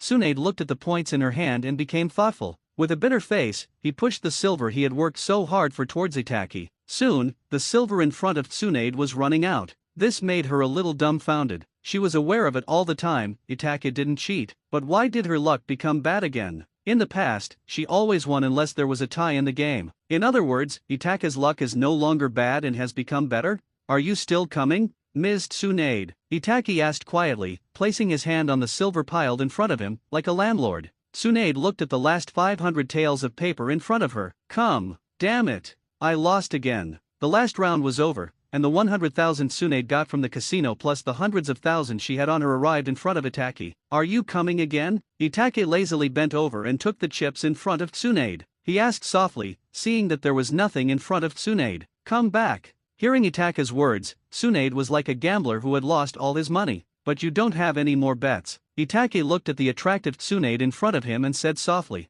well, you won so much money from me, can you lend me some? Itake's words made Tsunade suddenly realize something, and then she said a little embarrassedly, I don't even know you, and you asked me to borrow money. Itake said in surprise after hearing what Tsunade said. The tone was full of surprise. Tell me, how can you lend me money? Tsunade looked at the stacks of silver in front of Itake, swallowed and asked, this. Looking at the pitiful Tsunade in front of him, Itake didn't know what to say for a moment. You are Tsunade, one of the 3 ninjas? I heard that you are very good at healing. After a moment's silence, Itake spoke softly. However, before Itake could finish, Tsunade spoke. It's impossible to save people. I'm no longer a doctor. Tsunade was not surprised that Itake knew of her reputation. After all, she had known for a long time that Itake was a ninja. She is not a little girl who has just entered society. I didn't ask you to save people. I meant, in exchange for your ninjutsu? Itake raised the corner of his mouth slightly and spoke. Ninjutsu is always priced out of stock, and you don't have enough money. Hearing Itake's request, Tsunade looked at Itake deeply and said indifferently. She was a little calmer at this time. This won't work, and that won't work either. Do you still want to borrow money? In response to Tsunade's words, Itake spoke calmly, like a powerful villain. This Itake's words once again pulled Tsunade back into the vortex. Why don't you propose other conditions? As a grown man, don't be too stingy, especially when facing a beautiful lady like me. Tsunade remembered that she had noticed Itake's eyes looking around under his mask, so her attitude changed and she spoke with a bit of charm. A mature and beautiful aura came towards Itake. Itake complained in his mind. Where did Tsunade learn this weird thing? Especially the exaggerated pectoral muscles that rippled like water waves, which Itake couldn't stand. How about you give me a kiss and I'll lend you $1 million? Itake swallowed and said subconsciously. He was also stunned when he said it. How could he do this? The atmosphere in the room was really too ambiguous, and it made him lose his mind. Itake reflected deeply on himself. Ha ha ha, you wish. In response to Itake's words, Tsunade threw a coquettish glance at Itake and spoke softly. Itake had never seen such a scene before. Don't be like this, we are a single man and a single woman, don't make it so ambiguous. After a moment of silence, Itake suppressed the restlessness in his heart and spoke softly.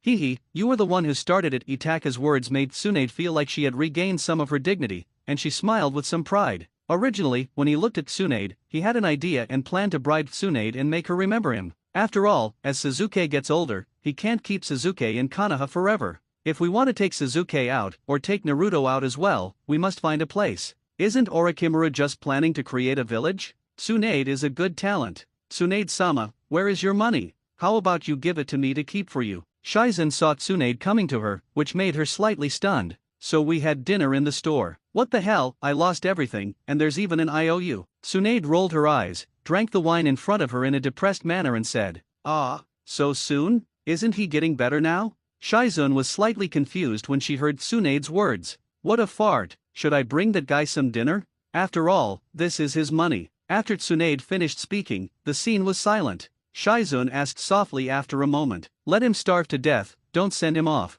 Tsunade glared at Shizen and said unhappily, "That stingy guy won so much money from him, but he was still hesitant to lend him some money. In the end, he lent her $500,000, stopped playing with her, and forced her to write an IOU, but she didn't plan to return. If you think about it carefully, it seems like you have made a profit." Thinking of this, Tsunade felt slightly better. Itachi asked the waiter to bring some food, and after eating it, he began to refine his chakra and prepared to go to sleep when he was tired. A night in silence. "My lord, who do you want to reward?" The second day, Itachi used the transformation jutsu, walked to the gold exchange, and offered a bounty. "I don't know his name. I only know his code name is Blood Moon, and he's a bounty hunter. The place he appeared most recently, is in the next door town of Zinhe. The bounty on him is 30 million. By the way, this is what he wears and the style of his mask." Itachi transformed into a butler, took out a photo, and spoke slowly. "After a while, the person in front of me finally completed the procedures and collected the money." Itachi walked out of the money exchange and prepared to wait for something to happen. As the saying goes, money makes the world go round.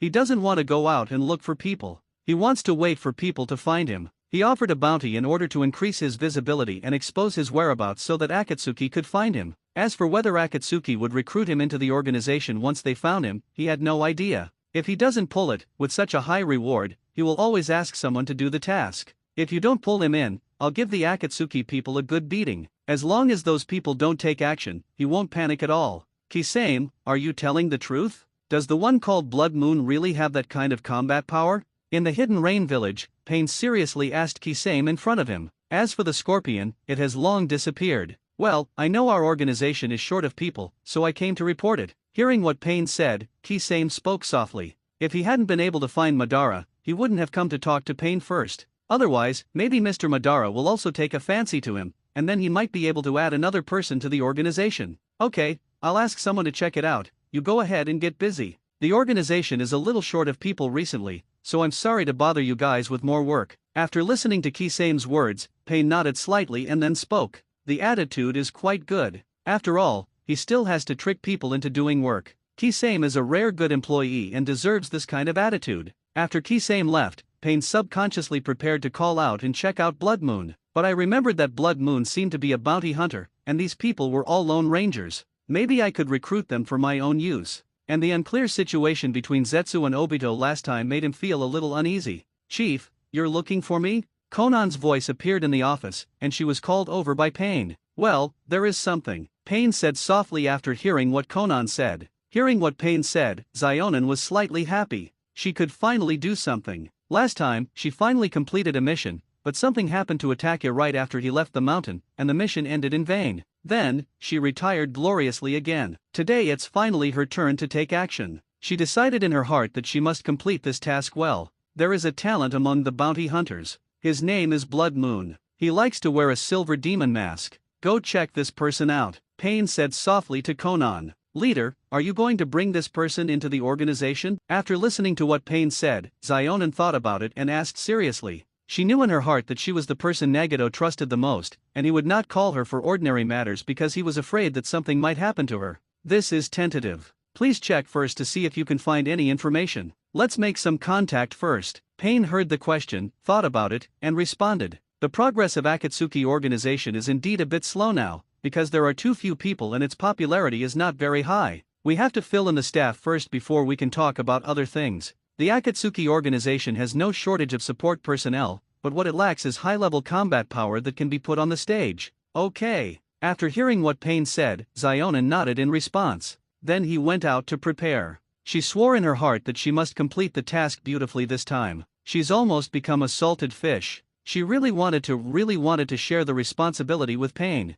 Zionin thought about it and decided to go to the intelligence department to check if there was any information about this bounty hunter. Lord Angel, the information you requested has been delivered. Not long after, Zionin sat upright in the room. A servant came in, carrying a meter-long document. Zionin's scalp tingled instantly after seeing the information. Is there any latest information? Zionin was a little discouraged. He thought that instead of looking at the information like this, he might as well go out and try his luck. Angel, the latest information sent back must be reviewed by the leader first. Hearing Zionin's words, the servant responded softly. I see. Never mind. Send it back. I won't read it anymore. After listening to the servant's words, Zionin said wisely. She guessed that there must be no information about the blood moon in it. It's definitely not that she's lazy. There was so much information from the past 6 months that he didn't know how Pain had read it all. Lord Angel, the leader is looking for you. When Zionin packed his bags and prepared to go out for a look, a servant's voice sounded outside the door. I see. After Zionin responded, he put down the scroll in his hand with some reluctance. Really? I haven't even left the house yet, and my mission is going to end in vain, Zionin thought in a rather depressed tone. Zionin walked out of the room with a somewhat bitter look on her face, and when she reached the door of Pain's office, the depression between her brows was relieved. He didn't want Pain to see him looking sad. Chief, you're looking for me? Conan asked softly. There was a hint of regret in his tone. Well, I saw some information about the blood moon. You can take a look at it. I hope it can be of some help to you. Zionin responded with a sigh, but Pain didn't hear it. Zionin sighed softly when he saw the information in his hand. After all, Asuma Sarutobi is only worth 35 million, and he is the son of the Hokage. This shows the value of 30 million. Of course, we can only say that the person who offered the reward for Blood Moon was generous enough. If anyone knew that Itaka's bounty was placed on himself, they would probably be terrified. However, this also represents his confidence in his own strength. Xinyi Town. I'll be there now. Seeing that Pain showed no intention of responding, Conan spoke softly.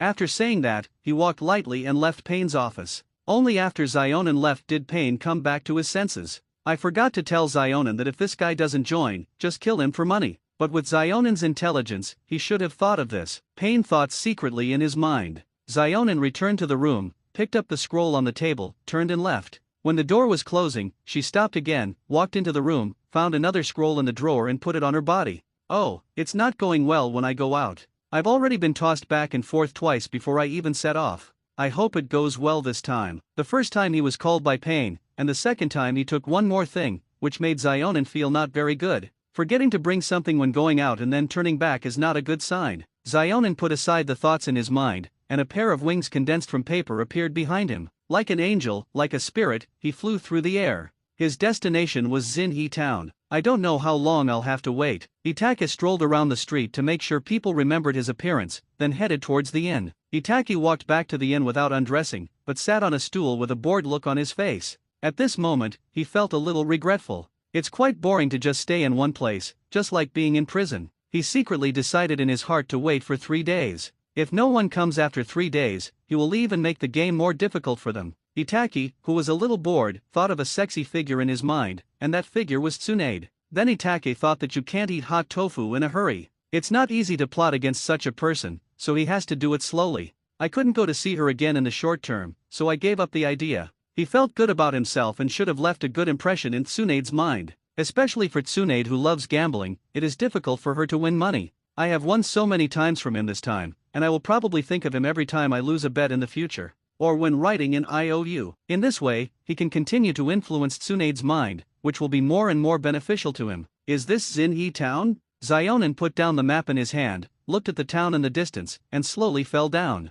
Then walk into town. After seeing the 3 huge words outside the town, Zionin's mood improved. Because she didn't fly the wrong way, she felt relieved. The scenery here is nice, but it's still a little worse than our hidden rain village. Looking at the people coming and going on the street, Zionin sighed softly. There was pride in his tone for the prosperity of the hidden rain village. I have successfully arrived at my destination. I will reward myself by trying the delicious food here. As he passed by several snack stalls, Zionin's urgency in finding the mission target faded away. Get ready to try some exotic food. She was finally released again, and this time she didn't have to face that annoying guy. Zionin suddenly thought of Itaka, the man who gave her a sense of oppression on his first mission. As the sunset in the sky gradually dims, the moonlight gradually rises and takes the dominant position. Night falls. As the number of pedestrians on the street gradually decreased, Itake gently opened the door and walked out. Since the afternoon, he began to feel the presence of senses sweeping towards his room unscrupulously, so he went out naturally to take some fresh air and clean up some small fry. Their sinful life of living on the edge of a knife can finally be relieved ahead of time. Itake walked out of the hotel slowly, and glanced at the busy waiter and the somewhat guilty owner with admiring eyes. Then he walked away. He likes this kind of talent. Soon after Itake left, several sneaky figures jumped out of the inn window and climbed onto the roof. His eyes were like an eagle's, looking sharply at Itake's figure. Itake seemed unaware of the peeping from behind him and walked forward leisurely, like an ordinary person who has eaten his fill and is ready to digest his food. But his robe looked a little weird under the moonlight. The red blood moon, the red glowing crow, and the blood-red eyes. As Itake walked, ripples appeared in the water and the crows seemed to come alive, looking lifelike. As Itake walked out of the town and entered the forest nearby, he jumped onto a tree and stood lightly on the trunk, looking calmly in the direction of the town. "Who are you waiting for?" "The blood moon." As Itake's eyes were fixed in the direction of the town, a voice sounded behind him, accompanied by the sound of breaking wind. "Waiting for you." Itake grasped the hand holding the kunao, pulled it out from the wide sleeves, and thrust it fiercely behind him. The opponent's position has been exposed because of the sound of the opponent and the strong wind. The experienced Itake didn't need to think at all and thrust the kunao hard. The visitor was shocked. He didn't expect Itake to act so quickly. At this moment, he felt that he had been a little reckless. But there was no hesitation in his action, and the tip of the sword pointed directly at Itake's wrist holding the kunao, prepared to use the advantages of weapons to make a move. "You're a little slower than I thought," Itake said as he turned around and looked at the masked man who was stabbing at him with a sword. That's right, if the opponent wasn't so slow, this attack would have been fatal. As for the long sword that was attacking, it seemed that it couldn't hit him. Unfortunately, the other party's speed was not as powerful as his tone. Hearing Itake's words, the man felt humiliated. Rage surged in his heart, but as he had rich combat experience, he did not lose his mind. He must have some confidence to dare to approach Itake. "You have a terrible attitude." The masked man spoke calmly, and the speed of the sword in his hand increased a bit, preparing to cripple Itake's wrist first. Itake looked at the opponent's attack calmly and remained motionless. At this moment, he saw through all the opponent's attack methods, even though he hadn't even opened his Sharingan. As the sword's tip approached, Itake moved. To be precise, only the wrist holding the kunao moved. He flipped his wrist and spun his kunao, deflecting the sword. The blade of the kunao and the sword of the masked man created sparks. Seeing that the man had no intention of changing his tactics, he increased his speed a bit again. He was going to continue stabbing at Itake, whose defense was wide open. Let Itake understand the truth that an inch longer is an inch stronger. As the distance got closer, Itake saw the man's murderous eyes beneath the mask. "You seem very confident," Itake said coldly. By the time he finished speaking, the sword was already close to his chest. The corners of the masked man's mouth gradually rose under the mask. He seemed to have seen the scene of blood splattering. Just as he was waiting to taste the fruits of victory, his eyes blurred. In a flash, Itake seemed to move, but also seemed not to move. In the woods, there was a tall man wearing a forehead protector with the word oil written on it. She has long white hair that reaches her waist, and a red mark under her eye. He was wearing a red outer coat with brown clothes underneath, wooden clogs, and armor-like equipment on his hands. He carries a huge scroll on his back. At this moment, the man paused and stopped. The expression was slightly surprised. Then his expression turned calm and he hurried on in silence, although his pace quickened a bit. He is none other than the hero Jiraiya. He was originally collecting materials while looking for Orochimaru, when he suddenly heard the news about Tsunade, the big fat sheep. Finding that the distance was not too far, he decided to come over to see if his dream girl was still there. So he rushed over overnight. "Maybe this time Tsunade will discover my charm, tisk tisk tisk, ha ha ha." As he walked, Jiraiya touched his chin, then talked to himself and laughed. It was as if he was thinking of something wonderful. After all, it has been a long time since we last met. He has become more handsome and mature. Jiraiya did not go to Zinhi town immediately, but restrained his breath and prepared to watch the show first. Maybe there is a beautiful woman on the fighting side. Jiraiya quietly groped his way around, then found a corner and hid there sinisterly. Everything was just like when he was peeping into the women's bathhouse. Ugh, collecting materials. Ha, they're fighting. Zionin had been walking around the streets all afternoon, and had just checked into a room and was about to take a shower, have a good sleep, and then wait until tomorrow to look for the blood moon. Just as I was about to take a shower, I sensed the fluctuations of battle outside. Her beautiful eyes were instantly entangled in confusion. Then he remembered that he was going to do great things, so he didn't hesitate any longer. rushed to the place where the fighting is taking place, ready to see who is fighting. She had a strong premonition in her heart that it might be that guy named Blood Moon. Lady Tsunade, where are we staying tonight? Tsunade led the dejected Shizun out of the casino. Shizun looked at the bright lights outside and said with some melancholy, obviously, Tsunade lost everything again. Why are you panicking? It's not a big problem. Hearing Shizun's depressed voice, Tsunade recalled a figure in her mind. I plan to go see if I can borrow some money to arrange accommodation for tonight and to have the capital to turn things around tomorrow. It's because Itake showed up here, otherwise Tsunade would have lost everything yesterday. Eh? Someone's fighting. Tsunade, who was about to go to Itake's residence, was slightly stunned, and then the corners of her beautiful mouth slowly rose. A good idea suddenly occurred to her. Shizun, hurry up, there's a fight going on. It's up to you whether you sleep under the bridge or on a luxurious bed tonight, Tsunade said to Shizun with some excitement. She was going to fish in troubled waters and asked Jingian to see if anyone needed treatment during the war. The price of treatment is sky high. She felt like she was going to get rich. This is where the mute function comes in handy. Itake was a little confused when he sensed people coming from all directions. It hasn't been long since then, and so many people have already set their sights on me. Cow, cow. After a moment, Itake exclaimed with some excitement. A few minutes passed, and according to Itake's perception, several sneaky figures appeared around him, and he thought he was hiding under his nose without being discovered. However, Itake had no intention of exposing them, and seeing that they had not made a move yet, he had no intention of taking action either. There are a lot of people, so let's deal with them all at once. Fighting them one by one is a bit too slow. Is this the man called Blood Moon? A vortex appeared on the dark tree trunk. The vortex disappeared, and a figure appeared out of nowhere on the tree trunk accompanied by a whisper of doubt. The masked man appeared in the darkness, looking at the Blood Moon on the branches from afar. He naturally knew about Pain's little trick, but he didn't intend to expose it. I was just bored and came here to see if this guy called Blood Moon is qualified. After all, he is also the boss of Akatsuki. If anyone is brought into the organization, wouldn't it be embarrassing for him? A figure slowly emerged from the branch. This person was wearing a black and red cloud uniform of the Akatsuki organization, had short green hair, and half of his face was black and the other half was white. He had a strange pitcher plant growing on his body, protecting his head inside. Yes, this is the Blood Moon. Where did he come from? Why was there no information about him before? Obito was somewhat dissatisfied with Zetsu's answer. He must have been a strong man in the past. After all, he fought with Kisame and Scorpion last time and the fight was evenly matched. Hearing Zetsu's words, Obito's brows under the mask slightly frowned, his eyes turned into Mangekyo Sharinan, and he stared at the Blood Moon indifferently. However, just as he opened his Mangekyo Sharinan, Itake seemed to sense something on the branch. He turned to look in the direction of Obito. Because of the mask, no one knew what Itake was thinking, and no one could see his eyes. So sharp. Obito closed his Mangekyo and said calmly. After all, he only used his eye power to activate the Mangekyo Sharinan, and did not stimulate chakra. This Blood Moon seemed to have some perception and looked in his direction, which gave him a slight shock, and just when Itake looked at Obito, a white-haired, masked man in the dark was also looking in the direction Itake was heading. He also had a vague feeling that there was someone there, but he couldn't find anything. Today was supposed to be his day to hunt down the defecting ninja, but then he noticed many shadowy figures appearing and rushing towards the side. Out of curiosity, he followed. I want to see what interesting things happened here. Itake was a little confused at this time, and he naturally discovered Obito. After all, Obito had just activated one of his Mangekyo. He didn't expect his move to be so powerful, as if something extraordinary had happened. What he didn't expect was that there was more than just Obito coming.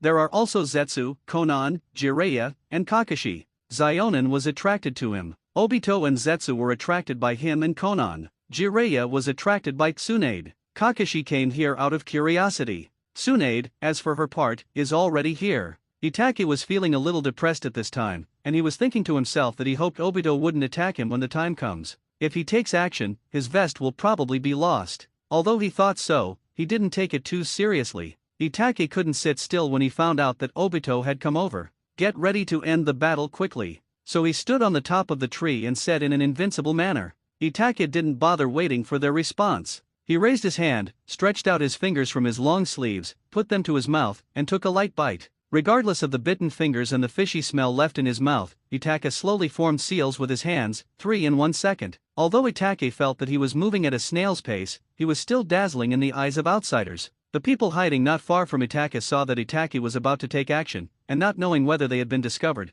they also prepared to take action. This is Itake's rare free time. Itake looked at the bounty hunter rushing towards him, his face underneath the mask showing a mocking expression. One hand under the body. Bang! A thick cloud of smoke rose. Xenia was bathing in the Longdi cave when his eyes went dark and he appeared in an unfamiliar place. Under Itaka's feet, a giant snake several hundred meters long, covered in blood red and with one eye appeared. What the hell? After Xenia appeared, he let out a strange roar. Looking at the crowd rushing towards me, I felt a little confused. Xenia, kill them. The Itaki ignored Xenia's voice, and instead acted like an owner who loosened the collar of a vicious dog, ready to let the dog bite someone. Hearing Itaka's voice and the chakra in Itaka's body, Shania shuddered inwardly and dared not complain. The tail swung out without hesitation, and the several figures rushing up turned into bloody mist and were killed instantly. The powerful fairy chakra, body size, and physical fitness in Xenia's body are not comparable to these rabble. Itaki crossed his arms and looked down. There are a few embarrassed figures below.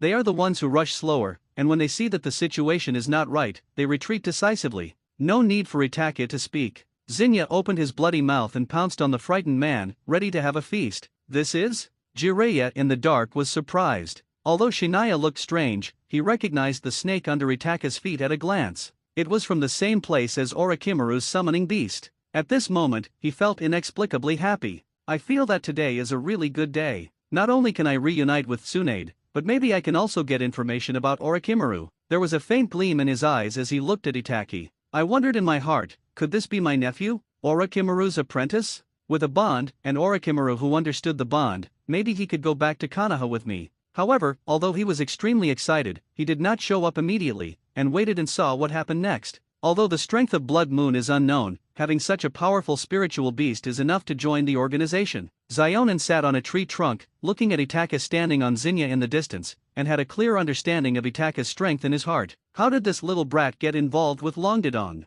Tsunade, who was preparing to make a fortune, looked at the huge Shinga and Itaka standing on top of the Shinga, and felt a little weird. Then I felt goosebumps all over my body. That's blood. It gave her the creeps. Even though she only saw it from a distance, she had the urge to escape from here. However, when she saw the snake at Itaka's feet, she suppressed her fear and prepared to take another look. In case this kid is related to Orochimaru, if the danger comes, Shizen can go and lend a hand. Even though things were a little strained among the three ninjas, it was their own business. If an outsider wants to harm one of them, the other two will not even think about it and will unite against the outsider. Childhood sweethearts plus so many years of comradeship are not just talk. Even this instinct, even they cannot explain it clearly. Please spare me, sir. I just came to take a look. Just as Xenia's bloody mouth was getting closer and closer to the ninjas, one of the ninjas was scared to death and quickly begged for mercy. Only then did he realize that the blood moon was not something that someone like him could target. Hearing the plea for mercy from below, Itaka said nothing.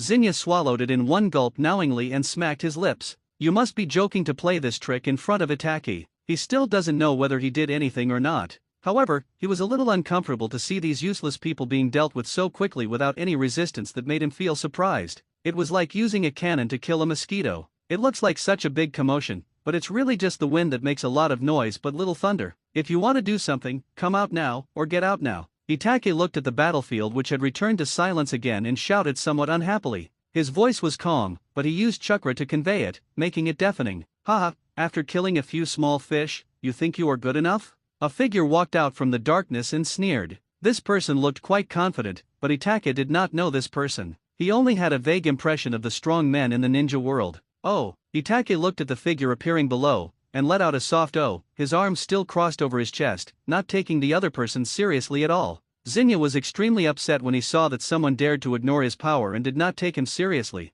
He opened his mouth and spat out 1,000-year-old phlegm. This mouthful of thick phlegm came out quickly and rapidly, covering a wide area. It's like a big ball of sewage. Itake felt the liquid like thick phlegm, which contained strong senjutsu chakra, and said nothing, although I feel a bit embarrassed. The man showed no martial ethics when he saw the giant snake. Before he could even introduce himself, he spat out a mouthful of thick phlegm and cursed in his heart. He also formed seals with his hands and used the teleportation technique to prepare to escape from the ground covered with thick phlegm. After escaping, without waiting for him to say anything, he seemed to sense something and looked down blankly at his lower body, which was quickly turning into stone. His expression became stunned. But they did not retreat completely. Instead, they went further away to see if they could fish in troubled waters. After all, the blood moon is just a head, 2 arms, and 2 legs. Although he is a little stronger, when he becomes weak, it will be their turn to pick up his heads. They don't make unnecessary sacrifices, but are willing to take risks. Zionin felt the small fish around him fade away, and pieces of paper quickly condensed behind him. In the blink of an eye, a pair of paper wings appeared behind him. The tiptoes slowly left the tree trunk, and the body hung in the air, flying towards Itaki. Zionin frowned as she flew into the sky. She found that many eyes were looking at her in secret. It seems that quite a few people haven't left yet. Blood Moon, I have no hostility. Shall we find a place to talk? Noticing that many people had not left, Zionin slowly flew towards Itaki. Although he seemed defenseless, his body was already full of chakra, and he did not immediately invite Blood Moon to join the organization. After all, there were too many people and too many eyes. Itaki looked at Konan, who was flying towards him with a strange look in his eyes. Why is Zionin here? Itaki was somewhat confused. In his eyes, Konan is like Akatsuki's treasure and Nagato's treasure, who would let their treasure wander around for no reason. Obito and Konan are not of the same mind, and it is impossible for Pain to command Obito to protect Konan. This is just a joke. Many thoughts flashed through Itaka's mind. Oh, what do you want to talk about, pretty lady? Itaka thought about it and replied softly, Konan. However, before Zionin could speak, a complex voice sounded. Jiraiya walked out with a complicated expression. When he saw Zionin, he could no longer sit still. He thought that his 3 beloved disciples had died long ago. Now that Zionin appeared, how could he sit still? The death of his 4 disciples was no small blow to him. Because of his negligence, he did not go back when Kushina was about to give birth, which led to the death of his apprentice and his wife. Because he did not insist on keeping Yahiko, Nagato and Konan by his side, and did not protect them for a longer period of time, they died. His life is a tragedy. Now that we have seen Zionin's face clearly, no one can understand the feeling of having lost and regained something. Hearing Jiraiya's voice, and Jiraiya's figure slowly walked out, Zionin's heart trembled and his body trembled slightly. The word master came out of her mouth subconsciously, but she swallowed it down hard. At this moment, she was a little at a loss and subconsciously wanted to escape from here. She didn't know how to face Jiraiya.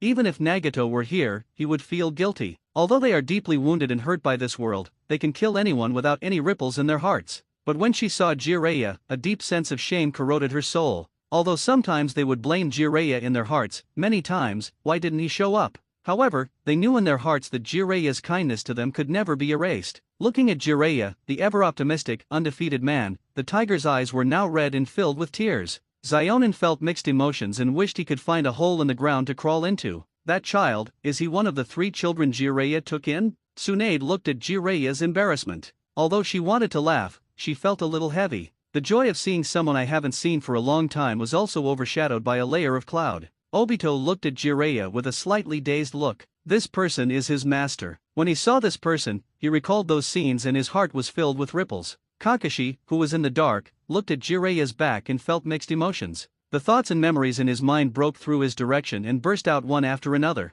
At this moment, he saw the relevant people appear and could no longer suppress his anger. This outbreak is more violent than any previous ones. Everyone in the dark, come out. Itaki unleashed the summoning technique and Zinnia disappeared. He jumped onto another tree next to him. With the appearance of Jiraiya, the aura of several people fluctuated, revealing their figures. At this moment, his expression was somewhat playful, and his eyes were full of waves. Obviously there are some things he hasn't made up his mind about yet. That's right, he was mentally preparing to reveal some information about Obito to give Kakashi and Obito a little surprise. He wants to confuse the situation. Anyway, the plot line of this world has been messed up a long time ago. He wants to go all in and play big. Of course, this was just an impulse in his heart. In fact, what he was really worried about was Black Zetsu. At this time, his 10-fist sword was still missing, and he had no means to deal with Black Zetsu. As for Black Zetsu, his feelings were complicated. He actually didn't want to stop Black Zetsu's plan. He wanted to see Madara's heroic figure, wanted to see Hashirama and others, and wanted to see the goddess of the moon, Kaguya at Satsuki. So his mood is complicated. Having read the original novel, he naturally knew that Black Zetsu was the mastermind behind the incident, but he did not want to stop it, because even if Kaguya doesn't come out, the ninja world will still face the invasion of other Satsuki. In that case, why not meet the person you want to meet? If some people don't show up, then the ninja world will lose a lot of fun. Therefore, Itaka's heart is complicated. This is all Itaki is thinking now. Everyone in the field knew what Itaka said. Kakashi walked out slowly, without any intention of speaking, and Obito had no intention of realizing it, just looking at him with deep eyes. Jiraiya, what's the point of you showing up now? Finally, Itaka's words brought Konan back to her senses. She suppressed the tenderness in her heart, spoke in a cold tone and sharp eyes looking at Jiraiya. Konan, what happened? Where's Yahiko? Where's Nagato? I received a letter saying you're all dead, Jiraiya asked with concern in response to Konan's indifferent words. Zionin is not dead, does that mean? Jiraiya recalled bits and pieces of the past. Those were his most precious memories. They are all dead, and I am the only one alive. In response to Jiraiya's words, Konan spoke calmly without any emotion. Their path had long gone against Jiraiya's will. Rather than making Jiraiya feel uncomfortable in the future, it would be better for him to give up now and not care about them anymore. Because their plan is sacred and no one can stop it. Even if he wanted to stand in front of them and become an obstacle, he would be torn into pieces by the trend. How could it be, my poor disciple? Hearing Konan's cold words, Jiraiya murmured softly. Thinking of the three lively and lovely disciples, the light in Jiraiya's eyes gradually dimmed. No wonder Zionin was so indifferent to him. The heart that had become hot after losing and then regaining it became cold again, as if falling into an ice cave. It's too late, Jiraiya. Master. After Zionin's cold voice rang out, he secretly called Master in his heart, as if it was the same as before.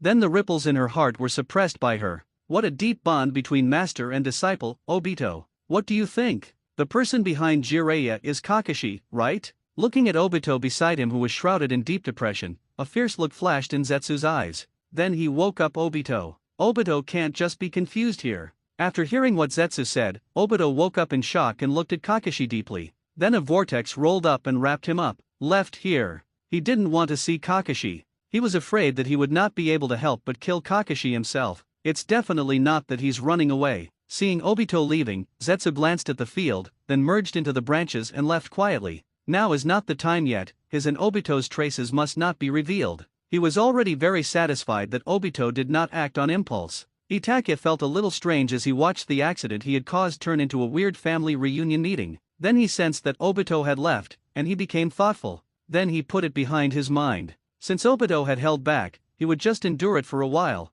As for how long this time would be, he himself didn't know. Would you like to talk to me? Blood Moon. Konan did not look at Jiraiya again, but quietly invited Itachi. Although the voice was a little softer, it was still extremely cold, like 10,000-year-old black ice. You guys don't want to catch up? Itachi looked at Konan in front of him and Jiraiya below him and spoke softly. Sueyu's words made Zionin feel extremely upset. She knew that this trip would not go smoothly, but she did not expect to meet Jiraiya. Based on her understanding of Jiraiya, she knew that Jiraiya, who knew she was not dead, would definitely find them at all costs. If Jiraiya were to see pain, the consequences would be disastrous. Nagato's temperament has changed drastically now, and even she can't persuade him anymore. As a woman, she was not very interested in the so-called plan. She only knew that she was Nagato's only support, and she would always be with him and support him. Xiao Nan. Hearing that Zionin was unwilling to pay attention to him, Jiraiya felt heartbroken and woke up from his dream. This time, no matter what he said, he would not let Zionin leave his side. Even if he had to use the ninja method, he had to keep Zionin. He wanted to find out what happened in the past few years. At the very least, he also wanted to go to the graves of Nagato and Yahiko to take a look. He didn't want to be passive anymore, he wanted to take the initiative. He no longer wants to listen to what others want. He wants to make his own voice and tell others what he wants. He is not good at speaking, and often his words fail to express his ideas, so he uses his actions to speak for himself. No, it's getting late, I need to rest. In response to Konan's words, Itachi seemed to sense that Jiraiya below was getting serious, so he responded softly. Itachi's words made Zionin's pretty face turn cold. She didn't like the feeling of being rejected, especially now that she was in a really bad mood. At this moment, she really wanted to have a big fight and beat Itachi up to vent her depression. But the look in Jiraiya's eyes made her feel upset. Then I'll come see you later. After thinking for a while, Konan said coldly that the organization and Nagato's plans were more important. Then he turned around and prepared to fly away. Xiao Nan. Jiraiya looked at Konan preparing to leave and suddenly became anxious. But he can't fly, and if he uses ninjutsu, he is afraid of hurting Konan. Kakashi had been standing behind Jiraiya without saying anything. Seeing Jiraiya's expression, he seemed to know something. His hands were making dazzling seals. Water style, Mizu same bullet technique. Come down. You will be punished for ignoring your teacher like this. Kakashi looked at the distance between them and released a C-rank ninjutsu, a high-level ninjutsu. He was afraid of accidentally hurting Konan. His idea was simple. The wings behind Zionin were made of pieces of paper. He used the water escape technique to wet the pieces of paper. Then Zionin would not be able to fly. Kakashi's actions and voice startled Jiraiya slightly. This child has grown into a reliable child. At this time, he already knew who this masked man was. He thought the person had been following him just now and was the old man's man, but in the blink of an eye, the memories in my mind changed. He suddenly remembered that Zionin had discovered the weakness of paper escape before and asked him how to make the paper waterproof. He also gave him suggestions. Seeing the fluctuation of ninjutsu from behind, Konan looked back and looked deeply at Jiraiya. I don't know whether he was watching ninjutsu or taking the opportunity to take another look at this teacher whom I haven't seen for a long time. Then, seeing the Mizusame bomb attacking him limply, he felt disdainful and didn't care at all. Her paper was no longer afraid of water. Times have long changed. The Mizusame bullet hit Zionin's wings, and Zionin's wings instantly turned into paper pieces all over the sky, but after a moment, the paper seemed to go back in time and formed into paper wings again. This is Konan's ninjutsu, the Shikigami dance. She can turn herself into a piece of paper and become immune to damage from physical attacks. It is almost impossible for pure physical attacks to hurt Zionin. In addition, it can also attack, clone and fly. This ninjutsu can be used in a variety of situations such as combat and reconnaissance. The water escape technique acted on Konan's wings, but the water had no effect on the wings. It only left the impact force, which caused Konan's wings to fall apart, but it did not affect her at all. Unless a large amount of chakra is consumed, the technique will not be released and the true form will return. Paper that is not afraid of water? Kakashi was stunned when he saw Konan's figure. Jiraiya was thinking about how to resolve the situation. His heart told him that he knew how to dissolve the spell, but at the critical moment, he couldn't remember it. Whenever he encountered a problem, he would bite his finger subconsciously. According to his muscle memory, a giant emerald green toad carrying two large swords appeared under him. The appearance of Gamahiro woke Jiraiya up from his dream, but who cares? Let's catch up first. Gamahiro, catch up with Konan. Seeing that the person he summoned was Gamahiro, who happened to be agile, Jiraiya spoke quickly. A preliminary plan came to mind. Prepare to get close enough and let Toad Guan use his tongue to roll up Zionin and tie him up. Who is Zionin? Jiraiya was confused when he heard Gamahiro's words. He immediately released the spiritual communication spell and then formed the seal again. His mind was now clear. Looking at Zionin, who had already flown far away, there was no point in explaining to Toad Guan, so the only thing to do was to change Toad. It's you, Daloa. Ugh, Dolly Toad. The Hercules toad is a powerful toad that lives in the hidden village of Mayabokuyama. It is a summoned beast that has a contract with Jiraiya and contains extremely powerful fairy chakra. It is a toad with great strength that can easily crush rocks with its body and has the ability to fly. Just as the mighty toad took off, a red giant one-horned snake appeared on the attacker's body and tied up the toad without hesitation. The mighty toad stood up ready to fly, like a kite hanging in the air. Itaki took action and stopped Jiraiya. He didn't want to chase after him and end up dying in vain. This place is not too far from the Akatsuki organization. When Jiraiya catches up, if we fly at full speed, we will arrive in less than an hour. Konan was determined not to see Jiraiya. If Jiraiya continued to pester her, Konan would definitely fly away quickly. By the time Jiraiya catches up with Konan, it will probably be the time for him to meet pain. Although Konan is no match for Jiraiya, Jiraiya is completely unaware of the information about the Akatsuki organization, so he can easily suffer a great loss or even die tonight. Especially now when my mentality is unstable. Hongyu, right? Don't stop me, I have something else to do.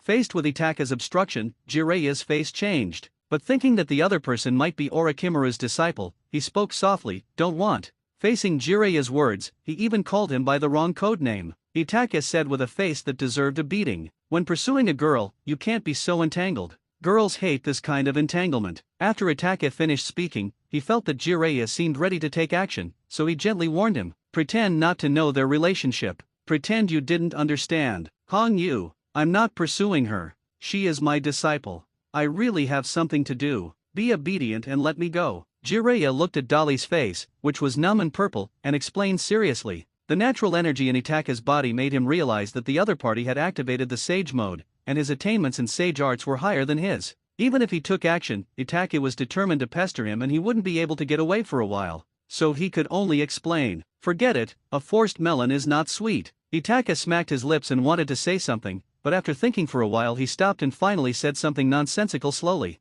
There are too many people and too many eyes now. And Jiraiya is not someone who can listen to other people's suggestions, so there is no point in saying more. At this time, the role of force becomes apparent. Winning people over with virtue also requires basic skills. Jiraiya felt distressed when he saw Itaka's red giant snake shadow becoming even more excited, as if it was going to kill the mighty toad. He quickly stopped the spiritualism. How can I explain it to you without making it clear? She is my apprentice. Do you understand? After hearing what Itaka said, Jiraiya, who was originally in a bad temper, spoke a little angrily. Why is this child so stupid? If the opponent's current sage mode wasn't too fierce, he would really have taken action to win him over with virtue. Zionen's figure had disappeared into the night, and he had no intention of chasing her anymore. He guessed that Zionen should still be in the rain country, because the monk can run away but the temple cannot. He had calmed down a bit at this time. Oh, that's good. You guys are not suitable. Itake just ignored Jiraiya's words and refused to talk to him directly.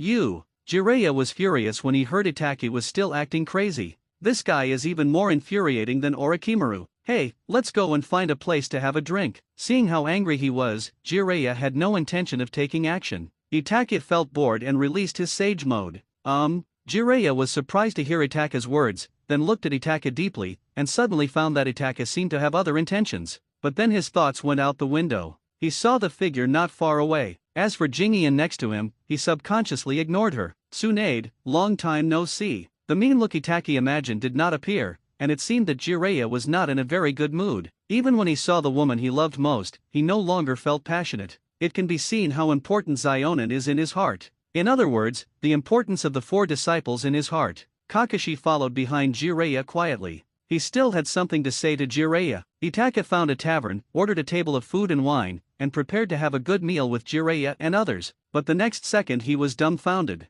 He saw Kakashi and remembered that he was also wearing a mask. What the hell? Blood Moon, what is your relationship with Orochimaru? What is your purpose in looking for me this time? In the somewhat silent environment, Tsunade asked a somewhat puzzled question. Orochimaru, he's my friend. After hearing what Tsunade said, Itake got a straw from the store owner and used it to take a few sips. Friends? Where is Orochimaru now? Why did you stop me just now? After hearing what Itake said, Jiraiya spoke up. His eyes moved away from Tsunade's face and the murder weapon. Orochimaru, where she is a secret. As for why I stopped you, it's because you can't catch up with her. Even if you did, it would be useless. You might even die there. Itake said calmly as he took a sip of the wine through a straw. Kakashi was quiet, but he followed suit. There are even some who are better than their predecessors. What do you know? Why do you say that? Seeing that Itake was unwilling to reveal the whereabouts of Orochimaru, Jiraiya asked questions based on Itake's next words. Tsunade picked up some food for Shizune and started chewing a chicken leg, as if she had been hungry for a long time. Some things, it's not that I don't want to tell you, but the timing is not right now.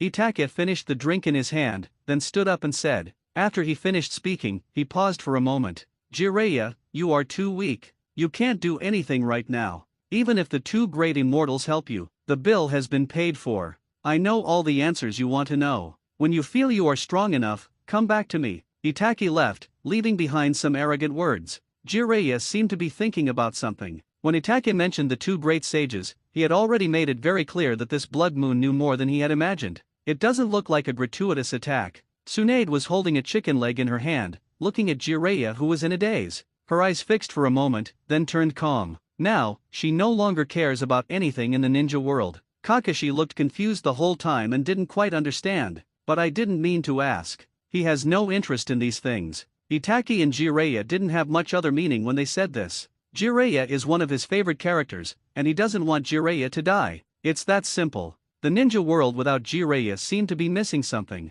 Moreover, there is no conflict between his and Jiraiya's positions, and Jiraiya will not become his enemy. He did all this just to follow his heart. It's certainly boring to not be successful, but seeing so many interesting people is not really a failure. When Itake walked to the door, he was stunned. Then he was slightly startled and opened the door. In the room, Zionen was sitting at the table drinking tea. Didn't you leave? When did you come back? Seeing Konan, Itake felt confused, not understanding what this operation was. Konan didn't respond to Itake's question, but just looked at Itake quietly. Originally, she was going to leave, but she sensed a strong chakra fluctuation behind her and it seemed that Blood Moon and Jiraiya were fighting. She quietly went back. She was very confused. Itake walked over and sat down opposite Konan, then poured himself a cup of tea and started drinking it. Then he found that Zionen was still in a daze, which made him a little speechless. However, looking at Zionen's beautiful face and the somewhat melancholy temperament that accompanies her, she seems particularly charming and lovable. He actually found it quite pleasing to the eye. Thank you for helping me stop him. After a moment of silence, Zionen realized that the Blood Moon was still looking at her. She came to her senses and a bit of shyness appeared on her face. Oh, is that what you came for? Watching the girl's blush fade away before returning to normal, Itaki asked quietly. What is your relationship with Orochimaru? After hearing Itaka's words, Konan's eyes cleared and she asked softly. She also discovered this blood moon, and many of his moves were quite similar to Orochimaru's. It is not difficult to find that they come from the same lineage. Friends, is that what you came here to ask? Itaka's eyes were calm as he spoke softly. Have you heard him talk about Akatsuki? He is a defector from our organization. Konan was not very satisfied with Itaka's answer. She didn't have much contact with this person in front of her and didn't know what the other person was thinking. Oh, I think so. And then, hearing what Konan said, Itake responded calmly. Our organization would like to invite you to join Akatsuki and plan great things together. Are you willing? Konan, who was a little depressed, stopped talking about Orochimaru and went straight to the point. As for Orochimaru, things are a bit difficult except that he took the ring with him. The rest is not a big problem. After all, Orochimaru did not reveal what he saw and heard in the organization to the ninja world. Oh, go to your organization. After hearing what Konan said, Itake wondered if he should agree, as there seemed no point in continuing fishing. After all, if you want to cause trouble, you have to start from within. Just then, a crow flew in from the window. Itake was slightly stunned, and Konan was a little confused. Zionin felt a strange feeling in his heart. This crow. She felt a strange feeling in her heart, but she couldn't remember the key point. The crow flew into Itake's hand, and Itake picked up an envelope from under the crow's feet. This crow was the one that Itake used to fabricate a letter of intelligence about the Akatsuki organization and send it to Sarutobi Hiruzen. Unexpectedly, after receiving the information, Sarutobi Hiruzen did not let it go, but kept it and used it as a carrier pigeon. Looking at the contents on the paper, Itake became thoughtful. You go back first. I have something else to do. When I'm done, I'll go to the hidden rain village to find you,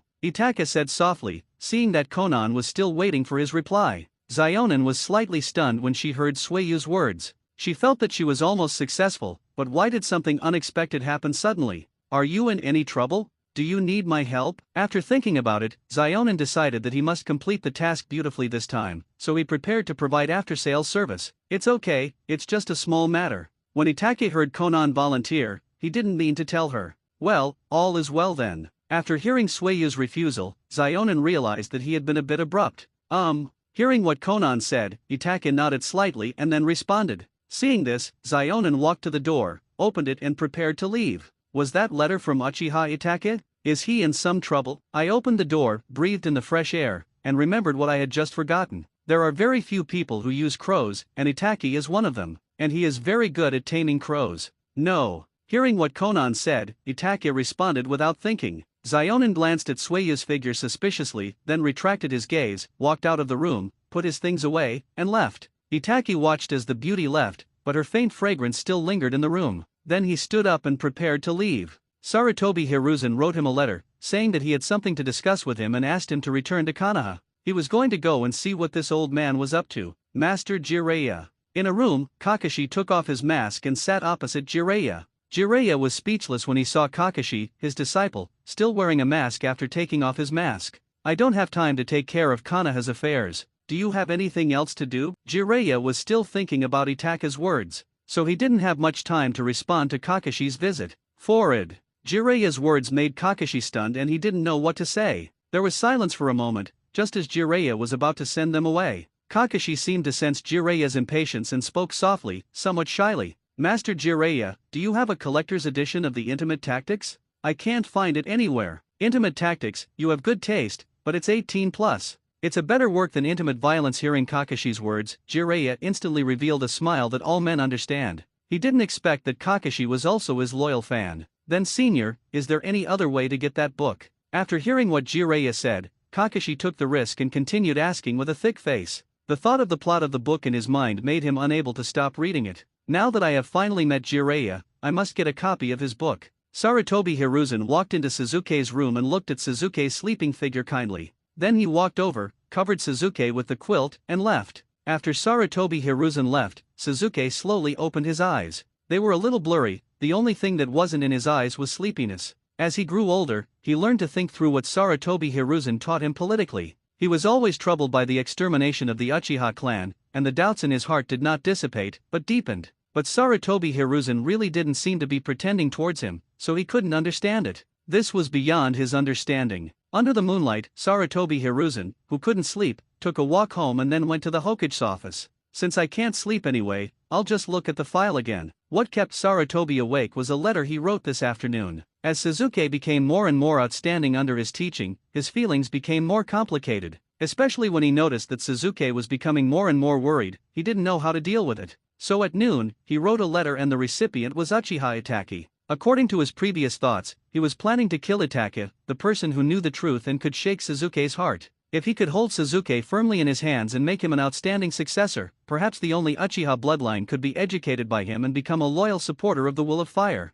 Even sitting on the throne of Hokage would not be impossible. Let the Uchiha clan shine again in Konoha. The newly born Uchiha clan was full of humility, without arrogance, and was firmly tied to Konoha, becoming the strength of Konoha. But now his thoughts were a little shaken. He was already old and felt a little tired. Deep down, I'm a little annoyed by the fighting and killing. That's why he felt a little confused and couldn't sleep. After fighting for a lifetime, I feel tired. Hey, let's talk about it when we meet. Putting down the documents in his hand, Sarutobi Hiruzen once again let things take their course. Prepare to see what Itaki becomes before making up your mind. Sarutobi Hiruzen thought that he was neither a gentleman nor a villain. He is just a person who is easily confused, a gentleman and a villain, and when he thinks about it. More importantly, Danzo also became low-key. Without an opponent to compete with him in wits and courage, he felt a little boring. At noon the next day, Itaki arrived outside Konoha village. After sensing that there was no hidden hand nearby, Itaki found some gravel to sit down on, waiting for Sarutobi Hiruzen to appear.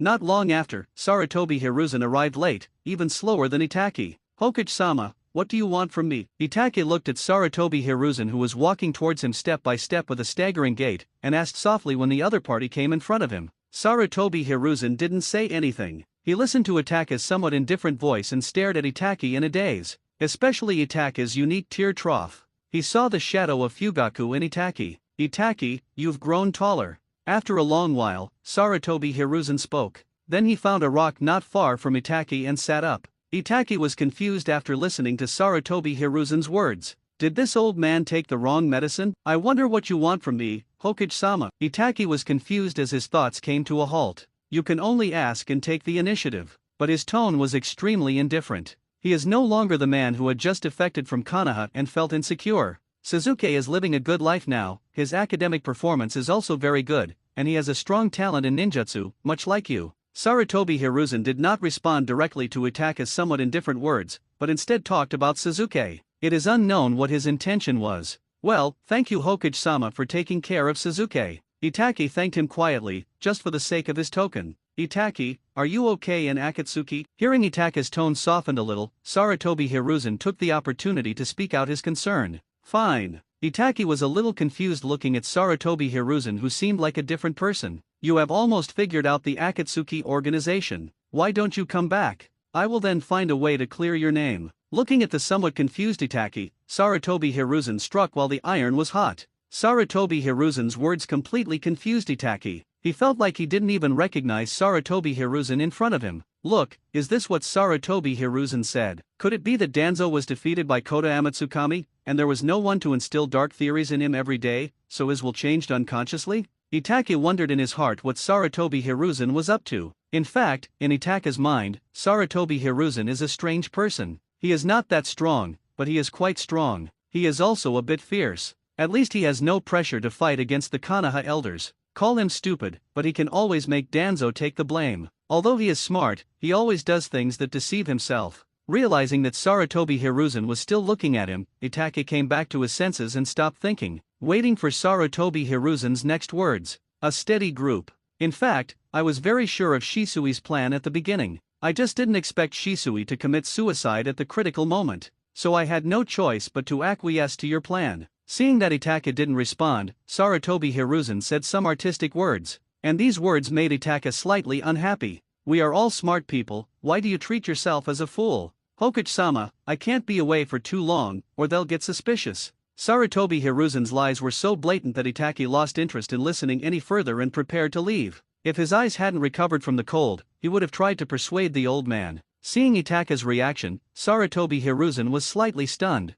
In fact, I really didn't expect that Danzo would make a move at that critical moment. By the time I got the news, it was too late. This is true. Seeing that Itaki had no interest in listening to him further, Sarutobi Hiruzen quickly added, He was going to have a good talk with Itaki. If they parted on bad terms, wouldn't he become a clown? Itaka suppressed his annoyance and the urge to curse. However, he was not ready to attack Konoha yet, so he didn't want to make things too awkward. After all, Suzuki was still in the village. It would undoubtedly be stupid to make things too awkward. It's a foregone conclusion now. There's no point in talking about this anymore. Itake was silent for a moment, then spoke indifferently. He wondered silently in his heart whether he could withstand the demonic sealing art and Kai's violent kick. Seeing that Itake had no intention of listening to his explanation, Sarutobi Hiruzen frowned. Is it really the only way to get rid of Itaki? Yeah, I know. But it's too late. A lot of things have already happened, and there's no way to go back. Hearing Sarutobi Hiruzen's words, Itake spoke softly without turning back. What's the point of saying this at this time? Is it really impossible to discuss this further? When Sarutobi Hiruzen heard Itake's decisive words, his aura changed. Full of sharpness, like a sword drawn from its sheath. The chakra also fluctuated. Itake stopped when he felt the chakra fluctuation of Sarutobi Hiruzen. You want to fight? Sarutobi Hiruzen. Itake spoke calmly, calling him by his first name. Since Sarutobi Hiruzen wanted to break up with him, he had no intention of calling him Hokage anymore. After so many absurd things happened, if you want me to come back now, I can't even see the way I came here. Itake slowly turned around, looked at Sarutobi Hiruzen, and spoke. A flash of silver rose up. Silvery red burst. The weasel was wrapped up, and the shadow of a giant red snake appeared, its tongue moving in and out continuously. Wrapped around Itake. This is, watching Itake's chakra burst out and his weird appearance. The silver baby snake swaying in the eyes, and the silver eyeshadow, are like real silver chakra, and the evil red unicorn snake. I know Orochimaru. Sarutobi Hiruzen.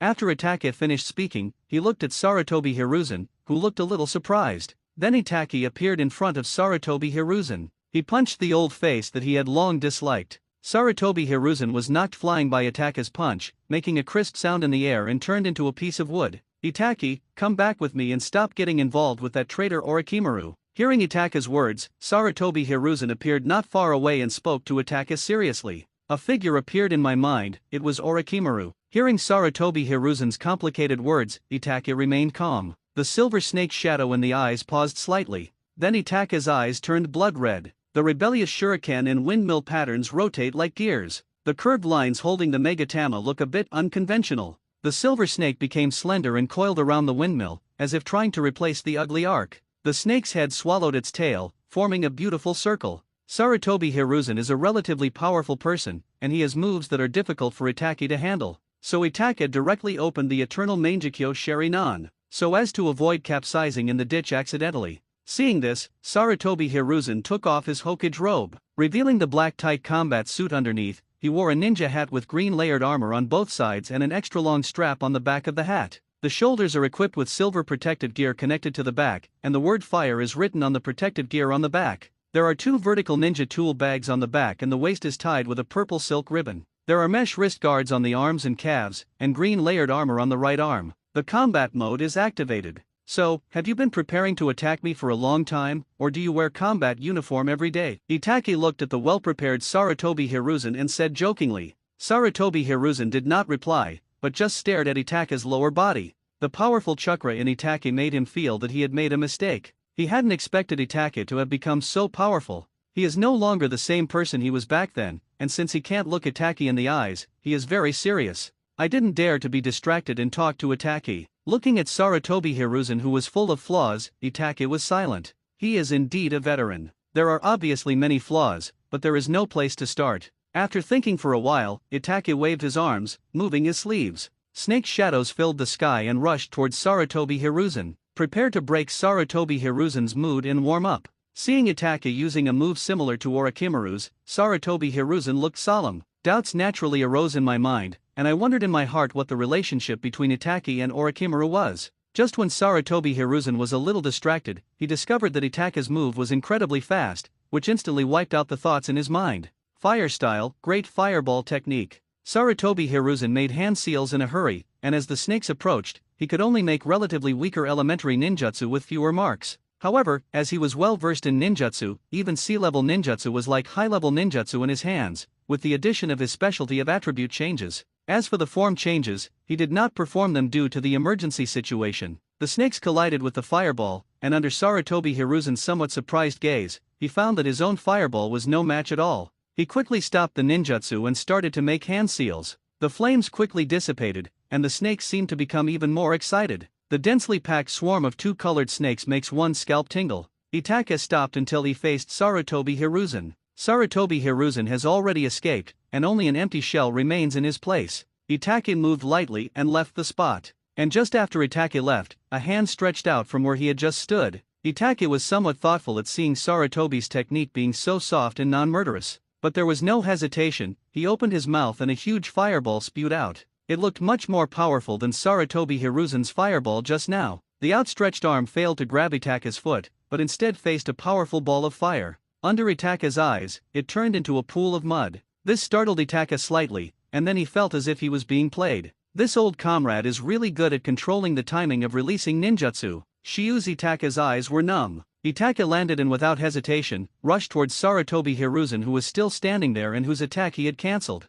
However, just as Itachi was performing the instant body flash technique, a thunderclap sounded in his ears. Lightning release, thunderbolt. Sarutobi's voice sounded behind him. Itachi was confused. The sharp lightning spear, sweeping lightning from near to far, was spit out from Sarutobi Hiruzen's mouth and attacked Itachi. Itachi naturally knew this ninjutsu. It was Sarutobi Hiruzen using the shadow clone technique to summon a clone. The clone continuously accumulated lightning and directed it into the ground, causing a huge explosion. Sarutobi Hiruzen played this trick right under his nose, which really made his scalp tingle. The evil Senju Tobirama. There was a moment of silence before Itachi cursed Tobirama silently. Fierce thunder flooded Itachi's body. Bang! Crows flew everywhere. Itachi's real body took advantage of the opportunity just now and went behind Sarutobi Hiruzen. But just like the figure originally in the dark, it was a shadow clone rushing towards Sarutobi Hiruzen, and it changed its route temporarily, so it was a bit hasty. Nice reaction. Itachi could still hear Sarutobi Hiruzen's approving words.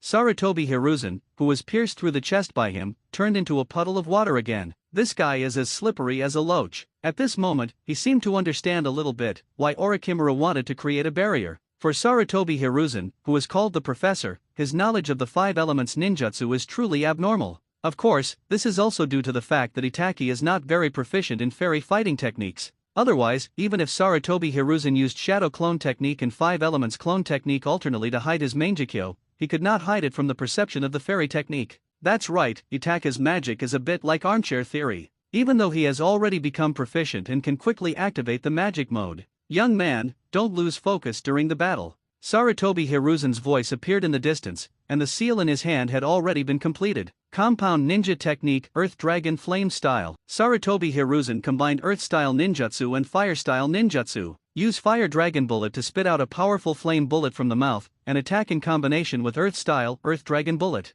A fire-breathing Earth Dragon was created, and it flew towards Itachi. Itachi looked at the huge flame that was getting closer and closer. This was a technique that incorporated the nature and form of chakra. Not only is it powerful, but its range is also enormous. Itachi couldn't avoid such a huge attack range for a while. The red snake wrapped around Itachi's body was a little uneasy and kept swinging. Are you ready to get serious? Itachi said something without any beginning or end, and slowly stroked the red snake's head with his hand. There was a bright red light on his body. The smoke cleared. Sarutobi Hiruzen couldn't wait to look at Itachi. In his opinion, if he was hit by his powerful move in a hurry, he would be seriously disabled even if he didn't die. Prepare to see if there is still a chance of rescue. If you say that, I'll be excited. Just as Sarutobi was about to take a step towards Itachi, an indifferent voice sounded. Sarutobi Hiruzen thought for a while, then his senses were greatly opened. Then his expression changed. A more powerful chakra appeared, the evil chakra unique to Uchiha. A red figure several dozen meters tall appeared before him. The figure was extremely burly, and even if only the upper body was shown, a strong aura came over him, especially the strange shield in the hands of the half-giant, which exudes an extraordinary aura. Susanoo. Sarutobi Hiruzen looked at the giant in front of him and murmured softly, especially when Itachi walked towards him slowly with a relaxed look on his face, his heart sank. Go on, I'm serious. Itachi rolled his shoulders and spoke. Could that be the legendary 8-foot mirror? After hearing Itachi's words, Sarutobi Hiruzen did not move, but seemed to wake up and remember something. Ask softly. Well, it's not reasonable to use this thing in artifact to beat an old comrade like you. I have to respect the elderly and love the young. Itachi heard what Sarutobi Hiruzen said, pondered for a moment, and spoke softly. The Susanoo on his body disappeared with the wind, and Itake walked towards his old comrade Sarutobi Hiruzen. The main reason is that he thinks fighting with Sarutobi Hiruzen is quite interesting and can give him good inspiration. The timing of the opponent's ninjutsu release made him see the light, and he didn't want to end the battle so quickly. Of course, the most important thing is that Sarutobi Hiruzen knows the Yata mirror. This means that Sarutobi Hiruzen will never be so foolish as to release powerful ninjutsu again. Susanoo is huge in size, and if the opponent doesn't fight him head-on, it would be like using a cannon to kill a mosquito. He looked at Itake rushing towards him. Sarutobi Hiruzen felt a complicated feeling in his heart, and then he came to his senses. Only after facing this force did I realize how small and powerless my own strength was. And Itake and Shisui, who possessed such great power, were actually at the mercy of others. He suddenly felt like laughing, thinking about how ridiculous everything he had done before was. What on earth have I failed? They are two children who have a sincere heart for the village in peace. At this moment, he really didn't dare to mention that everything was for the village. He felt so guilty that he really wanted to find a hole to crawl into. I think of my own arrogance and self-righteousness. He hated Danzo even more in his heart, always fanning the flames in his ears. Sarutobi Hiruzen's eyes became blurred. His firm belief was shattered at this moment and he fell into deep confusion. Many figures flashed through my mind, and many old accounts. All those old accounts now seemed like slaps in his face. Looking at the somewhat dazed Sarutobi Hiruzen, and the strong sense of heroism in Twilight, Itake felt a little complicated. He made a palm sword out of his hand and knocked Sarutobi Hiruzen unconscious. A shadow clone appeared beside Itake. "Keep an eye on him. I'm going to Konoha," Itake said calmly to the shadow clone, and then his real body turned into Sarutobi Hiruzen. He planned to enter Konoha and get the Book of Seals to study. As for Sarutobi Hiruzen, Itake planned to let him take some time off here. He had no intention of killing him for the time being. As he became more powerful, he found all these love, hate, and vengeance increasingly boring. After all, once he awakens the Rinnegan, all the dead will be resurrected. When the dead can be resurrected, all these love, hate and vengeance become insignificant. The best torture for Sarutobi Hiruzen is not to let him die quickly. Instead, let him face those who have come back to life, and let him be happy and live a joyful life. As for how those people would deal with Sarutobi Hiruzen, he didn't know. Of course, it was also because Sarutobi Hiruzen was really good to Suzuki. Even if he had ulterior motives, what Suzuki got was real, and it was not a small amount. Itake transformed into Sarutobi Hiruzen and strode towards Konoha, but did not enter Konoha. Because they were fighting not far from Konoha, Konoha was already in chaos. Many ninjas rushed towards the direction where they were fighting, so Itake decided to change his plan and sneak in quietly, to fish in troubled waters. After Itake knocked out the Umbu in the dark, he was slightly stunned as he walked towards the Hokage's office. Someone in the office. Itake gently pushed open the door and saw Suzuki flipping through something. His face was serious and solemn. He was slightly startled when he heard the door open, and his body tensed up. "Grandpa, I didn't mean it." Suzuki spoke with a guilty conscience, and slowly looked at the person who came. Then, his expression froze and his eyes became dull. "Hey, my stupid brother, I haven't seen you for a while, are you so upset?" Itake was slightly stunned when he heard what Suzuki said,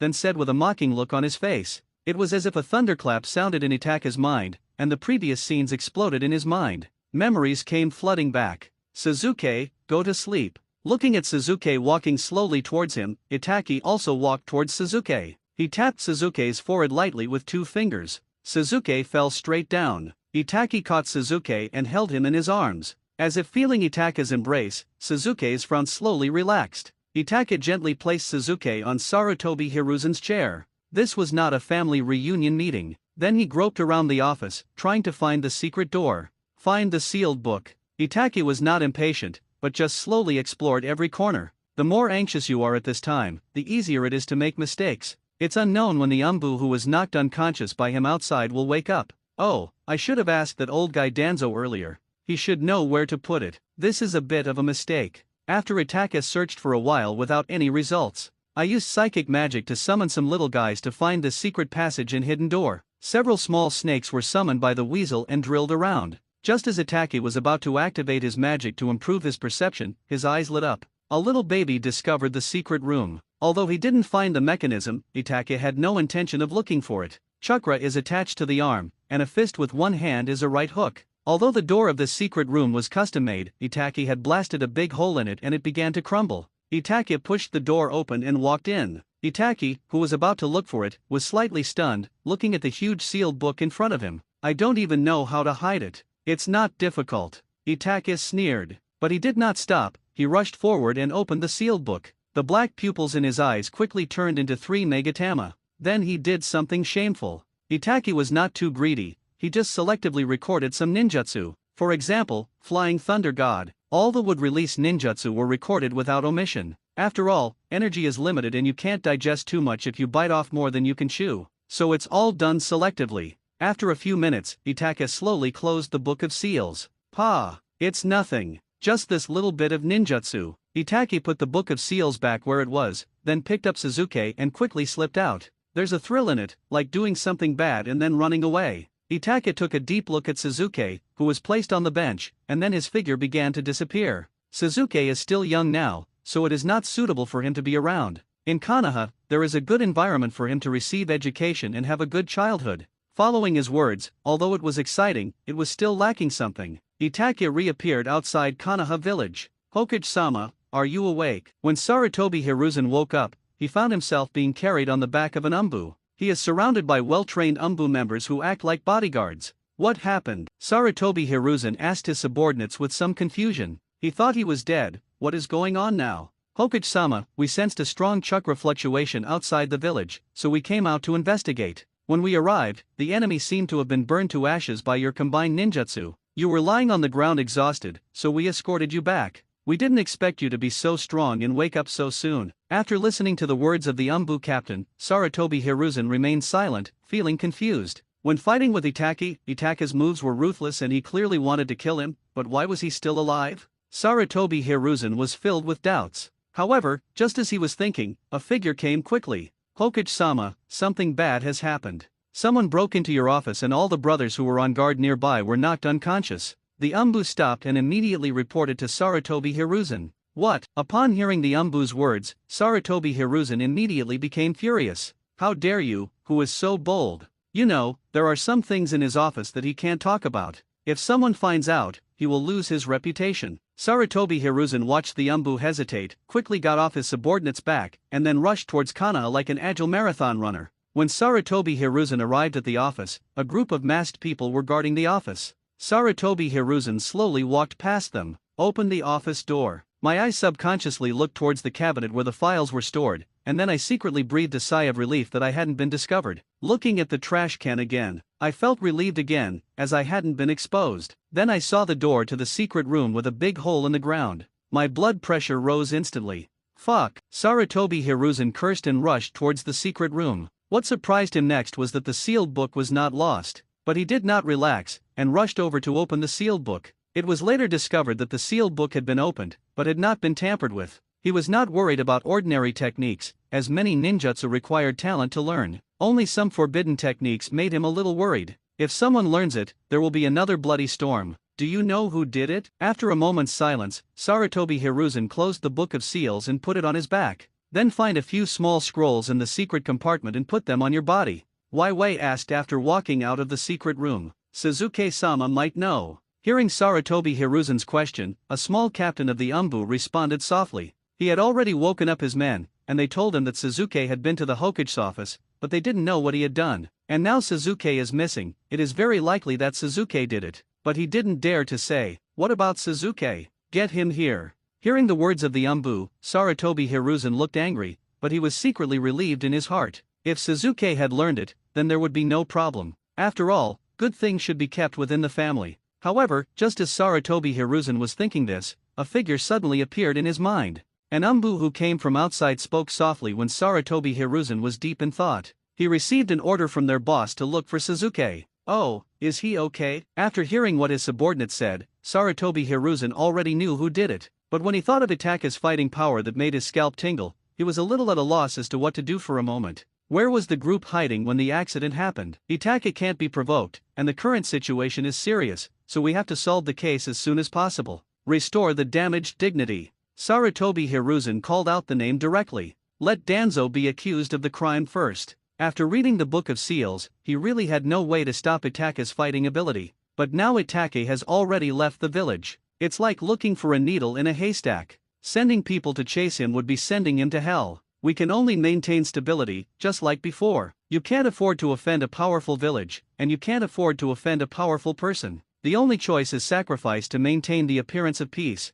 Itaka doesn't have weaknesses like Sakumo. After Danzo's tricks failed against this top master, he could only subconsciously ignore them. Besides, Itaka didn't kill him, so maybe he could use him for his own benefit. Thinking of this, Sarutobi Hiruzen's mood became less bad. My thinking became more and more active. It was as if he suddenly got enlightened, and one amazing move after another appeared in his mind. It seems that Danzo-sama has not left the house. He has been playing chess at home recently. After hearing what Sarutobi Hiruzen said, the junior cadres under him answered subconsciously. Impossible, absolutely impossible. This must be a trick. It is very likely that he has planned this for a long time. Hearing what the Umbu said, Sarutobi Hiruzen directly denied it and took a deep look at this small cadre, who had no idea how to read people's expressions. He would ruin his plans sooner or later. He should just go and raise pigs in the future. He only needs his lackeys, not saints. But Hokage-sama, you already sent our team to monitor Danzo last time, and the captain's advisor really didn't do anything. Hearing Sarutobi Hiruzen's words, the young cadre answered seriously, ignoring the looks of his colleagues around him.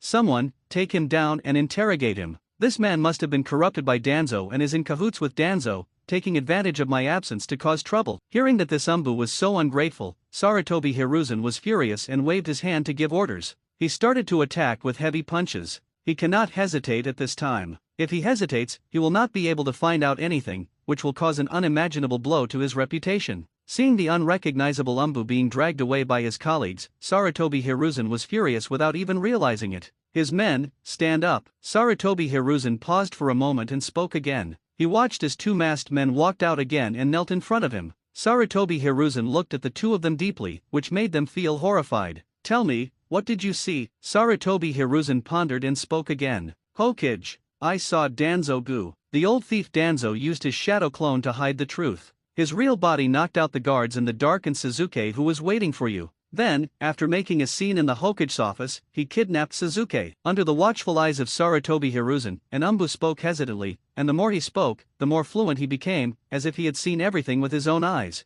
The evidence was overwhelming. Do you dare to correct Danzo in person? Hearing the words of the Umbu, Sarutobi Hiruzen said nothing, with an admiring look on his face. Reporting to the Hokage, I dare you. I must expose the crimes of the old thief Danzo in front of the whole village. The people of the Umbu are full of righteousness, like the embodiment of justice. Very good. The Umbu lacks ninjas like you who dare to speak the truth, have good eyesight, and have a sense of justice. From now on, you will be the squad leader. Sarutobi Hiruzen walked forward and helped the Umbu up. He patted the somewhat flattered Umbu's shoulder and spoke gently. He looked like a wise ruler, and his majestic light shone on the Hokage's office. Hokage-sama is awesome. He found out the mastermind so quickly. He's truly a master detective. At this moment, several captains of the Umbu led the applause. There was thunderous applause, as if something exciting had happened. Sarutobi Hiruzen looked at the squad leaders with appreciation. Keep a low profile, the murderer is really too stupid. He dared to commit a crime under the noses of so many righteous Umbu. He is simply stupid. Sarutobi Hiruzen felt very satisfied.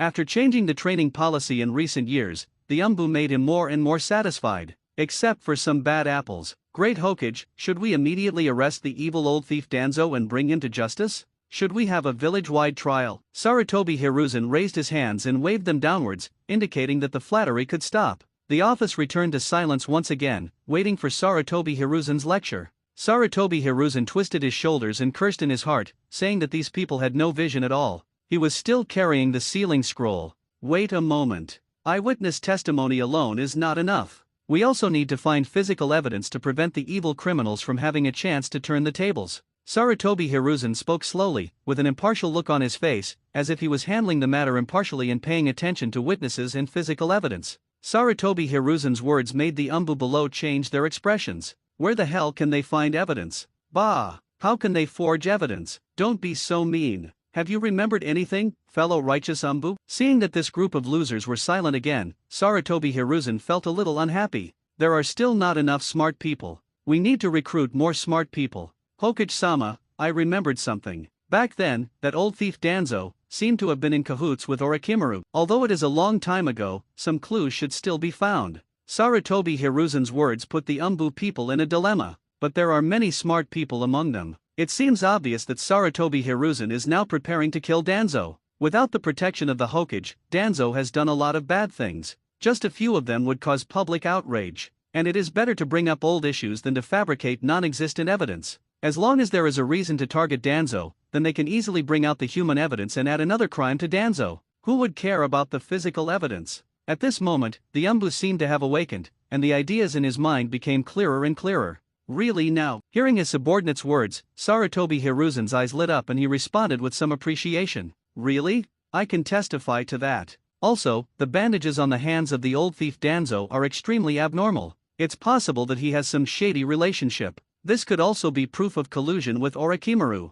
As Sarutobi Hiruzen's eyes, they know a lot. In the past, when Sarutobi Hiruzen still had a place to use Danzo, they would prepare to report, but Sarutobi Hiruzen would stop them and turn a blind eye. Isn't now the perfect time to show your loyalty and capabilities? If you perform well, promotion and wealth are not a dream. I can also marry 2 little wives. No, I want 3. As someone started to do it, many people followed suit. What about people colluding with Umbu to assassinate the Hokage? Fortunately, the Hokage was mighty and domineering and instigated the rebellious people from Umbu on the spot. What about fabricating rumors and setting up a trap to murder a war hero? What kind of thing is to bewitch one of the 3 ninjas and conduct cruel human experiments just to get what he wants? By the end of the conversation, everything seemed to be related to Danzo. For example, when the ally Whirlpool country was attacked, Danzo blocked the letter for help, leaving Konoha without a strong supporter. For example, he instigated the few remaining members of the Senju clan to rescue the Whirlpool country, but in the end, none of them returned. The 4th Hokage's wife was about to give birth, and Danzo colluded with others to let someone in to commit the crime and reveal the location. Itaki has already leisurely headed to the Water Kingdom. Itaki was in a good mood at this time, and he planned to find a place to learn Flying Thunder God first. With Flying Thunder God, I no longer have to rely on my legs to travel. It's like trading my bicycle for an airplane. It's so cool. Of course, the most important thing is that the pupil technique of his left eye is related to time and space, so he had no doubt about his talent in this area. If even he can't learn it, there are probably few people in this world who are qualified to learn it. Just as Itake was walking on the road, he suddenly sensed someone peeping at him from behind. When Itake has just done something bad, he is always aware of the outside world. Itake, have you been back to Konoha? A white-haired man wearing a mask slowly walked out. As soon as he came out, he spoke in a familiar tone and lazily. Who do you think you are, Kakashi? You'd better put on the mask. No one else in the world would have a hairstyle like this except you. When Itake heard Kakashi's words, he spoke in the tone of an old acquaintance. This person is quite interesting. Have you seen Suzuki? He is doing well now. Kakashi saw Itake, but couldn't tell anything from his expression, so he brought up the old matter helplessly. He could only gather information when Itake's state of mind fluctuated. He had never underestimated Itake's strength, and ever since he last saw Itake fight, he had become even more wary. Suzuki, I didn't see him. I didn't go to Konoha. But I did see an interesting person. I think you should be very interested in him. Itake felt unhappy when he heard Kakashi look like he was asking for a beating again. His face remained calm and he spoke in a joking tone. Oh? Who could interest me? Seeing Itake's expression, Kakashi narrowed his eyes slightly under his mask. He seemed to have seen this familiar tone and figure somewhere before, but he couldn't remember where for a moment. Kakashi, have you ever thought that Obito is not dead and is watching you somewhere? Hearing Kakashi's asking for a beating look, Itake suddenly threw a thunderbolt at Kakashi. Itake, have you, who was once my comrade, fallen to this level? Obito is the heroic spirit of Konoha. He must not be desecrated. When Kakashi heard Itake teasing Obito, his face changed and he said angrily, Obito is not only Konoha's hero, but also his partner. Kakashi, you are so naive. Do you think I would attack without reason? As for being a hero, ha ha ha ha ha, let me laugh for a while. Itake felt happy to see Kakashi getting anxious. He didn't do anything to Kakashi yet, but by digging out Kakashi's eyes, he was preparing to let Kakashi go and cause trouble for Obito. But he has not forgotten the feeling of having his eyes gouged out and being forced to crush his eyes. Seeing Itake's strange look, Kakashi pretended to be calm, but his heart sank. What do you mean by that? When Kakashi heard Obito's news, he finally lost his composure and started to follow Itake's thoughts. I can tell you that Obito is not dead, and he has changed. Do you want to meet him? Itake looked at Kakashi, who was pretending to be calm, and said softly. His tone became serious, and he spoke earnestly. How is it possible? Seeing Itake's expression and tone, Kakashi had a ridiculous idea in his mind. His heart was shaken a little. He remembered that he was surrounded by the assassination troops of the Mist Shadow, and Lin rushed towards his rakery. When he woke up, everyone around him was dead. It was like hell on earth, and it seemed that something had happened to Obito's remaining eyes since that day. Become more difficult to control. Sometimes there will be palpitations, as if something is pulling at the body. During this blood moon battle, that feeling appeared in his eyes again. This feeling was hard to explain and he didn't dare to think about it any further. Kakashi, do you want to know where Obito is? Looking at the somewhat dazed Kakashi, Itaka took a few steps towards Kakashi and asked softly. Impossible, he died a long time ago, you are lying. Sensing Itaka's approach,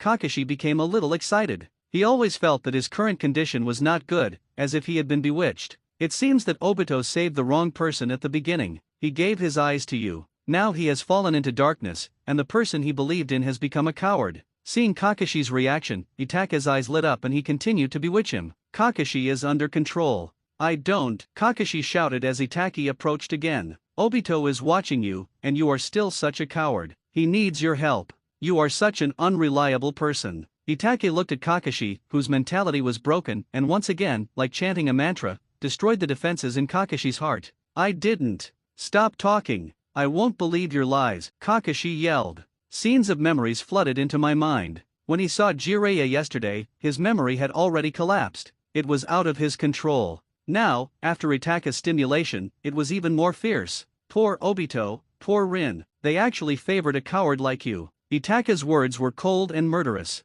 In particular, Itaki awakened the memories that Kakashi kept escaping from deep in his heart. The scene when he was rescued by Obito, the scene when Obito gave him his eyes as a gift, and the scene when he entrusted him to protect Rin. The scene where Lin's chest was pierced by lightning. The rational Kakashi has completely lost his mind. He originally wanted to attack Itaka's psychological defenses, but unexpectedly Itaka counterattacked and tortured him. He was full of vigor and vitality just now, but in the blink of an eye he became so embarrassed. It seems that you no longer have them in your heart, Itaka said softly as he looked at Kakashi, who was slumped on the ground in a mess. He turned around and prepared to continue on his way. Don't go. Where's Obito? Just after Itaka took a few steps, Kakashi woke up from his dream. Take off your ninja forehead protector and place it on the ground. Itaka didn't turn around, he just said quietly. Kakashi was slightly stunned when he heard Itaka's words, but a gleam of light appeared in his eyes. It was as if as long as he did what Itaka said, he would be able to see Obito. No one could know his feelings for Obito. If Obito was still alive, how would he face Obito? Kakashi took off his mask, untied his ninja forehead protector and placed it on the ground. Take out the konoha, Itaka said indifferently, his back turned to Kakashi, as if he had seen Kakashi's actions. Obito, are you ready to take this? Sensing that Kakashi had taken out a konoha, Itaka thought lightly in his heart. Let's go ahead. As a member of the Konoha camp, you won't be able to meet Obito. Itaka's words were like the whisper of a devil. Kakashi's expression changed instantly. Wake up. Kakashi, who was originally confused, came to his senses when the konoha was about to hit the ninja's forehead. A fierce look flashed in his eyes, and the three Megatama stared at Itaka's back coldly and weirdly. The next second, Kakashi appeared behind Itaki, with the cold konoha in his hand pressed against Itaka's neck. Tell me, where is Obito? What do you want to do? With the Mangekyo that had been activated but not used for a long time, Kakashi broke free from Itaka's hypnotic illusion. Even though Kakashi's heart was in a mess at this moment, he was still an iron warrior on the surface. Kakashi, are you sure? Kakashi broke free of the genjutsu, causing Itaka's tone to be slightly surprised. However, he ignored the konoha that Kakashi had placed on his neck. His neck was slightly tilted, and his pair of strange, evil eyes looked at Kakashi as if he were looking at garbage. Heh, goodbye, Uchiha Itaki. Itaka's words were not what Kakashi wanted to hear. He exerted force with his hands, chakra erupted, and the konoha slashed Itaka's neck fiercely. Blood spurted out. The warm blood sprayed on Kakashi's face, and the image of Itaki in front of him changed and turned into Obito's appearance. Kakashi. Obito. Kakashi cried out in grief when he saw Obito's miserable appearance. Then he realized that he was under an illusion again. He quickly gathered his chakra and formed a seal to break the illusion. The scene in front of him shattered and disappeared like a mirror. Itaki was standing not far away, looking at him curiously. I'm serious, Obito is not dead, but now he is in darkness. Do you want to know the news? The price is to become a traitor. Itaki crossed his arms and spoke tirelessly. Itaka's actions startled Kakashi. You are the Blood Moon? The Blood Moon is you. Itaka's familiar movements finally made Kakashi wake up and said in surprise. The anger and other emotions in my heart gradually turned into calmness. Itaki in front of him was so calm even when facing the three ninjas, and he even mocked Jiraiya for being too weak. What else could he do? And Jiraiya and Tsunade's attitude towards him let him know that they were not enemies. Hearing Kakashi's words, Itaka's eyes flashed with disappointment. He changed the posture of crossing his arms across his chest and gently touched his chin with one hand. I don't know who Blood Moon is. After thinking for a moment, Itaka spoke directly, not bothering to admit it. You seem to know a lot of things. Can you tell me about Obito? Kakashi did not dwell on Itaka's denial, but instead kept thinking about Obito. In a way, your problem is bigger than Jiraiya's. You're too weak right now. You'll die if you're not careful, so you'd better stop asking questions. Seeing that Kakashi was not falling for it, Itaka felt that it was meaningless. Said casually. He didn't expect his idea to fail so quickly. After hearing Itaka's words, the light in Kakashi's eyes gradually dimmed, but my heart gradually became hot. If Itaka is Blood Moon, then his words will be more convincing, especially the illusion scene just now. He seemed to understand a little, and Jiraiya did not refute Itaka's words. The Itaka in front of him seemed to have a special ability. If I'm willing to become a traitor Nin, can I really pull Obito out of the darkness? After a moment's silence, Kakashi noticed that Itaka was about to turn around and leave again, so he caught up with him, took 2 steps forward, and asked, "No, Obito and I have a grudge. I just wanted to use your special identity to make him uncomfortable. You will most likely be killed by him and his eyes will be taken away." Kakashi's words made Itaka pause and remain silent for a while. Itaka said softly, "Obito might not do anything to Kakashi, but Black Zetsu will definitely stir up trouble and fan the flames just like Danzo, and there is a high possibility that Obito will take action in the end. Even if Kakashi wasn't killed, his fate wouldn't be much better. Can you tell me where Obito is now?" Kakashi was stunned by Itaka's words, but he still asked without giving up, "Think of a way to become stronger. You can't catch up with Obito right now." Hearing Kakashi's insistence, Itaka shook his head, with a bit of admonition. Kakashi is a big shot, so he won't use Kakashi to cause trouble. When you say stronger, how strong do you mean? Does it mean I can defeat you? Seeing Itaka preparing to leave again, Kakashi spoke hurriedly. "Oh, are you serious? But you are too weak." Hearing Kakashi's words and Kakashi's burst of chakra, Itaka looked back at Kakashi, then shook his head, indicating that he had no interest in fighting. In the face of absolute strength, Kakashi's hidden attribute is 50 to 50 and is of little use. How will you know if you don't try? Hearing Itaka deny him again, Kakashi stared at Itaka's back with 3 Megatama, and lightning flashed in his hands. The figure flashed like lightning and rushed towards Itaka quickly. Itaka's strength was unfathomable, and his Sharingan couldn't see through it at all. So he could only fight Itaka with the determination to kill Itaka and give it his all. After being enhanced by the lightning attribute chakra, Kakashi's speed became extremely fast. He directly stabbed Itaka in the back. Kakashi was stunned when the Reikari in his hand pierced through Itaka's body. It shouldn't be that simple. Quack, quack, quack. Itaka's body broke into pieces and turned into scattered crows. When he appeared again, he was already standing on top of the tree, looking down at Kakashi. The weird eyes were moving back and forth. "You are not from the Uchiha clan, how far can your Sharingan see?" Itaka looked at Kakashi below and spoke with emotion. The lightning in Kakashi's hand gradually dimmed and dissipated. "You are still as arrogant and insolent as before." Kakashi stared at Itaka quietly, then spoke. "The moves are good, but the attack method is a little lame." Itaka did not respond directly to Kakashi's words, but instead praised Kakashi's Reikari lightly. Hearing Itaka's words, Kakashi did not respond, but just breathed slightly. "Since you want to see the difference, then I'll let you see it." Seeing the determination in Kakashi's eyes, Itaka seemed to sense Kakashi's determination, so he said this. After he finished speaking, his entire body was covered in silver chakra.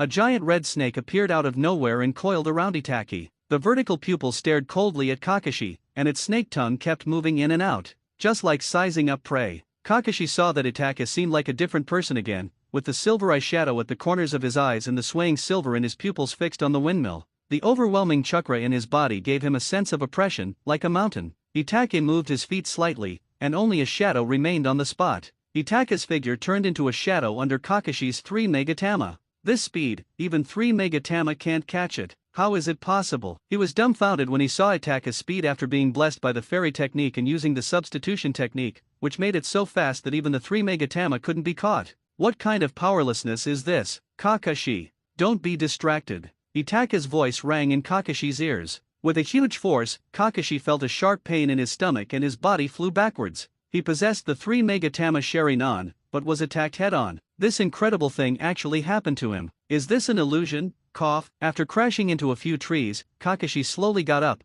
coughed up a mouthful of blood, and murmured, "Kakashi, this is the difference between us. Taijutsu is my worst attack method. You can't even handle this level, you." Itaka said softly as he looked at the disheveled Kakashi. But after seeing the confusion in Kakashi's eyes, Itaka didn't say anything to embarrass Kakashi. Gap? "Obito, if you were here, what would you do? You would definitely do better than me, just like before. Why wasn't I the one who got into trouble?" Kakashi's heart has always been in a mess, and now it is even more confused. Obito is not a good person now. Hearing Kakashi's murmur, Itachi replied softly, "You're not a good person anymore? How is that possible? How could you become a bad person when you can say something like that?" After hearing Itachi's words, Kakashi, who had felt unable to move, slowly climbed up, as if he was talking to Obito. The Itachi in front of him also turned into Obito's appearance. Seeing Kakashi's blurry eyes, Itachi shook his head slowly, the fairy mode on his body dissipated, and he turned around and prepared to leave. Kakashi at this time is a bit weak. "Obito, don't leave. Explain yourself." Watching Itachi turn and leave. In Kakashi's eyes, Obito smiled gently and turned away. Rin also appeared at some point and walked side by side with Obito. This is the reflection of Kakashi's heart. "Kakashi, you coward, stay alive." But then his face changed. This powerful pupil power. Itachi didn't look back, but his fingers moved slightly under his robe. The next second, the space around him was distorted. The world in front of Kakashi became brighter and brighter, and despite his shouting, the figures of Obito and Rin disappeared. The real world appeared before my eyes. The three Magatama Sharingan in the left eye seemed to feel the owner's anger and unwillingness. Spinning rapidly. Finally, it stagnated, and transformed into the Mangekyo Sharingan, divine power. Feeling the power given to him by Obito, Kakashi did not hesitate and attacked Itachi angrily. After releasing the pupil technique, he felt weak and murmured the name of the pupil technique. Seeing Itachi's figure having half of its body torn off by the distorted space, Kakashi was slightly stunned and felt a surge of regret in his heart. Then, watching Itachi's body turn into a piece of wood, he felt relieved, and then a deep sense of loss. Even with this kind of power, it still can't hurt him. Kakashi's body fell limply to the ground and he completely fainted. Itachi was slightly stunned when he reappeared on the tree trunk. Kamui, it's really a perverted ability. Itachi recalled the feeling just now. If he hadn't reacted quickly, his body would probably be torn apart by now. If he had not read the original work, he might have been hit by this attack out of carelessness. How should we deal with Kakashi? Looking at Kakashi lying on the ground, Itachi was a little confused. Then he remembered Kakashi's determination and his indomitable spirit.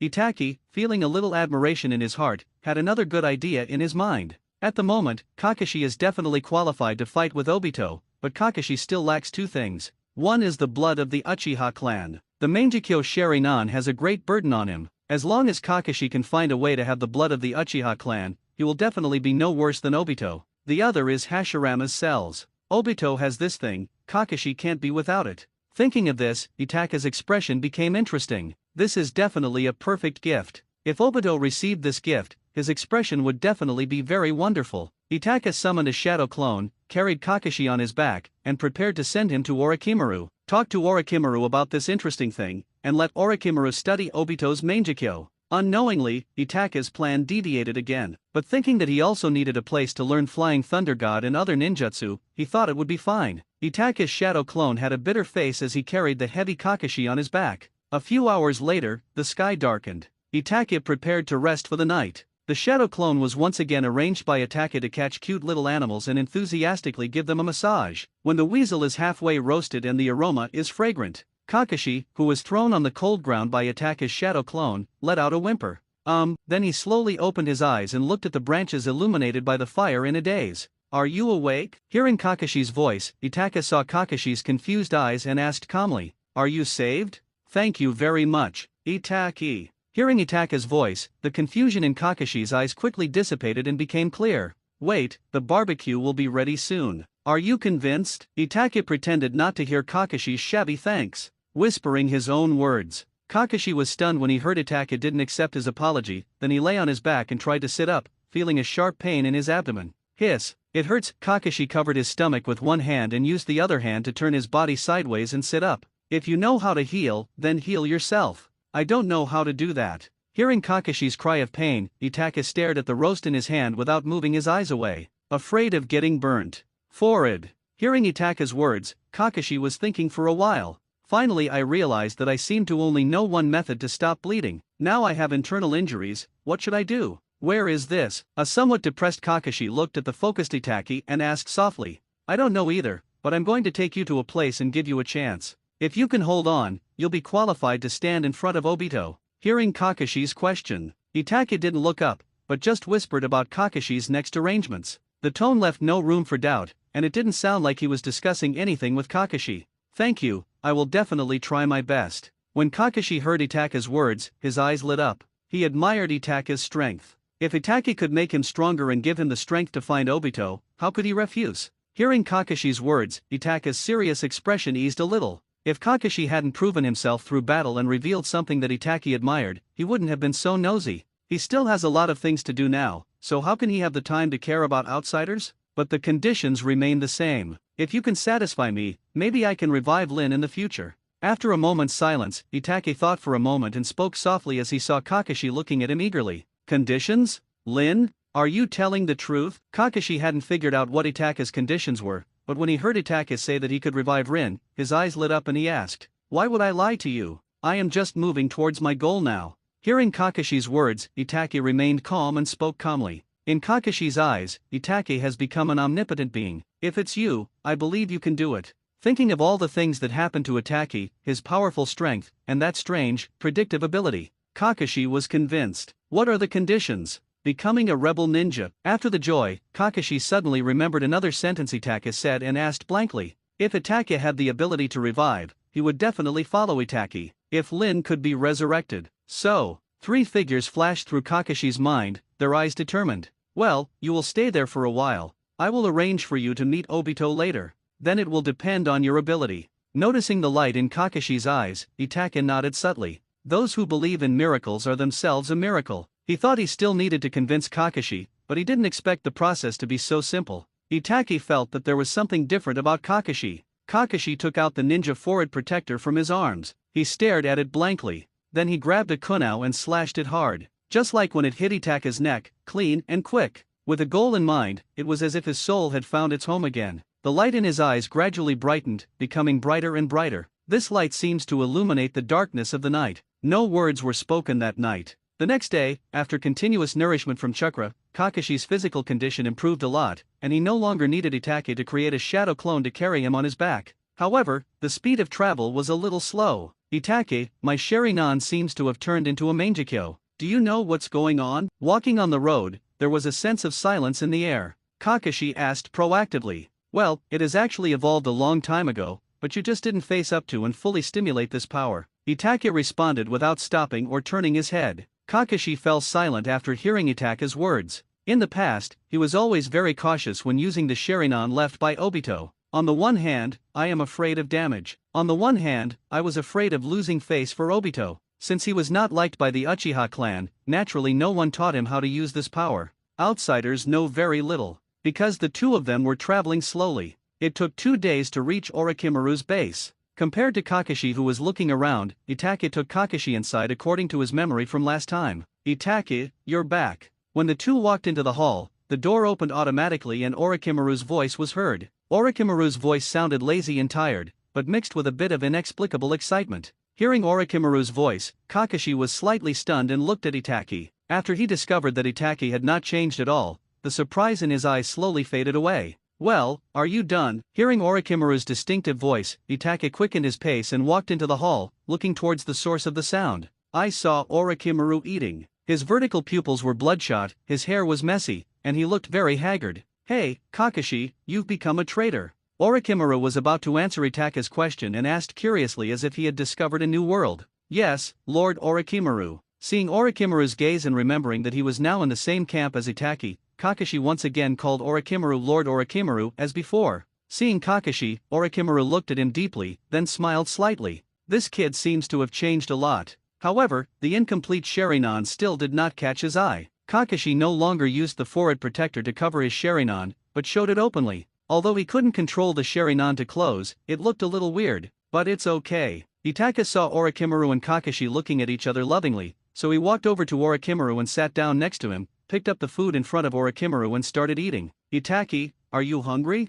I asked the servants to prepare it, don't worry. Itake's actions caught Orochimaru's attention. Orochimaru smiled slightly, there was nothing he could do to Itake. Do you have a servant who knows how to heal? Ask him to heal Kakashi. Itake spoke incoherently while eating something. Oh, Kakashi is hurt. Hearing Itake's words, Orochimaru was slightly surprised, but didn't say much. He stood up and went to make arrangements. You get treated first, and I'll arrange the rest. Itake spoke softly as he looked at Kakashi who seemed a little reserved and looking around. Okay, thank you for your help.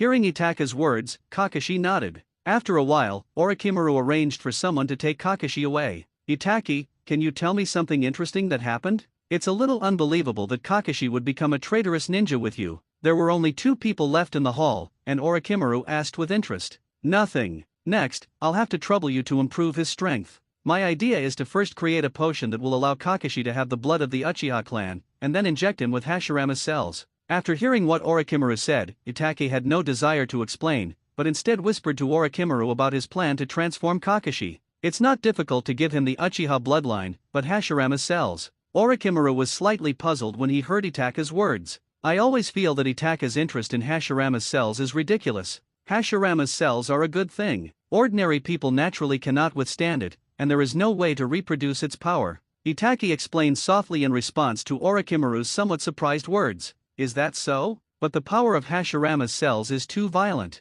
Anyone who is accidentally injected with Hashirama's cells will be turned into wood, and the process is irreversible. I can't think of any way to stop it. After hearing Itaka's explanation, the experimental data kept reappearing in Orochimaru's mind. How's your research on the corpse veins and Byakugan Hashirama's cells going? As for Orochimaru's words, Itake felt that Orochimaru's progress was not very good, otherwise he would not be like this. All the clone test subjects exploded and died, so I came out to rest for a while. Hearing Itaka's question, Orochimaru waved his hand and said, You. After hearing what Orochimaru said, Itake said with some annoyance. Itake, do you have any ideas? Orochimaru smiled faintly in response to Itake's unpleasant words. Orochimaru, clones are often useless. In response to Orochimaru's question, Itake didn't hold back. You mean using human experiments? But clones are basically the same as humans. If the transplantation fails, it's just a problem with the technology, not anything else, right? After listening to Itake's words, Orochimaru explained. He doesn't mind talking about his technical problems. Orochimaru, have you ever thought about the reason why the god of ninja realm, Senju Hashirama, is so powerful? His physique is only one of the reasons. What's more important is that his faith is indestructible and his psychological quality can match his strength. Mental strength is also an extremely powerful ability. After hearing what Orochimaru said, Itake explained again, mentioning a new power of the human body. You mean, the failure of Hashirama's cell transplantation is not a technical problem? Rather, Hashirama's cells contain Hashirama's will.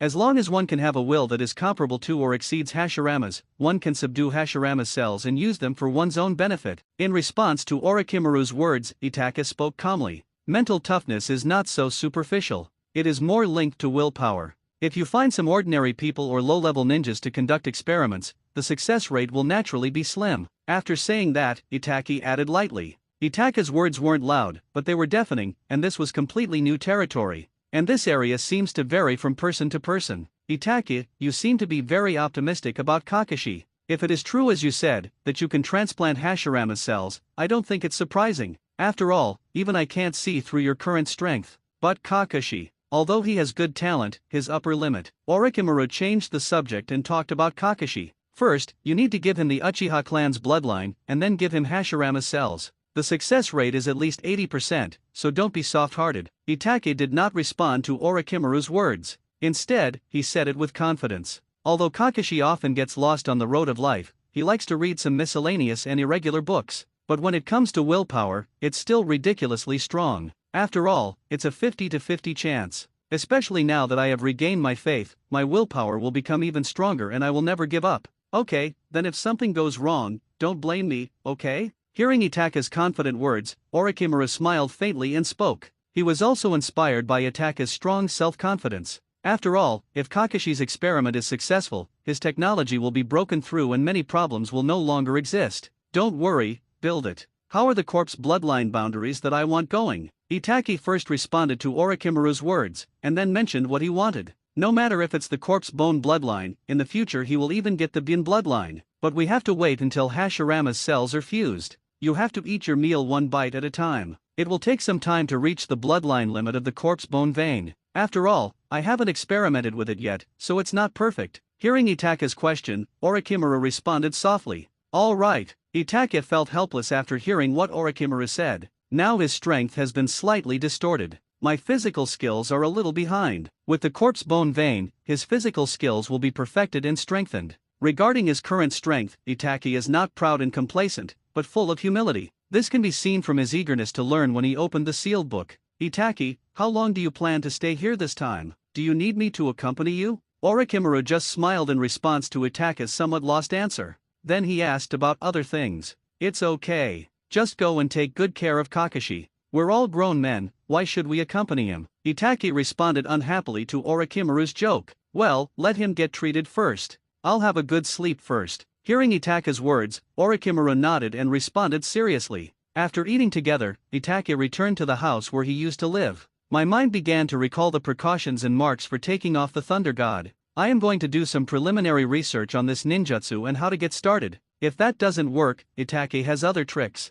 That is to go to the land of whirlpools and get the mask. At that time, after a series of mind-numbing operations, Minato will be resurrected by the impure world reincarnation, and he will hold Naruto's neck with one hand while learning from the old senior who has achieved the great mastery of the Flying Thunder God. The father and son want to see. Of course, this was just some wicked thought in Itake's mind. Many people are worthy of respect, how could you do this? 2 days passed in a flash. After Orochimaru had dinner with Itake and Kakashi again, Kakashi was arranged. But seeing Itake's expression, Kakashi's awe for the future dissipated a little. Lord Orochimaru, I leave everything in your hands. Looking at the strange light in Orochimaru's eyes, Kakashi was actually a little creepy. But when he thought that Obito was still waiting for him to save him, and Rin was still waiting for him to revive her, everything became dull. After all, there is nothing in this world more terrifying than facing the memories deep in your heart. Now he can even look directly at the memories deep in his heart, so what can scare him? Looking at Kakashi being taken away and Orochimaru with a gleam in his eyes, Itake returned to his room and began to analyze the Flying Thunder God technique in depth. This time he was no longer fighting alone. His physical condition changed drastically, so he used a cheat. The 4 shadow clones worked together to carry out this sacred transformation. As Itake concentrated, time passed quickly. Compared to Minato, who worked behind closed doors and spent 3 years researching the A-level Muji Ninjutsu Raiznan, Itake absorbed the wisdom of his predecessors, stood on the shoulders of giants, and with the inspiration and vision of 5 21st centuries, he began to conquer the bug-level technique of Flying Thunder God. Before he knew it, Itake had stayed in the room for half a year. He was also 15 years old. If the person who delivered meals every day had not seen him, Orochimaru would have suspected that Itake had died suddenly. But he noticed that Itake was busy with something. Kakashi has been injected with a potion that is fusing the blood of the Uchiha clan, transforming it into a bloodline that perfectly belongs to Kakashi. Now he is fiddling with Hashirama's cells, preparing to carry out this exciting step after the fusion with Kakashi is complete. In the room, Itake closed his eyes. The shadow clones around him were still the same as before,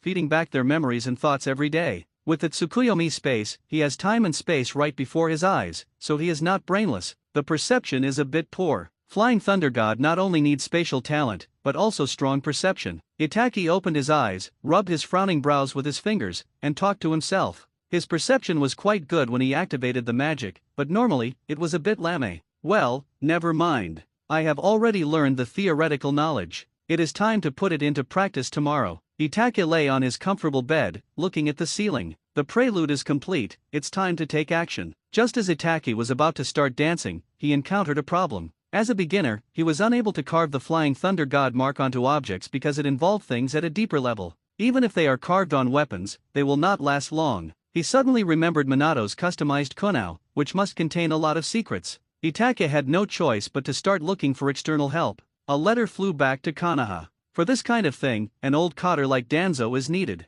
After several twists and turns, Itake finally got the konoha customized by Minato and studied it. Then he found that this konoha did not quite suit his aesthetic taste. Also, the Flying Thunder God he carved with the character Itake is too big. This stuff is a bit hollow. So Itake closed himself off for a few months. Kakashi successfully transformed into Uchiha Kakashi, and the Mangekyo Sharingan in his eye sockets could be controlled freely. Orochimaru also installed a copy of the Mangekyo Sharingan for him. Kakashi felt satisfied with the free control of the Mangekyo Sharingan, so after resting for a few days, he carried out the next step of transformation. Tensed and exciting, Itake in the room opened his eyes, and the next second his figure disappeared, and when he reappeared he was next to the shadow clone next door. Tisk, tisk, this feeling. Itake recalled the feeling just now and felt that everything was fine, except that it consumed a little mana. At present, this kind of short-distance teleportation consumes so much energy, it would be too much to use it for traveling. After all, his goal in learning Flying Thunder God is to be able to appear in various places in the ninja world at any time.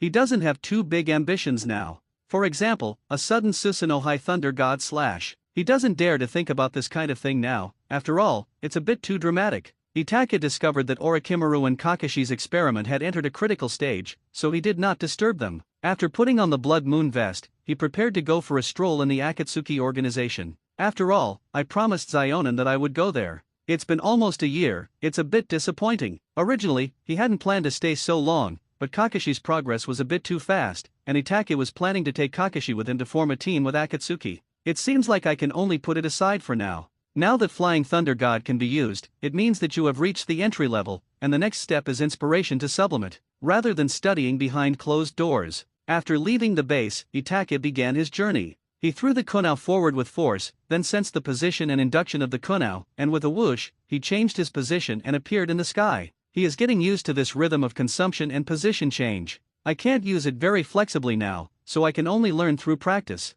It's really nice to travel like this, just like using Flash. It's just that the body is easily hollowed out. As a result, Itake traveled for 10 minutes and rested for an hour. In 10 minutes, he could do the Thunder God flying 25 times, which would consume a large part of the chakra in his body. Only a little chakra is left to deal with emergencies. An hour's rest is naturally used to restore chakra and mental strength. It takes a lot of mental energy to activate perception. As Itake's inhumane way of traveling increased his proficiency in Flying Thunder God, the chakra he consumed each time became less and less, and his perception and arm strength also improved. The unexpected surprise is that the chakra has become more and more controllable, which has great benefits. After a month, Itake got a little tired of playing, but fortunately we arrived in the land of rain. Get ready to start a new journey. Not long after Itake entered the hidden rain village, he was taken away. The destination was none other than the familiar office of pain that Itake was familiar with. The servant led Itake to the door, knocked, and then left. As Itake entered, he saw two figures. Blood Moon, you're here.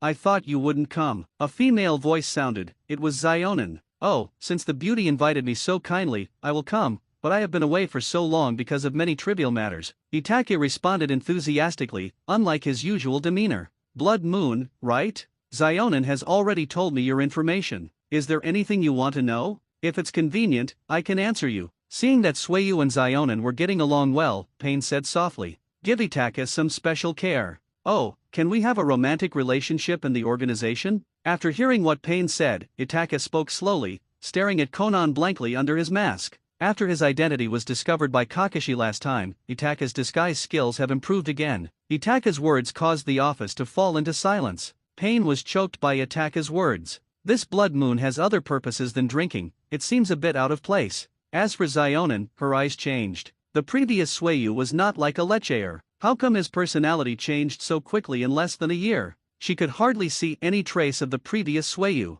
Everyone who joins the organization has a dream. People who fight for their dreams naturally cannot be sentimental. Noticing the cold aura coming from Konan beside him, Pain spoke calmly. I looked down on Sueyu in my heart. In his opinion, people who can be fascinated by beauty are just like this. After all, there is no woman in my heart, so I draw my sword naturally. Oh, what is the dream of the organization? Hearing Pain's somewhat indifferent words, Itake spoke calmly. He is no longer a nobody now. If he has the chance, he can pick a fight and improve his status. After all, we are here to have fun. It would be boring to be someone else's younger brother. Besides, it's just an Akatsuki organization. As long as he's happy, he can create a night organization tomorrow. But it is a bit regrettable that even if he has the child killer Orochimaru, it will not be a one-day job to set up an organization. He is not very good at fooling people. Pain looked at Itake, whose eyes were a little jumpy, and felt a little displeased. It's not acceptable for such a troublemaker to refuse to be disciplined. I'll have to practice with him when I get a chance, so that this ignorant blood moon can see what real skills are. The purpose of our organization is to achieve world peace, and the ones who are constantly provoking wars are the 5 major nations and 5 major ninja villages. So our organization is going to gather the 9-tailed beasts, inflict pain on them, and shock them so that they dare not act rashly. Pain spoke of the plan calmly, with great ambition. Itake listened to Pain's words and his dazed look, and suddenly felt a little bored. People who are uninformed would think, wow, that's awesome, when they hear about collecting the 9-tailed beasts. Itake is a man of insight, and he finds it a bit boring. Don't you think this plan is feasible? Hearing Itake's words and perfunctory expression, Pain felt unhappy. This blood moon looks disgusting. Well, the feasibility is quite good and the plan is perfect. Hearing Pain's tone rise a few notches, Itake praised him expressionlessly. Itake's words made Pain look at Itake deeply. This blood moon was another unreliable guy. They were not the same kind of people. Then would you like to join our organization? Pain no longer has much interest in Itaki. This may be because they don't agree with each other. Zionin just watched quietly beside Pain without saying anything. What do I need to do to join your organization, and what is the arrangement for me? Itaki asked calmly in response to Pain's words. At this time, he was not very interested in the Akatsuki organization. He has changed. After all, he originally planned to join the Akatsuki organization again just to trick Obito, who knew that plans could not keep up with changes, and Kakashi went into the water. He and Obito are no longer on the same level. For someone like Obito, it would be better to leave it to Kakashi. There is no intention for him, as the boss, to take on the task himself. After all, the big king is used to manage the small king, so old A can be left to two. This is what Itaki is thinking at this moment. He has not changed at all. He is still that simple boy. He said he hadn't changed, but he changed again. As long as Kakashi Hashirama's transplant is successful, he will have to prepare for the evolution of the Samsara Eye. How can he still be interested in hanging out with these early characters? Yes, in the final analysis, he has become stronger and his vision has become higher. The plan has risen to a new level, and the level of thinking is also different. Join our organization. You will need to do some tasks and earn some money to maintain the operation of the organization. At the same time, you will collect information about the nine-tailed beasts and prepare for the final plan. As for you, you can be a trainee member first. Our organization has already filled up its regular combat members for this year. If they unfortunately die, it will be your turn to take over. The tasks of trainee members and regular members are similar, and they are carried out for the ultimate goal. Pain's words made Itake look a little strange. These words would make Wall Street capitalists cry. Not only do they pay salaries, they also trick people into making money for the organization. Of course, this is not what Itaki is weird about. Even Obito didn't dare to say this when he was trying to win him over. What's weird about Itaki is that they went through so much trouble to get him here, only to be given a trainee position. Isn't that nonsense? Your organization's usual tasks are just to fulfill bounties and take on missions from other villages, right? Itaki looked at Pain strangely and said curiously, "Yes, it seems that you also know something about our organization." Hearing Itake's words, Pain nodded in response.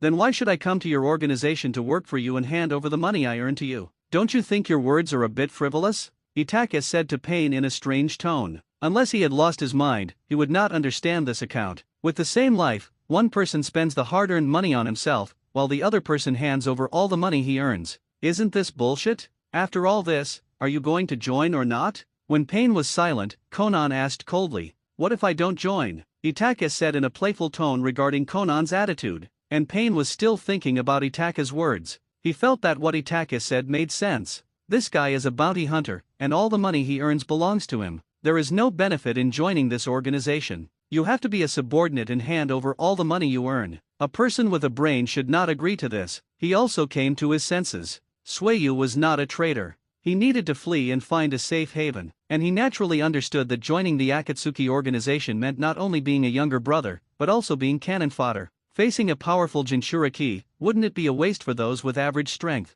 And the people he needs to find are those who want peace and rebel, rather than those who are used to freedom and keep their heads on their belts. Akatsuki is not a place where you can come and go as you please. Without waiting for Pain to speak, Konan looked at Itaki with cold eyes and said, "She was completely annoyed with this blood moon. In the beginning he acted like a playboy, asking this and that, and now he still has the same attitude, being hesitant. Are the two of them playing with blood moon? Oh, so you guys forced the sale?" As Konan revealed his true colors, Itake's eyes dimmed. "I was thinking in my mind whether I could escape unscathed if I fought with Akatsuki organization now. That's right, even if he now has the eternal Mangekyo Sharingan, he has never thought that he could defeat the Rinnegan. Even if this Rinnegan is not original. Forget it, Zionin, let him go. People with different ideals cannot work together. Since our dreams are different, don't force it." Compared to the angry Konan, Pain spoke generously. It's like one plays the good guy and the other plays the bad guy. In fact, Pain and Konan thought differently.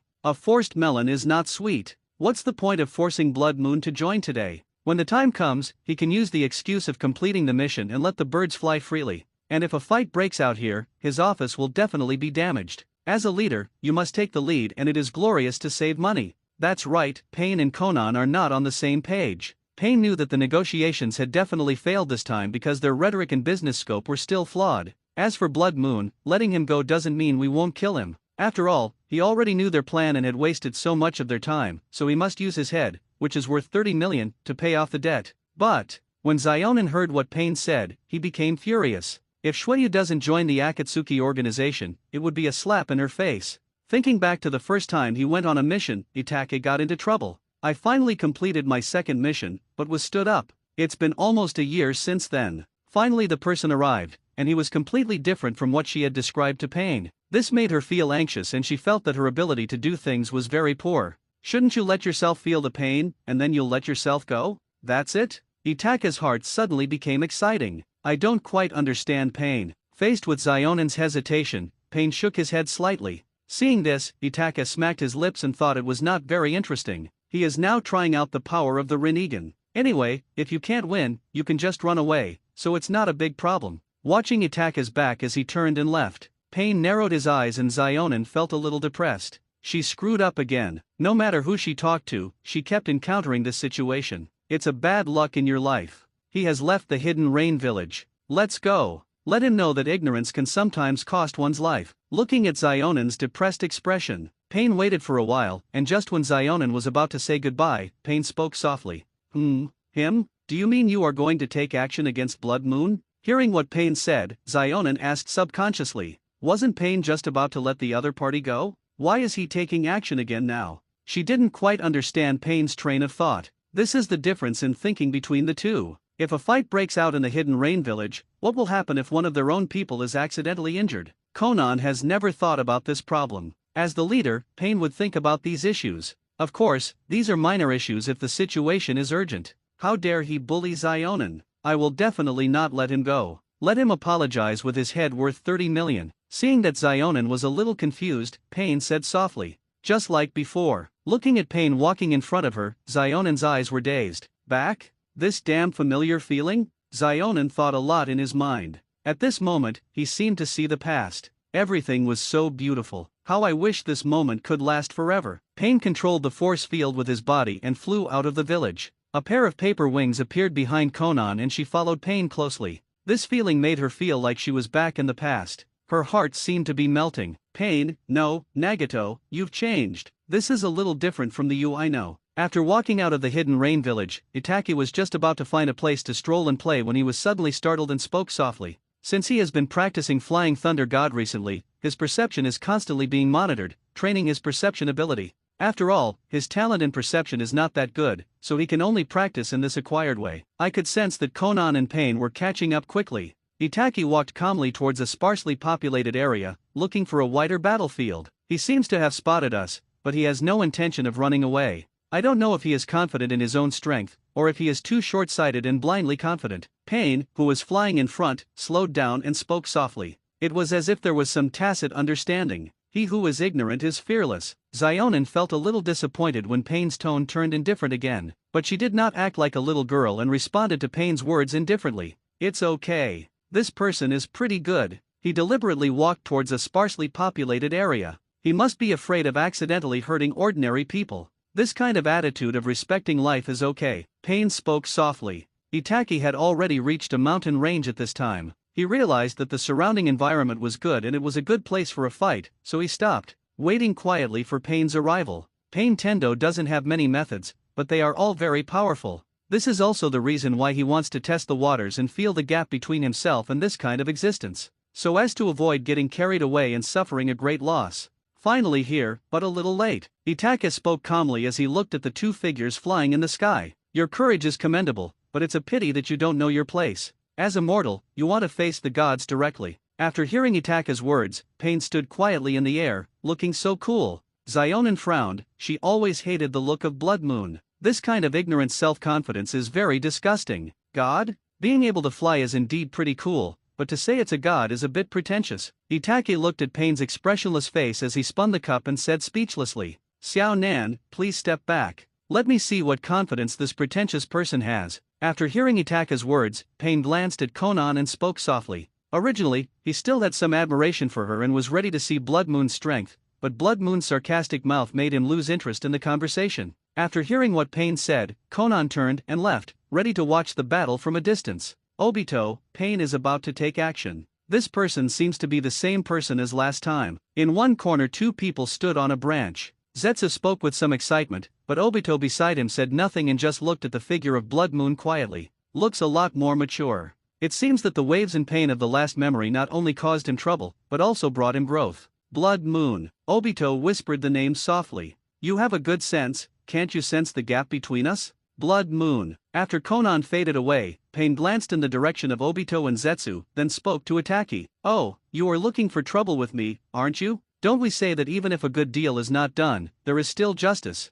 You suddenly want to attack me and say some sarcastic words. What's the point? Itachi casually interrupted Pain's professional pretentious terminology. Since you know the gap between us, why don't you run? Pain asked curiously. He didn't know who gave him the courage to wait for him to come over. The gap may be quite big, but are you really sure you can keep me? Itachi was not willing to be outdone by Pain's words. He. Pain smiled at Itachi's words. It would be even funnier if he laughed out loud, showing his white teeth. Seeing that Pain looked down on him so much, Itachi shook his head and felt a little bored. As a time traveler, he has never underestimated anyone in the world. This Pain is really a little inflated. This is too pretentious, really think you are invincible. This is just an incarnation, there is no need to pretend. Itachi's chakra began to boil. Silver began to spread. Seeing this, Pain did not hesitate. He stretched out his right hand and bent his fingers slightly, as if grabbing something. All things are attracted by the sky. Pain never knew what water release was.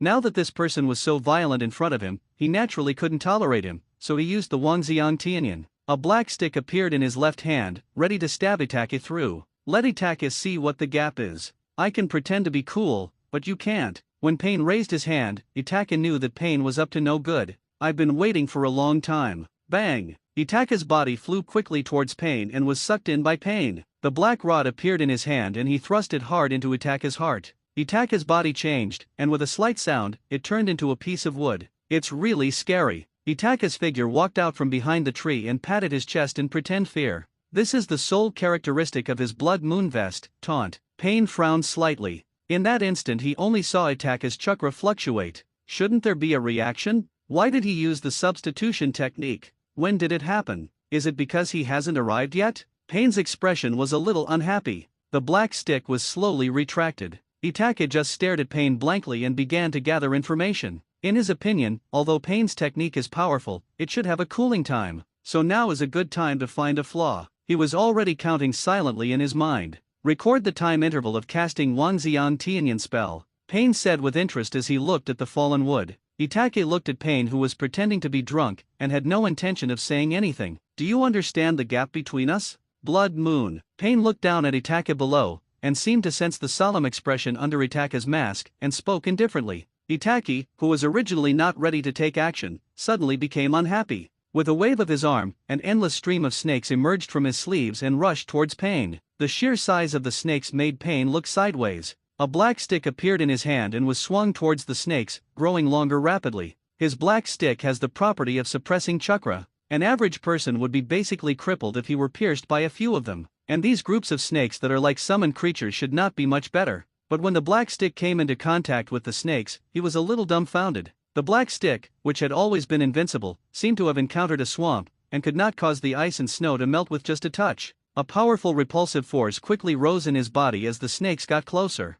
After sensing the distance between Konan and the Blood Moon, Pain understood. Prepare for a decisive move. The surging repulsive force quietly erupted when the snakes approached. With Tendo Pain at the center, the group's repulsive force was so great that it pushed away everything around them. The powerful repulsive force tore the ground into pieces and lowered the horizon by more than 10 meters. The phantoms of the snakes turned into powder and disappeared completely. The repulsive force quickly hit Itachi's body. Quack, quack, quack, Itachi's body turned into crows and scattered. But there were still a few drops of scarlet left on the ground. Faced with this indiscriminate group attack, even if Itachi used a bird clone, he could not be immune to this repulsive force. This technique cannot be dodged instantly like the substitution technique. Itachi's figure appeared on a tree trunk, and the mask on his face shattered a little, revealing his white forehead and complex silver, black and red eyes. He has already activated the eternal Mangekyo Sharinan. This is? Seeing Itachi's eyes and his burst of pupil power, Pain was slightly confused, and for a moment he couldn't recognize what kind of eyes they were.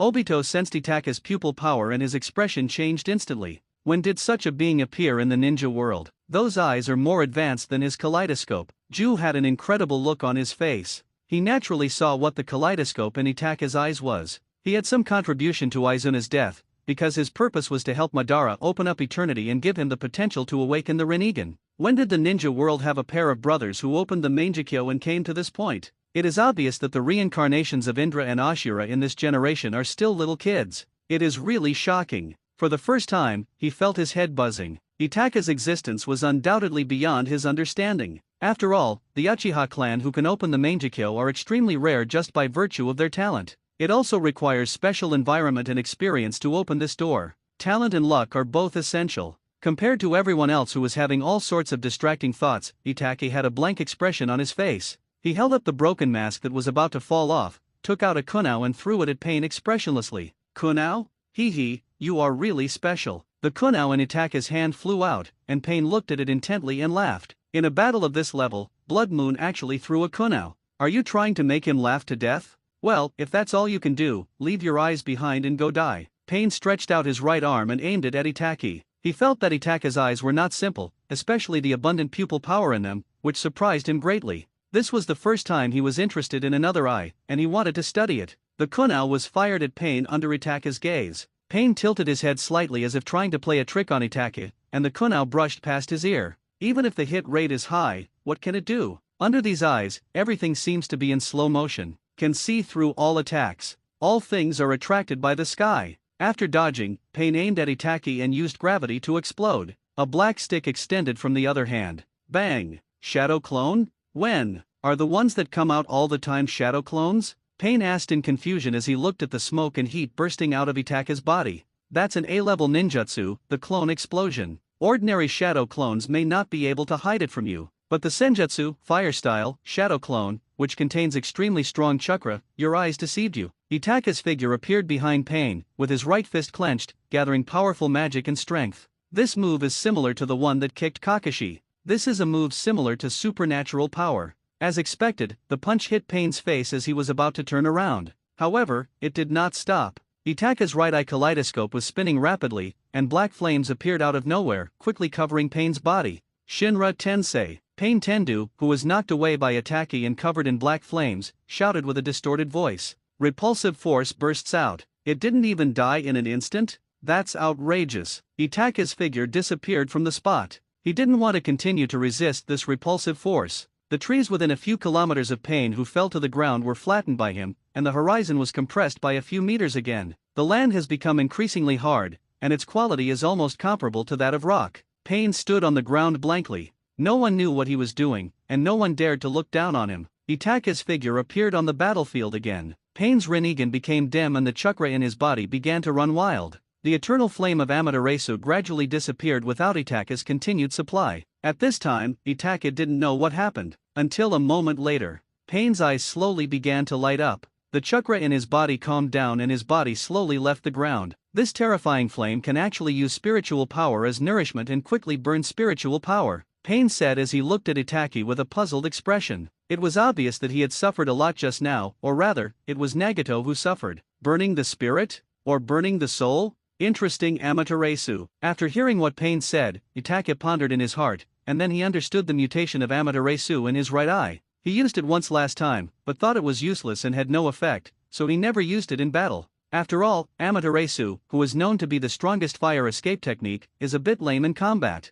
The Akatsuki organization and the other 5 were arranged by Nagato and quickly rushed to the battlefield. Itake's ability made him a little tricky. The attack just now affected his true form, making him extremely uncomfortable. Amaterasu, Flying Thunder God. Obito whispered in the tree. No one understood these two abilities better than him, but what happened to Itake? Why did it turn out like this? How did those eyes come from? The flames of that day seemed different, becoming more eerie. Pain just stood quietly in the air at this time. It seemed as if it was quite afraid of the flame. Itake naturally noticed this as well, and his right eye began to spin again. Since this move made the opponent so fearful, he might as well continue using it. Anyway, I won't be blind and I won't panic at all. Seeing Itake's pupil power rising again, Tiandeo frowned slightly. This annoying person. The flames descended again, and as soon as they appeared they were upon his body. Shinra Tensei. This time, Pain didn't have time to control the repulsion field, and had to instinctively protect himself. It immediately affected an area of nearly 10 kilometers,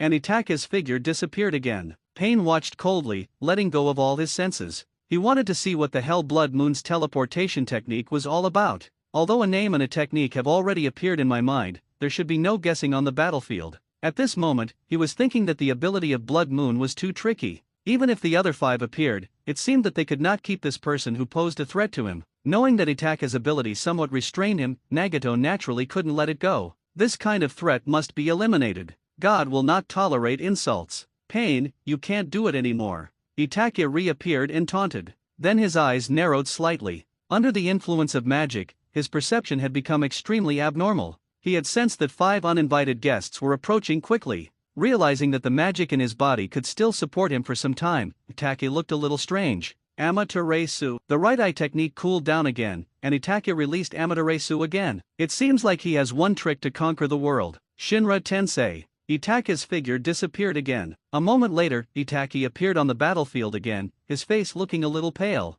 Even though the chakra is now extremely huge, the consumed mental power cannot be recovered quickly. Using Flying Thunder God continuously and on a large scale consumes a lot of his energy. He should retreat decisively now, but he didn't want to. He wanted to see the power of the earth-shattering star technique. He probably won't be able to see the power of Super Shinra Tensei. If he faces the attack of the 6 paths, and Obito, Black Zetsu, and Konan are watching, he might be in trouble if he waits any longer. Itaki appeared again without hesitation and changed his previous plan of chatting with Pain to waste time. The pupil power increased again. Red appeared between heaven and earth. This time the red is even darker than before. The former half-giant turned into a full-body orange-red giant with flaming red wings on its back. Looking at the divine weapon slung on both sides of his waist, Itaka was slightly surprised as he stood on the head of Susanoo. It appeared. 10-fist sword. Does this mean that Itaki in the original work drove the 3rd form of Gundam? The Totsuka sword will appear in the 3rd form of Susanoo. Without hesitation, he picked up the gourd, and a fiery red color was grabbed by Susanoo's huge palm and stretched out directly, stabbing towards Pain. It feels like a sword that is dozens of meters long. Pain looked at the sudden burst of chakra and eye power from Itake, and the giant that was nearly 80 meters tall.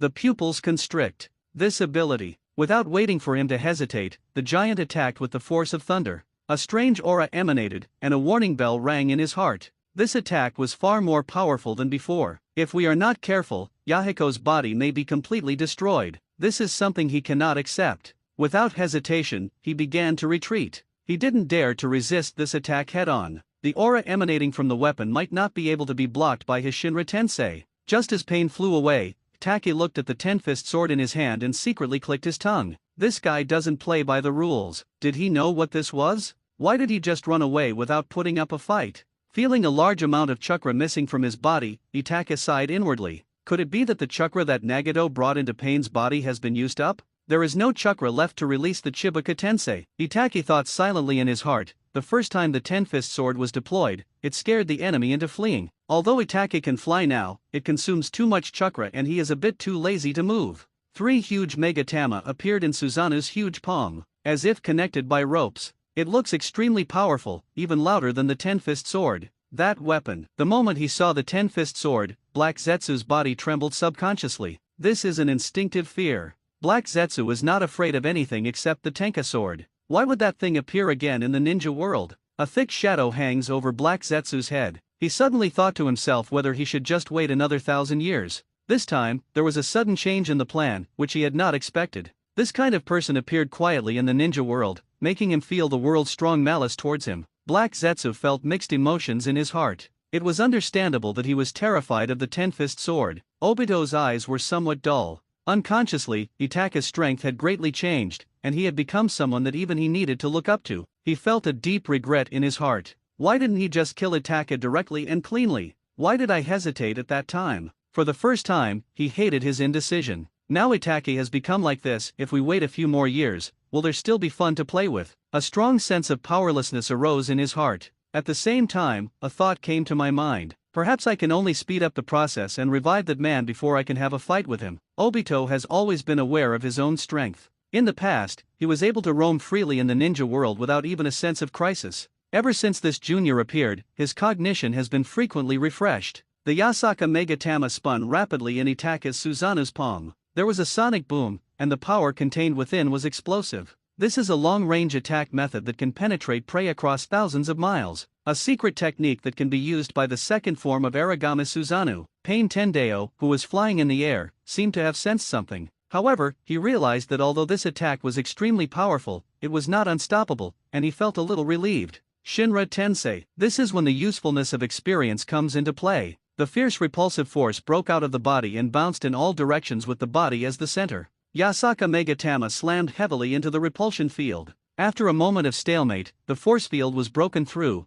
and the fierce force hit Pain. The Tanabe clone was directly cut in half by the weakened Yasaka Megatama. It's just a clone after all. Itaki wasn't too surprised to see this scene. After all, he had the confidence to throw the Yasaka Megatama, so naturally he had a certain chance of success. After all, this is not just the Yasaka Megatama, he also secretly added the Senjutsu Chakra to it. How can you block it with just a weak clone of Heavenly Deo? The Immortal Technique is also an extremely special energy that even the Tao-seeking Jade cannot dissolve. It is almost impossible to offset this mixed energy with repulsion alone. After all, Yasaka Megatama itself is a sacred artifact of the god of wilderness. Looking at the destroyed clone of Tiandeo, Itaki wanted to destroy it completely, otherwise when the other 5 clones came, Tiandeo could be restored. However, the other 5 paths in his perception were getting closer and closer, and after thinking about it, Itaki gave up this tempting idea. After all, Xionin discovered that Tiandeo was already blocking Tiandeo, and he didn't really like fighting with women. It's definitely not that I'm afraid of Xionin's huge amount of detonating tags,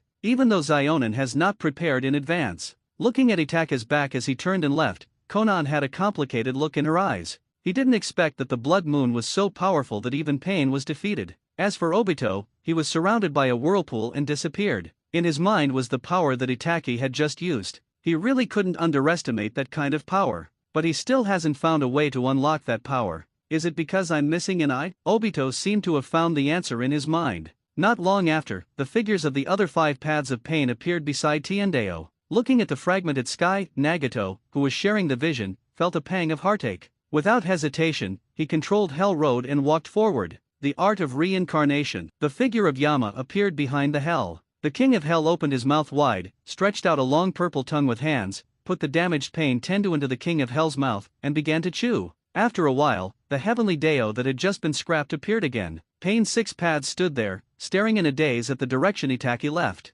It was the first time he discovered that there were such powerful people in the ninja world. If you tell others that such a powerful person doesn't do his job and becomes a bounty hunter, no one would believe it. Moreover, the reward amount was only 30 million taels, which was far from the truth. Itaki walked in the forest, looking a little unsatisfied. The Tao-seeking Jade suddenly popped into his mind, and the manufacturing of the Tao-seeking Jade was extremely complicated. The first thing is to learn the 6 paths immortal technique. After learning the 6 paths immortal technique, one can automatically create according to one's own attributes. However, its properties are incomplete and it cannot be manufactured again after use. This is a bit nonsense, so he put an exclamation mark on this matter in his mind. If you have any questions, go to Orochimaru and ask him how to possess other chakra attributes. As for the 6 paths immortal art, he has already gathered half of it. Now that he has the immortal art, all he needs is the power of the 6 paths. A few days later, Itaki returned to Orochimaru's base again. What surprised Itaki was that Orochimaru was sitting in the hall drinking tea and was not busy doing research. Itaki has been away for over a month this time. How has he been doing? Looking at Itaki, who sat down next to him and poured a cup of tea, Orochimaru put down the teacup in his hand and asked softly, "It's okay, just taking a stroll." Itaki responded softly after finishing a cup of tea in one gulp. "That's good. Young people are full of energy." After listening to Itaka's words, Orochimaru smiled and sighed slightly. "By the way, let me ask you a question. My chakra attributes are not complete. Is there any way for me to have chakra with all attributes?" Itaki pondered deeply as he thought about his 5 attributes of yin and yang, fire, water, and wind. "Oh, Itaki, why do you want to have the idea of having all attributes?" Orochimaru felt slightly curious about Itaka's words. "My chakra attributes are fire, water, and wind. I want to have the chakra attributes of earth and lightning, then I can be all-powerful." In response to Orochimaru's curiosity, Itaki revealed himself in a calm manner. The yin and yang attributes are considered to be hidden chakra attributes that everyone possesses.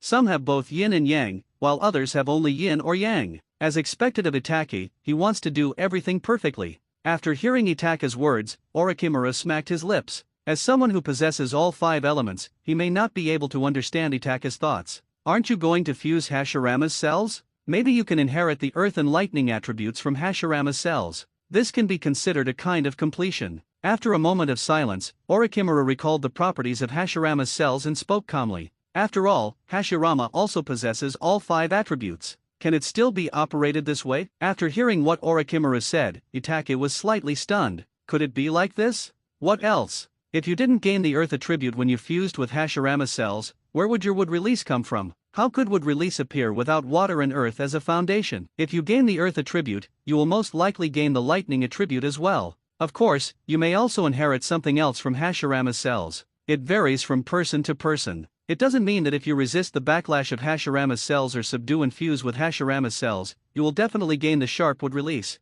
Orochimaru spoke softly, explaining the principle to Itachi, but it didn't go into too much depth. On the one hand, Itachi might not understand, and on the other hand, it would be too troublesome to explain. How is Kakashi now? After hearing what Orochimaru said, Itachi felt a little relieved. Although he had read the original novel, there were many things he could not remember clearly. There were also some things that were not explained clearly in the original novel and were vague. We are already carrying out the transplant of Hashirama's cells. What happens next depends on his luck. Anyway, the transplant of Hashirama's cells can be considered a success through my hands. Orochimaru stopped talking, looked at Itachi strangely, and didn't say anything else. Talking further would only make Itachi worry and would not do any other good. It's better to keep silent about it. As he said this, his men came in with a tray. There were 5 normal-style konoha placed on it. Itachi was slightly stunned, picked one up, looked at it, threw it into the air and caught it again. Well, this style is more convenient. He didn't really like the curve of Minato's konoha, it looked a bit garish.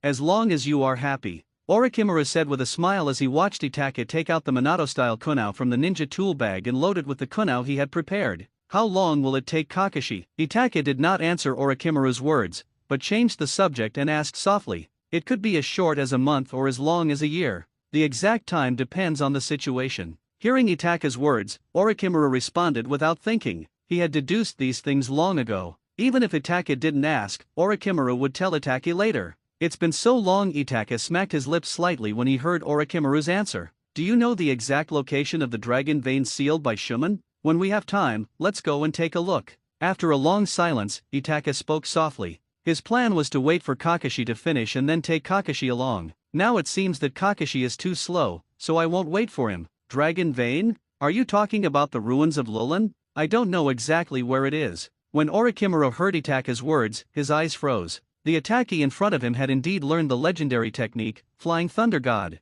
Although it was a guess long ago, Orochimaru was still extremely surprised when the guess became a reality. Well, I heard that the power of the dragon vein is very strong. I want to go and see it. Itachi responded softly to Orochimaru's words. It is said that the energy of the dragon vein is very strong. Now that he drives a Gundam at every turn, it is natural that the entire energy depot will be used. Otherwise, Susanoo's Thunder God Slash can only be a concept version. The dragon vein is a collection of huge energies flowing underground. In simple terms, there is infinite chakra sleeping there. Orochimaru explained the dragon veins in a casual manner. I gave Itachi some scientific knowledge. Infinite chakra. After listening to Orochimaru's words, Itachi said something lightly. In ancient times, Etsutsuki Higoromo believed that the 10 tails with its huge chakra would bring disaster to the world, so he took away all of the 10 tails chakra and divided it into 9-tailed beasts, weakening the power of the 10 tails. He then sealed the 10 tails empty shell, outer path demon statue, together with Kaguya on the moon. The 10 tails can only be regarded as a huge amount of chakra, and the dragon vein is said to have infinite chakra. It's a bit of that.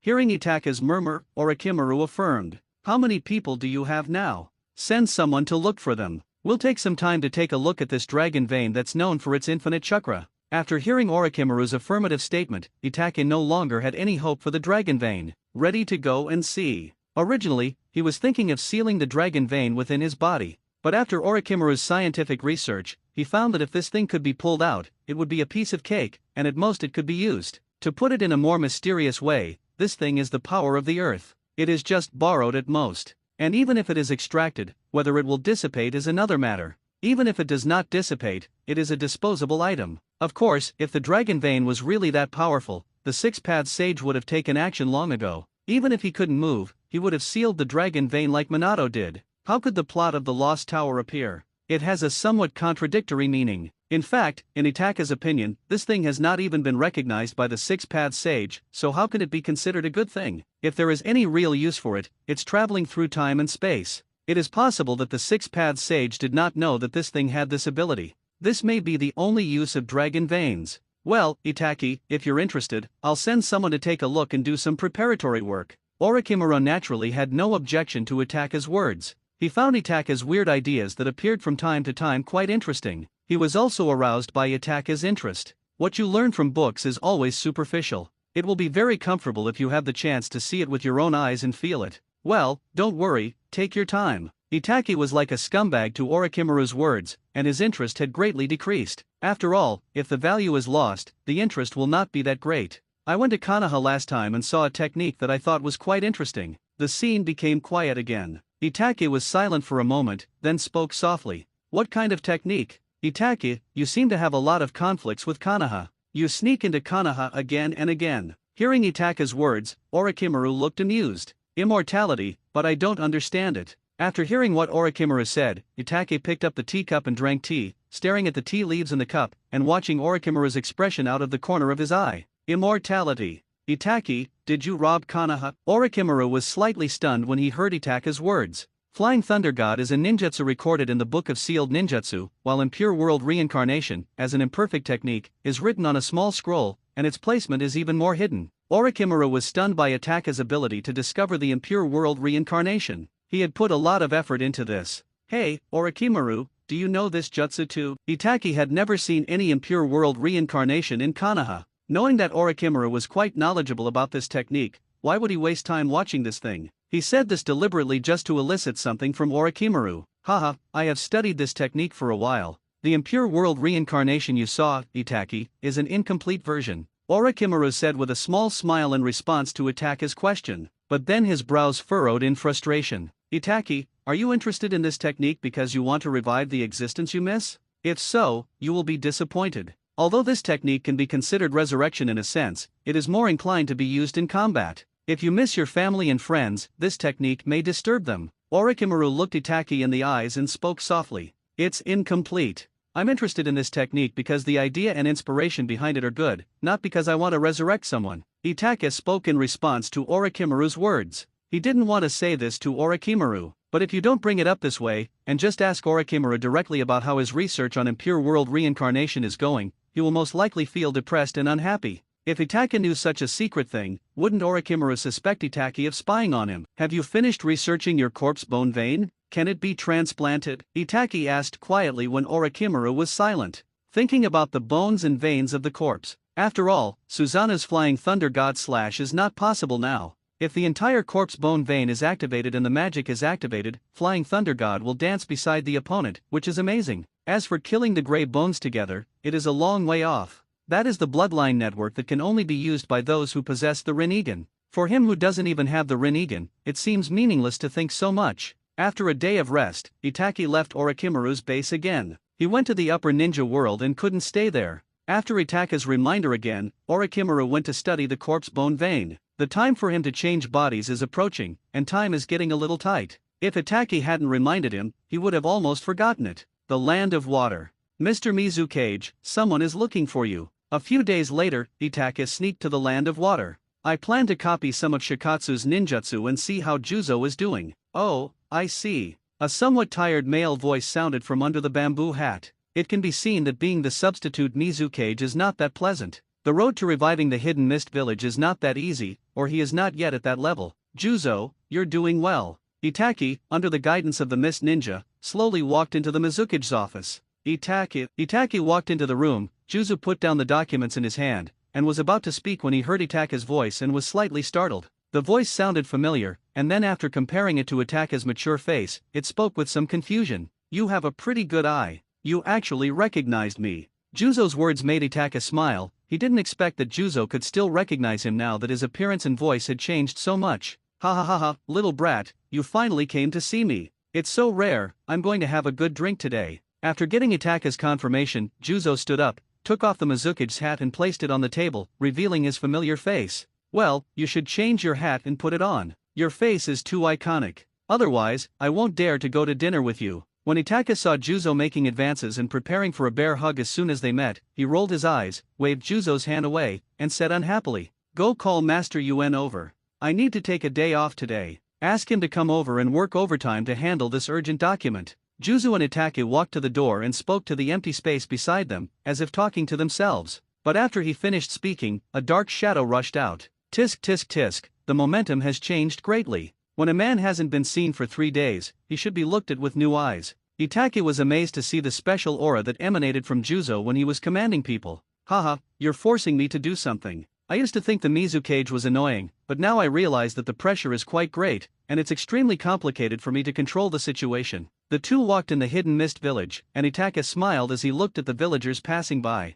I secretly sighed in my heart that this guy Juzo is really quite capable. It can also improve the villagers' happiness index. Sir, why hasn't this acting Mizu cage reported to the daimyo and officially assumed the position? Inside the pub, a man and a woman sat opposite each other. A one-eyed man with an eye patch asked the beautiful woman in front of him. The woman drank a sip of wine leisurely, and her mature and dignified temperament came to her face, especially when she was holding back a glance in anger. She looked so gentle. Why bother about so many things? As long as what he does is for the good of Kirigakure and the land of water, we should fully support him. Kirigakure cannot allow internal strife to continue to consume the village. Mei Terumi rolled her eyes at Ching and said unhappily. Her voice was somewhat lazy and her figure was extremely alluring. I mean, this sir has no intention of becoming the Mizu cage. Do you want to show off your skills? Maybe. As they have extensive connections, they naturally know that this generation of Mizu cage has inherited the will of the fourth Mizu cage, and it does not go against the meaning of the fourth generation. He really has been acting as the Mizu cage and will give them opportunities to show their talents.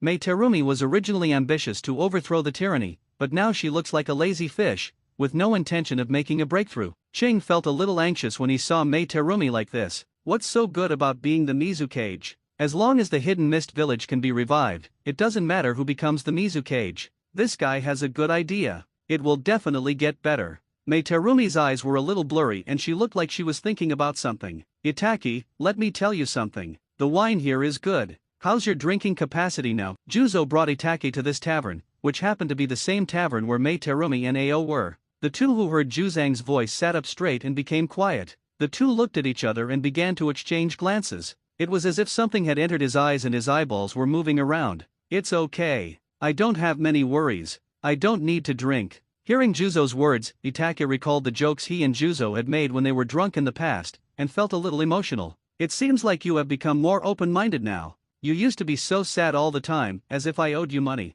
In response to Itake's indifference, Juzo felt that he had lost the opportunity to tease him, and said helplessly. Itake was speechless at Juzo's words. Does this guy want to see himself being laughed at? Is this a hungmen banquet? But when the two of them walked into the tavern, Itake was a little dazed and had a strange expression on his face. Mei Terumi, Ao, you're being lazy again. Juzo felt Itake's gaze, and following Itake's line of sight, he saw two guys slacking off at work. Juzo's roar echoed throughout the tavern. My goodness, he is a deputy Mizu cage and is busy like a dog, while the people below are so leisurely. They were two very important key personnel, which made him a little irritable. Mizukichi-sama, how can you be so cruel to your beautiful subordinate Terumi Mei, who understood Juzo's character, shook the giant thing in front of her and spoke in a coquettish manner. Hiss. Several old men's eyes were wide open. This little brother is so handsome, Master Mizu cage, why don't you introduce him to me? When Mei Terumi saw Itake, her eyes lit up, she blinked, and said with an electric smile. Slurp, the rippled ravine with a black mesh edge was like an abyss that swallowed up a ferocious beast, attracting the mind. Juzo came to his senses and led Itake to sit directly on Mei Terumi's table. Since you were slacking off during work, you'll have to pay for this bill. Juzo sat next to Ao. Itake looked at him and walked to Terumi Mei, who had already given up her seat to Itake and was using her eyes frantically. It should be. It should be. Seeing Itake sitting next to her, Mei Terumi quickly admitted her mistake. Juzang was secretly happy when he saw this scene. Saved another money. He was the acting Mizu cage and no one paid him a salary. The finances of the Hidden Mist village were a bit problematic, so he felt embarrassed to embezzle money. So life has been very tight. That's right, Juzo wasn't angry at all, he was just playing a big game, preparing to make Mei Terumi and Ao willingly pay for him. Itake, huh? I heard you're a rebel ninja. Is it fun to be a rebel ninja? Terumi looked at Itake with her eyes full of affection and asked. Ahem. Ching on the opposite side quickly coughed to interrupt. Good fellow, asking these questions in front of Mizu cage, do you still want a future? Ching is a more traditional person. Pay more attention to these things. These words of Mei Terumi were undoubtedly meant to seduce the Mizu cage. Even if she didn't mean it that way, what if the Mizu cage remembered them? It's fun to be a rebel ninja. He used to be my teammate. Ahem. Just kidding. Without waiting for Itake to speak, Juzo subconsciously started a conversation, but halfway through he felt the strange looks from the people around him, so he quickly stopped talking and changed the subject. I heard that Mizukage is so unreliable and out of tune. Ching felt a little relieved, but then he was confused. Is the water shadow also so out of tune? Or maybe it was to lower their guard so that they could eavesdrop on their inner thoughts. Itake did not continue following Juzo's words. The information of Akatsuki could be revealed, but it could not be revealed in the land of water. After all, the first bird to stick its head out will be shot at. If the Akatsuki organization finds out, there will be another bloody storm. So the less outsiders know, the better. Being a rebel ninja is fun. You can go wherever you want. After thinking about it, Itake chuckled. He took the wineglass handed to him by Mei Terumi and slightly dodged Terumi Mei's fingers that were moving around aimlessly. After drinking it all, he spoke. I'm so envious. I want to, too, ahem. Mei Terumi looked at Itake's mature face with a serious expression. It was nothing special, she just liked looking at handsome guys. Stop loss in time after blurting out the words subconsciously. Little brother, how old are you? Do you have a girlfriend? Looking at Itake, who was calm and handsome, Mei Terumi asked with blurry eyes. Seeing Mei Terumi's infatuated look, Ching lowered his head and kept silent, eating dejectedly. Juzo, who was concentrating on eating, almost choked. Miyazaki-sama, have a drink of water. Ching patted Juzo's back and handed him a glass of water, demonstrating what service meant. Haha, it's okay. Ching, don't be restrained. We are all family, so enjoy your meal. After Juzo finished drinking, he couldn't bear to look at Mei Terumi's expression and felt a little uncomfortable. So he said to Ching, Mei Terumi, right? You're very beautiful, mature, gentle, and sexy. But don't you think that asking these questions on our first meeting is a little off-putting? Itake is a little overwhelmed by Mei Terumi. He also didn't know whether Mei Terumi was sincere or just had a habit of playing tricks on people. However, Mei Terumi's looks, figure, and seductive appearance really made him a little overwhelmed. Little brother, you really don't understand romance at all. Do you want me to teach you? Mei Terumi blinked her beautiful eyes at Itake, and she gave him an electric shock. She licked his sexy lips lightly with her tongue, and then bit one of his red lips with her white teeth. Her willow waist twisted slightly, and her cleavage became deeper and her outline became more playful. So white? So round? What the hell? Hiss, a test for the cotters. Itake was complaining madly in his mind, and his heart was beating like a deer. This Mei Terumi is really good at this. Little brother, you are not still a novice. Seeing Itake's awkward look, Mei Terumi let out a chuckle. Fuck. Itake was in a bad mood. Mr. Mizukage, Itake, she's drunk, don't mind. Seeing that Itake was having a hard time coping, Ching quickly spoke up to mediate. The relationship between the Mizukage and Itake seems to be good, but it would be a bit uncomfortable if Itake was made uncomfortable. Seeing Itake, Juzo smiled secretly at Aoki's words, and cast a complimentary look at Mei Terumi. But I didn't dare to look at it for too long. It wouldn't be a good idea if he, as a water shadow, was too weird. Little brother, drink some wine. Just as Itake rolled his eyes at Juzo, Mei Terumi came close to Itake and blew a breath of fragrance into Itake's ears. Itake instantly felt like his scalp was about to explode. He didn't know if it was an illusion, but it felt like Mei Terumi's sweet lips had touched his earlobe, causing a red cloud to appear on his face. Do you feel a bit strange and excited in your heart? Itake was a little flustered at this moment. This posture is too fierce. He was really about to be disarmed. Juzo, I'm looking for you for something else. How about we go talk about something first? Itake was a little scared and couldn't bear it anymore. Want to run away? This fucking hungman banquet is a bit outrageous. It's too good. It's okay. We just sat down. Why are you leaving? Someone who doesn't know would think I'm not treating you well enough. Mei Terumi is the beauty of our Kirigakure village, a jonin, and a virgin. You're still shy to drink with me. Juzo expressed his incomprehension of Itake's behavior. With Zyonjayo by his side, and such a beautiful thing in the world, the Itake is still so timid. How can this be acceptable? Think about other people, they are married and have children at Itake's age. Thinking of this, Juzang felt a sense of responsibility as an old father. We need to make good arrangements for Itake.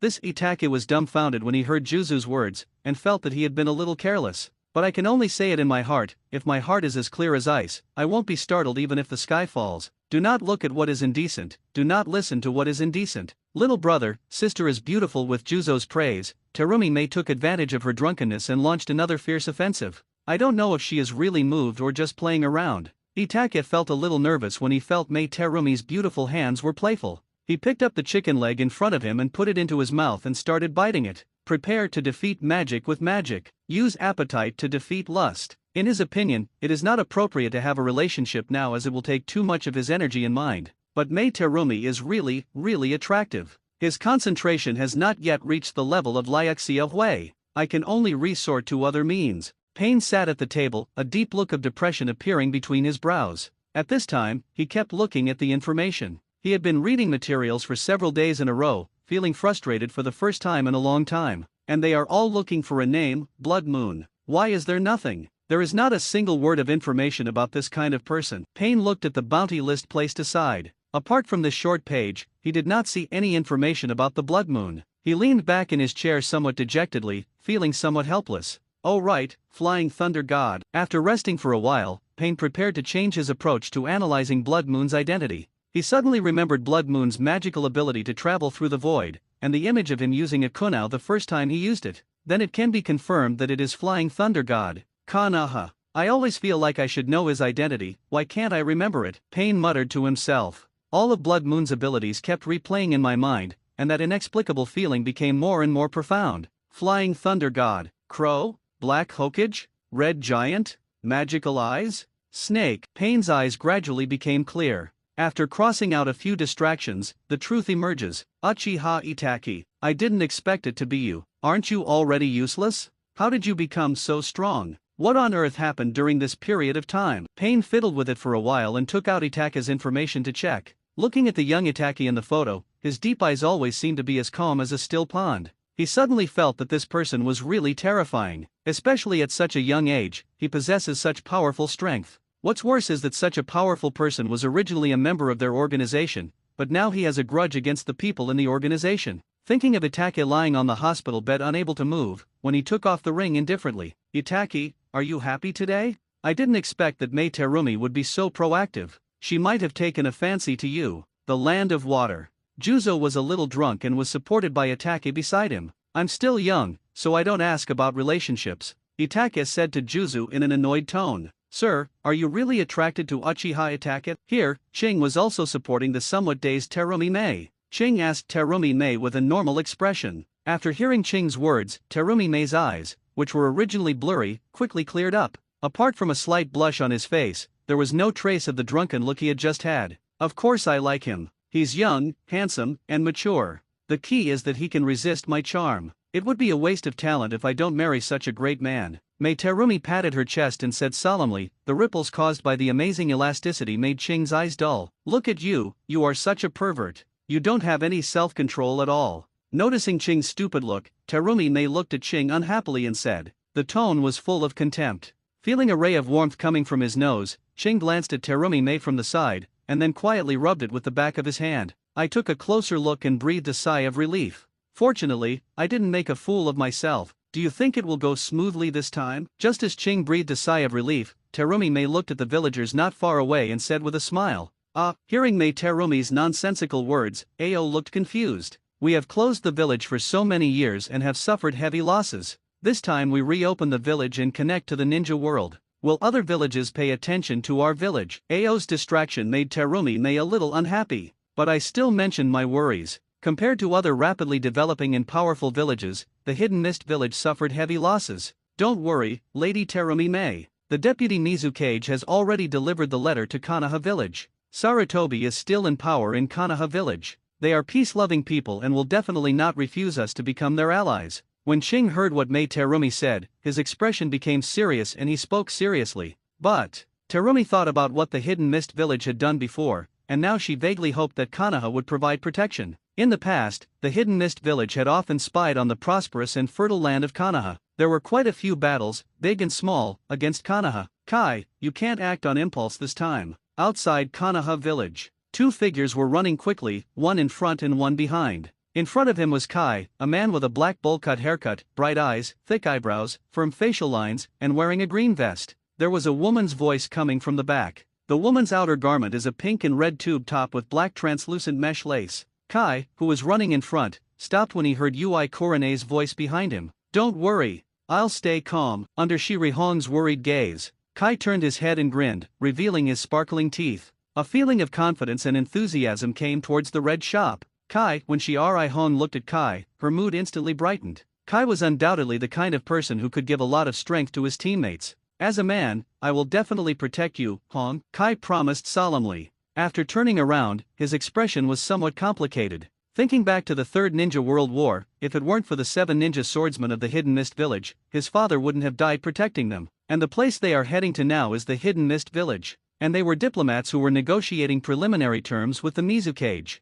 After all, such a serious matter cannot be handled through correspondence all the time. It is still in the initial stage, and it is not necessary for the leaders of both sides to meet and negotiate. After all, the leaders of both sides are the backbone of a village, and it is impossible for them to leave the village so rashly. So this time Sarutobi Hiruzen sent the 2 of them here, on the one hand to gather intelligence, and on the other hand to test the Mizukage's attitude. And for such a small matter, there was naturally no need to use the blue beast of Konoha. Just leave it to Zihai Hong, a woman with a more thoughtful heart. His more important task is to protect the safety of the beautiful women in the village. Scorpion, our mission this time is to go to the Land of Water. Do you want to go for some fun? In the Land of Rain, 2 figures wearing black clothes with red clouds were walking slowly on the road. Kisame asked softly with a shark face. Are there any strong people in your Kirigakure village? After hearing what Kisame said, Scorpion asked calmly. Fortunately, Juzang wasn't too drunk, at least he knew how to get back. When it was completely dark, Itaki, who was sitting at the table drinking tea, had a slightly turbulent look in his eyes. Sober up now. It's been so long since we last met, but your alcohol tolerance is still so poor. Itaki poured Juzo a glass of water and said to Juzo, who was sitting up on the bed, I haven't seen you in a long time. I'm so glad. Juzo rubbed his eyes, touched his hair, and spoke softly. How are you doing lately? You are supposed to be the acting Mizukage. Why do you look so tired? Looking at the somewhat tired Juzo, Itaka spoke softly, just as usual. You don't know until you become a Mizukage. Once you become one, you realize how stressful it is. Juzo walked over to Itaki and sat down, took the water Itaki handed over and took a sip and said, Haha, why don't you just find an heir? What's the point of Mizukage? Itaka said unhappily as he looked at Juzo, who was lazily leaning on the table. Well, I wanted to, too, but the mess in the Hidden Mist Village is more troublesome than I thought. Hearing that Itaki was talking without any back pain while standing, Juzo rolled his eyes at Itaki. Oh? Is there something wrong? Hearing Juzo's words, Itaki became somewhat interested.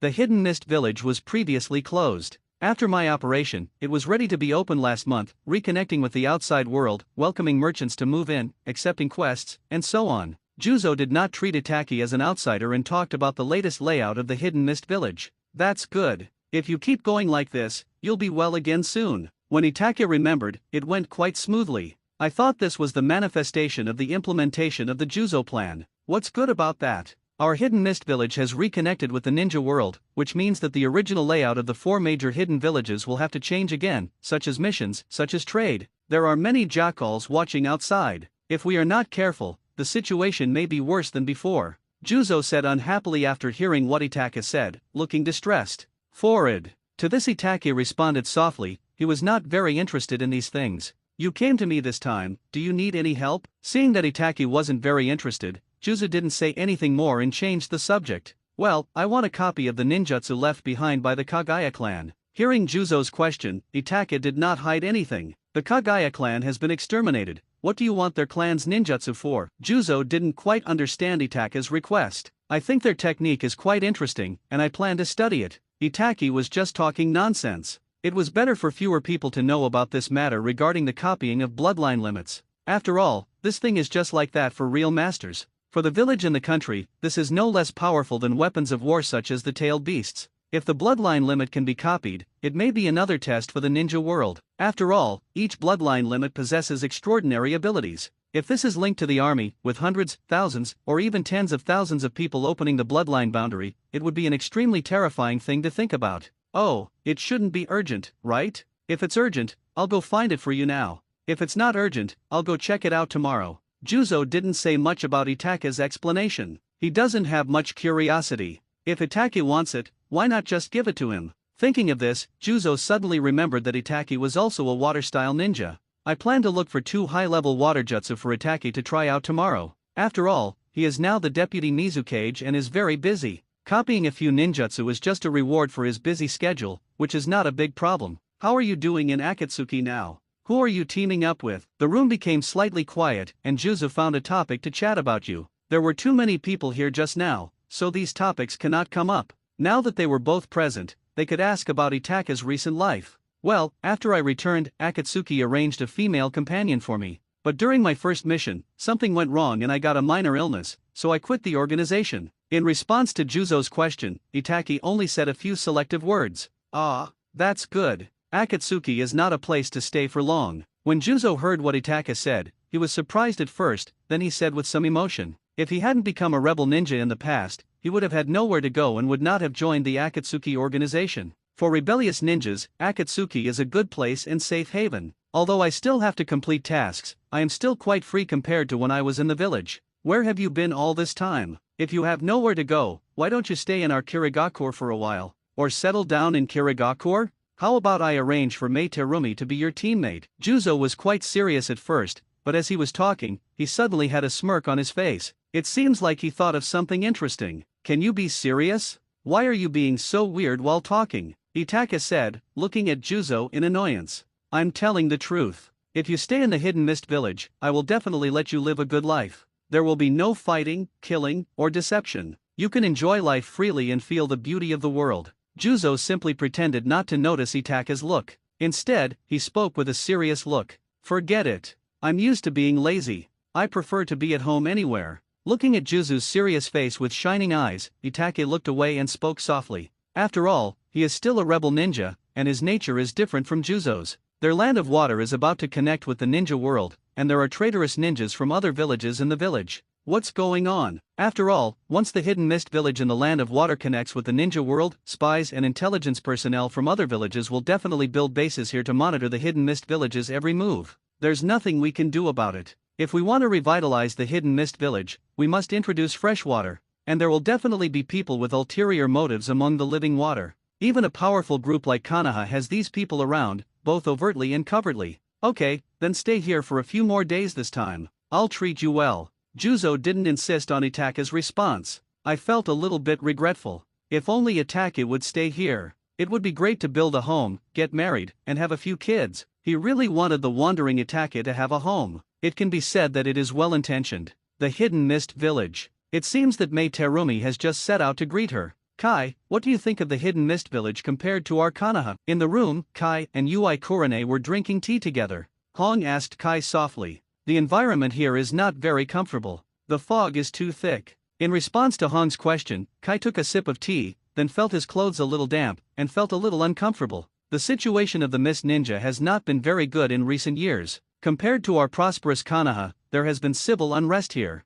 Hong gently talked about what happened in the Hidden Mist Village. Oh, I don't really understand these things, Kai said apologetically in response to Hong's uneasy look. Hong was a little disappointed with what Kai said. Thinking of what the Hokage had told her, her head felt a little buzzing. I heard that the new Mizukage is a bit hot-tempered. If they can't reach an agreement, will they start a fight? Hong's mind was full of mixed thoughts, but his eyes were extremely firm. There must be a reason why the Hokage arranged it this way. Why are we here in the water country this time? At this time, Kisame and Sasori also stepped into the territory of the water country. We were hired by another country for this mission. Let's find out how the Konoha envoys talked with the Mizukage. If it goes too smoothly, we will pretend to be Konoha's ninjas and cause trouble. In response to Scorpion's question, who never asked about the mission, Kisame answered honestly. I didn't expect our organization would accept such a mission. Which village is so despicable, doing such sneaky things? Scorpion was a little surprised at Kisame's words, and then said with some contempt,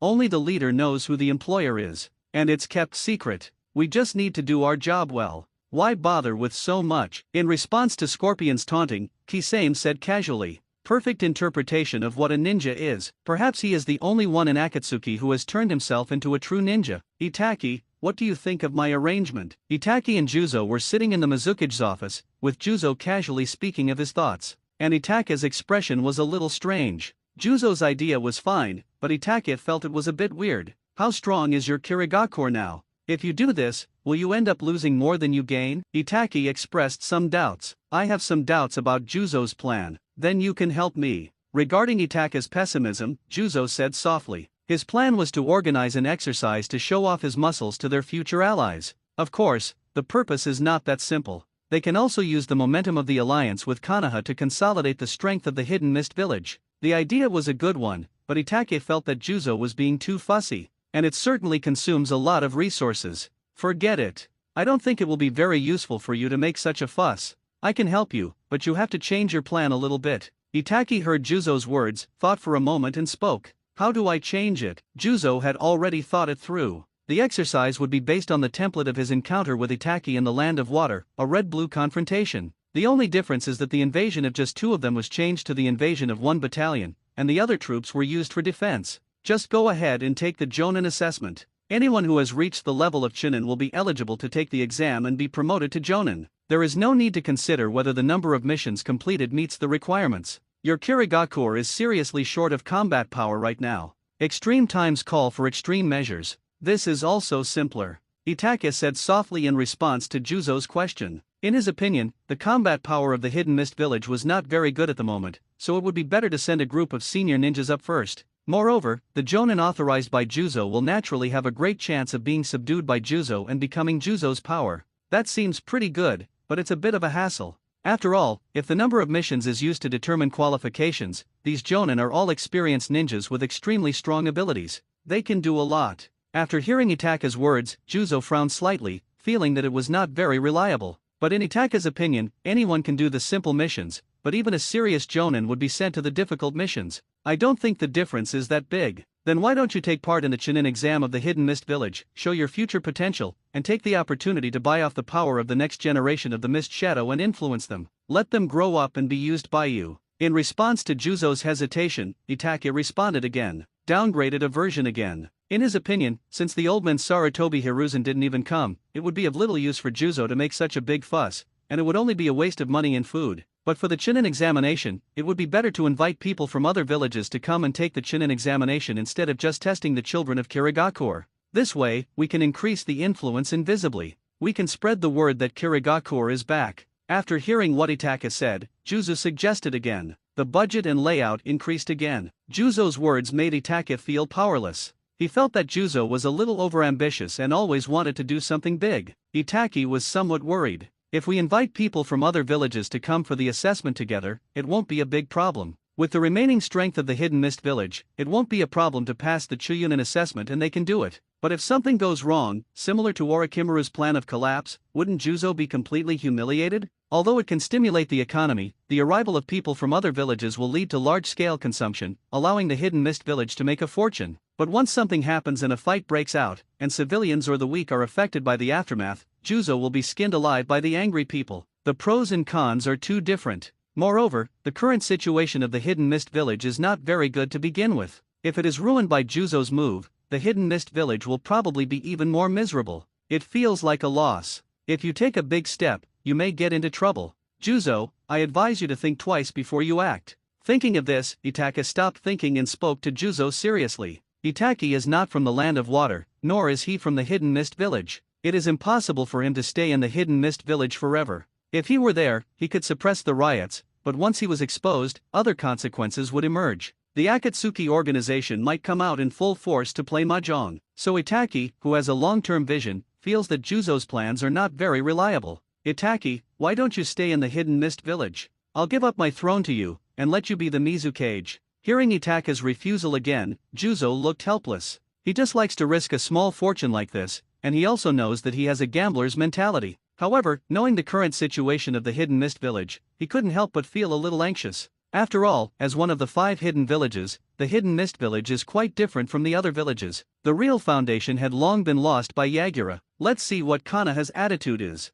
If Konoha has no intention of cooperating, it would be like flirting with a blind man. Although Juzo was anxious, he was not foolish enough to go and negotiate with the Konoha duo on his own. After all, their status were not equal. If he were to play in person, he would be at a disadvantage and be passive. Itaka had no choice but to eat and drink with the somewhat uneasy Juzo. Delayed my return time. 3 days later, Itaka was brought to the office by Juzo. He had a frown on his face and looked worried. Itaka was slightly surprised to see Juzo. Thinking of the third Hokage's outrageous actions and various displays of weakness, the third Hokage should have agreed without a second thought, both from a strategic and economic development perspective, to the alliance between the Water Country and the Hidden Mist Village. Why did Juzo's face become like this? What's wrong? You look a little unhappy. Itaka stopped the thoughts in his head and asked. Hey, that old man Sarutobi Hiruzen, he keeps talking nonsense. It's hard to deal with him. Hearing Itaka's words, Juzo forced a smile and spoke softly.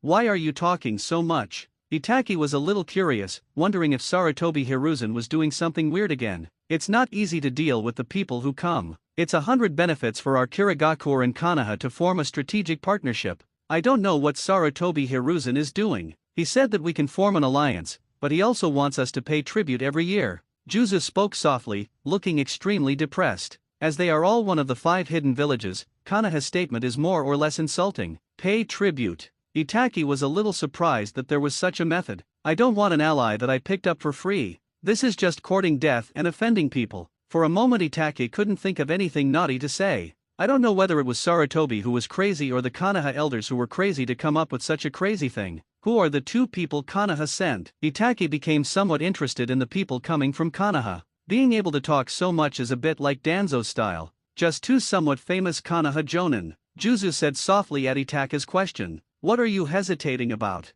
Your Kirigakure in the Land of Water has an excellent geographical location, and it is well equipped for both offense and defense. The worst that can happen is that you can just develop slowly and stay alive for a while. Although the development speed will be slower, it is also quite suitable for the current Kirigakure. Itaki guessed who it was, but didn't think too much about it. He began to comfort Juzang. Of course I know that we need to have both offensive and defensive capabilities, but if we do that, economic development will be much slower.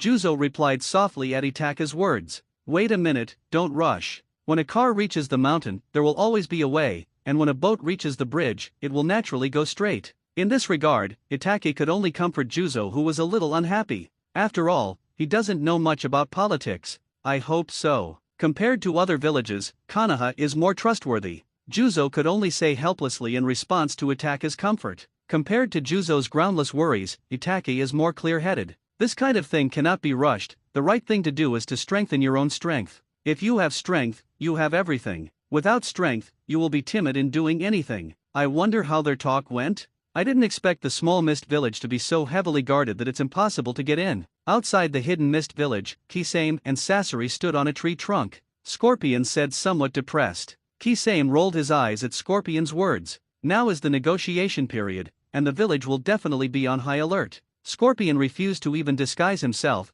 yet wanted to sneak in without being noticed. Who is he looking down on? He is dreaming. How about we just get started? After a moment's silence, Scorpion looked at the thick fog around him with some displeasure and said. Scorpion's words made Kisame's heart move. To be honest, he didn't want to do anything sneaky like he did before. And the task this time is also relatively relaxed. I think it's possible, but how are we going to put the blame on the people of Konoha? Kisame agreed with Sasori's suggestion, thinking in his mind how to perfectly put the blame on Konoha. Kisame's words caused the space to fall into silence. Some of them touched the depths of their souls. If we bring Konoha's ninja forward protector, do you think it will work? After a moment, Scorpion spoke softly. Well, if we've come this far, why don't we sneak in and see what they're talking about? After hearing what Scorpion said, Kisame spoke. We can't hear what they say even if we sneak in. This matter is very confidential. It's just a thankless task. Hearing Kisame's words, Scorpion spoke calmly, exuding an aura of wisdom. Looking at the clever Scorpion, Kisame's eyes opened wide, as if he was meeting this little friend for the first time. He didn't expect that his little friend had such terrifying wisdom. Just when Kisame was distracted, Scorpion took out a scroll from Firahu. After releasing a few puppets, he took off the ninja forward protector from the puppet and handed it to Kisame. When Kisame saw this scene, he became thoughtful. After a moment, he spoke softly, with some doubt in his voice. Would it be better if you controlled Konoha's puppets and attacked the Mist Ninja? Your topic is very debatable, but there is a difference between puppets and living people, even if I can control them to use the moves they used in life. Scorpion stared at Kisame in a daze and explained softly. He was a little confused as to why such a strange idea came into Kisame's mind. Does this guy have muscles growing inside his shark head? Controlling puppets to attack, this guy is the one who came up with this idea. In this case, the suspicion will be directed at the Sand Village. In this case, the mission will be a failure. Maybe this mission was initiated by the Sand Village. Oh, it seems your puppetry isn't that good either. In response to Scorpion's words, Kisame turned the tables without a second thought, mocking Scorpion's abilities. Scorpion looked at Kisame speechlessly. Sometimes what this guy says is so infuriating. Can't you have a little respect for your seniors? Of course, Kisame didn't know what Scorpion was thinking. After teaming up with this guy for such a long time, he didn't even know what Scorpion looked like, so it was naturally difficult for him to develop much trust in him. There is no basic trust between people. The voice coming from afar startled Scorpion. It was Kisame's voice, even though his vocal cords had changed. Done. At some point, Kisame, as if wrapped in a blue holy light, appeared in front of Scorpion. Cow.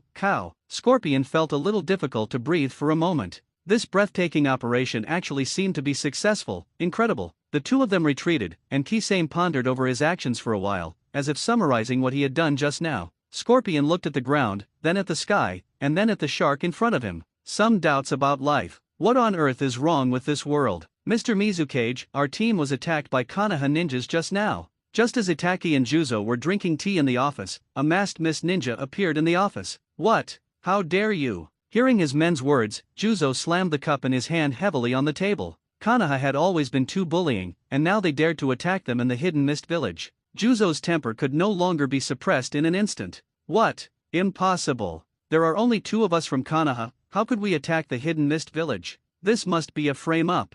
Faced with the questioning from Mei Terumi, Korone Ui argued with Mei Terumi and Ao with a flushed face. Kai frowned as he noticed that there were more and more people around him. Looking at the appearance of Mei Terumi in front of him, and not seeing that she was pretending, a big question appeared in Kai's forehead. This matter does not seem to be caused by the hidden mist village. If it was caused by the hidden mist village, they would not have been in a passive position in the negotiations and would not have been able to treat them well with food and drink. And even if they want to do something, they have to wait until the third round of negotiations is over and let them go back to discuss matters with the Hokage before doing anything. You, Konoha, think you can defeat our hidden mist village? Just as Kai was lost in thought, a dull voice sounded outside the door. The sound of someone coming brought silence to the room. Not long after, a figure wearing a bamboo hat and a young man slowly walked into the room. Mr. Mizukage. With Juzo's intervention, Mei Terumi and others immediately greeted Juzo. Mr. Mizukage. Kai and Hong greeted him upon seeing this. Seeing the two's expressions, Juzo looked thoughtful, while Itake looked a little surprised.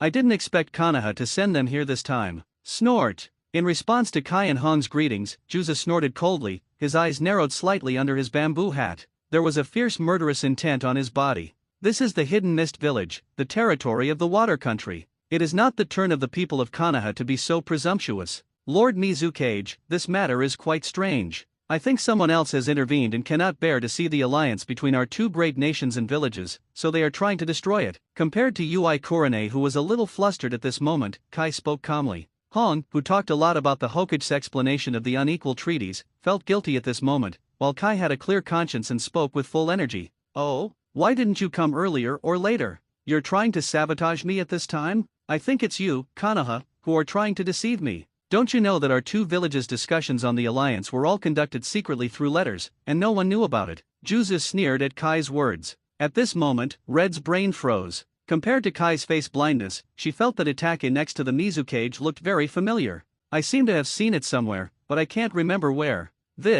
Juzo's words made Kai's brows even more depressed, and he looked around with gloomy eyes. According to Juzo, this time it might be difficult. He has to think of a way to see if he can break out. As a man, he must protect Hong. Mizukage, it looks like things aren't that simple. Let's go check out the crime scene together. Just when the situation was about to explode, Itake spoke softly. There is a tendency for one to play the good cop and the other to play the bad cop. As for calling Juzo the Mizukage, on the one hand it is to hide Juzo's identity, and on the other hand it is to save Juzo's face. Juzo's icy face began to melt as he heard Itake's voice. The anger in my mind slowly subsided. He could ignore what others said, but he would still listen to Itake's words. If Itake hadn't spoken, he would have made sure that all the people from Konoha were killed on the spot. They dared to act rashly in the hidden mist village and didn't know their place. This is just a slap in the face to him. Some of them are too much. Do you really think he wants to form an alliance with Konoha? The worst that can happen is a war. We'll decide whether to win or not when the time comes.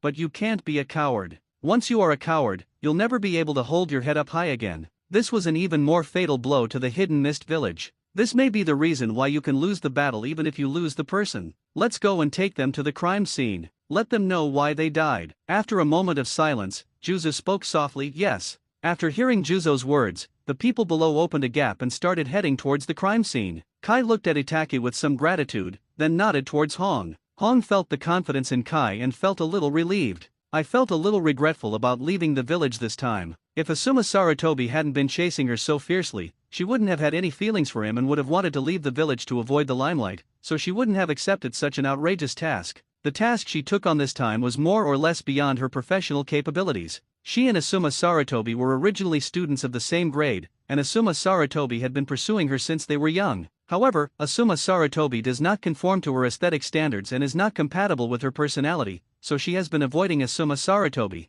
Fortunately, later on, Asuma Saratobi had a falling out with the Hokage and joined the 12 guardian ninjas who protected the daimyo of the Land of Fire, and never returned to Konoha. Asuma didn't return to the village until a while ago. When he returned to the village and found out that she was not in a relationship, he began to pursue her fiercely, which made her unable to resist, and the means became even more severe, making her extremely uncomfortable. So I wanted to use the mission to leave the village for a while. The task was not difficult, and it would take a long time to be out of the village, and there would be a lot of follow-up, so she accepted the task. Kai was arranged by Saratobi Hiruzen to protect her. Naturally, it was not his turn as the Hokage to take on such a task. Logically speaking, this kind of mission should be negotiated by elders who have to leave the village. But because of a falling out with Danzo, the other elders were so afraid of death that they didn't dare to leave the village. So they had no choice but to rely on other outstanding younger generations in the village. After all, the Hidden Mist village in Konoha had fought several times, and a group of people who had been engaged in internal strife had been sealed off for some time, so how could Utane Koharu and others dare to jump around?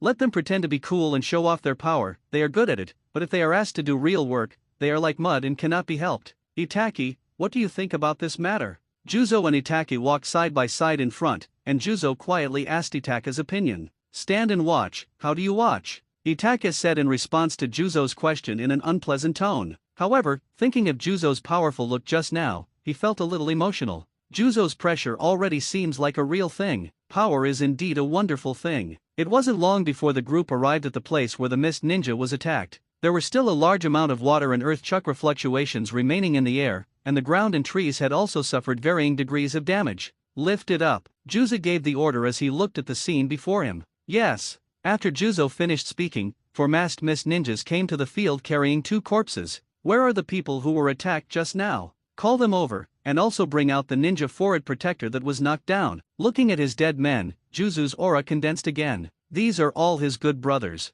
Without their support, he wouldn't have been able to succeed so smoothly. Did you see that? The ninja from Konoha. As the witnesses, evidence and bodies arrived, Juzo said in a cold voice. The surrounding Mist Ninjas also surrounded and attacked tacitly. Once Juzo spoke, the Konoha ninjas would be beheaded. This. Kai and Hong looked at the corpse on the ground and the ninja forehead protector in the box and looked at each other in confusion. Lord Mizukage, you must take care of our dead brothers. The injured ninja shouted with a sad face. Thank you for your hard work. Tell me what happened again. I will definitely make the decision for you. In response, Juzo stepped forward gently, patted his subordinate's shoulder, and spoke softly. Lord Mizukage, this is what happened. The 3 of us were patrolling here when a ninja came over not far away. He walked over in a swaggering manner. We took a closer look and saw that the person was wearing a black robe and a Konoha ninja forehead protector. His face was a little dark, and the fog was a little heavy, so we couldn't see it clearly. Just when we were about to ask, the person attacked us directly.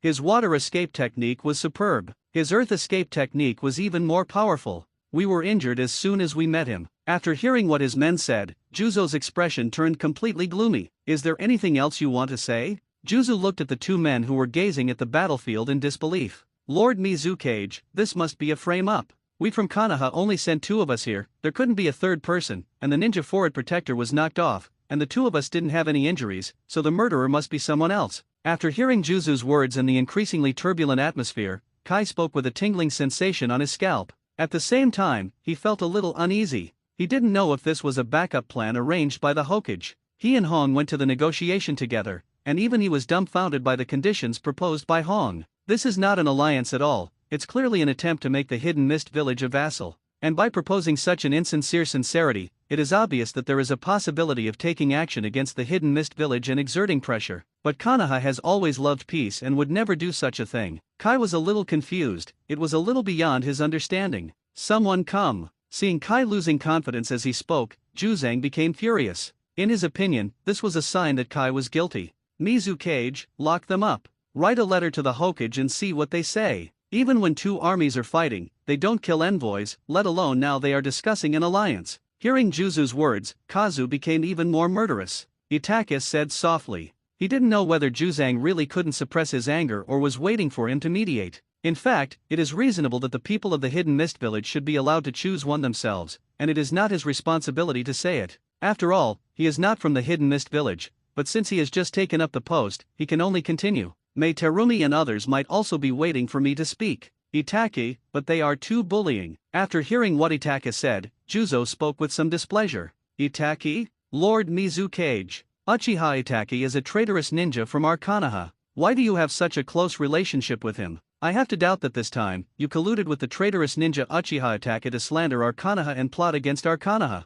Please give us an explanation from the Hidden Mist village. Hearing Juzo's words, Yui Korone's eyes suddenly lit up, as if she had been enlightened. I wondered who the familiar person in front of me was. Considering the close relationship between the Mizukage of the Hidden Mist village and the rebel ninja, this seemed like a trap set to trap konoha, so Hong directly questioned. Hearing Hong's accusation, even Itake, who has a good temper, felt unhappy and frowned. What's wrong with this person? When Korone saw Itake frowning, she felt as if her guess was confirmed. She became even more proud, forgetting her current situation and walked straight towards Itake. Lord Mizukage, I hope you won't interfere in the private affairs of our konoha, lest you bring trouble upon yourself and cause a war between the two villages, Hong said righteously, as if she had exposed Juzo and Itake's conspiracy. A domineering and arrogant look. Kai was a little confused at this time, his head was buzzing with Red's operation show. What is this situation? Hee, please. Juzo smiled at Korone's words. The gentleman took 2 steps back, made room for the brave Red,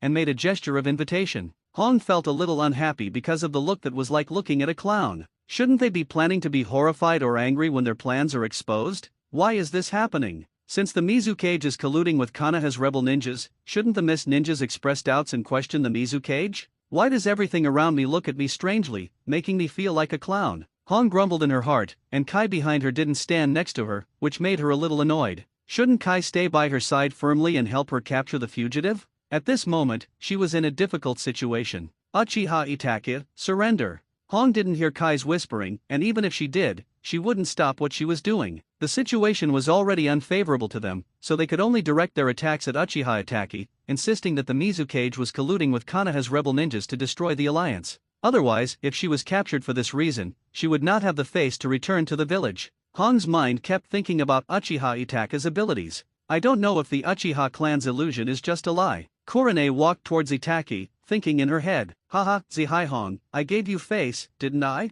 Seeing that Korone Yui was about to fight Itake, Mei Terumi took a step forward and stood in front of Itake. She would not allow anyone to touch Itake, the man she liked. Kai was confused as he watched the situation getting increasingly out of control, but when he saw Hong confronting 2 people alone, he did not hesitate. He bent his body slightly and prepared to start. Seeing that the battle was about to break out, Juzang waved his hand, signaling his comrades to retreat and make room for them to avoid being injured by mistake. Did you sense it? They're fighting. I'm such a genius. In the distance, sensing the chakra fluctuations outside the Hidden Mist village, Kisame grinned and said proudly to Scorpion, hee, it's just a small fight. If the ninjas of Konoha die in the Hidden Mist village, their alliance will be over this time. Scorpion sneered at first, then analyzed it. Mei Terumi, get out of the way. This is our Konoha's private matter. Looking at Mei Terumi who was blocking the way, Hong said with an unhappy look on her face. The two had been getting along pretty well for the past 2 days, but unexpectedly they were drawing their swords against each other just this short time later.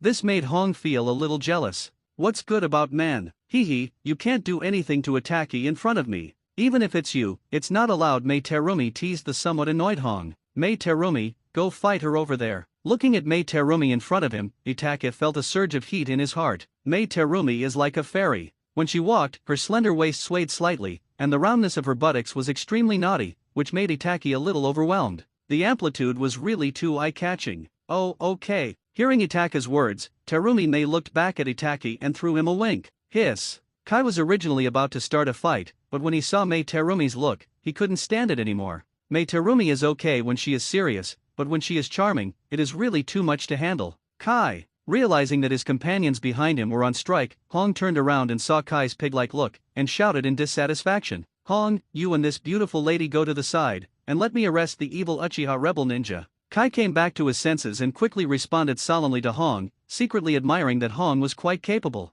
They were originally surrounded, but now it became 2 against 2. What a wise woman she is. If a group of people besiege us, it will be impossible to protect Hong's safety without paying some price. Now, we only have to face Uchiha Itake. Looking at Kai walking towards him, Itake didn't feel very confident. I'm afraid that this young man will suddenly destroy Yakai, and even if he has the flying thunder god, he might be in trouble. After all, this young man's fist can distort space. He wasn't very confident that he could teleport in the distorted space. The distorted space is not like usual. One space, one time, unpredictable power. Matt Guy, are you ready? Looking at Kai who was about to take action, Itaki looked at Kai and asked softly, Uchiha, come on. Hearing Itaka's words, Kai stretched out his right hand and gave a thumbs up. I subconsciously wanted to call Itaka's name, but I had forgotten what Itaka's name was. I vaguely remembered that it was Uchiha something. Oh, seeing that Kai really didn't remember his name, Itaki was speechless. Kai watched Uchiha Itaka disappear in front of him, his head buzzing with confusion. Where are the people?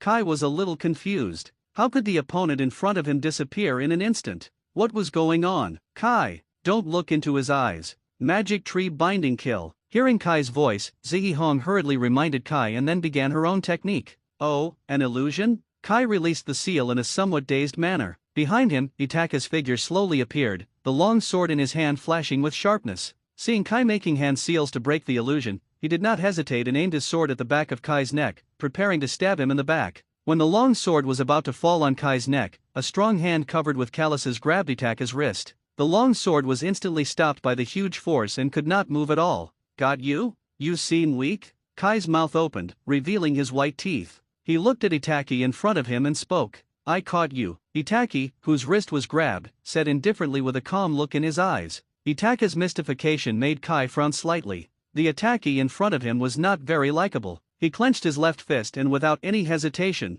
punched Itaki in the face. This punch was mixed with a terrifying gust of wind, and one could tell at a glance that it contained enormous power. Itaki looked at the growing fist with a blank expression, until the fist hit Shuei's face. Quack, quack, quack. Kai looked at Itaki, whose body had been torn into pieces and turned into crows, with a slightly stunned expression. It was my first time facing off against such an opponent, and I felt a little confused. But the strong wind coming from behind left him no time to think about these inexplicable questions. A whip kick swept behind him. This was the body's instinct and muscle memory. After kicking the target, the feeling was transmitted back and Kai's expression changed drastically. He crossed his arms over his head, bent his legs, and curled up. Bang! Itaki, who was kicked by him, exploded with extraordinary power. Kai didn't dare to resist and quickly defended himself. The intense heat made Kai feel extremely uncomfortable, as if he was thrown into an oven. After withstanding the first wave of explosions, Kai did not hesitate. As if violating the rules, he supported himself with one hand and bounced back. The smoke from the explosion gradually dissipated, and Kai looked at the big hole in the ground and felt a sense of fear in his heart. Uchiha, stop using these weird abilities and fight me hand to hand. Kai looked at the nothingness in front of him and spoke helplessly. Itaka's ability is a natural counter to him. He couldn't even see anyone, so angry. Punch to the flesh? Itaka's figure appeared on the tree trunk behind Kai. Looking at Kai's torn clothes, he asked in doubt. The A-level ninjutsu clone exploded and damaged the clothes. Who can I go to for justice? It's ridiculous. Yeah, let's fight each other. Kai turned around and looked at Itaki who appeared behind him again, feeling tired. This guy was about to backstab him again. Oh, after hearing what Kai said, Itaka's pupils changed and became blood red. Directly opened the kaleidoscope. Kai felt a surge of excitement as he watched Itaki rush towards him. He must seize this opportunity and prepare to give Itaki a ruthless blow to end the battle immediately. Konoha Whirlwind. Kai took the initiative and was in front of Itaki in an instant, creating a Konoha Whirlwind.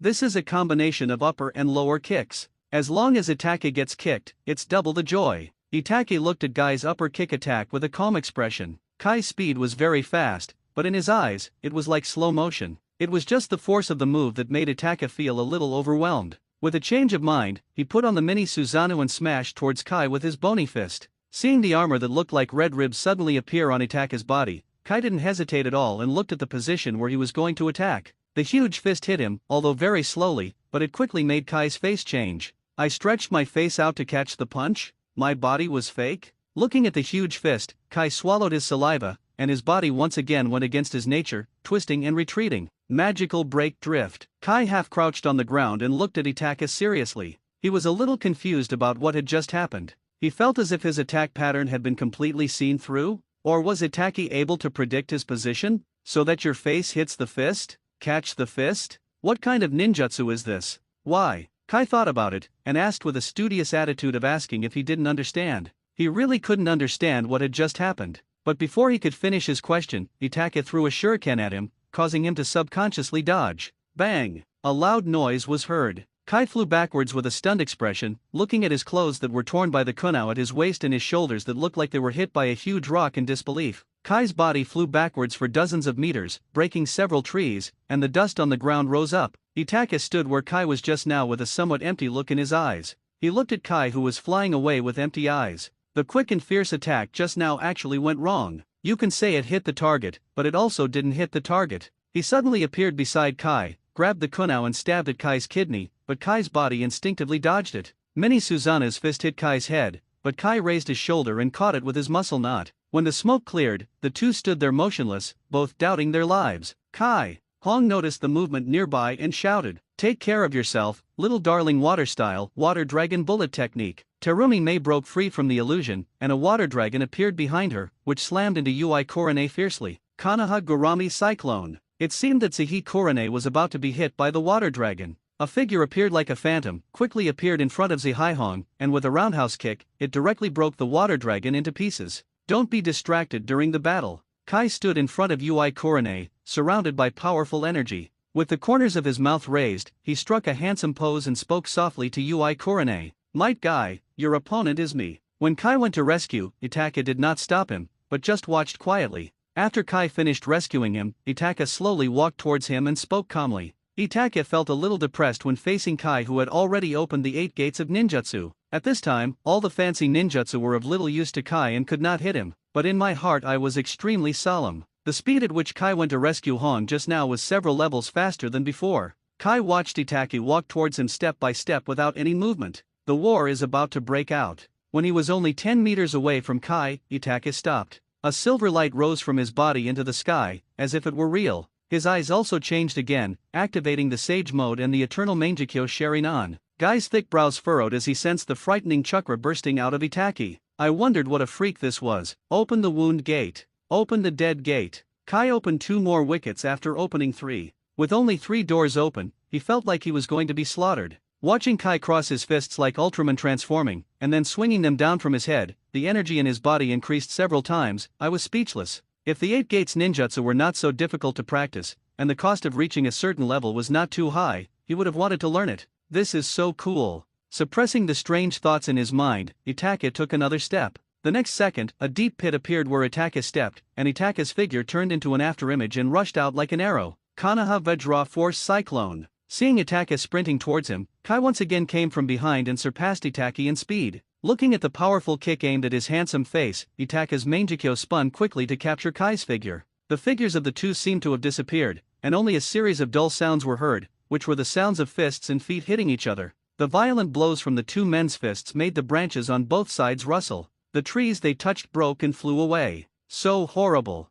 When Juzo saw this scene, he ordered his men to retreat further away. Hong and Mei Terumi, who were originally fighting, were also surprised and no longer had any intention of fighting. The fight between the two was so terrifying that the power contained in the flying stones and broken wood could easily injure them. Under this hail of bullets, the two men had no way of saying their grievances, so they stopped tacitly and stood aside to watch the fight. After a few rounds, the horizon had dropped several meters, and the surrounding trees were broken. The two of them were filled with terrifying chakra, their expressions were extremely solemn, and their pupils were fixed on each other. The green vest on Kai's body had been torn, revealing his well-defined muscles and bruises. Itachi was in much better condition, with his clothes a little wrinkled. Compared with the disheveled guy, the difference was obvious. Readily. Just as the atmosphere was becoming more and more tense, Kai shouted happily, and the madness in his eyes became more and more intense. Itachi looked at Kai, whose blood was boiling, without saying a word, remaining extremely calm. Kai was a little upset to see Itachi looking lifeless. Why is this person like a dead person? Shouldn't my blood be boiling with excitement when I see punches hitting my flesh so hard? Thinking of the place where he was hit by the opponent's fist, he took a deep breath. It hurts a little. Itachi's fists are very tricky. It seemed that he did not gain any advantage, which was a rare thing and made him feel a little unbelievable. Seeing that Kai was slow to move, Itachi's expression became serious. The figure flashed and rushed out again, attacking Kai. The current situation is not bad, and there is still an advantage. It will be difficult if Kai starts to open 6 doors later, so it is better not to give Kai time to think. Kai narrowed his eyes slightly as he watched Itachi rush towards him again. He took out a nonkaku from the package and started playing with it vigorously. Kai took out his weapon, which made Itachi hesitate slightly. Isn't this a real punch? What's the point of taking out a weapon? Although his mind was full of distracting thoughts, he did not hesitate, and instead his speed increased a bit. The kaleidoscope began to spin, and the nunchakus that were dancing tightly showed flaws. But Itachi didn't have much chance. Compared to the flaw revealed by Guy before, the dancing nunchaku was more difficult to break through. There was a deep scratch on the ground, and sparks. Itachi braked, waved his sleeves, and a group of snakes flew out of his sleeves. They rushed towards Kai in large numbers. Seeing Itachi starting again, Kai felt extremely depressed. How did he release this ninjutsu? His dynamic nerves were so sharp, but he never saw Itachi form any hand seals. The snakes approached, their densely packed tongues and fangs instilling awe. Kai moved, and the nunchakus were danced into a circular curtain. The snakes turned into powder as soon as they came into contact with the circular curtain. The group of snakes, which were originally between the phantom and the entity, could not break through Kai's defense line. The group of snakes that seemed very fast to others seemed as slow as a turtle in Kai's eyes. The densely packed snakes are also full of flaws. Oh, it's so difficult. Looking at the snake group that was even more terrible than he had imagined, Itachi gently soothed the phantom of the giant red snake wrapped around his body. In the close-range collision just now, if the red giant snake's shadow hadn't solidified and blocked many attacks for him, he might have been in an even worse state than Kai. Itachi's physical fitness was average to begin with, and even though the fairy technique increased his physical fitness significantly, he still found it difficult to withstand the specialized Kai. Although he could see through Kai's attack, it was useless because his body couldn't keep up. The weasel's sleeves hemmed in, and the swarm of snakes that had rushed out dissipated. Under Kai's gaze, a scroll was taken out of the package, and he made a seal in a serious manner. Kai had no intention of taking action, he wanted to see what Itachi wanted to do. The scroll made a slight sound, and a sword appeared in front of Itachi. Itachi did not hesitate and grasped the hilt of the sword. This is one of the sacred Kusanagi swords. This sword, like the Ten-Fist sword, is a divine weapon. This is Orochimaru's sword, and Itachi wants it to play with it. However, since the sword has been recognized as the master by Orochimaru, Orochimaru can summon it back anytime and anywhere. Itachi picked up the sword and danced twice, and found it very easy to use. The right eye began to spin, and a ball of black flame attached to the Kusanagi sword, tightly wrapped around the sword. This was Itachi's first time doing this. He didn't know whether Amaterasu would burn the Kusanagi sword, so he needed to spend a lot of energy to control the fire so as not to burn the weapon. However, compared to other swords, this sword will definitely not be like other swords that will burn to ashes when touched. Itachi rushed towards Kai with the sword in hand, and this time he had some other aura about him. That was the swordsman's indomitable momentum, and it also contained Itachi's will. Looking at Itachi rushing towards him again, Kai's brows furrowed even more. That ball of fire and that weapon gave him a very bad feeling. Unconsciously, he attracted his attention. Itachi appeared beside Kai and slashed him with his sword without hesitation. Bang, bang, there were two collision sounds between the Kusanagi sword and the nunchaku in an instant. After the contact, without waiting for Itachi to attack again, Kai did not fight back but started to retreat violently. Itachi did not pursue. Just now, Kai's nunchaku was directly broken by him. Just now, Kai did not attack when he took the weapon, so he naturally would not do such a shameless thing. Whether Kai can beat him is another matter, there is no need to be so unscrupulous. Kai retreated a few dozen meters and found that Itachi had not caught up with him, so he stopped, watching the black flames burning on the stick. The two places that were touched were already in danger and would soon be burned by the flames, which made Kai feel distressed. Subconsciously, I wanted to extinguish the black flames with my hands. However, thinking that the attack speed and chakra fluctuations could not disperse the flames, he did not dare to act rashly. If you accidentally mess it up, it'd be kind of funny. Kai hit the tree hard with his nunchaku, trying to put out the fire violently and save his little baby. The trees shattered instantly. The black flames spread to the entire tree in an instant, and turned into ashes the next second. Kai was so scared that he immediately threw his nunchaku to the ground. Without the suppression of his powerful chakra, the flame instantly burned his little baby to ashes. What a horrible fire! Kai was unarmed and looked at Itachi holding the black fire sword, and was in a dilemma for a moment. Seeing that Kai had already handled the matter, Itachi didn't say anything. Suddenly, chakra was injected into the Kusanagi sword. The long sword seemed to have a chemical reaction, like a laser sword, and it stabbed towards Kai with a whoosh. It seems like giving Kai two holes. Kai, be careful.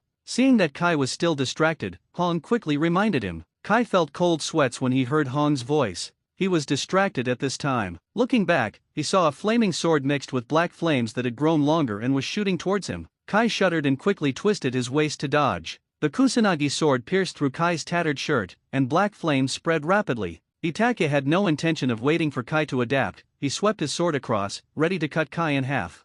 The burning sensation gave Kai goosebumps on his skin, but before he could make any move, the sword changed its move. He had never encountered such a strange attack before and was hit in an instant. Ah! Even though Kai was mentally strong, he howled in pain when he was hit like this. He quickly retreated, tore off his shirt that was rapidly spreading with black flames, and with chakra spreading in his hands, he cut directly towards his abdomen without any hesitation. Itaka saw Guy, who had escaped the Kusanagi sword attack, and put the sword away. The black flames above gradually dissipated. The long sword hangs at his waist. Hiss! The flesh on the ground covered with Amaterasu's flames quickly turned to ashes, and Kai was sweating profusely. A large piece of flesh was missing from the abdomen. Don't underestimate me, I can still fight. Open the Jingmen. The powerful energy originally attached to the body erupted again. The amazing momentum and the green steam are daunting. The dust on the ground was scattered as if it was blown by a storm. Kai looked at Itaka solemnly, as if he had noticed Itaka's gaze, and said seriously. Looking at Kai, who became serious, Itaka said nothing.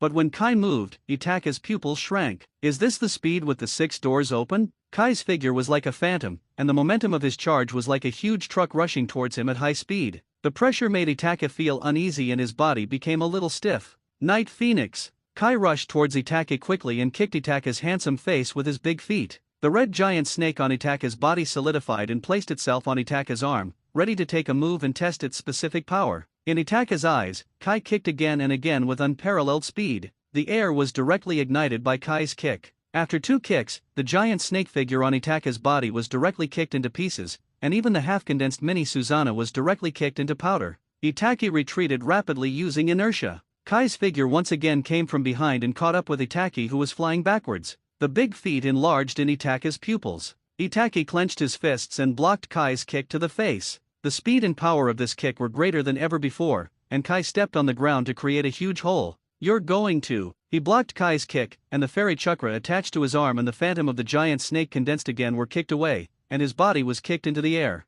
Itaka's mind was filled with mixed thoughts as he realized his current situation. While Itaka was distracted, the bandages had already tied him up tightly without him noticing. Kai's figure also disappeared from Itaka's sight. But Itaka sensed that Kai, who was like a furnace, was right behind him and was now parallel to his body. Itaka suppressed the panic in his heart and gathered his chakra. Fuck, I feel dizzy. Before Itaka could seriously form hand seals, his body began to spin violently and fell towards the ground awkwardly. This might cripple my fragile body. Looking at the Itaka in front of him who was tied up tightly by him, Kai felt as if he was in a dream. With the speed he just had, there was no way he could use this move against Itaka. Now that he had to open the Jingmen, he could catch Itaka. For a moment, he was filled with emotion. Bang! The two of them smashed a huge hole in the ground. Kai punched out, blowing away the dust in front of him. He glanced at the hole in the ground. Quack, quack, quack, a few crows flew around.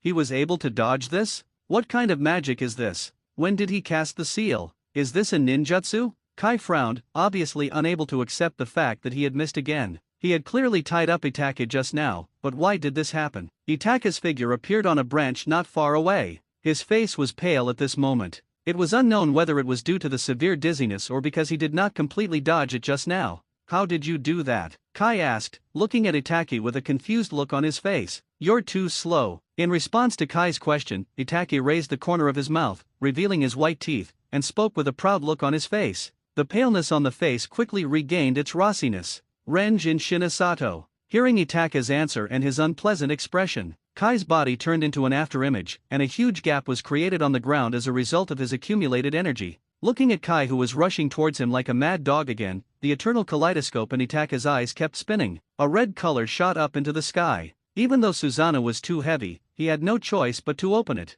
Otherwise, this violent man would kick you in the face with his shoe sole. Kai's originally aggressive expression turned dull. The Itaka that was once within reach with a single ricochet shot has now become out of reach. Susanoo. Itaka stood in the 80-meter-high diamond-shaped crystal on Susanoo's forehead and whispered softly. At this moment, Kai turned into a little ant in his eyes. Kai was stunned for a moment but did not hesitate at all. What if the giant in front of him was so huge? Come down! Kai yelled angrily. His figure disappeared from the spot, and with the help of the 6 gates, he started smashing Susanoo's calf. Since Itaka was standing so high, he would tear the Susanoo Titan in front of him into pieces inch by inch. Bang, bang, bang, Kai threw out a barrage of fists. The fist hit Susanoo's steel-like body with a sonic boom, and a dull sound like hammering iron rang out quickly. The three forms of Susanoo's calf turned into red fragments flying everywhere within a few seconds. Itaka's chakra and power had no time to replenish before they were dispersed by the punches that were like raindrops. Itake looked at Susanoo, who was about to lose his balance and fall down, feeling helpless.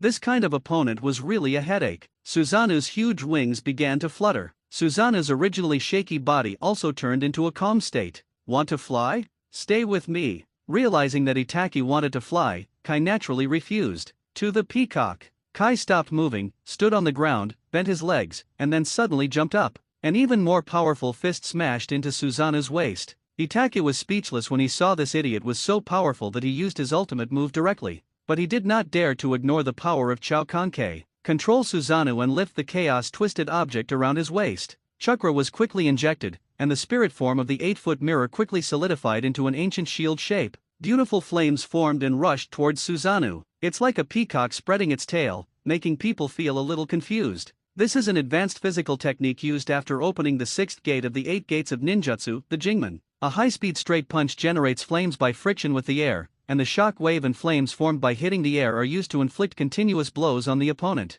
It gets its name from the fact that the flames produced by the high-speed attack form a scene in the air like a peacock spreading its tail. The red flames rushed towards the huge 8-foot mirror like a sea of fire. What made Itake a little surprised was that since peacock attack was not a ninjutsu, the chakra required to block peacock attack was simply a huge amount. Before Kai showed any signs of fatigue, Itake's Susanoo became illusory, and the 8-foot mirror also began to become illusory due to Itake's lack of chakra. Itake felt the chakra in his body and there was a moment of silence. This is also the first time that Sage Mode has been withdrawn during a battle. When the time comes, the body's natural energy output is no longer proportional to its input. The time for using magic has been advanced. Since the attack was not from a ninjutsu, using the Yata mirror to block it would consume a huge amount of chakra. Without the blessing of fairy arts, Itake's chakra could not supply the consumption of the sacred artifact Yata mirror. Susanoo immediately fell apart. It was extremely outrageous that he was almost drained dry in one go. Itake cursed in his heart that he would never use the Yata mirror to block other attacks again. Too damn. Itake's body began to descend, and he was not at all panicked when he saw the scorching heat coming towards him.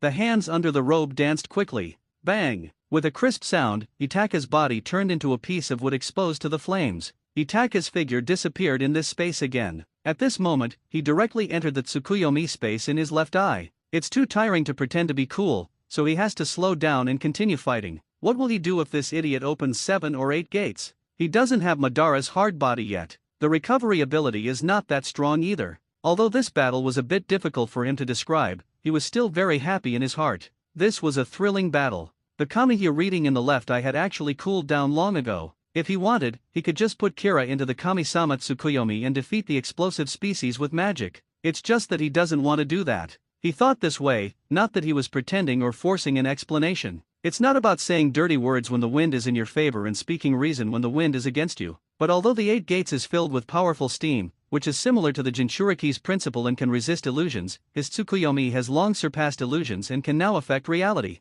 Of course, he was also reflecting in his heart. The only mistake he made in this battle was that he foolishly used the 8-foot mirror to block the peacock. He was so stupid. After happily eating a watermelon to cool off in the Tsukuyomi space, Itake leisurely came out of the space. Appeared on a tree. He is not as mysterious as he appears to be, he has something else up his sleeve. When Kai released Peacock, he was almost unconscious, with only his body's instincts and a little bit of rationality left. After a volley of Gatling-like punches, he fell from the air. Seeing this, Shirai Hong rushed towards Kai, jumped up, and held Xiangyu in her arms. Mei Terumi and Juzo looked left and right, searching for Itake. The fight between the two just now made them dumbfounded. They had never seen such a battle as Susanoo before and were completely stunned. When they came to their senses, they saw Kai attacking the giant at a speed that they couldn't even see clearly. They really couldn't do anything at that time and could only watch silently and worry for Itake in their hearts. Two freaks that are outrageous. Their 3 views were completely cleansed in this battle between the two. Let's get a medical ninja to check him out.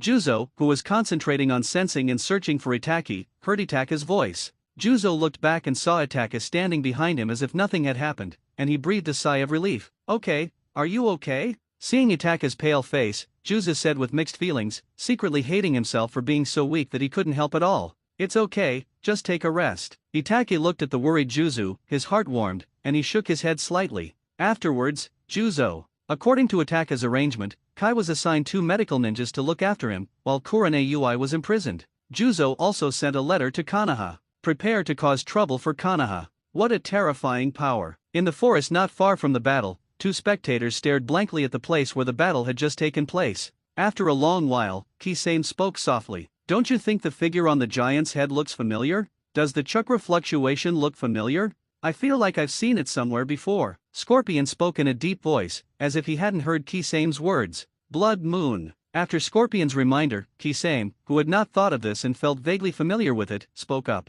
Kisame, who was almost killed by the bombardment of Blood Moon's dense ninjutsu last time, immediately thought of such a person. Let's go back and talk to the leader. This guy is so fierce. We need to deal with him to avoid any unexpected events in the future. Hearing Kisame's reminder, Scorpion compared the scene of the last fight and felt a sense of urgency in his heart. This man was so strong that it felt a little powerless. Of course, there was also the man who could fight against the giant with his mortal body. It was the first time he discovered that there were such strong people in the ninja world, which made him feel a little unhappy and a little powerless. Good. As for why only one crow was left behind, it all started with Sarutobi Hiruzen's last move. Itachi thought that he would have some free time for a while, and it would depend on how the dispute between the Hidden Mist Village and Konoha would develop. But the people of Konoha will definitely not remain calm. Although Kai and Hong don't have much background and status, but Asuma Sarutobi is deeply in love with Kurane. If Sarutobi Hiruzen messes around, there will be a huge chaos. A few days later, Itachi returned to Orochimaru's base again. Orochimaru has not come out of the laboratory yet, and it seems that he will not be able to leave the laboratory for a while. Itachi had no choice but to take out the scroll Juzo had given him and study it. Since it was a gift from Juzo, Itachi opened his Sharingan and copied the technique on it, then lit a fire and burned the scroll. After Itachi studied ninjutsu for half a month, Orochimaru finally came out. What's going on? Looking at Orochimaru in front of him, who looked a little haggard and slightly excited, Itachi asked softly. Kakashi still hasn't made any movement. The potion for the corpse vein has been extracted, but as for the dragon vein, they haven't returned yet. Seeing Itachi, who liked to eat without doing anything, started asking for news before even picking up his chopsticks, Orochimaru put down the bowl and chopsticks in his hands, and without any intention of hiding anything, he answered Itachi's questions directly. I see. Never mind, let's not wait for Kakashi, just help me transplant Hashirama's cells. After hearing what Orochimaru said, Itachi, who was almost abused this time, spoke up. Aren't you going to wait a moment? Once Kakashi fuses Hashirama's cells, the chances of success will increase greatly, Orochimaru asked in confusion after hearing what Itachi said. Seeing that Kakashi's fusion progress is quite good, as long as we wait for Kakashi to succeed, many hidden dangers can be eliminated, and the failure rate in danger will undoubtedly be greatly reduced. He was a little confused about what Itachi was doing. No need to wait, I believe in your skills. After hearing what Orochimaru said, Itachi shook his head and stared into Orochimaru's eyes seriously. In fact, Hashirama's cells could have been used directly when he opened the Eternal Mangekyo Sharingan. It was just that the situation was not clear at that time, and he did not trust Orochimaru enough to give himself to him, fearing that Orochimaru would mess around. Now that Orochimaru had gained his trust, he was not going to wait any longer. After this fight with Kai, he realized that there was still a big gap between him and the top strong men. He had no way of comforting himself and just went on slowly. And the earlier the columnar cells are transplanted, the better the effect. It would be even better if the other 2 chakra attributes could be completed. He also needs to spend time studying it. After all, making the Deo-seeking jade in the future still requires a certain foundation, and it is not that simple. Good. Looking at Itachi's eyes, Orochimaru couldn't open his mouth to say no. He didn't know what was wrong with Itachi, but he would definitely try his best to satisfy Itachi's request. This is his true inner thought. Thank you for your help. Let's have a drink. Hearing Orochimaru's reply, Itachi smiled slightly and then spoke. He didn't know what the outcome of his transplant of Hashirama's cells would be. After all, it took a long time for Madara to obtain and fuse Hashirama's cells and open the Rinnegan, and he estimated that even if he transplanted Hashirama's cells, he might not be able to meet the prerequisites for opening the Rinnegan. Thinking about the road ahead, Itachi felt that there was nothing wrong with his decision. Haha, let's have a good drink. I haven't drunk for a long time. It's a good time to relax. Orochimaru readily accepted Itachi's request. He gave the servant a look, and the servant left the hall, and came back a few moments later with a jar of wine. Since they were holding a wine jar, they did not use wine glasses, but chose to use bowls. What's the story behind this wine? The 2 drank together, and Itachi murmured after drinking the wine in his hand.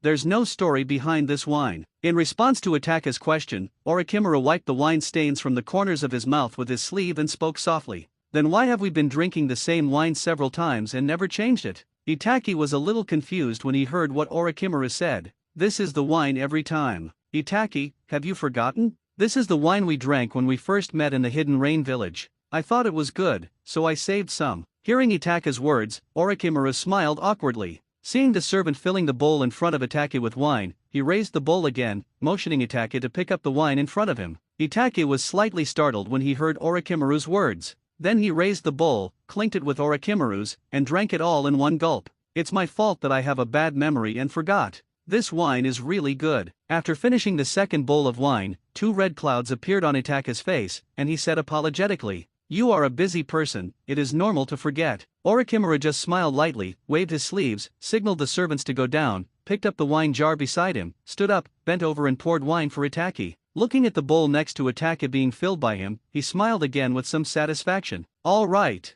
Itaki was speechless at Orochimaru's words. Come on, continue. Hearing Itaka's slightly embarrassed words, Orochimaru continued to raise the bowl, raised his eyebrows slightly, and motioned Itaki to pick up the wine in front of him. Itaki raised the bowl beside her, and stopped talking halfway through. Considering that it was I who initiated the drinking, I cannot be timid. He made up his mind, clinked bowls with Orochimaru, and drank it all in one gulp. After 3 bowls of wine, Itaka's eyes were a little blurry. This guy was forced to drink and didn't even give him time to eat the food. Itaka secretly regretted suggesting drinking. When Orochimaru saw Itaka's appearance, he wiped the corner of his mouth as if nothing had happened. The difference is obvious. Looking at Itaki eating the food, Orochimaru showed no mercy and stood up to pour the wine again. How about we change glasses and drink? After drinking it all again, Itaka's tone became a little cowardly. He had a low alcohol tolerance and didn't drink often, so he was a little drunk. In response to Itaka's surrender, Orochimaru stood up and poured the wine again, smiling and shaking his head slightly. It's like he's telling Itaki, "I'm just getting excited, how can you escape?" After a few rounds, Itaki tried to pick up the food with chopsticks, but he couldn't pick it up. Orochimaru shook his head, as if to say that he loves to eat and drink. He picked up the chopsticks on the table, gently picked up a piece of meat and put it in Itaka's bowl. He hadn't even touched his chopsticks, hadn't taken a single bite of food, but he had already nearly knocked Itaka down. Why are you in such a hurry to transplant Hashirama's cells? Did you run into any trouble this time? Looking at Itaki, who was a little confused and chewing the meat he had helped put into the bowl, Orochimaru asked softly. The sound is slightly psychedelic. It turns out that Orochimaru deliberately got Itaki drunk in order to extract information from him. He didn't quite understand why Itaki made such a seemingly hasty decision when he clearly had a more secure opportunity and only needed to wait for a while. He knew that Itaki wouldn't tell him if he asked, so Itaki suggested drinking, and he used 30% of his strength to get Itaki drunk. Hearing Orochimaru's words, Itaki's confused eyes fluctuated slightly. Nothing, I just feel confident and don't want to wait any longer. Itaki answered confusedly, like a drunk. Why do you suddenly feel so confident? Wouldn't it be better to wait until Kakashi is done? Orochimaru frowned slightly, not noticing the fluctuation in Itaki's eyes. Itaki's eyes cleared and he looked at Orochimaru, who was fiddling with the meat with chopsticks. I trust you. Itaki stood up, looked at Orochimaru, whose gaze had shifted over, and spoke softly while looking directly into Orochimaru's eyes. Then he turned and left. Haha, interesting. I'll be ready, you should take a good rest. When Orochimaru saw Itaki's sober gaze, he felt confused and puzzled. Then he smiled slightly, looked at Itaki's back, and spoke softly. When Itaki heard Orochimaru's words, he didn't turn back. He raised his right hand and waved without looking back.